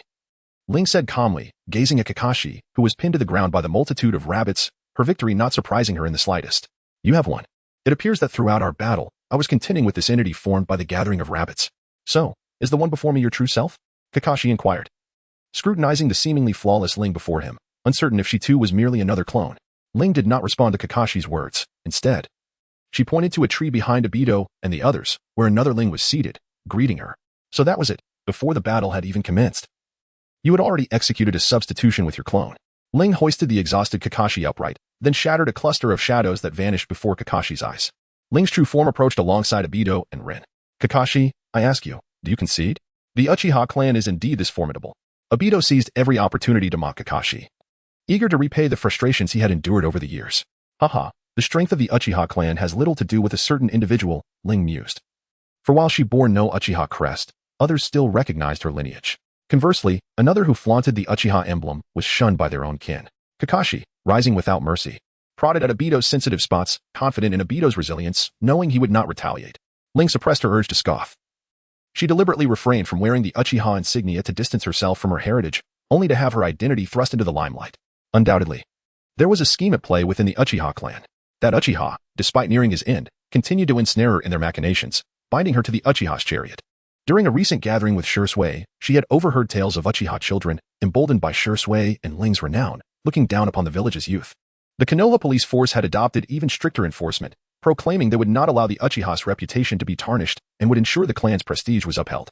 Ling's frustration peaked. She contemplated storming into the Uchiha clan, emulating the actions of the still infantile Itachi and vanquishing her own kin. She wondered if she might awaken the Mangeki Sharingan, though the prospects were slim. What if? While Kakashi and Obito continued their banter, Rin attempted to mediate. Yet Kakashi and Obito, in their affection for one another, remained oblivious to her efforts. As twilight descended, Ling bid farewell, making her way home. Ling had yet to peruse the 3 ninjutsu scrolls she had acquired today, and she certainly would not squander her time on idle chatter. Kakashi and his companions naturally returned to their respective homes, each seeking solace in their own familial comforts. They had no intention of wasting this rare moment of leisure. Upon returning home, Ling unfurled the 3 scrolls, laying them out in sequence. After a brief moment of contemplation, she selected the scroll detailing the spiral sphere, crafted by the 4th Hokage, Minato. As anticipated, the scroll elucidated the inspiration behind this technique, its underlying principles, and the methodologies for its mastery, rendering it particularly suitable for novices. However, this ninjutsu had already been deciphered by Ling. With her left hand outstretched, she conjured a blue spiral sphere, within which chaotic particles of chakra swirled, appearing more aesthetically pleasing than the conventional compressed orb. Dissipating the spiral sphere, she proceeded to coalesce a larger orb, which was her own innovation, the compressed spiral sphere. This technique allowed for external attacks, amalgamating the merits of both the spiral sphere and the compressed orb, boasting enhanced stability and greater potency, nearing the esteemed S-rank level, and resembling the tailed beast bomb more than Minato's original technique. The tailed beast bomb is intricately woven through the interplay of yin and yang release in a 2-to-8 ratio, whereas Ling's creation constituted by a strip formed from multiple chakra strands of varying densities and ratios, with several such strips interlaced. The chaotic flow of chakra, integral to the spiral sphere's principle, manifested within each embodied strip, thereby harmonizing the characteristics of both techniques. Minato, being a man of integrity, had documented his subsequent developmental ideas regarding the spiral sphere within the scroll, including the Great Jade Spiral Sphere and Wind Release Spiral Sphere. Additionally, it contained his research on the transformative properties of wind-based chakra, from which Ling derived considerable enlightenment. Inspired by the ethereal nature of wind, she felt invigorated by the insights within the scroll, confident that with diligent practice, she would soon master these techniques. Ling possessed an intuition that, upon mastering the ethereal nature of the wind, a significant breakthrough in the wind release chakra technique was imminent. After carefully stowing away the spiral technique scroll of Minato, Ling unfurled the scroll of the super beast imitation technique, intending to contrast it with the ink manipulation technique, or perhaps to amalgamate the two for a superior outcome. Upon completing her examination of the super beast imitation, Ling felt profoundly inspired. This technique, rooted in yin release, allows for the infusion of yin chakra into a specially formulated ink, enabling the manifestation of the depicted creatures. The scroll encompasses training related to the transformation of yin release, holding immense value in the realm of creation ex nihilo. While the technique can be executed with pure yin release, the creatures conjured in such a manner are notably fragile. Moreover, the scroll contains a recipe for crafting suitable ink. Upon observing the necessary mineral pigments and premium graphite powder, it became evident that this ninjutsu demands a considerable financial investment. The ink imbues the drawn figures with corporeality, and the necessity of ink over ordinary water is a matter of great significance. After meticulous research, Ling concluded that the density of ink surpasses that of water, thus rendering the crafted creations more stable and robust. However, it is not impossible to substitute water. For instance, one could employ the highly viscous water derived from the water release technique to utilize the super beast imitation painting. This is an alternate setting. Its accuracy is uncertain, yet it is established as such, considering the complexities involved in preparing ink. as Ling rolled up the scroll for the Super Beast imitation painting. She opened the scroll containing the 5 nature transformation bomb, bestowed upon her by Sarutobi Izashi. This ninjutsu is renowned as the signature technique of the 3rd Hokage. Its might undoubtedly reaching S-class, having been utilized during the 4th Great Ninja War to counter the would-release Buddha. The 5 nature transformation bomb is a technique for ninjas proficient in all 5 elemental transformations, employing the shadow clone technique to create 4 shadow clones, each executing a distinct nature transformation. These include the fire release, fire dragon bullet technique, water release, water dragon bullet technique, earth release, earth dragon bullet technique, wind release, wind bullet, and lightning release, lightning strike. This is another alternate setting. The specific techniques involved are unknown. The 5 elemental ninjutsu are combined in a manner that enhances their potency through their interrelated properties. Sarutobi Izashi indicated in the scroll that any combination of the 5 nature transformations could be employed, though he recommended the aforementioned 5 techniques. Additionally, the scroll provided information on the corresponding chakra nature transformations for each of the 5 techniques, while most corresponded with Ling's prior understandings. The lightning and earth transformations were new. The penetrating nature of lightning release and the solidity of earth release would allow Ling to methodically master these transformations. For the next 2 days, Ling dedicated herself to practicing these 2 ninjutsu and comprehending the nature transformations. With the assistance of her shadow clones, she prepared ample ink to fill a large gourd, subsequently mastering the Super Beast imitation painting. Moreover, she integrated ink manipulation techniques, allowing her to control the ink directly into desired shapes without the need to draw on a scroll, thus endowing them with form through the Super Beast imitation painting. This significantly reduced the time required to perform the technique, enabling her to create several beasts at once. Regrettably, she had not grasped the in-release transformation, which creates from nothing, otherwise the potency of this ninjutsu would have been greatly amplified. While she had managed to comprehend a rudimentary form of the nature transformation recorded in the Rasengan scroll, further time was needed for refinement. Although she had mastered the 5 nature transformation bomb, she had yet to learn the nature transformations pertaining to earth and lightning due to the limited time. Today marked the final day before reporting to the Umbu, commencing her new role in the organization. Thus, Ling prepared a sumptuous lunch to bid farewell to her tranquil days. Unexpectedly interrupted by the sudden visit of Shisui. Ling, it has been a while. Shisui appeared weary, dark circles under his eyes rendering him a picture of extreme fatigue. Shisui, what has happened to you? Ling questioned, having sensed his declining spirit long before, yet Shisui merely brushed off her concern. It's nothing. Just a bit worn out from training. His once bright and spirited eyes now resembled Kakashi's dull gaze, and he offered Ling a feeble smile in response to her inquiry. Training cannot exhaust one to this extent. Have you joined the security force? Ling believed that the only plausible reason for Shisui's predicament lay in the relationship between Konoha and the Uchiha clan. Should Shisui join the security force and confront Konoha's animosity towards the Uchiha, as well as the ensuing conflicts, it would undoubtedly lead to such a situation. Amused, she added that she had come at Elder Kagami's behest to inform him that the Elder was nearing his end. Shisui felt a twinge of sorrow at the thought of Kagami's demise, for it was under the Elder's protection that he had garnered sufficient resources and guidance for his training within the clan. Is the old man really on the verge of death? Ling pondered, recalling the frail old man who had earnestly implored her to remember the Uchiha clan in the future. During this period, Shisui diligently fulfilled his assignments for Root while simultaneously attending to Elder Kagami's needs, all the while sensing the hawkish elders of the Uchiha stirring with ambition. It appeared they were plotting a coup during the imminent Third Great Ninja War, seizing upon Konoha's internal disarray to usurp the 3rd Hokage. This weight rested heavily upon his young shoulders. Though he had willingly chosen to bear it, he could have easily adopted a carefree attitude like Ling, indifferent to the turmoil around him. In the original narrative, there was no coup within the Uchiha, and such an occurrence seemed unlikely now. The hawkish faction comprised only a handful of Jainin, not to mention the staunch opposition from the Dovish and Salvation factions. Furthermore, the clan leader, Fugaku, who favored compromise, was disinclined towards a coup. His stance was to support his own bid for the position of 4th Hokage while fostering amicable relations with Minato Namikaze. Believing this approach would resolve the Uchiha's issues, or at the very least alleviate them. Well then, let us proceed. Ling was curious to discover what the dovish Elder Kagami wished to convey to her, perhaps a final request to ensure the well-being of the Uchiha clan. Observing Shisui leading the way, she noticed a slight decline in his spiritual and cellular vitality compared to before, although his chakra reserves had notably increased, likely due to overexerting himself in training. Shisui, do not strain your body in pursuit of training. Such actions could jeopardize your future and are likely to lead to blood-related ailments. Ling did not wish for Shisui to pass away prematurely. She had painstakingly gathered 9 stable emotional sources, and with just one more, she could experience another surge. Upon noticing the girl who was concerned for him, Shisui turned back, his gaze lingering on her. Her soft strands of hair danced in the air, tied at the ends with a red ribbon, preventing them from scattering. The coolness of her delicate face was partially obscured by a few stray locks, reminiscent of a rose poised to bloom amidst a gentle breeze, momentarily captivating Shishui's attention before he offered a faint smile. Upon arriving at the Uchiha clan's territory, Ling encountered no hindrance this time. For her reputation as a prodigy had become well known among the Uchiha.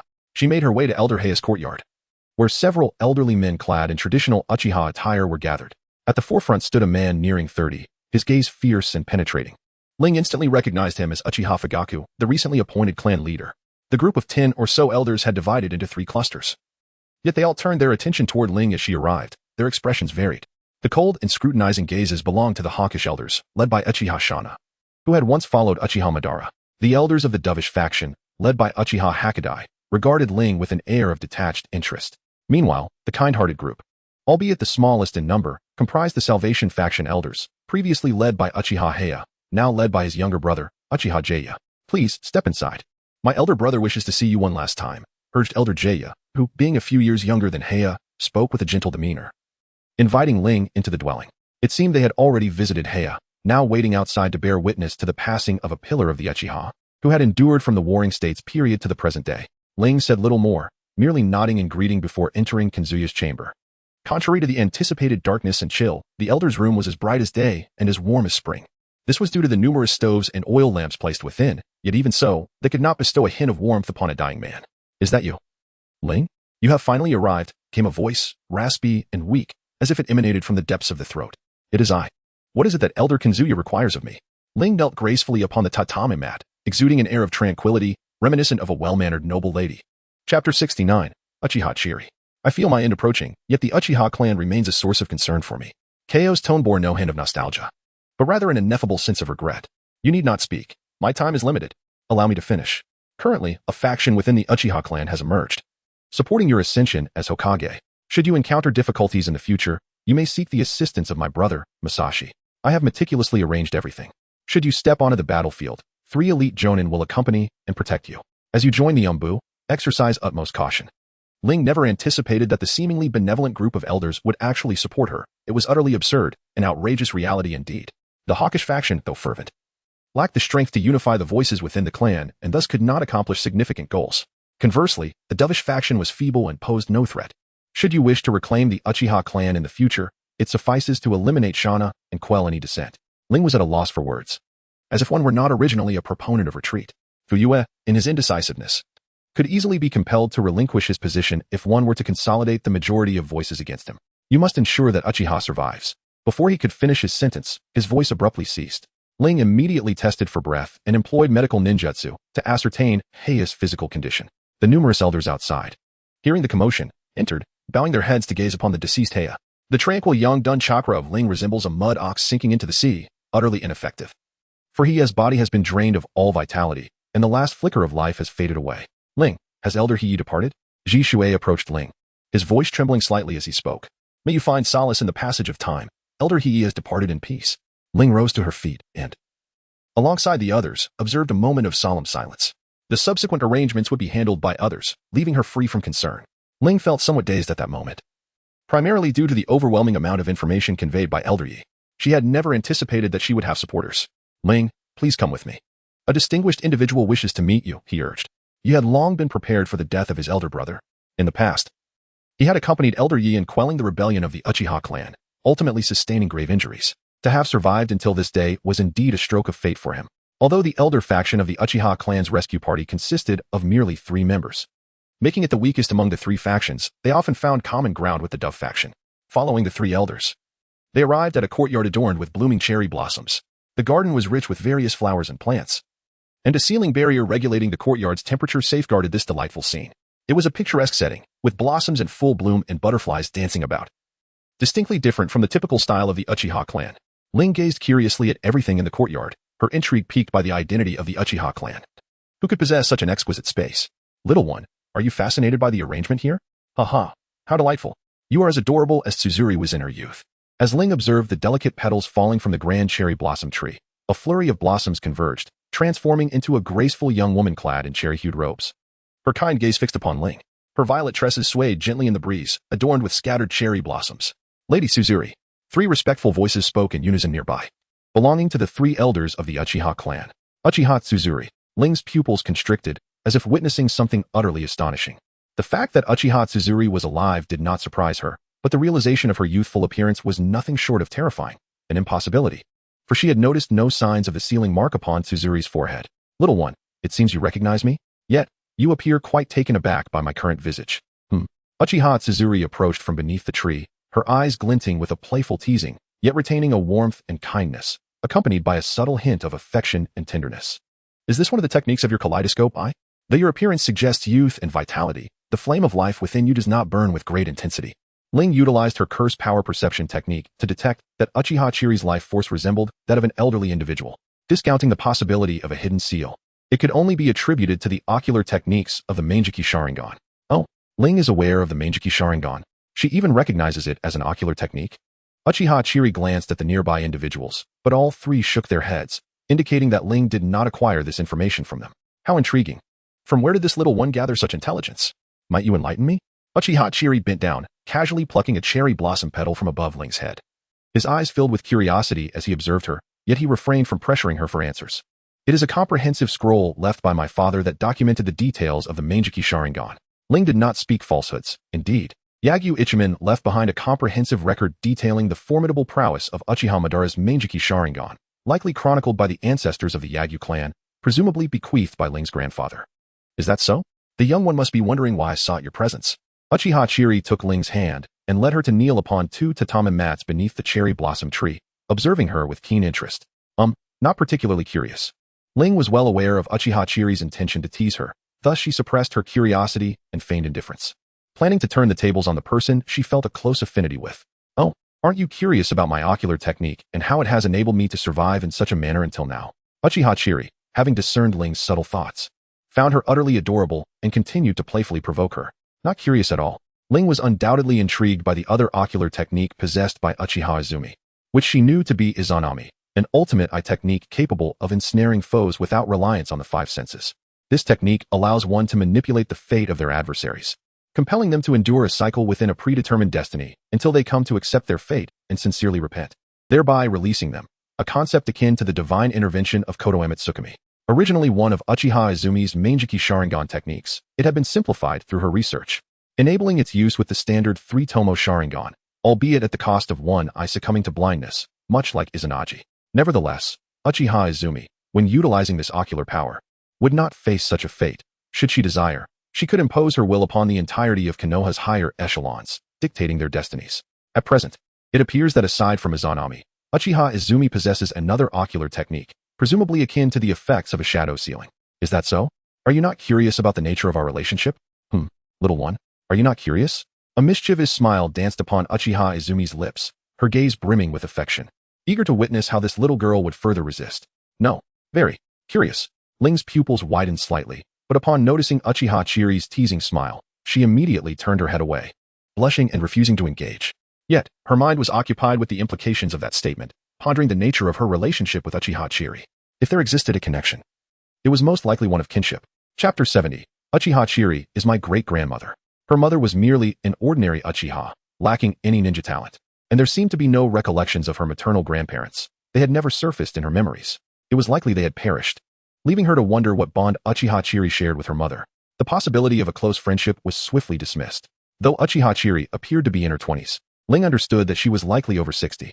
Thus, the remaining possibility was indeed a familial connection, either from her maternal grandfather's or grandmother's side. The fact that Chiri had remarked upon her resemblance to Tsuzuri from her childhood indicated that Tsuzuri was a pivotal figure in this puzzle. Tsuzuri was evidently a feminine name and bore a striking resemblance to Chiri's naming conventions, suggesting she was certainly Chiri's sister. Furthermore, Chiri's compliment about Tsuzuri's cuteness implied that she was older, leading Ling to conclude that Chiri was indeed Tsuzuri's elder sister. Ling was unaware of her grandmother's name. Yet when Kairai remarked that she was as adorable as Tsuzuri, it led her to conclude that she must bear a striking resemblance to Tsuzuri. The moment Uchiha Kairai laid eyes on her, she was reminded of Uchiha Tsuzuri, and considering the similarities in their features and her own youthful appearance, it became clear that Tsuzuri was undoubtedly her grandmother, while Uchiha Kairai was Tsuzuri's elder sister. Thus, Uchiha Kairai was indeed her great-aunt, which explained the particularly affectionate gaze with which Kairai regarded her. It is uncertain whether one refers to a grandmother's sister as great-aunt. In China, it seems to be referred to as auntie or something similar. Those in the know may leave a comment for the author to amend. You are my great-aunt, are you not? Ling tilted her head, gazing at Uchiha Chiri, who was smiling with her eyes squinted, reminiscent of a little fox. Aren't you curious? Ling exclaimed. Oh, little one, how did you know? Uchiha Chiri was taken aback, having intended to ask another question, yet Ling had directly answered the previous one and even deduced their relationship. Pray tell, how did you come to know? Chiri implored, lightly poking Ling's slightly chubby cheek with her delicate, fair fingers, her tone imbued with a playful charm. The trio beside them, including Kanji, promptly lowered their heads, hesitant to witness this youthful facade of the elderly matriarch. The last one who dared to comment had already been swiftly reprimanded by Chiri, using his Izanami. What? Do the three of you have something to say? Chiri turned her gaze towards Kanji and the others, a flicker of menace glinting in her eyes. Despite her age, she was far from defenseless.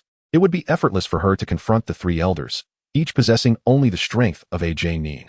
Nay, absolutely not. Lady Chiri, please enjoy your conversation with your granddaughter. We shall take our leave, they quickly replied, not waiting for her consent before hastily exiting the spring-like courtyard. Their previous slow demeanor with canes now forgotten. As Chiri returned to her amiable demeanor, Ling recounted her deductive reasoning process. Impressive, Ling. You are indeed astute. Much like I was in my youth. Uchiha Chiri was undeniably a prodigy, recognized as the only woman in the Uchiha clan to awaken the Mangeki Sharingan, single-handedly quelling the internal strife of her clan. Much like Uzumaki Mito of yore, she embodied the clan's legacy. As long as Chiri remained alive, neither Konoha nor the aging Hokage would dare to provoke the Uchiha clan. After all, an elderly woman on the brink of death, yet at the pinnacle of her abilities due to her ocular powers, could unleash her full Susanoo upon those who incited her wrath. The outcome would be catastrophic for the third Hokage and the aging figure of the Sage of Six Paths, who relied on the power of his divine statue to sustain his life. It was akin to the ancient overlord of the world, nearing the end of his lifespan, brandishing the ultimate weapon as he threatened to sink the continent. What could one possibly say in response? Is there something you wish to discuss, Grandma Chiri? Ling did not believe that Uchiha Chiri was seeking her merely for the sake of familial recognition. There must surely be ulterior motives at play. Oh, how disappointing Ling's words were to her grandmother. Must there always be a reason for her grandmother's desire to see her? Could it not simply be a genuine wish to reunite? Uchiha Chiri, seemingly out of nowhere, produced a handkerchief, covering his eyes as he bowed his head, feigning tears. At this moment, Ling's face was etched with exasperation, pondering how Ji Li could be such a dramatic character. Wasn't Ji Li in the animation the epitome of noble elegance and kindness? Please return my authentic Ji Li. Or has Ji Li, with age, succumbed to becoming an evil Uchiha? Alas, is Ling secretly cursing her grandmother in her heart? Poor me, a woman over 60, nearing the end of my days, yet still subjected to scorn from my granddaughter. Woe is me. Ji Li lowered her head, covering one eye in a feigned display of sorrow, while the other eye remained wide open, blinking at Ling as if pleading for comfort. Ling's expression darkened further.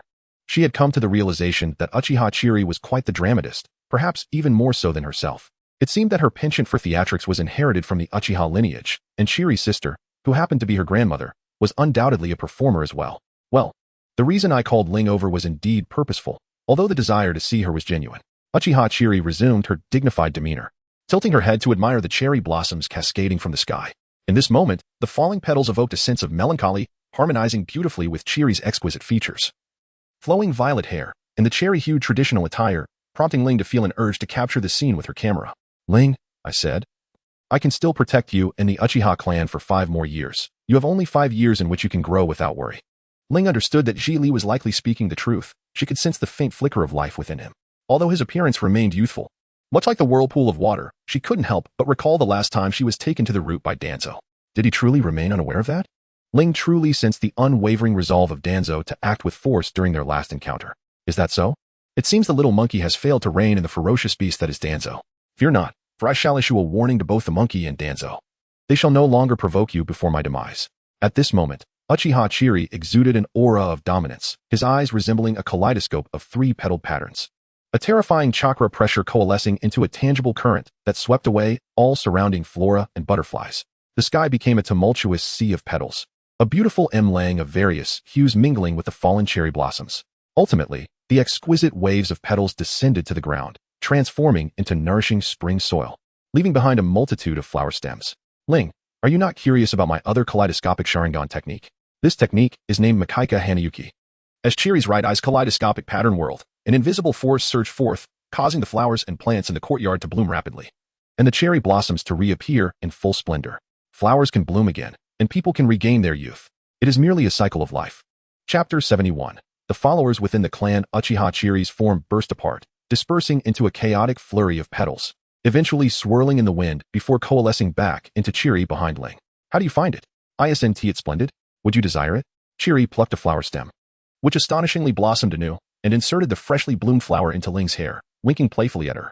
This is a genjutsu. Truly remarkable. Ling gazed at the scene before her, initially believing she had fallen victim to an illusion. However, her perception of magical energy confirmed the authenticity of the spectacle. It was merely the ordinary kaleidoscope Sharingan technique, nothing particularly formidable, just aesthetically pleasing. At this moment, Uchiha Chiri exhibited a rather ostentatious demeanor, relishing the ability to maintain his peak state. Though it could not extend his lifespan, it was enough to evoke envy in the elderly, who relied on the external demonic figure for sustenance to prolong their existence. Ling pouted, unwilling to witness the sight of Chiri acting coy after gaining an advantage. She yearned for such a kaleidoscopic Sharingan technique as well. Alas, is Ling expressing disdain for her grandmother? This truly saddens me. Chiri, with her ample sleeves concealing her face, feigned tears, yet such a tedious performance could hardly deceive Ling. Well then, I shall not tease you further. This is a compilation of all the ninjutsu, taijutsu, kenjutsu, jinjutsu, and secret arts that your grandmother has mastered throughout her life. Today, I bestow it upon you, so remember to cherish and study it diligently. Chiri once again mysteriously produced a scroll, leaving Ling to ponder whether Chiri possessed a hidden space of divine might. Thank you, Grandma Chiri. I shall treasure it. Ling held the oversized scroll, almost as tall as herself. It encapsulated the invaluable experiences accumulated over a lifetime by a shadow-level powerhouse. It was truly priceless. If it were to fall into the hands of a prodigy, it could very well forge a ninja village as formidable as the Hidden Rain village. Thus, my dear Ling should hasten back to her studies. Grandmother, I have a few matters to attend to. Remember to visit me often, or else I shall be quite forlorn. Chiri gently tousled Ling's hair, as one might play with a small kitten, unable to resist the affection. Oh, very well. Grandmother Chiri, farewell for now. I shall visit you frequently. Ling followed the maid out of the courtyard and came upon Elder Jiangya, who was waiting outside with over 30 Uchiha clan members. Ling, these are the Uchiha who stand in support of our faction. In addition to us 3 old fellows, there are also 3 elite J-nin, 6 J-nin, and over 20 CH-nin, Jiangya declared, gesturing towards the assembled Uchiha. Among the elite J-nin, the eldest appeared to be around 40, while the others seemed to be in their 30s. Greetings, Miss Ling. I am Uchiha Kaze, proficient in wind and fire release. The eldest elite J-nin stepped forward and respectfully bowed. Miss Ling, I am Uchiha K, skilled in fire release and swordsmanship, he continued as Uchiha Kaze stepped back. Then, a middle-aged man with a diagonal scar across his face approached. Miss Ling, I am Uchiha Ran, adept in sealing techniques and sensory ninjutsu, he introduced himself. After the 3 had presented themselves, the 6 J-nin in their 20s did not step forward to introduce themselves. Ling Bei and his companions have created a sense of confusion, evoking an impression of inheriting a family legacy, despite the fact that he is merely a mixed-blood Uchiha. Oh, greetings to you all, I am Uchiha Ling, proficient in various aspects of ninjutsu, particularly skilled in sealing techniques and medical ninjutsu, with a decent grasp of sensory ninjutsu as well. As Ling counted on her fingers, she spoke of her areas of expertise. Yet it was evident that these individuals were already aware of her capabilities, showing no sign of surprise. However, the young CH-nin, in their teens and 20s, displayed expressions of reverence. They recognized the formidable strength of Uchiha Ling. The Uchiha clan has always revered the powerful, and this little girl they were about to follow not only possessed immense strength but also extraordinary talent and intelligence. Here is the list of our faction along with the pertinent information about each member. Zhuang presented a stack of documents resembling personal resumes to Ling, akin to what one might submit for a corporate review. Oh, I see. But why are there no female ninjas? Ling inquired curiously, noticing that the crowd consisted solely of male ninjas. Miss Ling, our faction has been jointly suppressed by the Hawks and Doves, resulting in a scarcity of resources allocated to us. Consequently, we can only prioritize talented male ninjas, Elder Zhuang replied with a hint of helplessness. Despite being the largest clan in the ninja world, their economic situation was not as robust as during the Warring States period, as many mines had since been appropriated by the village. I understand. Here are 300,000 explosive tags. You must devise a strategy to sell them through various exchanges simultaneously at the highest possible price. The funds from the sale of 250,000 explosive tags will be allocated to the male and female ninjas of our faction. The remaining 50,000 tags will be used to incentivize neutral or overlooked lower-tier ninjas within the clan or from other factions, thereby strengthening our power. Ling retrieved a sealed scroll from the mouth of the frog lurking in the shadows behind her and presented it to Elder Jiang. The funds acquired through these explosive talismans are to be allocated by the 3 elders, with oversight provided by 3 elite jonin, while the remaining jonin and chunin are entrusted with supervision. I sincerely hope that this sum will be utilized effectively. Should anyone report misconduct to me, I shall reward them with either monetary compensation or ninjutsu. Conversely, any individual who attempts to embezzle, regardless of their identity, shall meet with my own hand of retribution.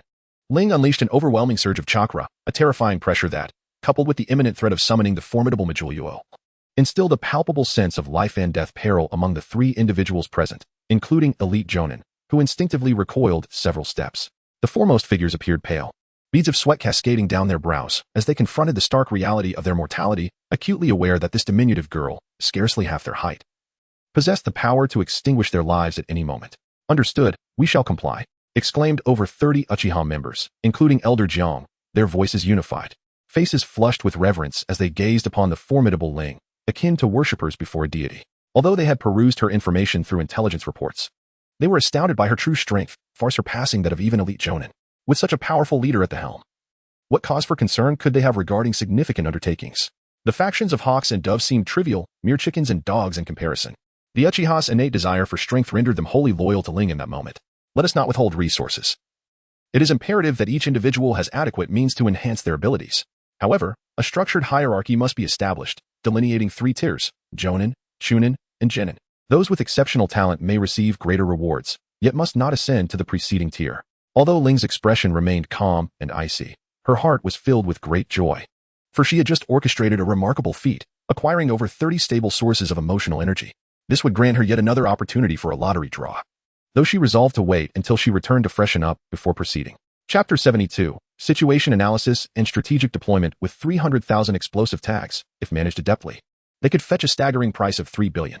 Excluding the 30 or so individuals present, even with an additional 60 gifted Uchiha and the procurement of over 80 more, the total would be fewer than 200 Uchiha. Each individual would receive a share exceeding 15 million, sufficient to cover their expenses for a year or two.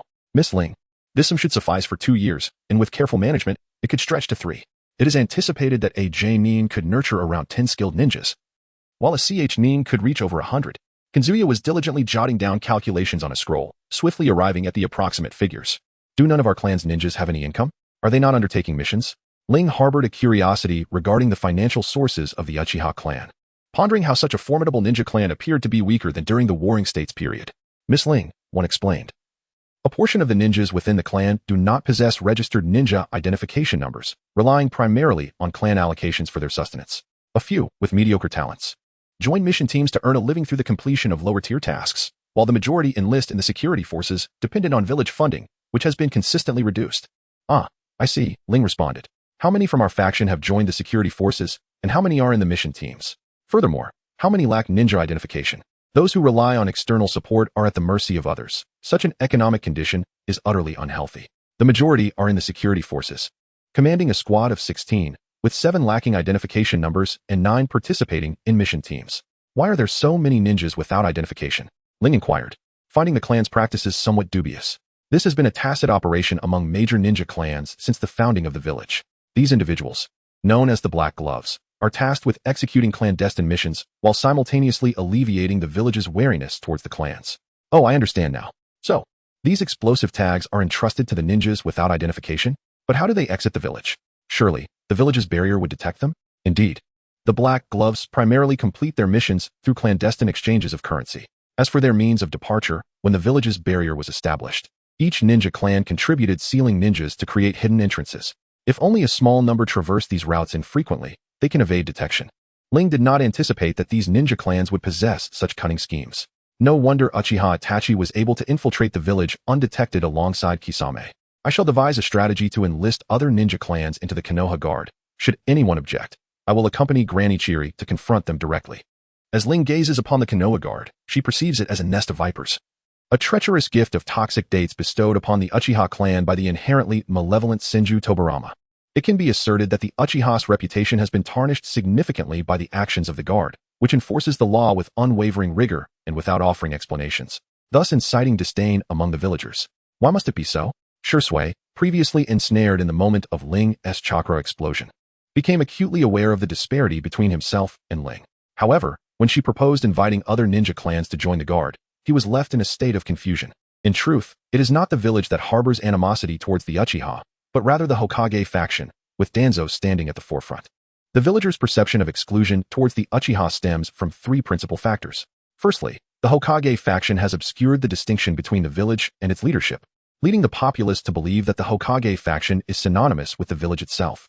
Through the dissemination of unfavorable narratives about the Uchiha, they have incited hostility among the villagers. Secondly, the Uchiha within the Guard are known for their stringent enforcement of the law, devoid of compassion or explanation, exhibiting arrogance and disdain, which fundamentally breeds fear and contempt among the villagers. The Konoha Guard is merely a poisoned gift from Senju Tobarama to the Uchiha, a scheme devised by the second Hokage to sow discord between the Uchiha and the common folk of Konoha. The Uchiha will forever be denied the recognition needed to ascend to the position of Hokage, even if a coup were to succeed. The villagers would likely reject or overturn it. Even brute force would prove ineffective, as rival ninja villages would exploit the ensuing chaos. Can the Uchiha clan truly stand against any of these ninja villages? Ling glanced at the somewhat enlightened crowd and felt that her words had not been in vain. There was still hope. The third point was that the Uchiha clan's innate talent significantly surpassed that of other shinobi clans and civilians. Their exceptional abilities often led to alienation, compounded by the Uchiha's pride in being one of the founding families of Konoha, which made it difficult to forge bonds with other shinobi clans and civilians. The adage "the voice of the people is like gold" rang true, and the Uchiha, lacking influence, risked becoming targets of exclusion. So, what was the intention behind integrating members of other clans into the Konoha Guard? The three elders of the clan suddenly grasped the situation, as Ling's concise remarks dispelled the fog that had clouded their understanding.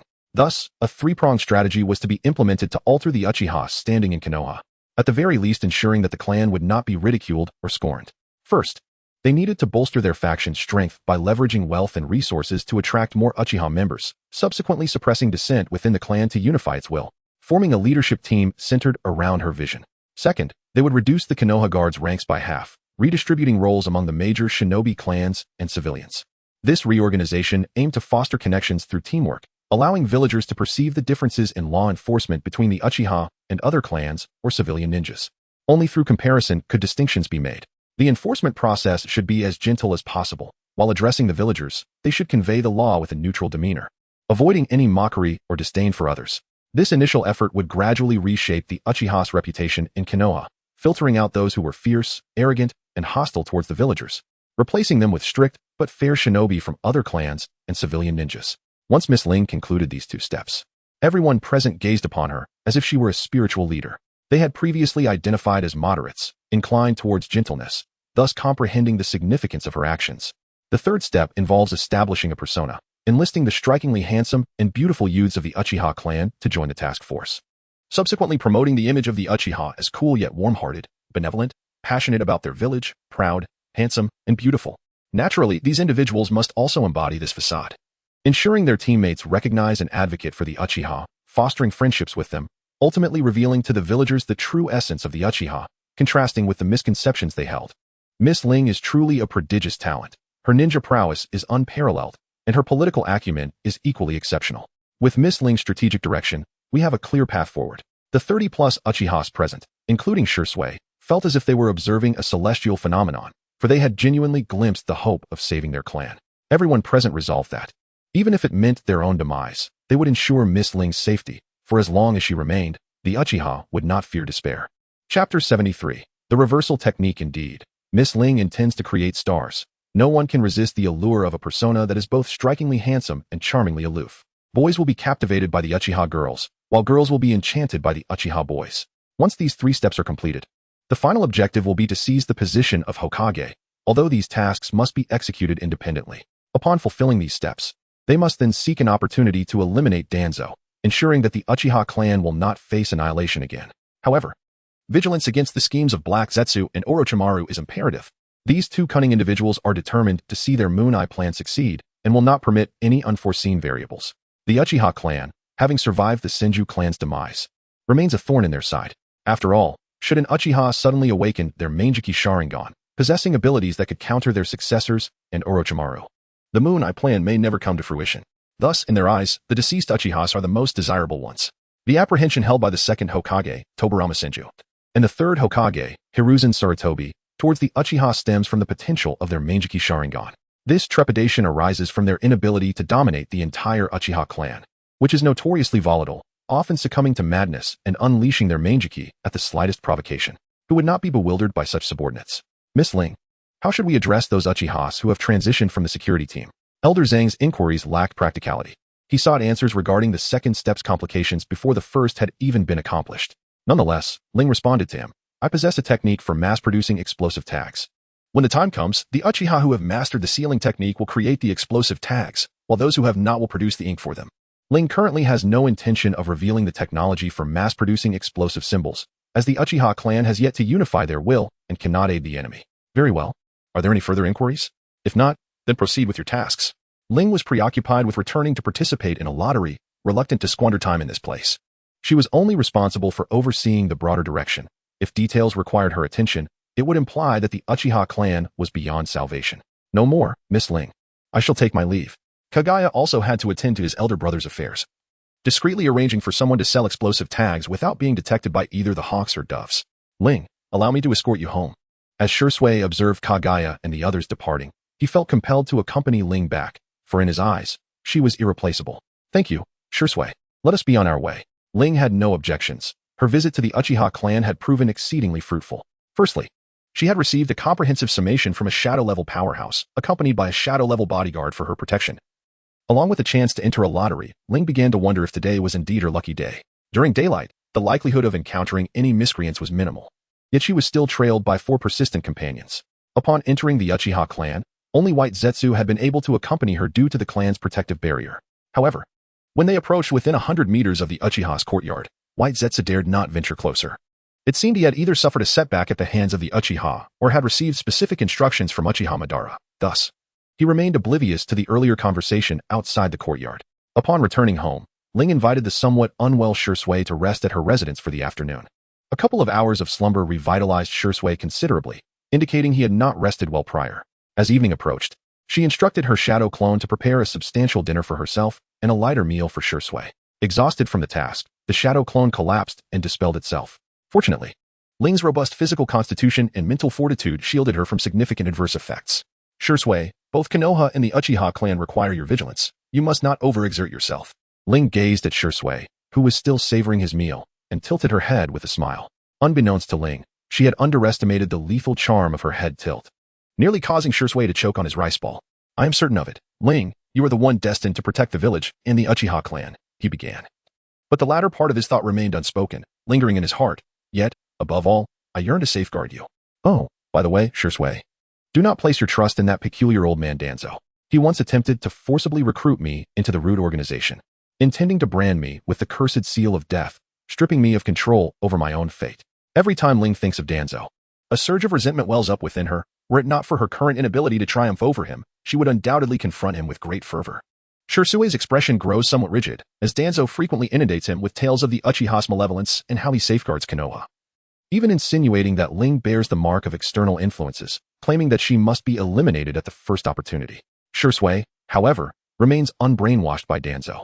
He retains his autonomy within Root, yet has become a double agent. Now, upon learning that Danzo intends to eliminate Ling and has previously coerced her, a flicker of murderous intent flashes in Shisui's eyes.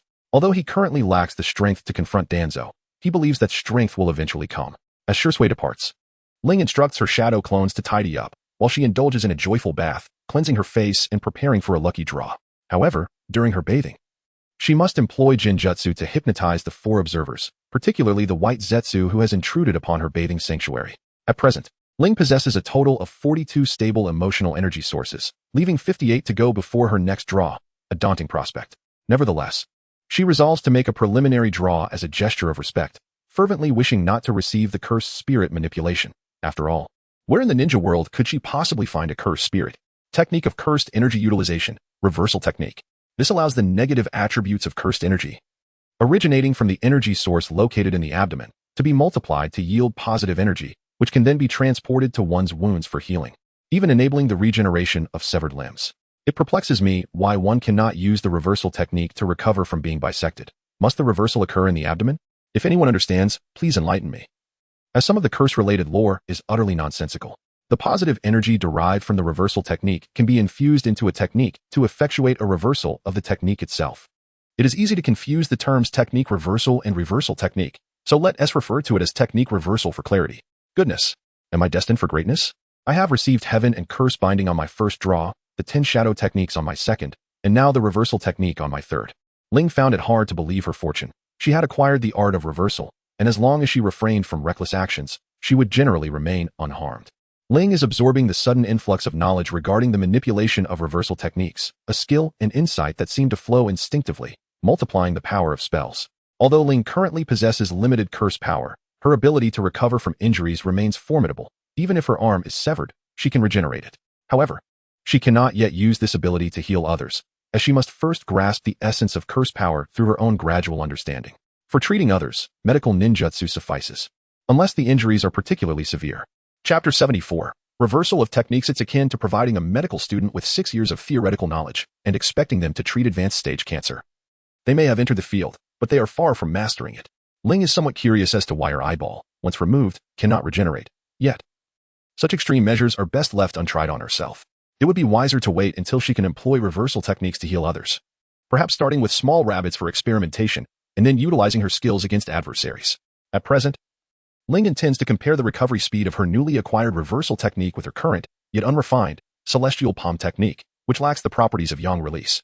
To maintain controlled variables, she must utilize 2 similarly sized spheres of healing energy to mend wounds of comparable depth.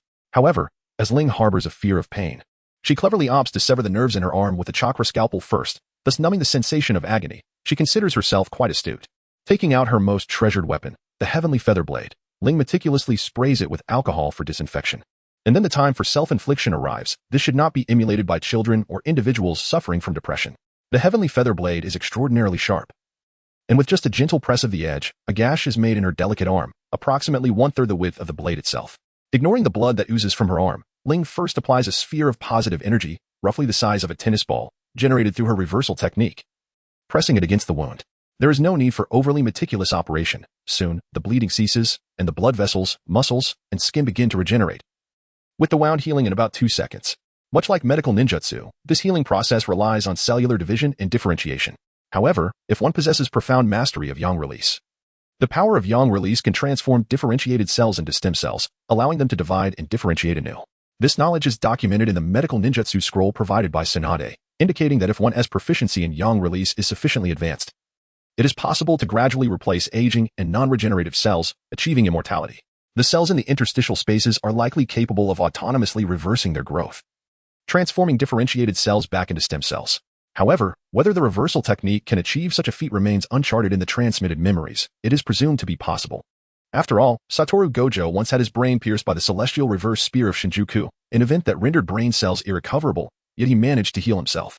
Observing his arm, pristine and unblemished, Ling once more inflicted a wound of similar depth, utilizing an equal measure of palm-sized celestial technique infused with the power of yang release. This time, however, a distinction arose. Yang release necessitates meticulous control. It requires the healing of nerves first, followed by blood vessels, and finally the restoration of muscle and skin.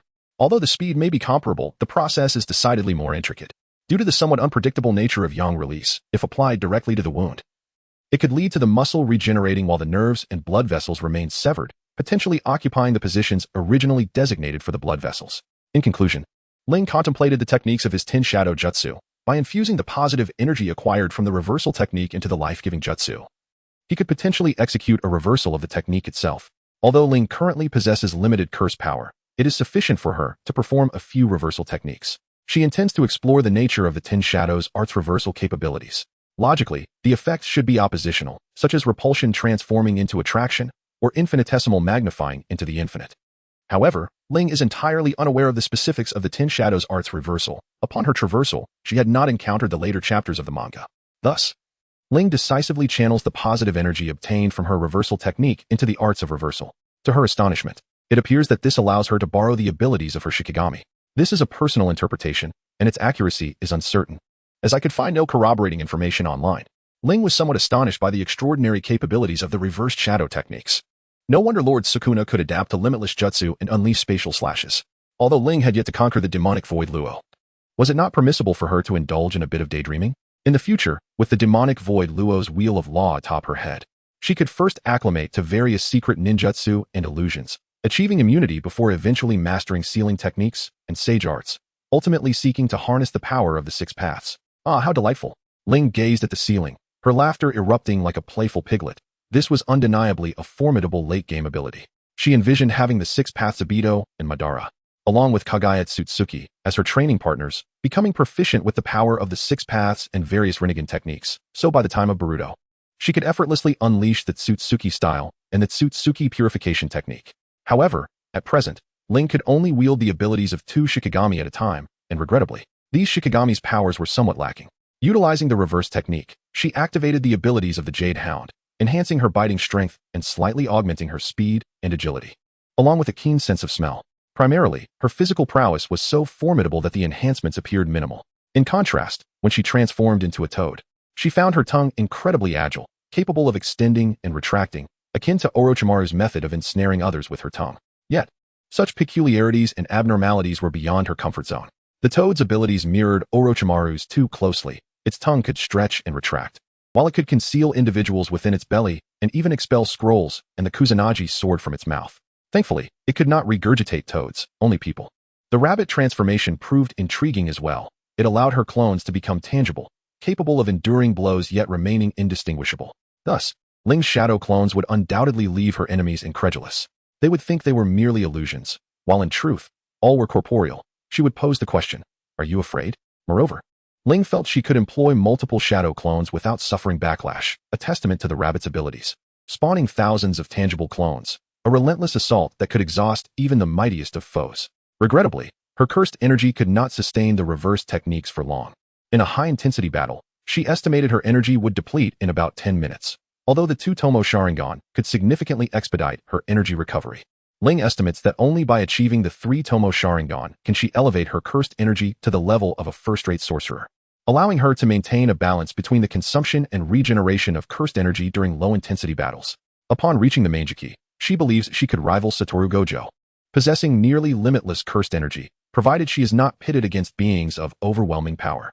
Subsequently, by utilizing the reverse technique of the snake's abilities, she could transform any part of her body to mimic the soft-bodied modifications of Orochimaru, boasting remarkable resilience. Additionally, she would gain the ability to exhale toxic mist and traverse through the earth. This combination is quite formidable when integrated with the abilities of the toad. She could effectively cosplay as Orochimaru, likely leaving Orochimaru himself in a state of confusion upon encountering such a reflection of himself. The final ability, that of the Nu, is undoubtedly the most advantageous, enabling the growth of white wings from her back for flight and mastering purple lightning that can bypass defenses. This power, derived from cursed energy, operates on a different system than chakra, suggesting that even the shard of the path might not impede its efficacy. In Chapter 75, Dream Butterfly and Cold Cicada, it is posited that if Ling were to employ the reverse technique and unleash her monstrous strength with a swift strike, she could potentially contend equally against quasi-shadow level opponents, such as Danzo and Yakumo. Regrettably, she has yet to tame the remaining 4 Shikagami, particularly the Enriku, as she hopes to learn healing techniques through its reverse methods. In summary, mastering the reverse technique has undoubtedly bolstered Ling's strength, yet she finds herself devoid of any sense of achievement. Ling expressed her desire to rely solely on her innate talents for growth. Unfortunately, the metaphorical golden finger insisted on meddling, forcing her into the role of a despised underachiever. However, the ninja world remained perilously dangerous. She found herself targeted by the formidable Orochimaru and Danzo, not to mention the later threats posed by Black Zetsu and the elderly Obito. Ling recognized that her current abilities required continuous enhancement. As the nocturnal hours began to unfold, she resolved not to squander her time, employing a technique to reverse and borrow the capabilities of the agile rabbit. She subsequently utilized the shadow clone technique to create dozens of tangible duplicates. These clones engaged in the study of chakra nature transformation, wind release chakra mode, and sage mode. Meanwhile, Ling unfurled the scroll entrusted to her by Uchiha Chiri, her anticipation palpable as she rubbed her palms together. With a reverent demeanor akin to that of a scholar perusing a revered tome, she opened the scroll, which was divided into 4 segments: Ninjutsu, Genjutsu, Kenjutsu, and secret techniques. The Ninjutsu section was comprehensive, encompassing a variety of elemental techniques ranging from C rank to A rank, seemingly a product of Chiri's years of mastery and his Sharingan's replication ability. However, the entries on nature transformation were limited to fire release and lightning release, indicating Chiri's specialization in these particular elements, both of which likely reached the level of Hokage's prowess. Regrettably, these were not the wind and earth-water attributes Ling yearned for, yet one must not bemoan their fortune. Interestingly, Chiri's ninjutsu scroll also contained an array of unique techniques from various other ninja villages, such as the Mist Village's Mist Shadow technique and Water Prison technique, as well as the Rock Village's Earth Mountain technique, Rock Fist technique, and the somewhat obscure Stone Spike technique. Each entry bore Chiri's haughty remarks, such as his critique of the Rock Fist technique, clumsy and brutish, inferior to Uchiha's Susanoo, and his disdainful assessment of the Earth Release, Earth Spike, and A-rank defensive technique, which he dismissed as too fragile, easily pierced by lightning release sword techniques. Though he harbored contempt, he nonetheless documented these techniques, inadvertently benefiting Ling, who found herself in need of Earth Release ninjutsu. As for the Genjutsu section, It included not only the common mainstream illusions, but also Chiri's original creations, Dream Butterfly and Cold Cicada. The Dream Butterfly technique involved molding a blue-violet patterned butterfly from in-release chakra, which flitted around her. It could serve as a medium for a substitute technique akin to the crow substitution, allowing the enemy to fall prey to illusions. Within the illusion, the Dream Butterfly continued to dance around Chiri, rendering it impossible for the victim to discern whether they had been ensnared, as their perception of chakra chaos had already been altered by the Jinjutsu. Ling held a profound admiration for this illusionary art. However, the intricacies of its in-release transformations demanded an exceptionally high level of mastery. Although it was feasible to employ the power of the Sharingan to execute a diminished version of the Dream Butterfly technique, it ultimately fell short of inducing the disorienting sensation of being ensnared by an illusion. Nevertheless, the Dream Butterfly, when wielded through the Sharingan, enabled the practitioner to unleash a myriad of illusions, rendering it remarkably convenient. Might Dai sought to evade the clutches of illusions by refraining from making eye contact with Itachi and resorting to physical combat.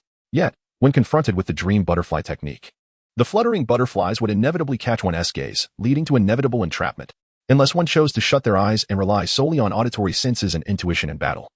Even Might Dai would find himself at a loss against the Dream Butterfly. Subsequently, the cicada cry technique emerged as an auditory illusion, capable of conjuring a cicada that incessantly wept through the manipulation of in-release. The sound of the cicada's lament could ensnare foes in an illusion. This meant that one could utilize the cicada's cry to execute various illusions, unless one were deaf or possessed a unique ninjutsu to obscure or distort sound. They would undoubtedly succumb. The combination of these two illusions left adversaries with little recourse, as only those rendered blind and deaf, or possessing superior in-release and Sharingan abilities, could hope to evade their effects.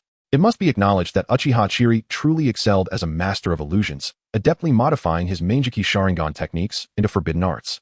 He tasked numerous tangible shadow clones with cataloging these ninjutsu and illusionary techniques, particularly focusing on the Dream Butterfly and Cicada Cry. Both techniques were exceptionally striking and practical. Perhaps a dedicated study of these illusions alone could elevate him to the rank of a shadow-level illusionist.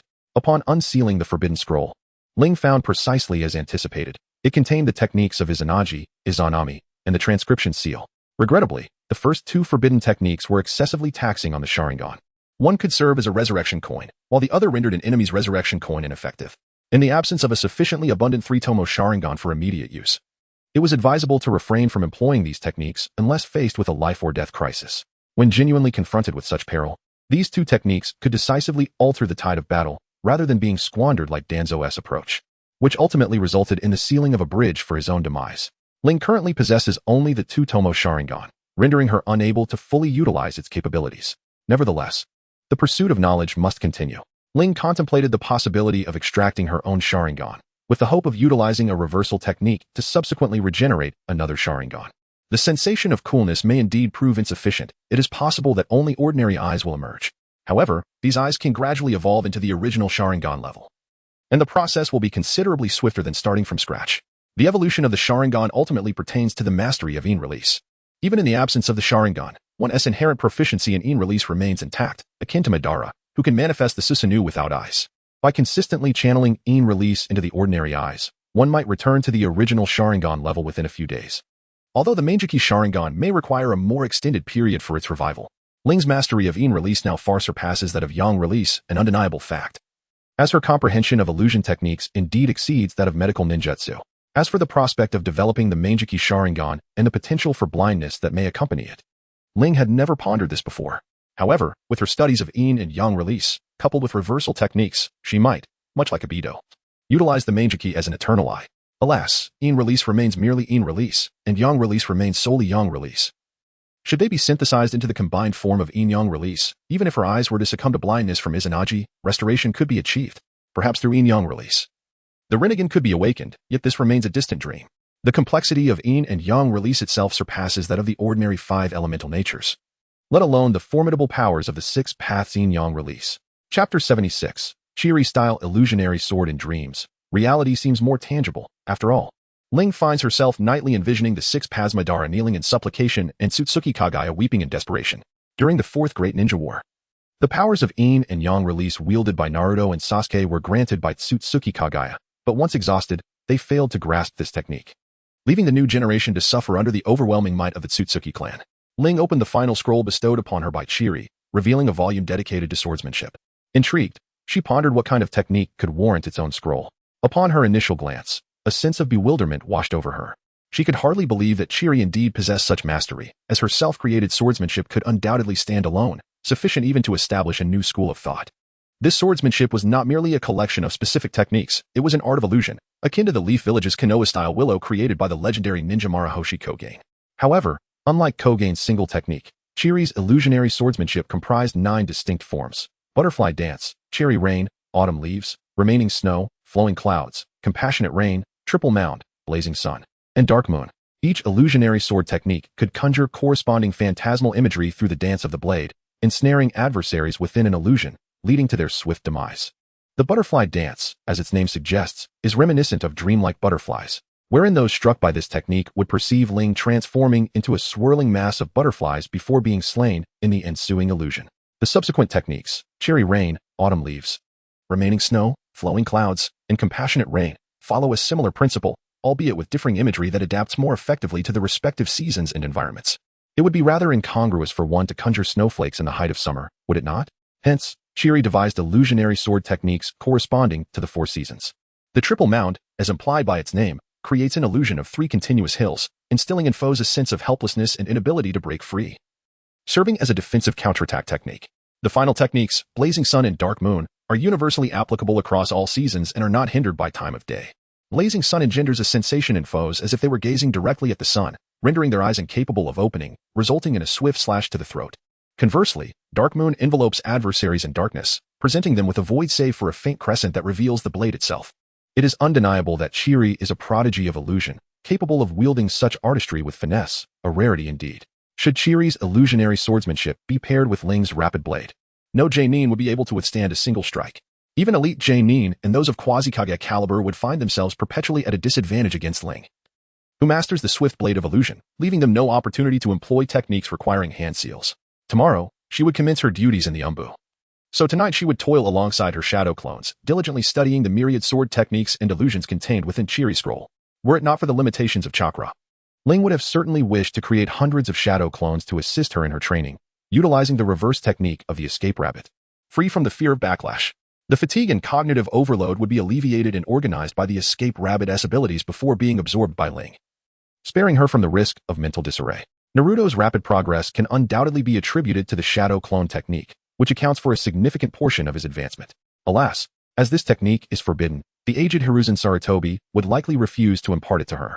Even if she were to offer credit in exchange, Sarutobi would still decline, fearing that Ling might suffer from the repercussions of the shadow clone technique, leading to mental fragmentation. While Ling's shadow clones engaged in the study of ninjutsu, swordsmanship, illusions, and nature transformations, her true self practiced the state of forgetfulness. Meanwhile, the Uchiha clan compound was abuzz with activity. As Chiri stepped beyond her courtyard for the first time in ages, arriving at the home of the Jaya family, who were in the midst of organizing explosive tags for sale. "Where did you acquire such a vast quantity of explosive tags?" Chiri inquired, observing several individuals extracting numerous explosive tags from sealed scrolls and repackaging them into others.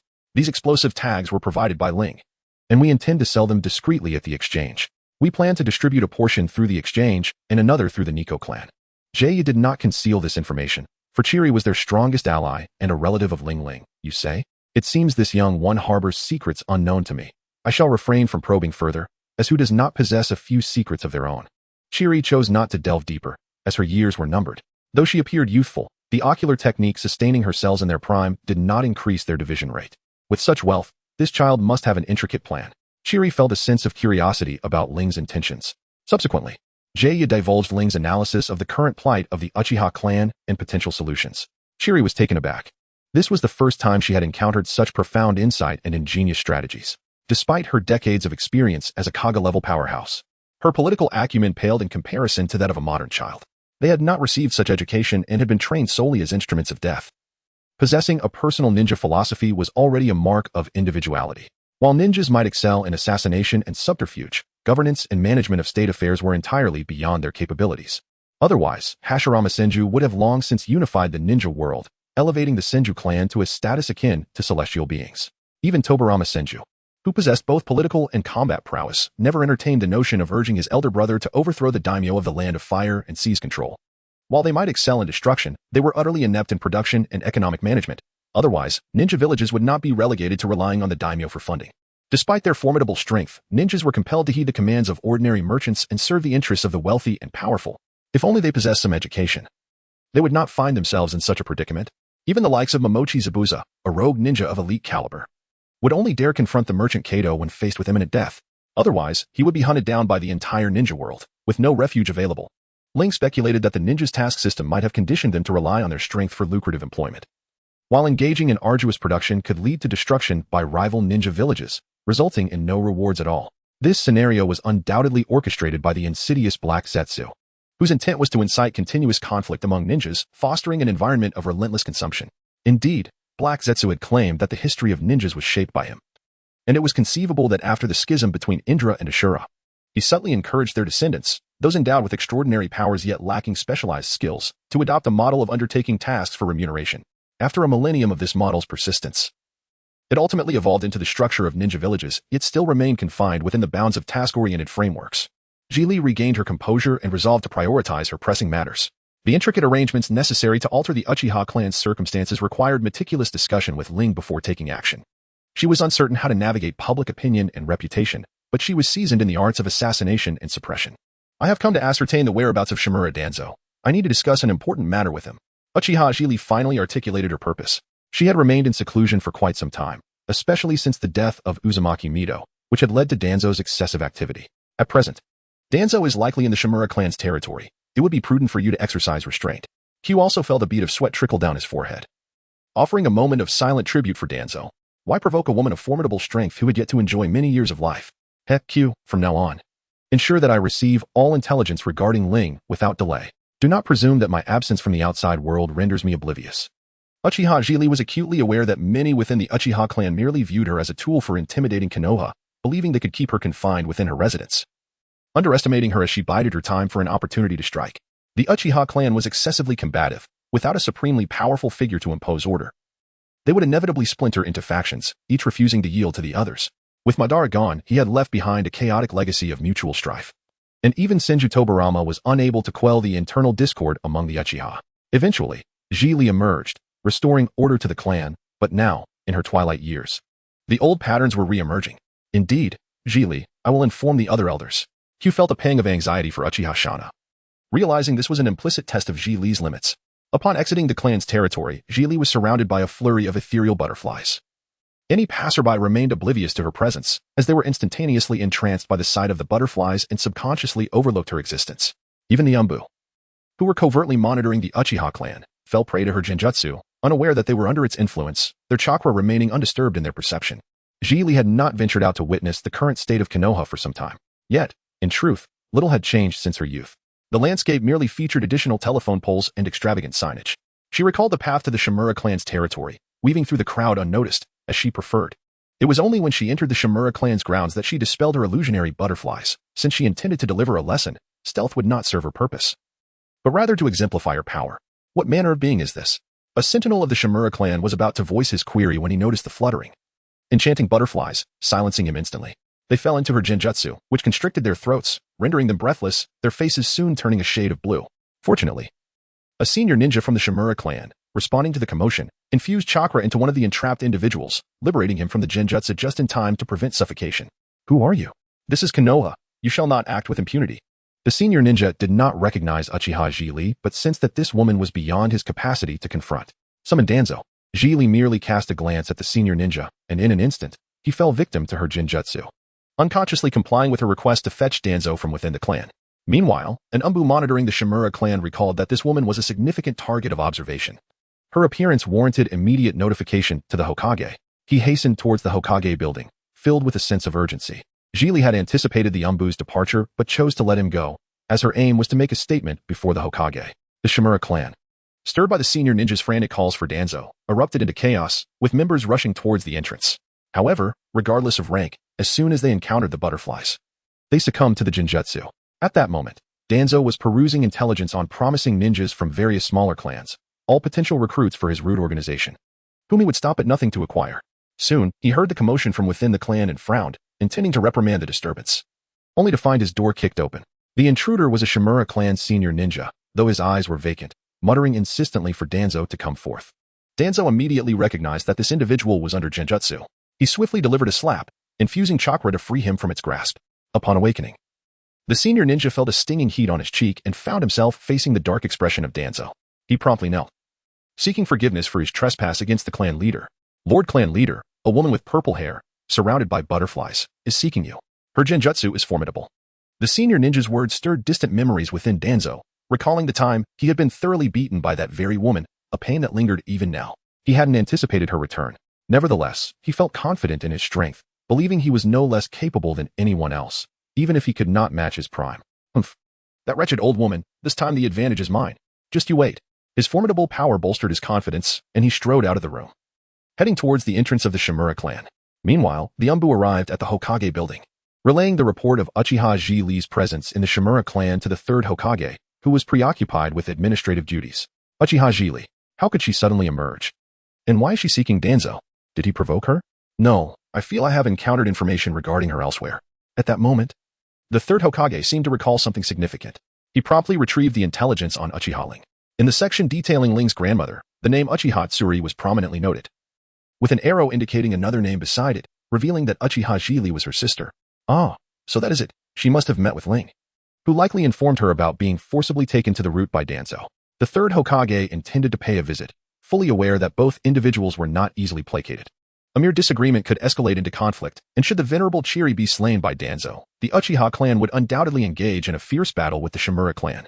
As Sarutobi Hiruzen exited the Hokage building, Danzo Shimura arrived at the entrance of his clan's territory.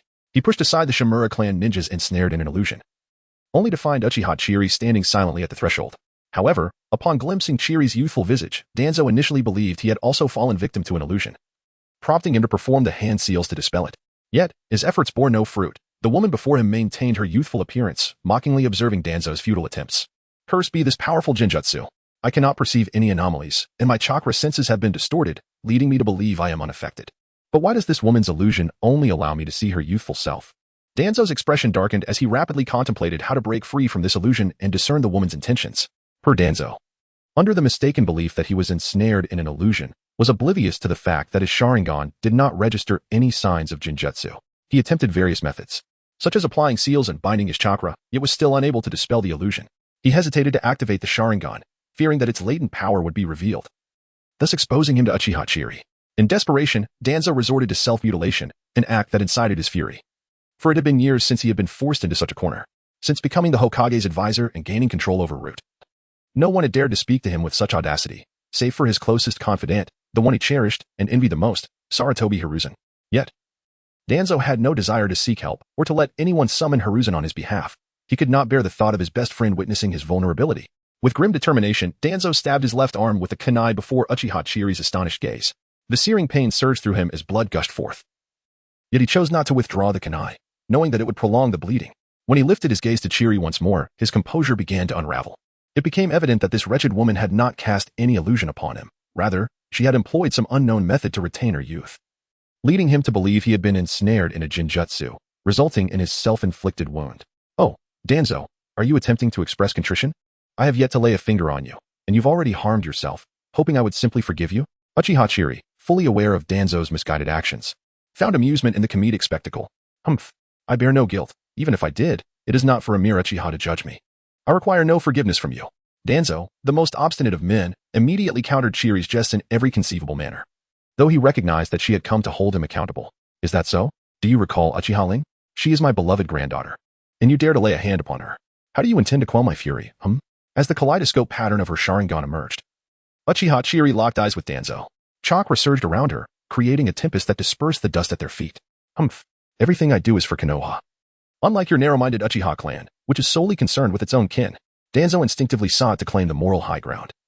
A tactic that had served him well for years, silencing any who dared oppose him, thus allowing him to consolidate the smaller clans and recruit numerous talents into Root. For Konoha, I see your motives are self-serving. At that moment, the dream butterflies fluttered more joyfully around Uchiha Chiri, while the cicadas, which had been quietly present, began to cry out mournfully, yet none noticed the out-of-season lamentations. Assailed by the dual illusions of the dream butterflies and the cicadas, Danzo was swiftly ensnared in a genjutsu. His right hand, uncontrollably, gripped his neck tightly, and even the pain and bleeding from his left arm could not extricate him from the illusion's clutches. Danzo's complexion grew increasingly ashen, on the brink of strangulation, as a frenzied determination flickered in his eyes. The three-tomo Sharingan hidden beneath the bandage began to rotate, resisting Chiri's control over his right arm. So the bandage conceals the Sharingan. For years, the Uchiha have not allowed the three-tomo Sharingan to circulate. From where did you acquire such eyes? Perhaps from the mysteriously deceased Shisui?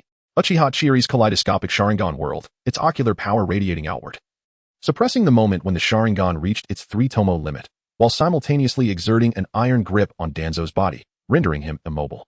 In an instant, Chiri vanished from her original position, transforming into a flurry of butterflies, only to reappear, her hand deftly extracting the Sharingan from Danzo's right eye. However, time reversed, and both Chiri and Danzo remained rooted in place, blood dripping from Danzo's left arm. His right eye Sharingan now faded to a pale gray. Danzo had invoked the forbidden technique, Izanagi. Shortly thereafter, this gray three-tomo Sharingan reverted to its original form, as if Danzo's previous use of Izanagi had been naught but an illusion. A fact that Danzo himself failed to notice. Chiri, undeterred, wore a smirk of derision. Under the thrall of illusion, Danzo found himself compelled once more, only to have his right eye Sharingan plucked out. Time reversed again. The Sharingan turned gray before reverting to its original state, and Danzo began to sense something amiss. The scene repeated itself endlessly, his eye being extracted time and again, until Danzo finally recognized the anomaly. Nevertheless, it was futile. The scene replayed itself. His right eye once again gouged out by Uchiha Chiri. Thus commenced an unending cycle. Danzo's will began to crumble. He realized that should he persist in invoking Izanagi, he would remain trapped in this loop. Only through genuine repentance could he be freed. Meanwhile, in the external world, Danzo stood still, yet his eyes darted frantically, clearly affected by the tranquil visions conjured by Izanami. Chiri unwrapped the bandage from Danzo's right eye, preparing to extract the Sharingan, but she awaited his abandonment of Izanagi, hoping for his sincere contrition to cease his aspirations for the Sharingan's power. Within the illusion of Izanami, Danzo had relived his fate over 10,000 times.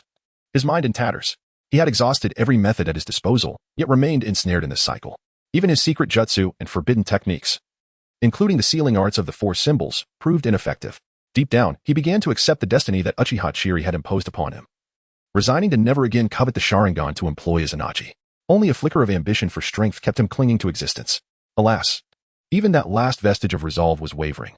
He had lost all sense of time, numbly enduring the cycle. Chapter 79. The Unveiling of Truth. Ultimately, after enduring over 100,000 cycles, Danzo finally embraced his fate, accepting the rewriting of his will.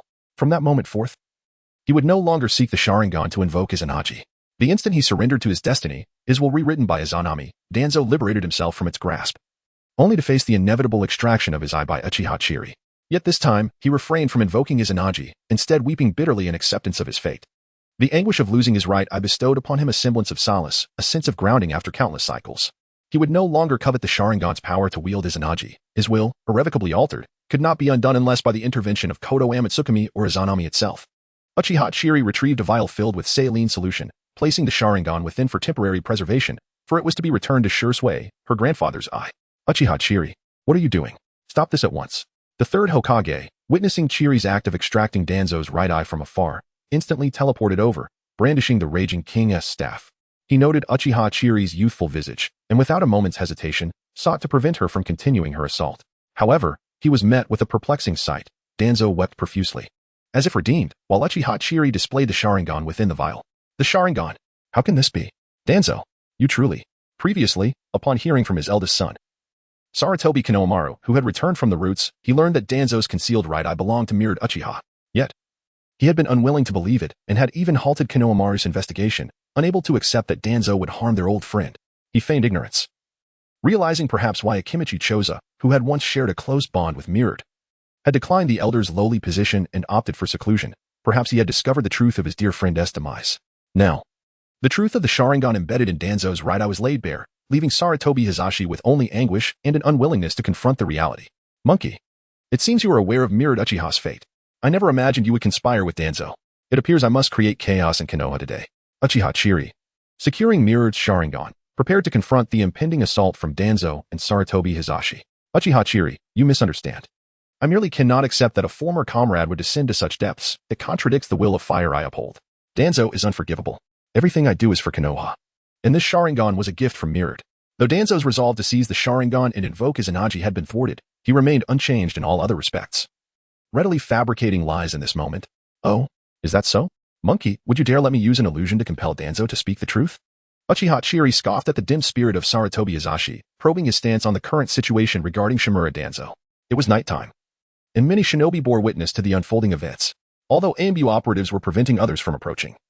It was inevitable that the events of the night would reach the ears of nearly all Jonin by the morrow. This was Uchiha Chiri's grand design. Should Sarutobi Hisashi shield Danzo, his authority would surely diminish, fracturing the bonds within the Hokage's faction. Conversely, if Sarutobi Hisashi opted to deal with Danzo, it would signify the abandonment of his ally, severing a limb from the Hokage faction and leaving them mired in scandal. Even if Danzo were to be reinstated in the future, the events of this day would illuminate the true nature of the Hokage faction, their double standards immortalized. In the future, if a situation akin to Danzo's treachery against allies were to arise, the Hokage faction would find themselves powerless to impose justice, as many would invoke Danzo's reinstatement as a precedent. Danzo's actions openly defied the will of fire, should he not be dealt with sternly.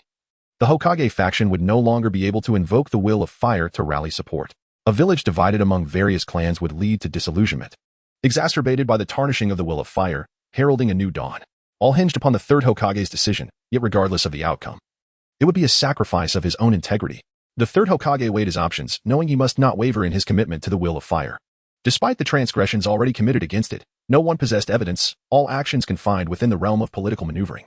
Yet, the Hokage could not overtly reject the will of fire. Minor adjustments or personal interpretations were permissible, but outright defiance was not. Political correctness held immense weight within the shinobi village.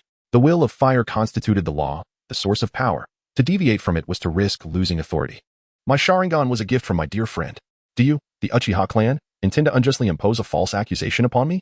Danzo understands that he cannot admit to this matter, nor allow Uchiha Shisui to manipulate him into revealing the truth, as long as he remains undisclosed in this situation. Then being detained and interrogated is merely a pretext for the Hokage's faction. Ultimately, he must not concede, and the third Hokage is aware of this. However, at this moment, numerous ninjas have gathered around, and several clan leaders from various families have arrived upon receiving intelligence. How could they resist this sensational spectacle? At this juncture, Uchiha Fugaku has arrived with numerous elders, alongside Hinata Hayashi, the head of the Hyuga clan, and Hinata Hisashi, the head of the branch family. In attendance are also the likes of Inuzuka Kiba, Nara Shikamaru, and Mito Minin, as well as the Oil Woman clan, Kurama, and others. They share a common dissatisfaction with Danzo, as some of their clan members have been coerced into joining Root under his threats. This is an alternate setting. It remains uncertain whether Danzo was truly so deranged during this period, but this narrative unfolds as such. Sarutobi Hiruzen finds himself in a precarious position, while Ren, upon Shisui's notification, has sent his shadow clone to train and has chosen to witness this scene himself. Ling did not anticipate that Granny Jilly would act with such decisiveness. Shortly after she departed from the Uchiha clan's territory, Granny Jilly confronted Danzo that very night, entangling both the third Hokage and Danzo in this overt scheme. Indeed, her own clandestine plots could not stand in the light of day. It was the overt strategies that proved most effective. She resolved to study this form of overt maneuvering diligently. Ling and Shisui, both possessing diminutive statures, stood at the edge of the first row of the Uchiha clan, observing the chilling and sinister expression etched upon Danzo's face. Ling felt a sense of pride, unexpectedly pleased that the old man Danzo had reached such a state. Were it not for the Umbu maintaining order, she would have thrown rotten eggs at him. Do not doubt that Ling has rotten eggs at her disposal. What respectable ninja lacks a few formidable hidden weapons? Aren't biochemical weapons considered hidden weapons as well? Chapter 80. The Three Tomo of Stagnation. Stagnation bit her lip tightly, having confirmed that her grandfather had indeed met his demise at the hands of Danzo, while she herself had joined the Root, serving her adversary. In her eyes, a single Tomo began to spin, swiftly evolving into 2 Tomo, and then directly into 3 Tomo. Ling noticed the chilling chakra emanating from Shisui's Sharingan and was astounded to discover that Shisui's ocular prowess had advanced to the level of 3 Tomo. Coach, I must report that someone here is cheating. Which ordinary Uchiha awakens the 3 Tomo at the tender age of 6? Ling's heart screamed in distress. She had exerted immense effort to surpass Uchiha Shisui, only for him to activate his Sharingan without hesitation, utterly disregarding reason. The evolution of the Sharingan significantly amplifies the mental prowess of the Uchiha, leading to a corresponding surge in chakra until one reaches the level of a Nin. With additional training and mastery of ninjutsu, one's strength can swiftly attain that rank, a hallmark of the Uchiha clan. However, the emotional turmoil that accompanies the Sharingan's advancement inevitably subjects the wielder to negative influences, fostering paranoia and aggression.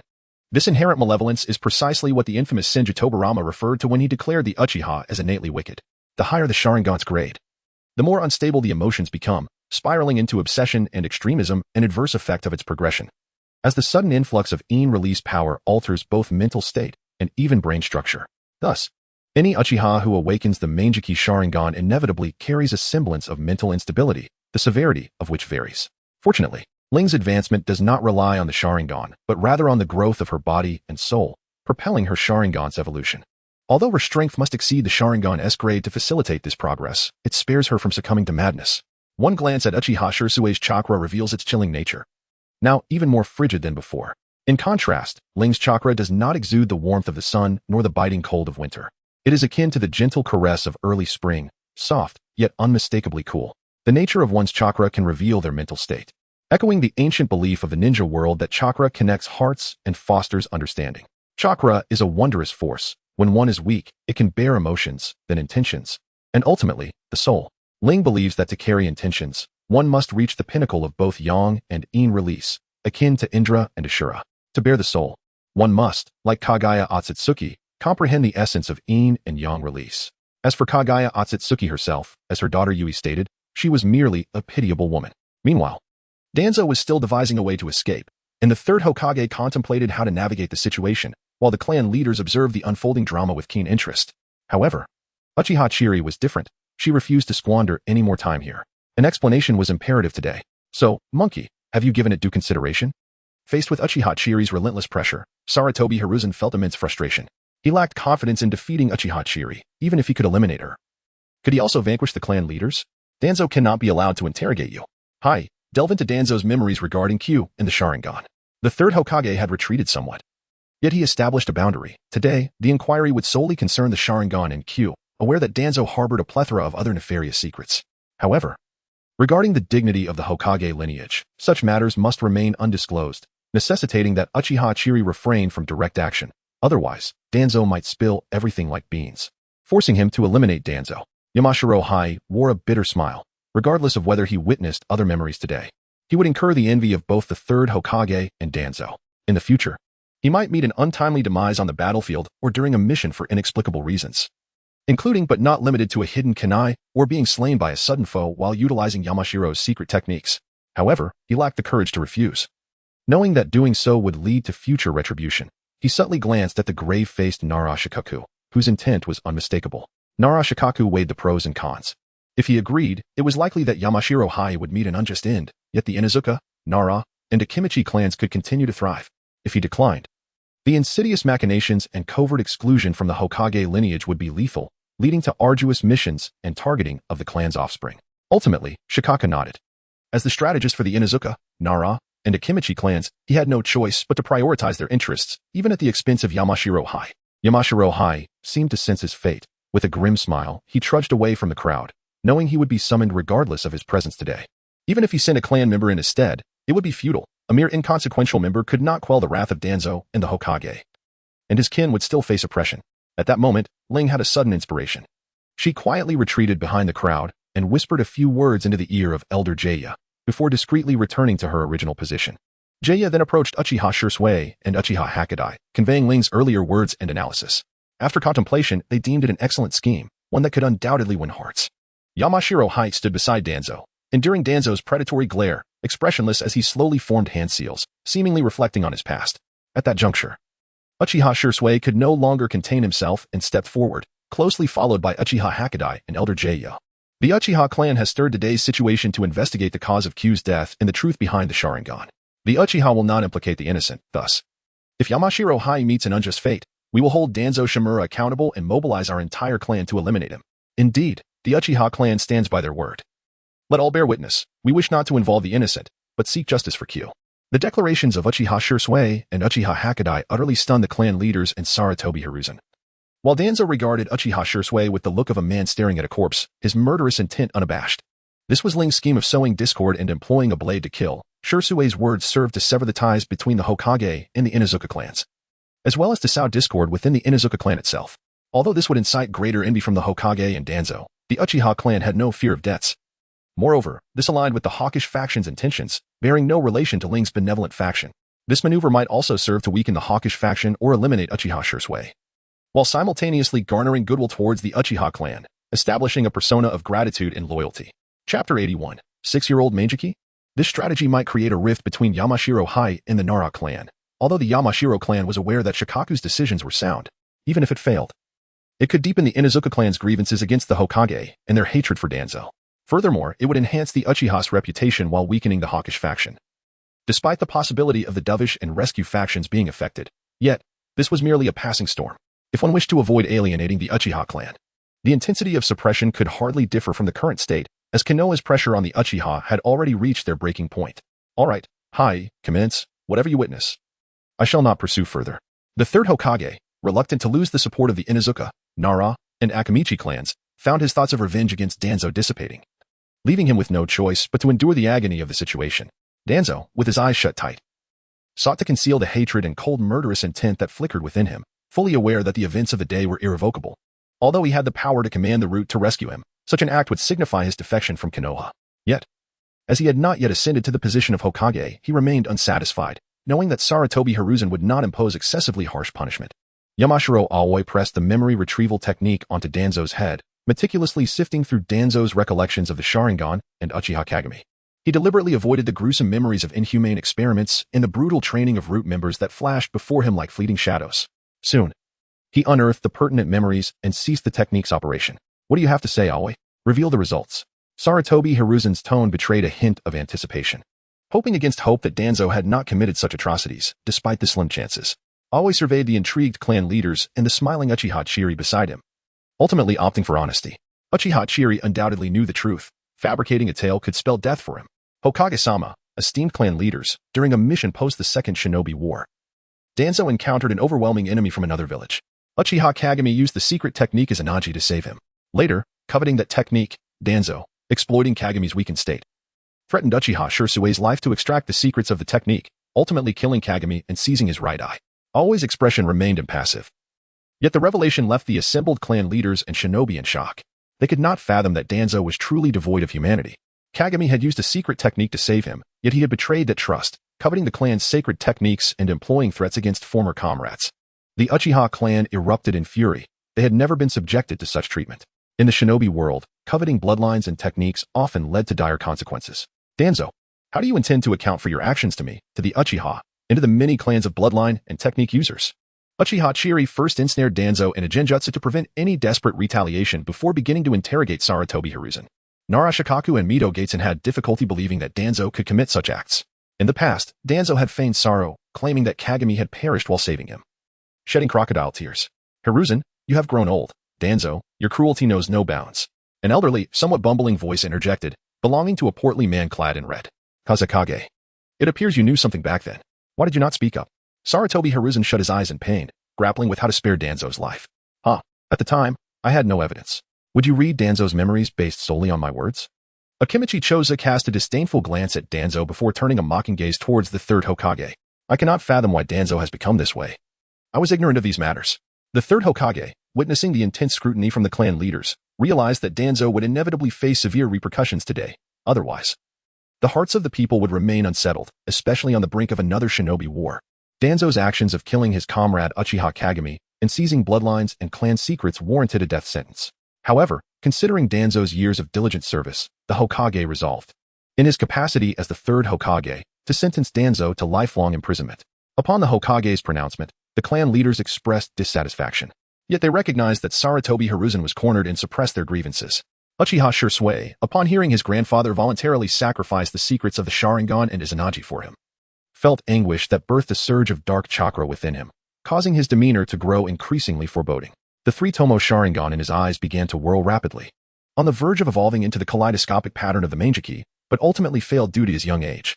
Overcome by his tumultuous emotions and the backlash from the failed transformation, Shisui lost consciousness and began to collapse, only to be caught by Rin, who had been watching him closely. She instructed several Uchiha to escort Shisui home for rest, ensuring his safety, finally letting out a sigh of relief. She had not anticipated that Shisui would nearly unlock the Manjiki, achieving what even some of the overpowered protagonists in fanfiction could not manage in a single day. Standing at the periphery, Tsunade and Jiraiya gazed at their teacher with disappointment, feeling that he had grown old, no longer the formidable shinobi of yore. Just as Tsunade intended to turn away from the disarray before her, she heard Uchiha Chiri's voice once more. Years of hard work and diligence. Come, Danzo. Tell them what other heinous acts you have committed over the years. Uchiha Chiri was well aware that Danzo could not possibly have committed these acts. Since the third Hokage sought to protect him, she intended to amplify Danzo's crimes to see how the third would respond. Uchiha Chiri, you. The third Hokage and Uchiha Chiri glared at each other, both exuding murderous intent. I conducted human experimentation, studying the cells of Hashirama and cultivating them within infants. I encroached upon the living spaces of smaller clans, seizing their techniques and talents. I branded all members of Root with the curse of the tongue, establishing complete control over them, intending to seize the Hokage position using the wood release and the many techniques learned by Root members. Danzo attempted to resist Chiri's Jinjutsu, but he underestimated the prowess of an experienced Uchiha, especially one wielding the Manjiki Sharingan, and he could only spill his sordid deeds like a broken vessel. This time, the outrage was genuine. The various shinobi clans, particularly the smaller clans on the brink of annihilation, were incensed. Danzo's actions had crossed a line that many could not overlook. Danzo, the third Hokage, staggered, nearly losing his footing. He had not imagined Danzo capable of such madness. He had believed Danzo's transgressions to be limited to stealing techniques, not conducting experiments with wood release and Hashirama cells. Danzo, you old wretch, die, to insult my grandfather's legacy and conduct unauthorized research on wood release. With a resounding crash, Tsunade, just as Jiraiya reached for her, stomped the ground and lunged at the entranced Danzo, delivering a powerful punch to his chest. Before the Root members could react to shield Danzo, Tsunade's punch obliterated 3 of them, and then her fist collided with Danzo's chest. The sickening sound of shattering bones echoed as Danzo was sent crashing through several walls of the Shimura clan, buried beneath a pile of debris. Tsunade, covered in blood, was haunted by the memories of her boyfriend and brother dying tragically before her eyes, crumpling in despair, only to be steadied by the swiftly arriving Jiraiya. Jiraiya, take me home. I cannot bear to remain here. Tsunade's voice was unprecedentedly frail. She wished to turn away from it all, the decaying, desolate village, yearning only for escape. I will take you away, Jiraiya declared, cradling the weakened Tsunade in his arms. He too was weary of such a village, his resolve to seek the child of destiny growing ever stronger. He firmly believed that this destined individual could alter the village's plight, ushering peace into the relentless chaos of the ninja world. Tsunade, Jiraiya, me. The third Hokage felt an overwhelming fatigue, for the first time questioning if he truly had grown old. Had the village truly succumbed to decay? Master, there is no need for further discussion. I only hope you will handle this matter with fairness, appeasing the public's outrage. With that, Jiraiya vanished in an instant, taking Tsunade with him, leaving the third Hokage isolated and helpless. Amidst the ruins of collapsed buildings, Danzo, trapped beneath the rubble, was still alive, albeit with shattered ribs and internal bleeding in his lungs. Yet, due to the transplanted cells of Hashirama, the power of yang release sustained his life and aided in his recovery. This single strike had awakened him from the Jinjutsu woven by Uchiha Izumi, from which he had been ensnared, lost in the illusion of becoming Hokage. Danzo, why would you engage in human experimentation and research on wood release? These actions are expressly forbidden by our master. Do you understand? As the only woman in the group, Konan felt a profound indignation toward Danzo's boundless depravity. Everything I do is for Konoha, to protect it. No means are too extreme if it serves that purpose. As the root of Konoha, it is necessary to draw nourishment for this great tree, even if it means descending into the depths of hell. Danzo tore away the sealing bandages from his right arm, revealing skin that bore a paler hue, a characteristic of the transplanted Hashirama cells. At this moment, Danzo had almost fully recovered, yet the absence of his Sharingan left him vulnerable, as the Hashirama cells in his right hand began to spiral out of control. However, Danzo had a plan. He summoned the binding bandages inscribed with sealing runes and rewrapped them around his right hand, unconcerned by the multitude of angry gazes directed at him. For Konoha? I find that hard to believe. You seek only the position of Hokage for yourself. Uchiha Izumi scoffed at Danzo's shameless words, watching as Sarutobi Hiruzen's face twisted with despair and anger. Danzo, do you have anything further to confess? The third Hokage realized he could no longer treat Danzo lightly. Otherwise, he would inevitably face dire consequences. The heinous acts of murdering comrades, scheming for forbidden techniques, and conducting human experiments with Hashirama cells were sufficient grounds for Danzo's execution. What wrong have I committed? Is it so terrible to employ radical methods in the name of protecting Konoha? If the first Hokage knew that his cells could safeguard Konoha, he would surely consent. The infants who perished for Konoha's sake were not in vain. Danzo remained unrepentant, believing that sacrificing for the will of fire was justified. Should they not sacrifice for the will of fire? If one does not sacrifice, can they still be considered a Konoha ninja? Old dog Danzo, the will of fire is worthy of our sacrifice, but it does not justify being sacrificed. Each of us possesses the right to choose whether to sacrifice ourselves. Not sacrificing does not equate to a lack of love for Konoha. Rather, our survival allows us to contribute more significantly. Forcing others to sacrifice is not the will of fire I recognize, nor will it be accepted by others. At this moment, Ling had no choice but to step forward. This was the time to garner favor and reputation. Retreat was not an option. She, Uchiha Ling, the voice of the Leaf Village ninja, would not falter.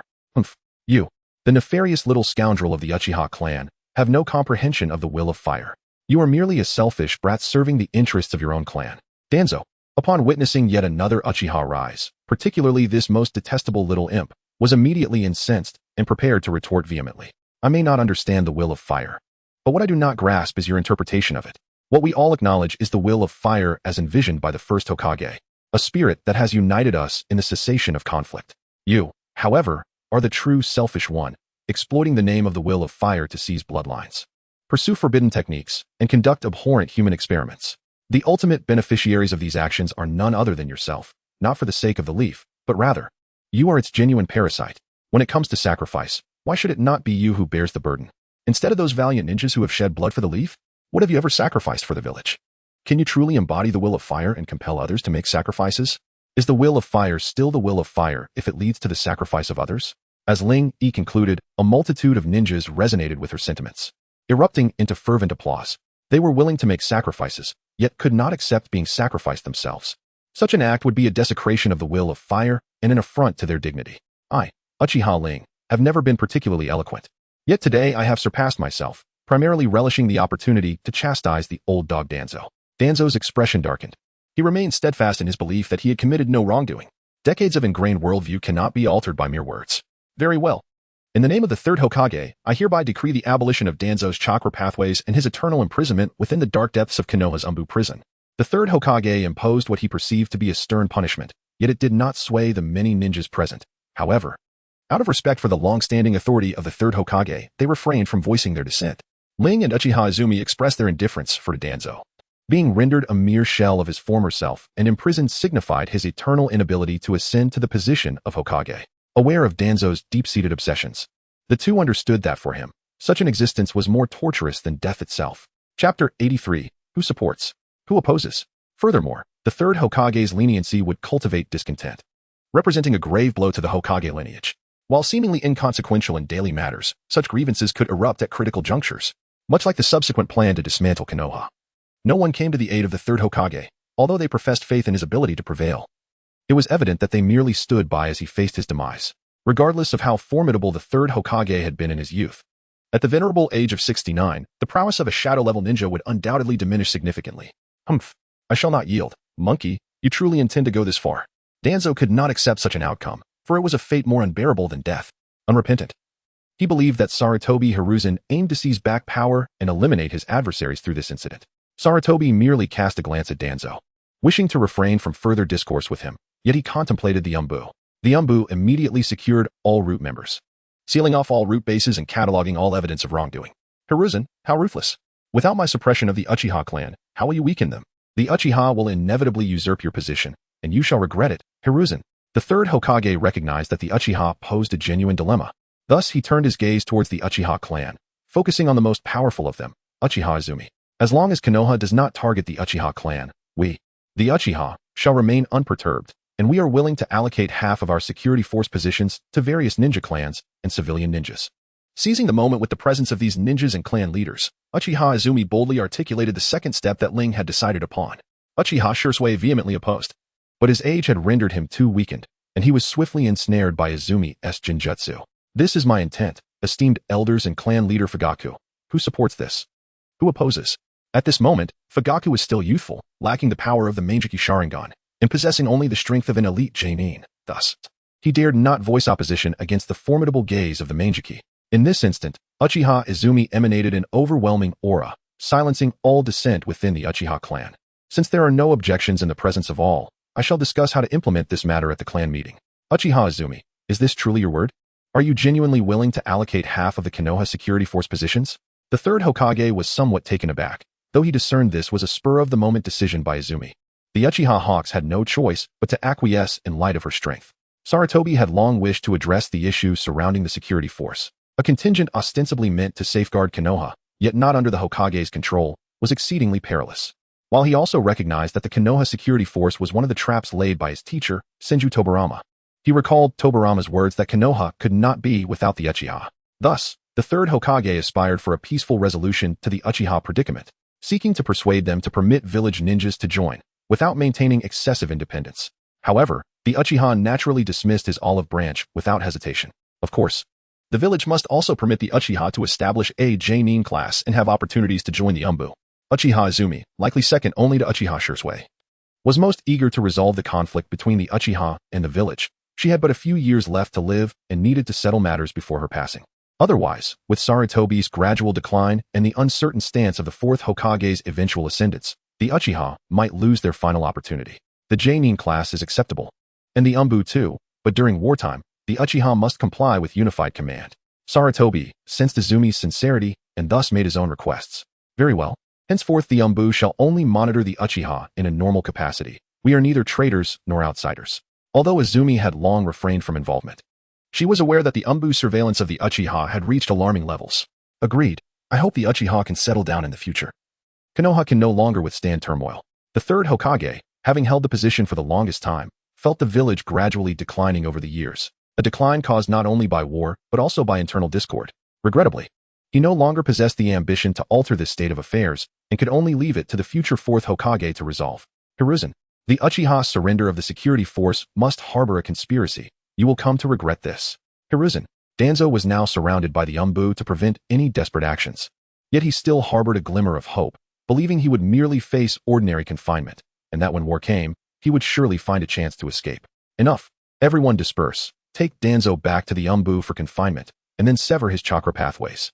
Hiruzen, hands clasped behind his back, hunched over as he slowly made his way to his office. Teacher Sarutobi, Danzo has undergone the transplant of Hashirama cells, granting him remarkable regenerative abilities. It is better to have the Hyuga clan eradicate Danzo's chakra pathways, for if not thoroughly severed, he may gradually recover. Reiko could not allow Danzo to leave unscathed from her sight. Given even the slightest opportunity, this old man would rise from the ashes like a phoenix. With the third great shinobi war looming, there was every possibility of Danzo being reinstated. Just as Hyuga Hayashi and Sarutobi Hiruzen were about to depart, they paused abruptly, both caught off guard by the unexpected turn of events. Hiruzen had intended to temporarily imprison Danzo, allowing him to redeem himself through service in the upcoming war. Meanwhile, Hayashi had not anticipated that merely observing the spectacle would drag him into the fray. If he were to personally execute Danzo, the third Hokage and the three elders would likely retaliate against the Hyuga clan, whether considering his clan's welfare or his own position. Hayashi had no desire to wade into these murky waters. Unfortunately, the other shinobi clans, including the Inoshikacho Alliance and the Uchiha, would not let this opportunity slip. Having already antagonized the Hokage's faction, they saw no harm in recruiting another ally to share the burden. With the principle that the law does not punish the masses, the Hokage's faction could hardly retaliate against all of them. Thus, dragging the Hyuga clan into the affair was a necessary move. Indeed, voices murmured. The Hyuga possessed the Byakugan, capable of perceiving every chakra pathway in Danzo's body. There would be no margin for error. Quite right, another agreed. With the Hyuga's gentle fist, the execution would be precise and merciful. Danzo would suffer less. One after another, the major clans conspired to pull the Hyuga into their scheme. They were well aware of Hiruzen's intentions in confining Danzo within the ANBU. What better time to strike than now, before Danzo could resurface? Once the war began, these clans would undoubtedly face retribution from the Hokage's faction, assigned the most perilous missions. But if Danzo were crippled, the balance would shift.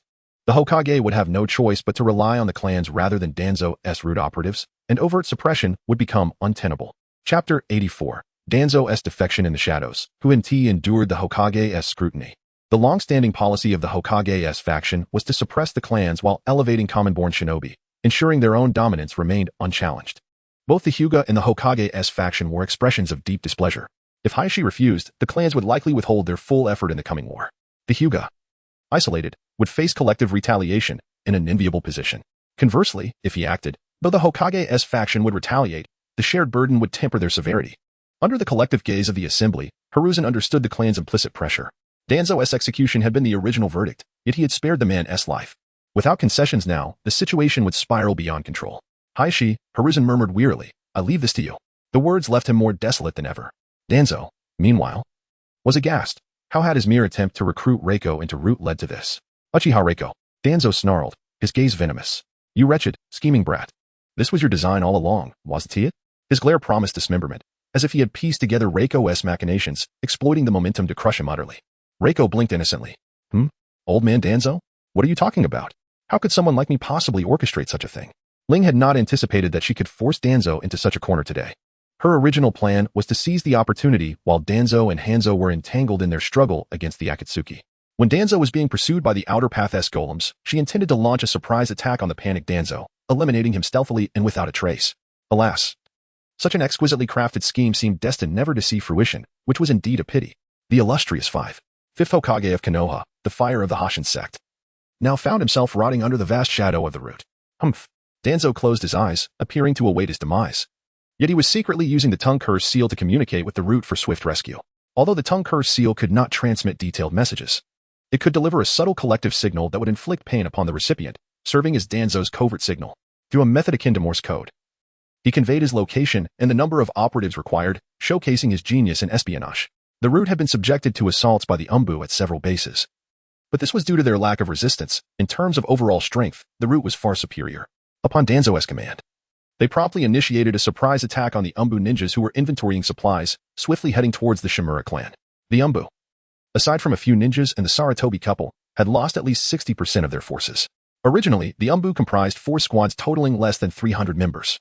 Excluding those on missions, they had suffered the loss of around 80, effectively decimating nearly an entire squad. This was a grievous blow. Sarutobi Shinji had no choice but to hastily rush to the Shimura clan to inform the third Hokage of the Root S rebellion. Meanwhile, the Hyuga clan was deliberating on who should take action against Danzo. This individual needed to possess sufficient status and strength to withstand the wrath of the Hokage lineage in the future, yet must not bring severe harm to the Hyuga clan. The outcome was already quite evident. No one was more suitable than Hyuga Hisashi. However, Hisashi was still eager to contest with the elders, wishing to protect his younger brother. Elder brother, esteemed elders, there is no need for quarrels.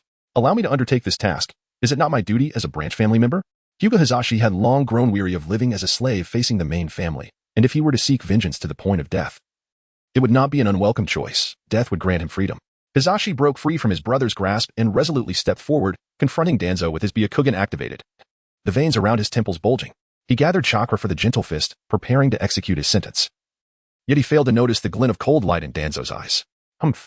I shall not sit idly by. I will return when Konoha is in need to reclaim the Hokage title. Hisashi, your actions today will surely lead to your future regret. Danzo activated the already prepared self-inflicted curse-binding technique, momentarily seizing control of Hisashi, and then constricted his throat, using him as a hostage. Danzo, what are you planning? Do you wish to betray Konoha? I am the Hokage. Sarutobi Hisashi was taken aback by Danzo's sudden resistance, urgently warning him against reckless actions, suggesting that surrender might spare his life. Danzo, release Hisashi. How infuriating. Hyuga Hayashi was astonished that his younger brother had been restrained in an instant, unable to intervene in time. Ling and Uchiha Izumi appeared to be spectators, seemingly eager for Danzo's defection. The absence of intervention from the other clan leaders indicated they shared similar sentiments. Heh, Hizen, you are the branch of Konoha, while I am its roots. Should the branch become hollow and decayed in the future, the roots will give rise to new trunks. As long as I remain, Konoha shall never fall into the hands of the Uchiha, nor be controlled by those ambitious clans. Danzo did not perceive his actions as treachery, rather. He regarded it as a strategic relocation, a fresh beginning, with intentions to return and rectify the chaos in due time. At that moment, Sarutobi Shinjiro, who had been rushing with all his might, finally arrived ahead of the Root. He promptly reported the rebellion within Root. Lord Hokage, Root has revolted, launching an assault to assess the Dark Department's base. The losses among the Umbu are severe, and Root is now advancing towards us. Sarutobi Shinjiro's report struck Sarutobi Hizen like a heavy hammer, as he had not anticipated Danzo's resolute determination. This was indeed a genuine rebellion. The clan leaders of the major ninja clans and the observing elite shinobi were left in disbelief, astonished by Danzo's audacity. Ling had not anticipated the ruthlessness of Danzo. Fortunately, she was not set to join the Umbu until tomorrow. Otherwise, she might have been the one ambushed at this very moment. The ninjas received their orders to eliminate the encroaching Root ninjas and to capture Danzo, ensuring he could not escape, lest Konoha become the laughingstock of the other ninja villages. Sarutobi Hiruzen promptly issued commands in his capacity as Hokage, stating that regardless of whether they were Uchiha or from any other clan, all must obey. The extermination of Root was also in their interest. Who dares? Stand down at once, or I shall slay Hyuga Hisashi. Do you not value your comrades? Is it not your creed to prevent sacrifice? Should you strike, you will be condemning Hisashi to death. Danzo's cunning was evident. Upon hearing this, the ninjas who had intended to intercept him paused, casting glances at the third Hokage, indicating their desire for his guidance. Hiruzen's expression darkened. He had just acknowledged that sacrifices could not be permitted, and now Danzo was employing such tactics against them, with Hisashi in Danzo's clutches.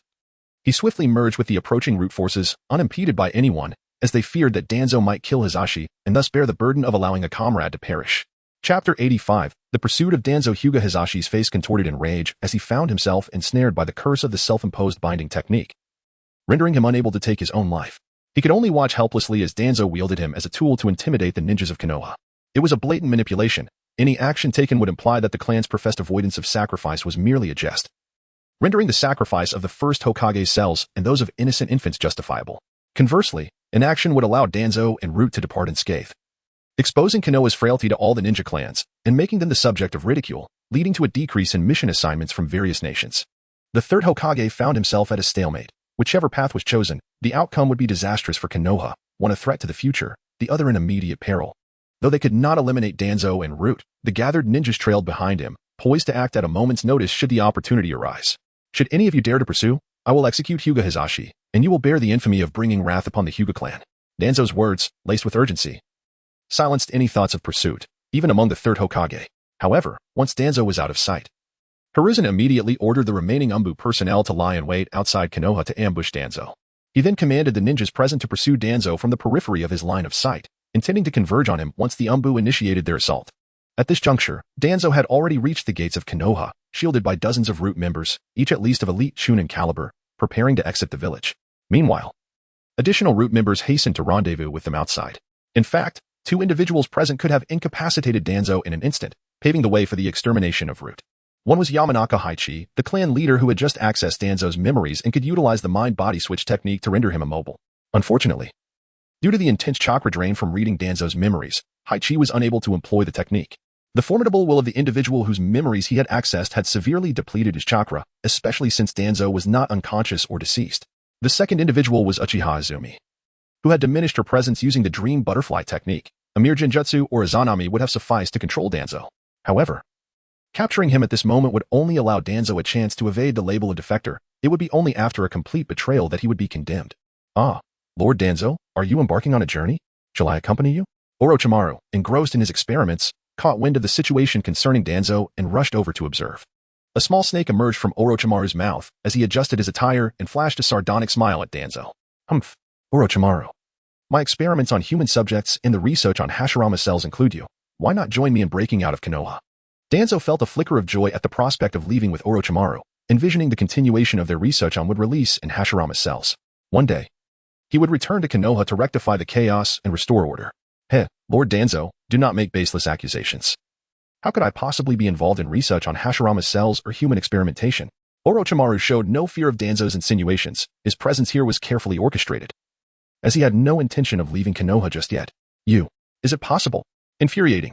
Orochimaru, one day you too shall find yourself in my position.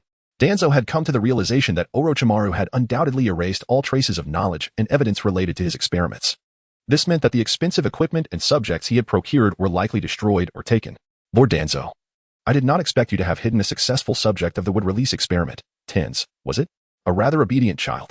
Orochimaru's smile took on a sinister edge as he realized that Danzo had concealed a successful specimen from him, leading him to believe that his prior research direction had been erroneous, thus wasting precious time on misguided explorations.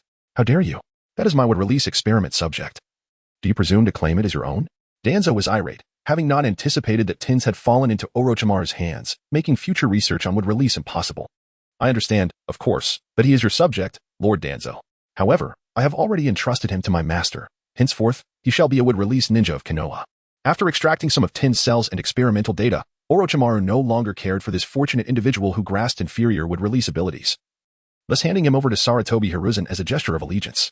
Infuriating. I have no desire to converse with you further. Tobirama, unwilling to linger in entanglements with Orochimaru, resolved to withdraw before Konoha could react, lest he be encircled.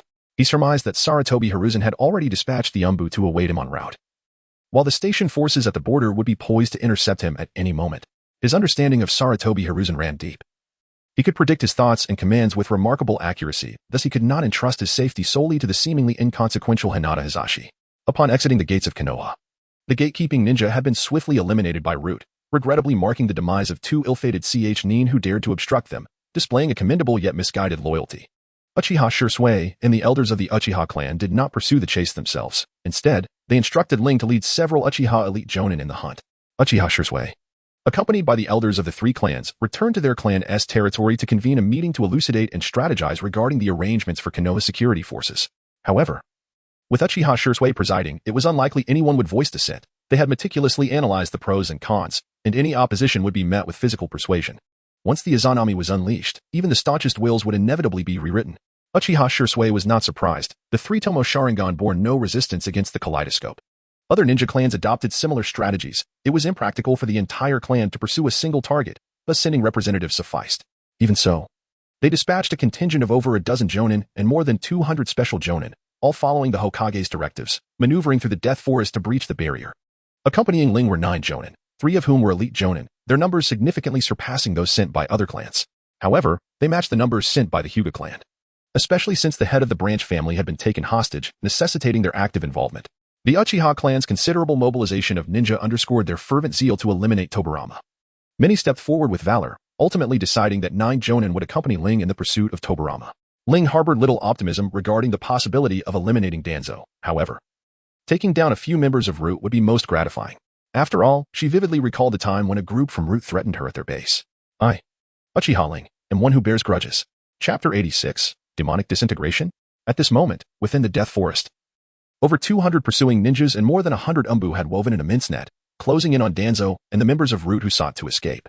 Ling's speed was astonishingly swift. Even the seasoned jonin found it challenging to keep pace with her. This clearly illustrated the intensity of Ling's determination to strike down Danzo. Ling expressed disdain for the inefficiency of the sensory ninjas among the Uchiha jonin. With remarkable speed, she swiftly formed hand seals and executed the bubble technique and the telescope technique. Beside her floated a colorful bubble, the size of a human head, within which reflected the positions of various ninjas in the Death Forest, as well as the rapidly retreating Danzo. Ling and the elite shinobi of the Uchiha clan found themselves approximately 3 kilometers behind Danzo, having taken a detour. Close on their heels were the members of the Hyuga clan, intent on rescuing Hinata Hayashi, positioned at Danzo's right rear.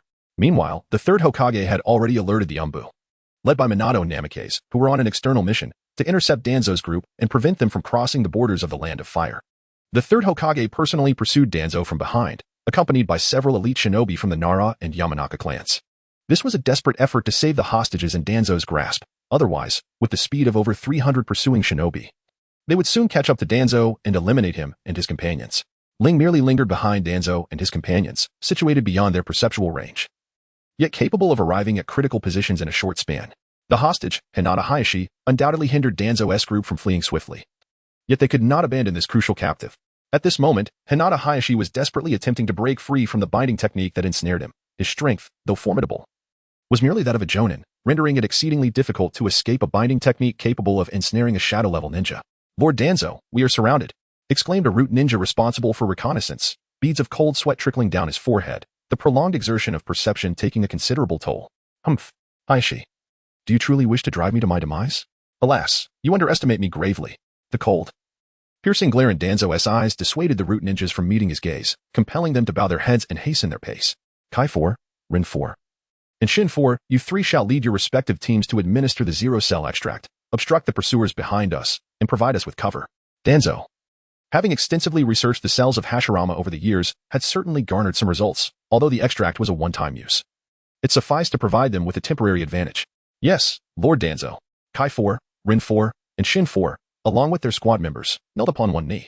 Despite their lingering desire for survival, the long-term indoctrination had conditioned them to embrace death without hesitation. Kai led his 3 subordinates, each producing a syringe filled with a vibrant green liquid brimming with vitality as they diverged from the main group towards the rear right. Similarly, Rin 4 and Shin 4 executed the same maneuver, one heading directly backward and the other veering to the left rear. This so-called zero-cell extract was a forbidden concoction derived from Hashirama's cells, allowing the injected ninja to temporarily burn their lifespan in exchange for a substantial influx of chakra and the transient ability to utilize would release, thereby elevating their prowess to near shadow levels. However, as the cells rapidly divided and differentiated, they would consume their entire lifespan within mere hours in exchange for this overwhelming strength. Upon death, their bodies would resemble the soulless husks of dried timber, truly desiccated remnants, due to the power of Hashirama's cells, which would render their forms wood-like, granting them exceptional resilience and regenerative capabilities. Everyone, remain vigilant, for sources of chakra are approaching us. Ling's technique of using binoculars sacrifices clarity for a broader field of vision, rendering her unable to discern that the 4 individuals before her bore forbidden substances and were thus courting death. However, the unusual circumstances hinted at something sinister. Ling could only caution her comrades to exercise vigilance, yet the elite shinobi remained indifferent. Approximately 100 pursuers, similarly positioned to Ling at the rear left, dismissed the notion that 4 Root ninjas could inflict any significant harm upon them. Even among the Uchiha clan's upper echelon, with the exception of the elite Uchiha Ran, who belonged to the Dove faction, and 2 ordinary upper shinobi, the remaining 6 scoffed at her concerns. They perceived Ling merely as a child, although her strength was commendable. They considered her a novice in experience, trivializing her fears regarding the four root ninjas. Ling naturally perceived their arrogance, yet chose to disregard it. Gradually slowing her pace and discreetly positioning herself behind the crowd, or rather, she should be described as quietly ushering them forward. It is said that good counsel is often lost on the obstinate. Thus, Ling forgave their ignorance and reflected within herself on the importance of humility. As the group swiftly approached, they soon beheld four root ninjas clad in fundamental raincoats and adorned with masks. The quartet exhibited an icy demeanor, devoid of any emotional fluctuation. As they uniformly produced syringes and plunged them directly into their hearts, injecting the zero-cell extraction fluid. Thump, thump. The thunderous sound of their heartbeats resonated in their ears. As a torrent of molten heat coursed from their hearts throughout their bodies, the cells proliferated rapidly, causing their chakra to be extensively extracted. Replaced by a vibrant green would release chakra, enabling them to unleash formidable wood techniques at will. In Ling's perception, the life forces of the four individuals suddenly surged. Their chakra expanding wildly, swiftly surpassing her own. Even the nature of their chakra transformed into a vibrant and unfamiliar essence. Ling felt that in this fleeting moment. The four individuals transformed into torches, ablaze against the night sky, illuminating half of the heavens. Goodness, is this the demonic disintegration technique? Have we wandered into the wrong scene? Ling remained vigilant of the four individuals, while the other accompanying Jonin, save for those endowed with formidable sensory abilities, rushed forward as if they had spotted a mountain of gold. The act of eliminating a rogue ninja was tantamount to achieving a commendable feat akin to slaying a Jonin from an enemy village during wartime, thereby offering the prospect of lucrative rewards in the acquisition of secret jutsu. As they sprinted, they began forming hand seals, preparing to unleash their signature techniques to reap the rewards of their efforts against the four. Conversely, some of the more cautious Jonin slowed their pace. Having sensed an overwhelming aura of death, they resolved to first probe with kunai and shuriken. The shuriken wielded by the Jonin were lethal instruments, imbued with tremendous speed and power, executed with remarkable precision, some even enhanced with lightning or wind attributes of chakra. The kunai were laced with explosive tags. Faced with the onslaught of hundreds of shuriken and kunai, the four root ninjas vanished in an instant, leaving behind only 4 deep impressions in the ground where they had utilized the body flicker technique. Such swiftness and immense chakra. A Jonin of the Uchiha clan activated his 3-tomo Sharingan, intending to capture the figures of the four, yet he could only glimpse their afterimages. Ling also felt that the speed of these 4 individuals had already matched her own instantaneous technique, which she executed with her extraordinary strength. Their velocity indeed surpassed that of an elite shinobi. Chapter 87, The Blood Gourd. Ling, when utilizing the wind-release chakra mode in conjunction with the burst of might, can indeed achieve a speed rivaling that of a shadow, albeit momentarily. The remarkable swiftness with which these 4 individuals employ their body flicker technique renders the shurikens and kunai they wield ineffective.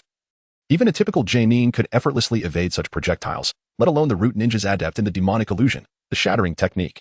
The foremost Jonin, poised for a tactical retreat, intended to unleash a concentrated ninjutsu assault, recognizing that the enemy's velocity rendered physical combat exceedingly perilous. However, he was deprived of the opportunity, as he faintly perceived a masked figure materializing before him, followed by an excruciating pain in his chest, soon accompanied by the agonizing sensation of his entire body being pierced. In the fading moments of consciousness, he barely heard a detached voice utter, "Would release, cutting technique." Simultaneously, the nearby ninjas, eyes wide with anguish, found themselves similarly afflicted by the wooden spikes thrust into their bodies by the root ninja. From the perspective of other ninjas, the sight was horrific. These 4 Jonin resembled sea urchins, their bodies grotesquely contorted as they bore an abundance of bloodied wooden spikes sprouting from within. The torturous penetration of wood release into one's body is a trial no ninja would dare to face. Their organs and skeletal structures impaled, they succumbed to a tormenting demise. Damn it, it's wood release. Everyone, be cautious. An astute elite Jonin recognized this technique as the signature move of their village's first Hokage, Hashirama Senju. Once a formidable force that quelled the chaos of the warring states, establishing the ninja village and bringing foes to their knees. This technique had now found its way into the hands of the Konoha ninjas, wielded in the most inhumane and cruel manner possible. Wood release, cutting technique, inflicting the utmost psychological torment. At this moment, Ling comprehended the essence of the vibrant chakra. It was none other than the chakra of the first Hokage, albeit employed by someone at the cost of their own life. The ninjas in the front row had ceased their movements, beginning to utilize their jutsu, however. Even the elite Jonin required a second or 2 to perform their hand seals. During this fleeting interval, the 4 root ninjas randomly selected fortunate spectators to bestow upon them the grim fate of impalement. Within mere seconds, they had executed 3 victims, with the previous casualties included. A total of 16 Jonin had perished at the hands of the root, undoubtedly striking a heavy blow to the morale of the Leaf's elite. Meanwhile, those Jonin positioned at a greater distance completed their seals, unleashing a torrent of flames, torrents of water, bolts of lightning, and earthen spikes, accompanied by slicing winds, to deliver a saturating assault upon the area occupied by the root ninjas. The overwhelming onslaught engulfed a 100-meter radius centered on the root ninjas, igniting a spectacle of flames and a veil of steam.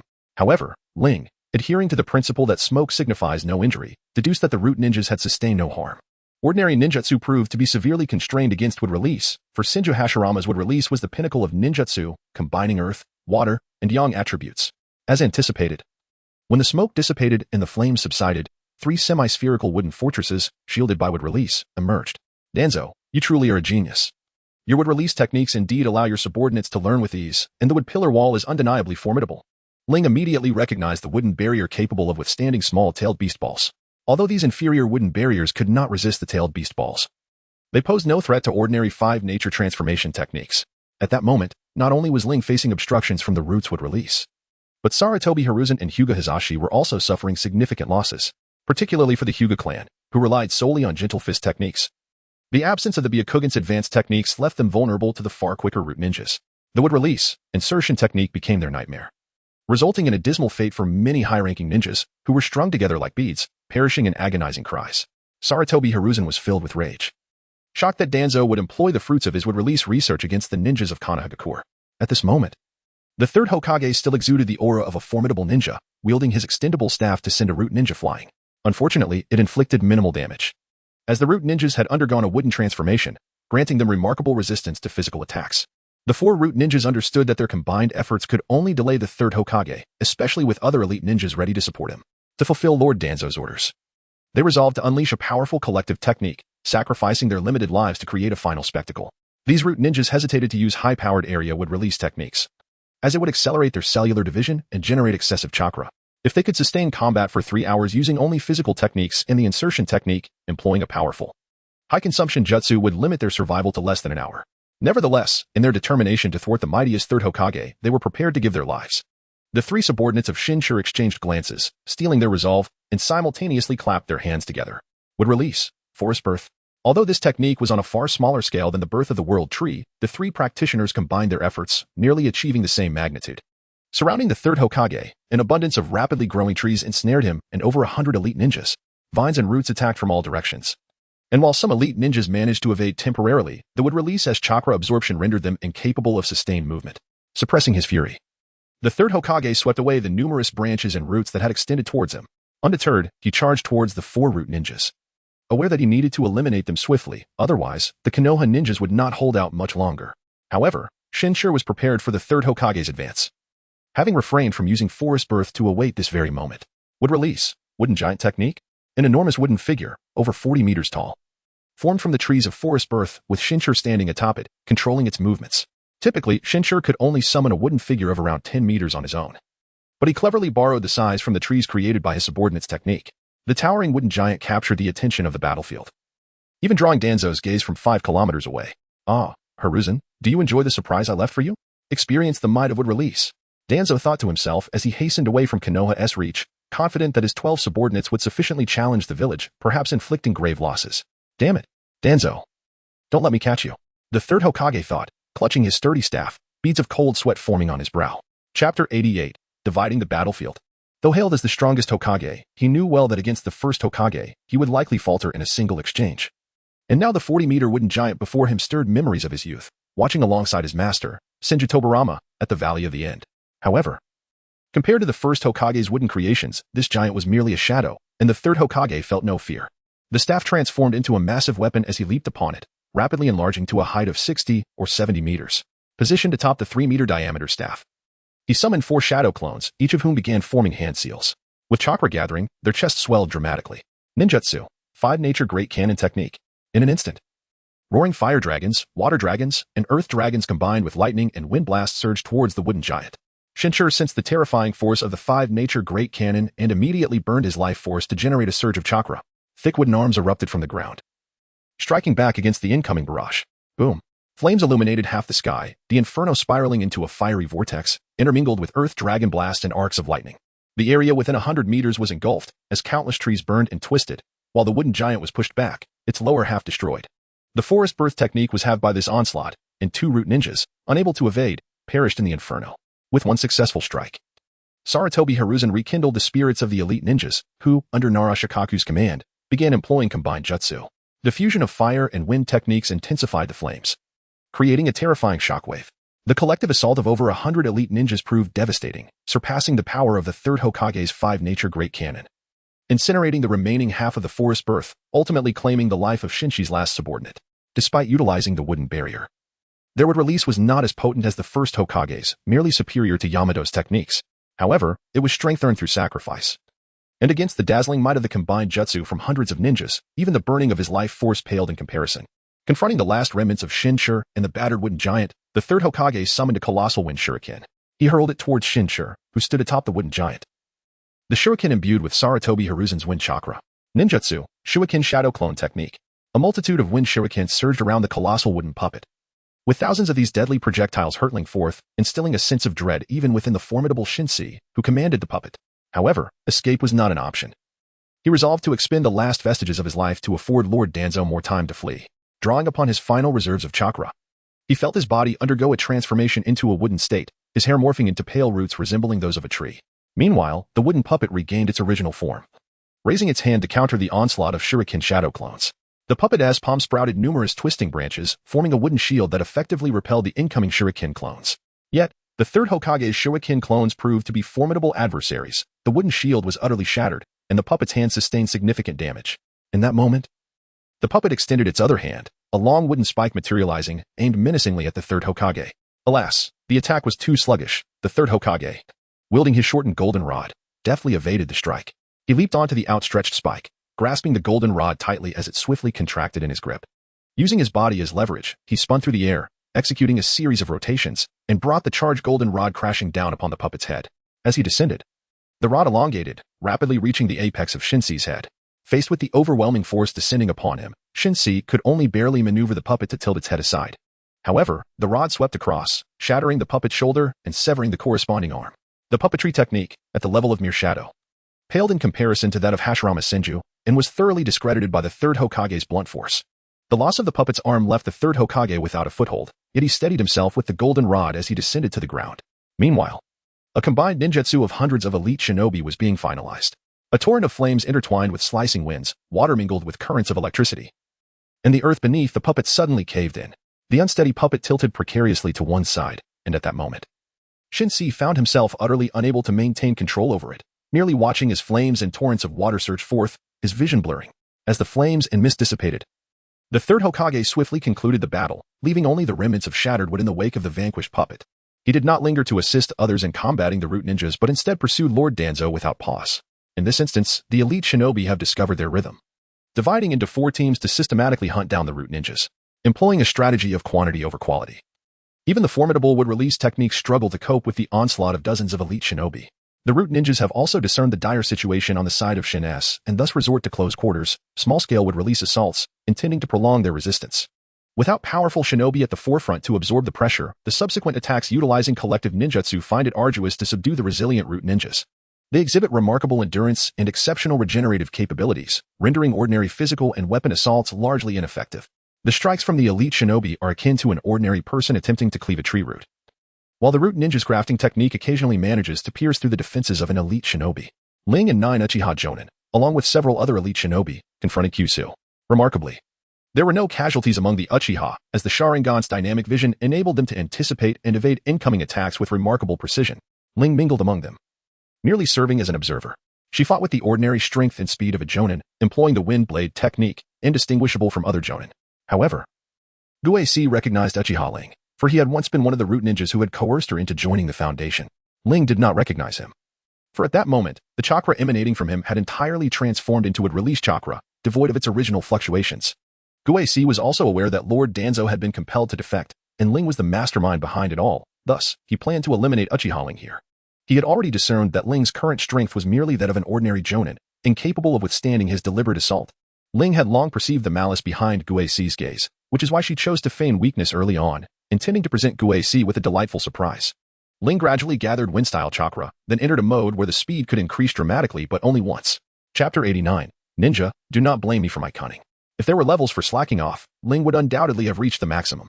Surrounded by over 30 Jonin attacking Guei, Ling maintained a safe distance, occasionally tossing shurikens or deftly exploiting openings to land a light strike before retreating. This created the illusion for Guei that Uchiha Ling was a mere weakling, In battles prior to the shadow level, much could be achieved through intelligence, allowing the weak to triumph over the strong, prompting Kuei-C to remain cautious.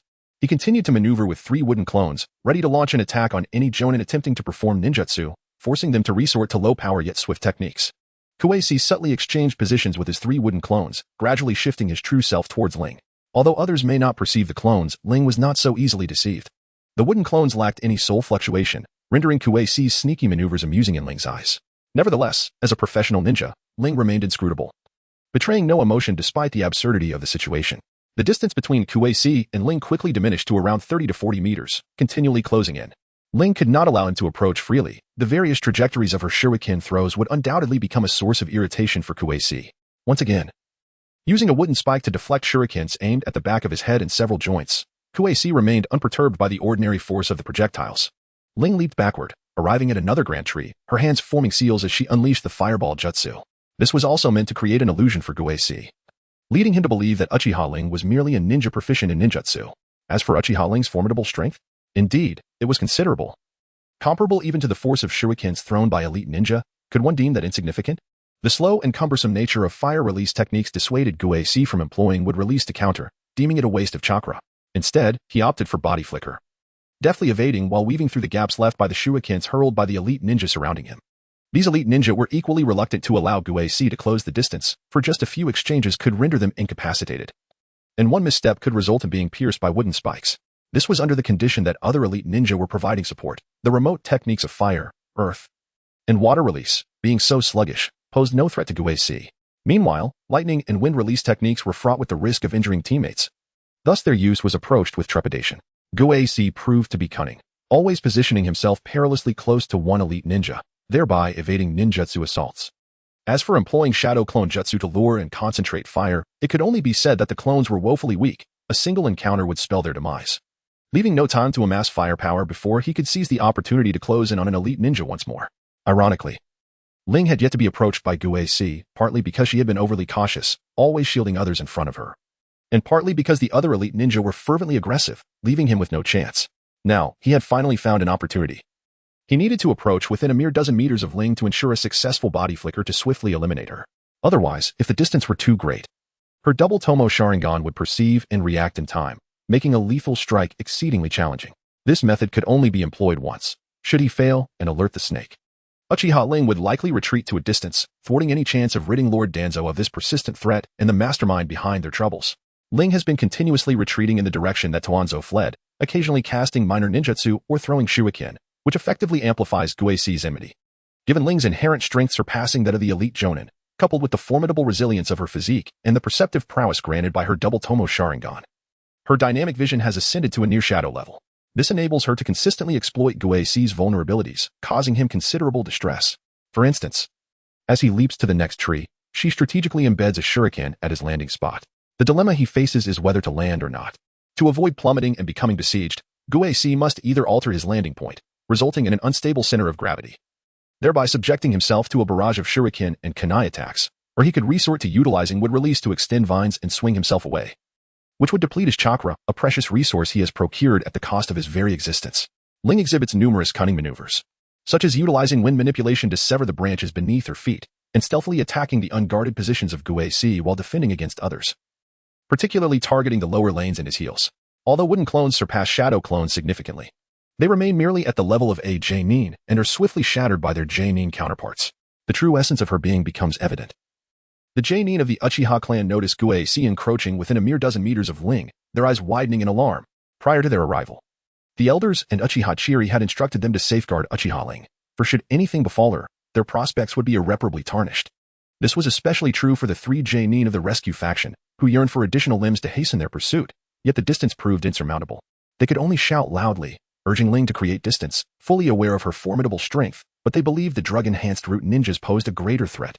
Kuei-C, however, paid no heed to the Uchiha J-nin's cries, for he was confident that at this distance, success was all but assured. With his speed and techniques, failure was inconceivable.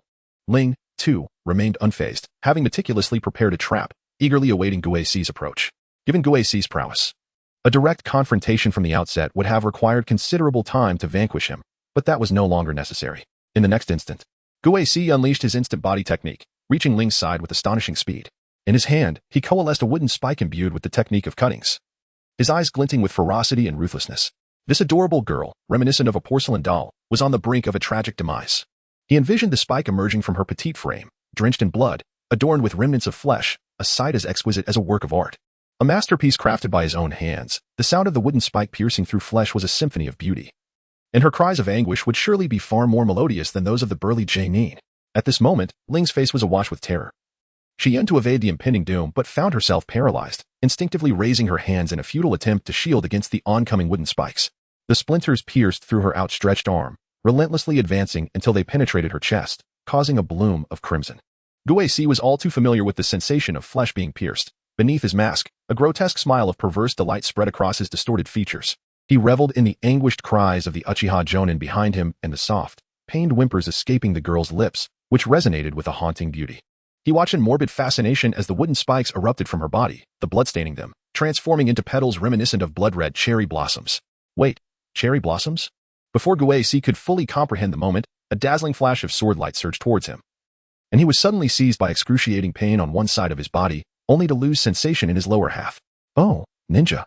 Do not blame me for my treachery. Hesitation leads to defeat. Chapter 90. The pursuit of Danzo continues. The sound of Ling remains as chilling as ever. Devoid of the shouts from the seasoned shinobi, even in his dying moments, Guei could still hear it. In his final vision, he beheld the girl before him, pierced through, transform into a multitude of white-haired rabbits, which subsequently exploded into a cascade of crimson cherry blossoms, ultimately vanishing from sight. Ling believes her acting skills are undoubtedly worthy of an Oscar, though Guei might not share the same sentiment. How did this realization dawn upon her? Guei finds himself enveloped in darkness, with only his sense of hearing still functioning, yearning for an answer. I shall not reveal it to you. Perish with your regrets and confusion. Ling concluded with a quintessential villainous laugh, while Guei succumbed entirely, his brainwaves ceasing to function. The silhouette of Ling appeared beside Guei, whose body had been slashed from shoulder to abdomen by her own sword. At this moment, Ling bore no injuries. However, her wind-release chakra mode had dissipated. With a flourish of her blade, she executed a graceful flourish, her right hand reversing to hold the sword, its edge elegantly sheathing itself into the scabbard behind her waist. Releasing her grip, the sword descended slowly into its resting place, guided by the pull of gravity. Indeed, this was the iconic sheathing posture reminiscent of the white-clad Sasuke, a stance that, in the absence of the original, Ling declared had been officially claimed by her.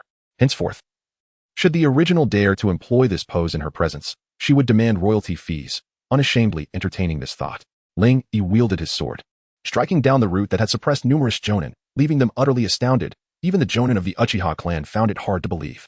Ignoring the gazes of those around him, he produced a syringe and inserted it into the heart of Guei, extracting a sample of cellular tissue.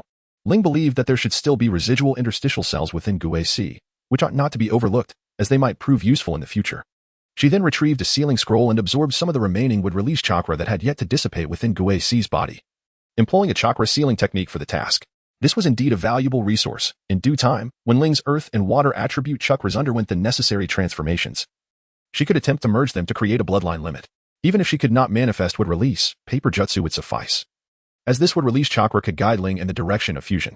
Meanwhile, the other three root ninjas, having joined forces with Ling's upper ninja, found themselves in a precarious situation.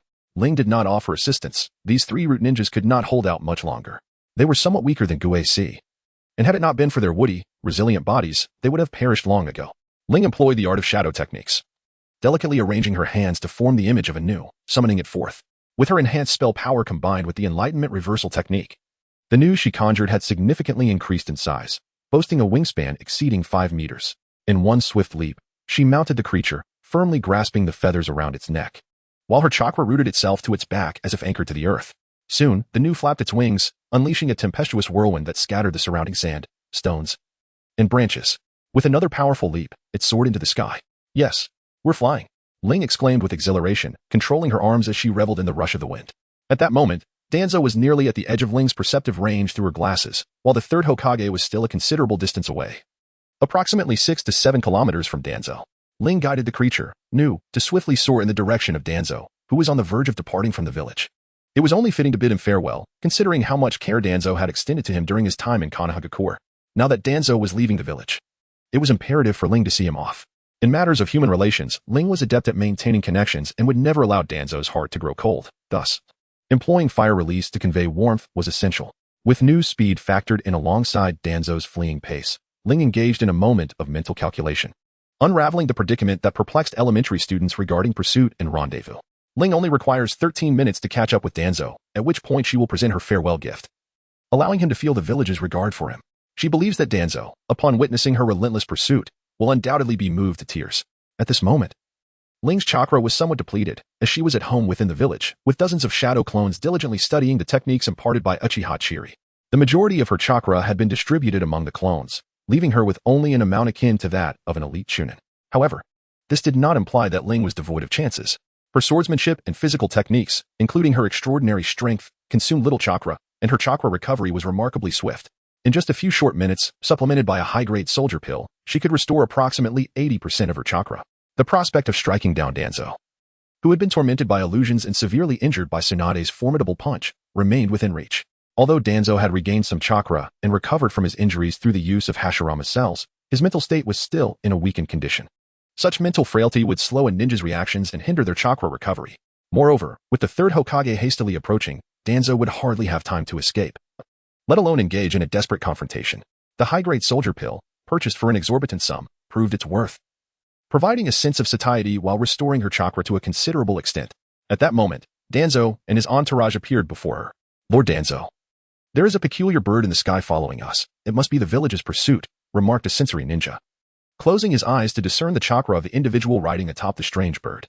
Danzo's complexion was ashen, his spirit having been tortured by his Anami, ensnared in a genjutsu, and nearly obliterated by Tsunade's overwhelming strength, leaving his mental fortitude severely diminished. Even though he had released Hashirama's cells to regain some strength, the cells had rapidly spiraled out of control, forcing him to seal them once more, resulting in his chakra being reduced to less than half of its original capacity. His previously fractured ribcage, though momentarily restored, had not fully healed and remained fragile and achingly tender. Pay him no mind. Accelerate our pace. Let us await the arrival of root reinforcements and see if he dares to court his own demise. Danzo turned to glance at Hinata Hayashi, who was being carried by a root ninja. His limbs were broken, his chakra sealed, and he appeared utterly wretched. It was truly a pity that, had it not been for the caged bird curse mark, he could have retained his Byakugan.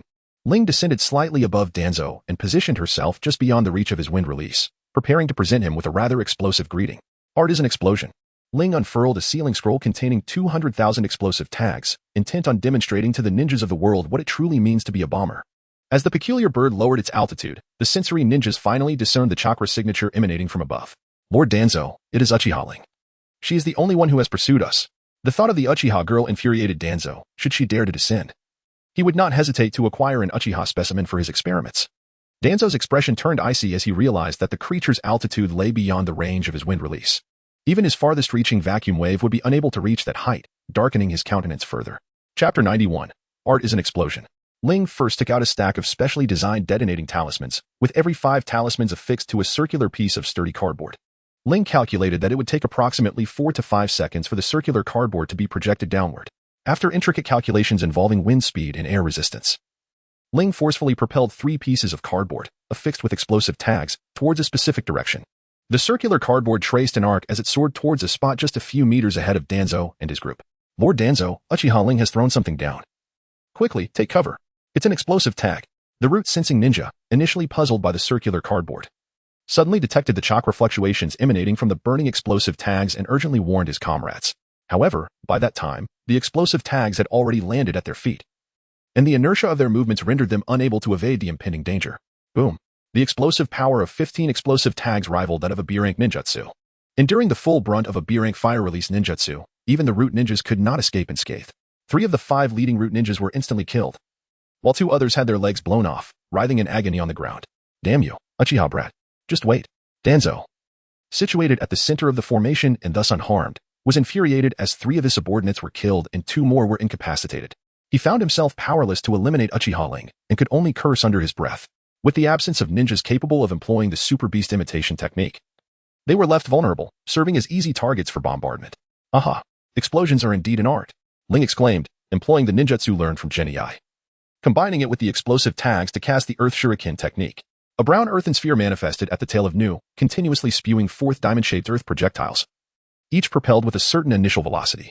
Ling further infused the explosive tags into the center of the Earth Shuriken using the secret techniques of any village, thus amplifying their power and adding splintering earth and stone damage.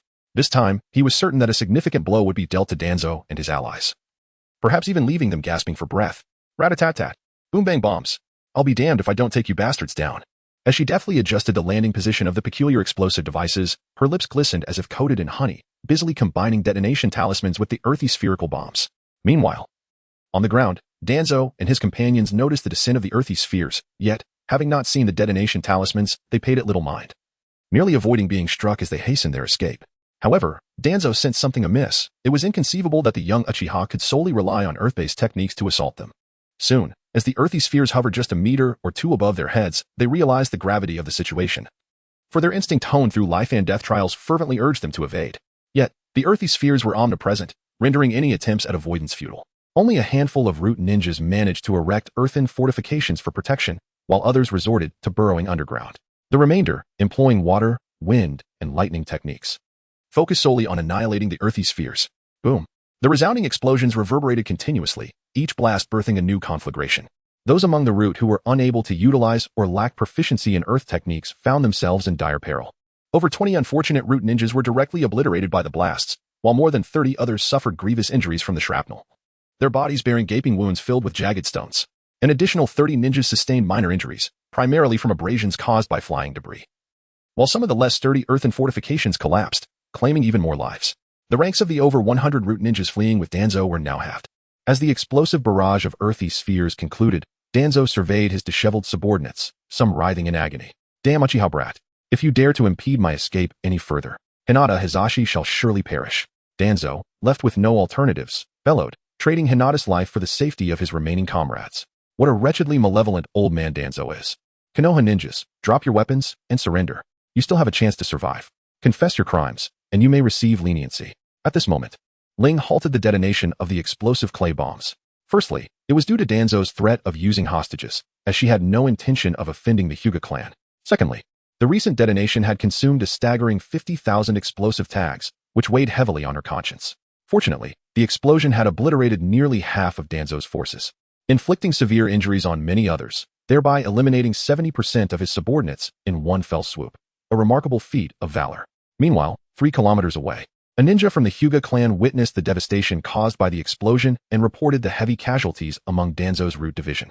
Lord Hokage, Danzo and his root members have suffered significant losses due to the aerial bombardment executed by Uchiha Ling using explosive tags. The third Hokage was taken aback. He had not anticipated the sheer ferocity of Ling's aerial assault. Danzo's subordinates were elite, with the weakest being elite chunin, most being ordinary jonin, and several classified as elite jonin. The fact that half of them had perished in a single bombardment was astonishing. If such tactics were employed in warfare, they could undoubtedly deal a devastating blow to opposing ninja villages. Once Danzo was dealt with, he intended to question his disciple about the feasibility of making such methods a standard practice.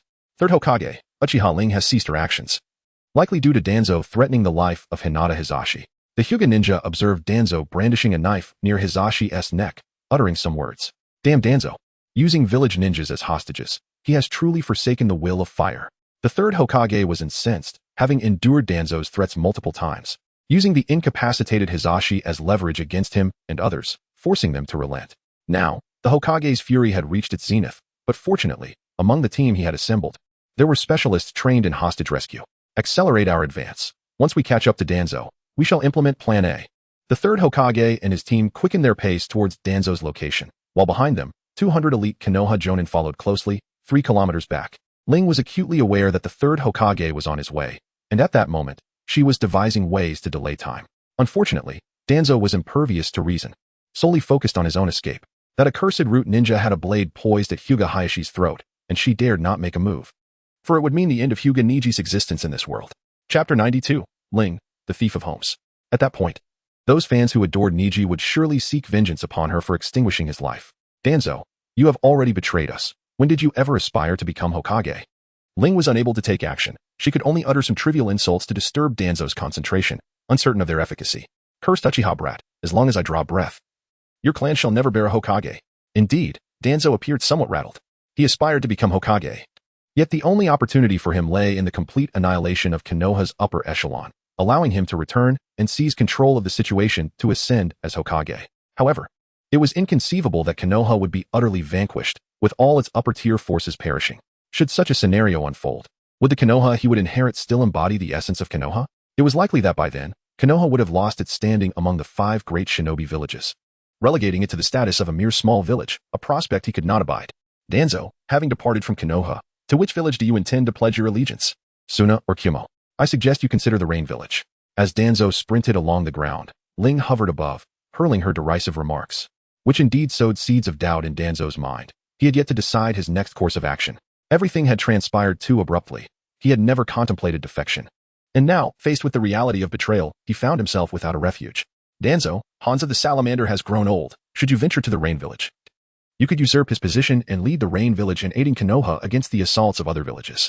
Perhaps you might even redeem yourself and regain acceptance within Konoha. Although Ling's remarks are laced with sarcasm, the reality remains that if the third Hokage fails to eliminate Danzo this time, the latter's venture to the hidden Rain Village will inevitably lead to a precarious triad with Hanzo and the Akatsuki organization. This scenario is certainly not one that Kagaya or the elderly Obito would welcome, as it would disrupt the current stalemate. They would conspire to ensure Danzo's demise is attributed to the Akatsuki, subsequently leveraging his remnants to forge an alliance with Hanzo, ultimately stripping Nagato of everything he holds dear. Such a sequence of events would facilitate Nagato's alignment with their envisioned path, a calculated maneuver of betrayal. Ling is resolute in this belief. The mischievous spirit should not presume to unravel the thoughts of an elder. I shall not be swayed by your designs. Indeed. Danzo had contemplated Ling's mention of the hidden Rain Village, yet he remains apprehensive that this may be a conspiracy orchestrated by Uchiha Izumi. Ah, Danzo. It seems I must now present to you a meticulous introduction to the map of the ninja world, country by country. I refuse to believe that you would forego visiting every nation I have mentioned. Surely, you shall venture to at least one. Ling indeed took out the map of the shinobi world and began to introduce each region one by one, subsequently analyzing the current situation and exploring ways to navigate it. Ultimately considering how to assist Konoha, while Danzo listened to Ling's analysis and found the young one's insights quite coherent and reasonable, he was simultaneously incensed by the audacity of this inherently malevolent child. This impish figure was undoubtedly cornering him, leaving him with no sanctuary. However, the vast expanse of the shinobi world still harbored unclaimed territories. Let me elaborate on the rich resources and strategically advantageous unclaimed lands. Old Man Danzo. Ling commenced her introduction by discussing the unique local products, elaborating on the establishment of bases in specific locations, and providing a thorough analysis to Danzo on how to consolidate the population to form a ninja village. Ling's insights stemmed entirely from the fervent debates with her adopted son in her previous life, where they deliberated on how to construct a nation from the ground up. Although these were earnest and heartfelt words, they were rather unpalatable to Danzo, who found it astonishing that this young rascal had meticulously dissected the very dynamics of the ninja world. Lord Danzo, we must accelerate. The third Hokage has already closed in to within 2,000 meters of us. It was the same perceptive ninja who, while listening intently to Ling's nonsensical ramblings, couldn't help but feel exasperated. You may listen, but why allow your thoughts to wander and slow us down? The third Hokage is nearly upon us. If we continue this discourse, we shall find ourselves unable to escape. That wretched little imp, inherently malevolent, was clearly stalling for time, awaiting the arrival of Hiruzen, wasn't he? Humph. He would not succeed. It was then that Danzo realized he had been distracted, unwittingly decelerating during their flight. He immediately resumed his speed, cursing the mischievous child above. How can you, a naturally wicked old fool, harbor such thoughts? Am I not genuinely analyzing and considering your plight? Ling had already noticed that 10 kilometers ahead, the Umbu led by Minato Namikaze was ruthlessly eliminating the root ninjas who had come to assist Danzo.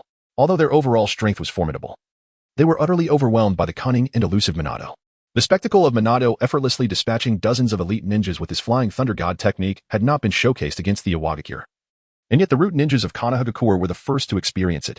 In summary, it was a flawless execution, one strike, and they were dispatched before they could even react, only to witness a flash of golden light before departing for the afterlife. At that moment, Ling suddenly sensed the dissolution of a shadow clone, and a triumphant smile appeared on her face. When she had pursued Danzo, she had dispatched half of her shadow clones to infiltrate the root space to seize valuable resources.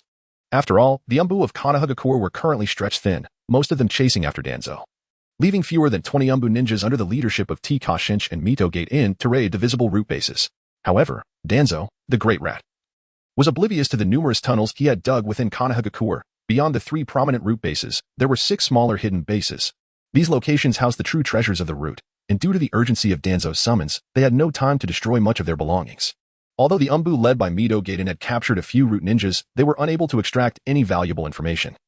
Either they took their own lives upon capture or fell victim to the mind-reading techniques that triggered the curse seals left by Danzo, causing their brains to explode before any memories could be retrieved, leaving the memory-reading ninjas mentally scarred.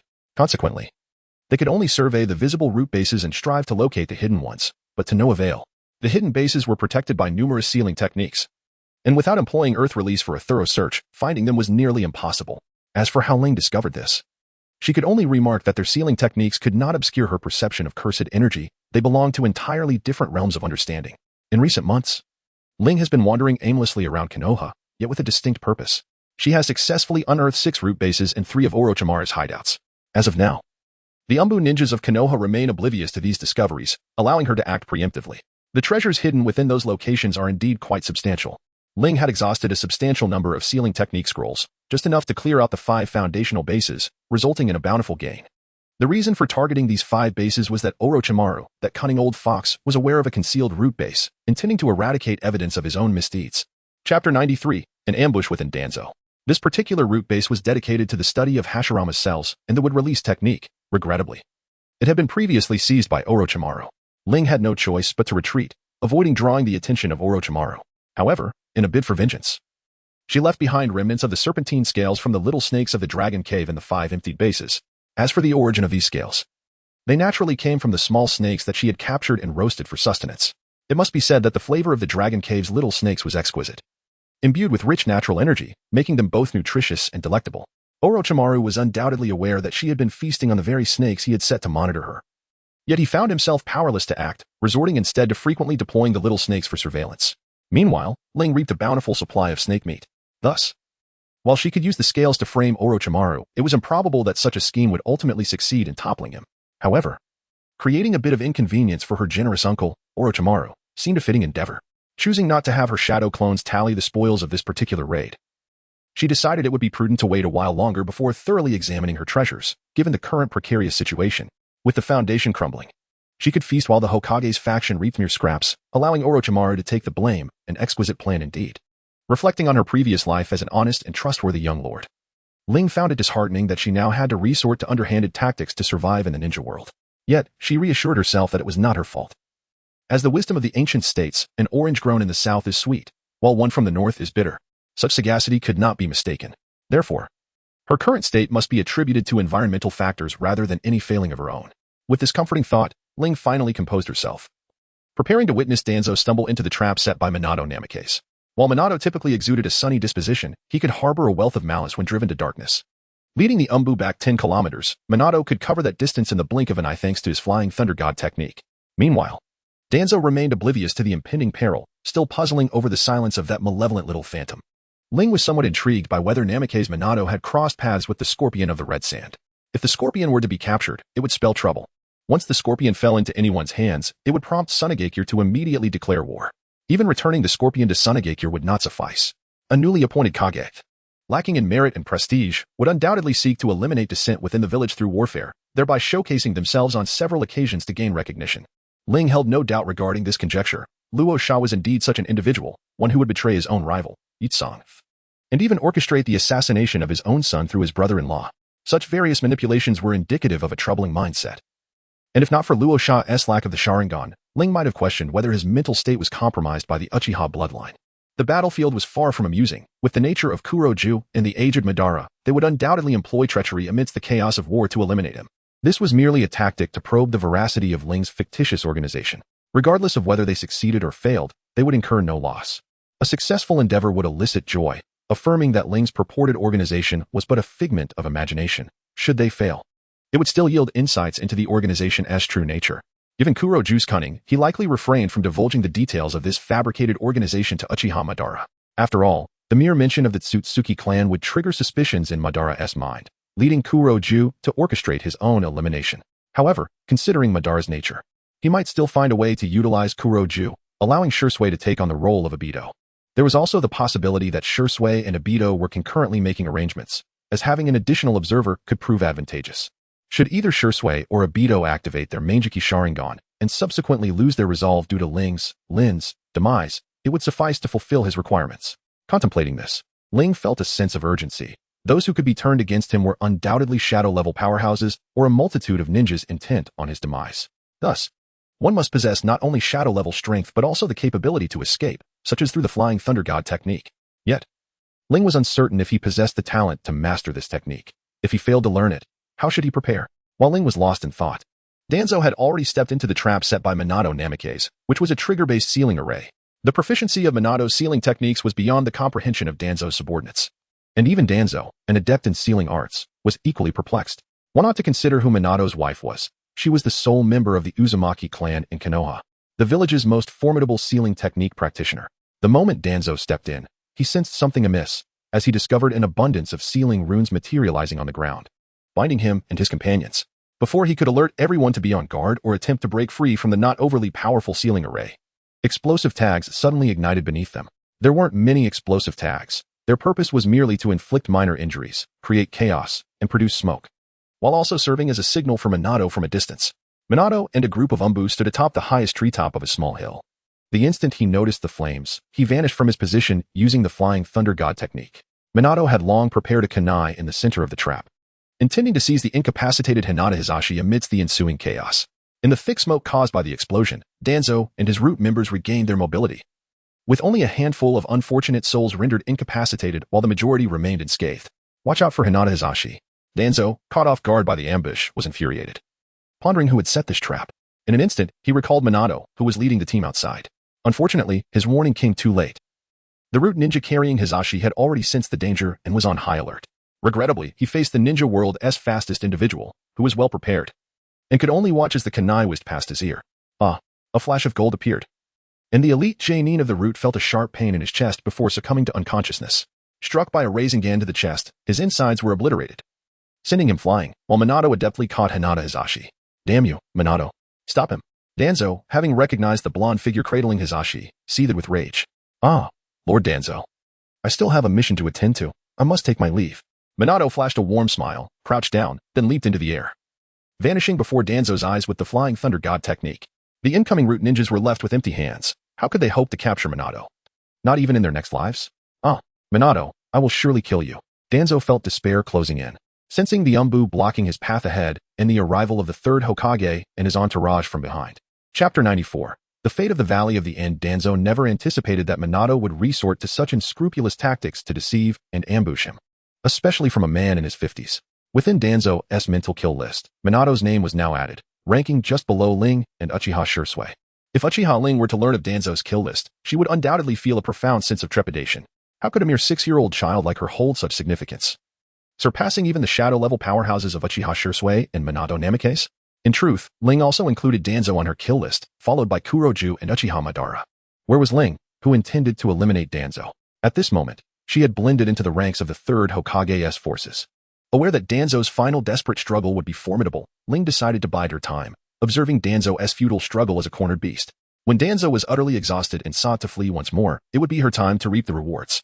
At this point, Danzo found himself trapped, caught between two waves of adversaries. Despite his pale complexion, he maintained an air of dignity, standing resolutely at the center of the root ninjas. As he approached Danzo, Sarutobi Hiruzen halted 100 meters away, his gaze complex as he regarded his former close friend. Monkey, must you truly force me to this extent? Let me go, and I shall not harm Konoha. Danzo played the emotional card, showing no remorse for the surprise he had previously inflicted upon Hiruzen with his wood release. Danzo, return to the village with me, and I shall ensure your peaceful twilight years. Surrender. Hiruzen's expression shifted, wavering momentarily before solidifying into determination.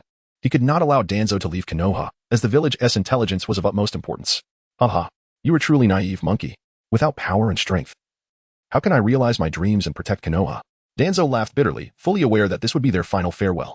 He would either successfully escape or perish in this place.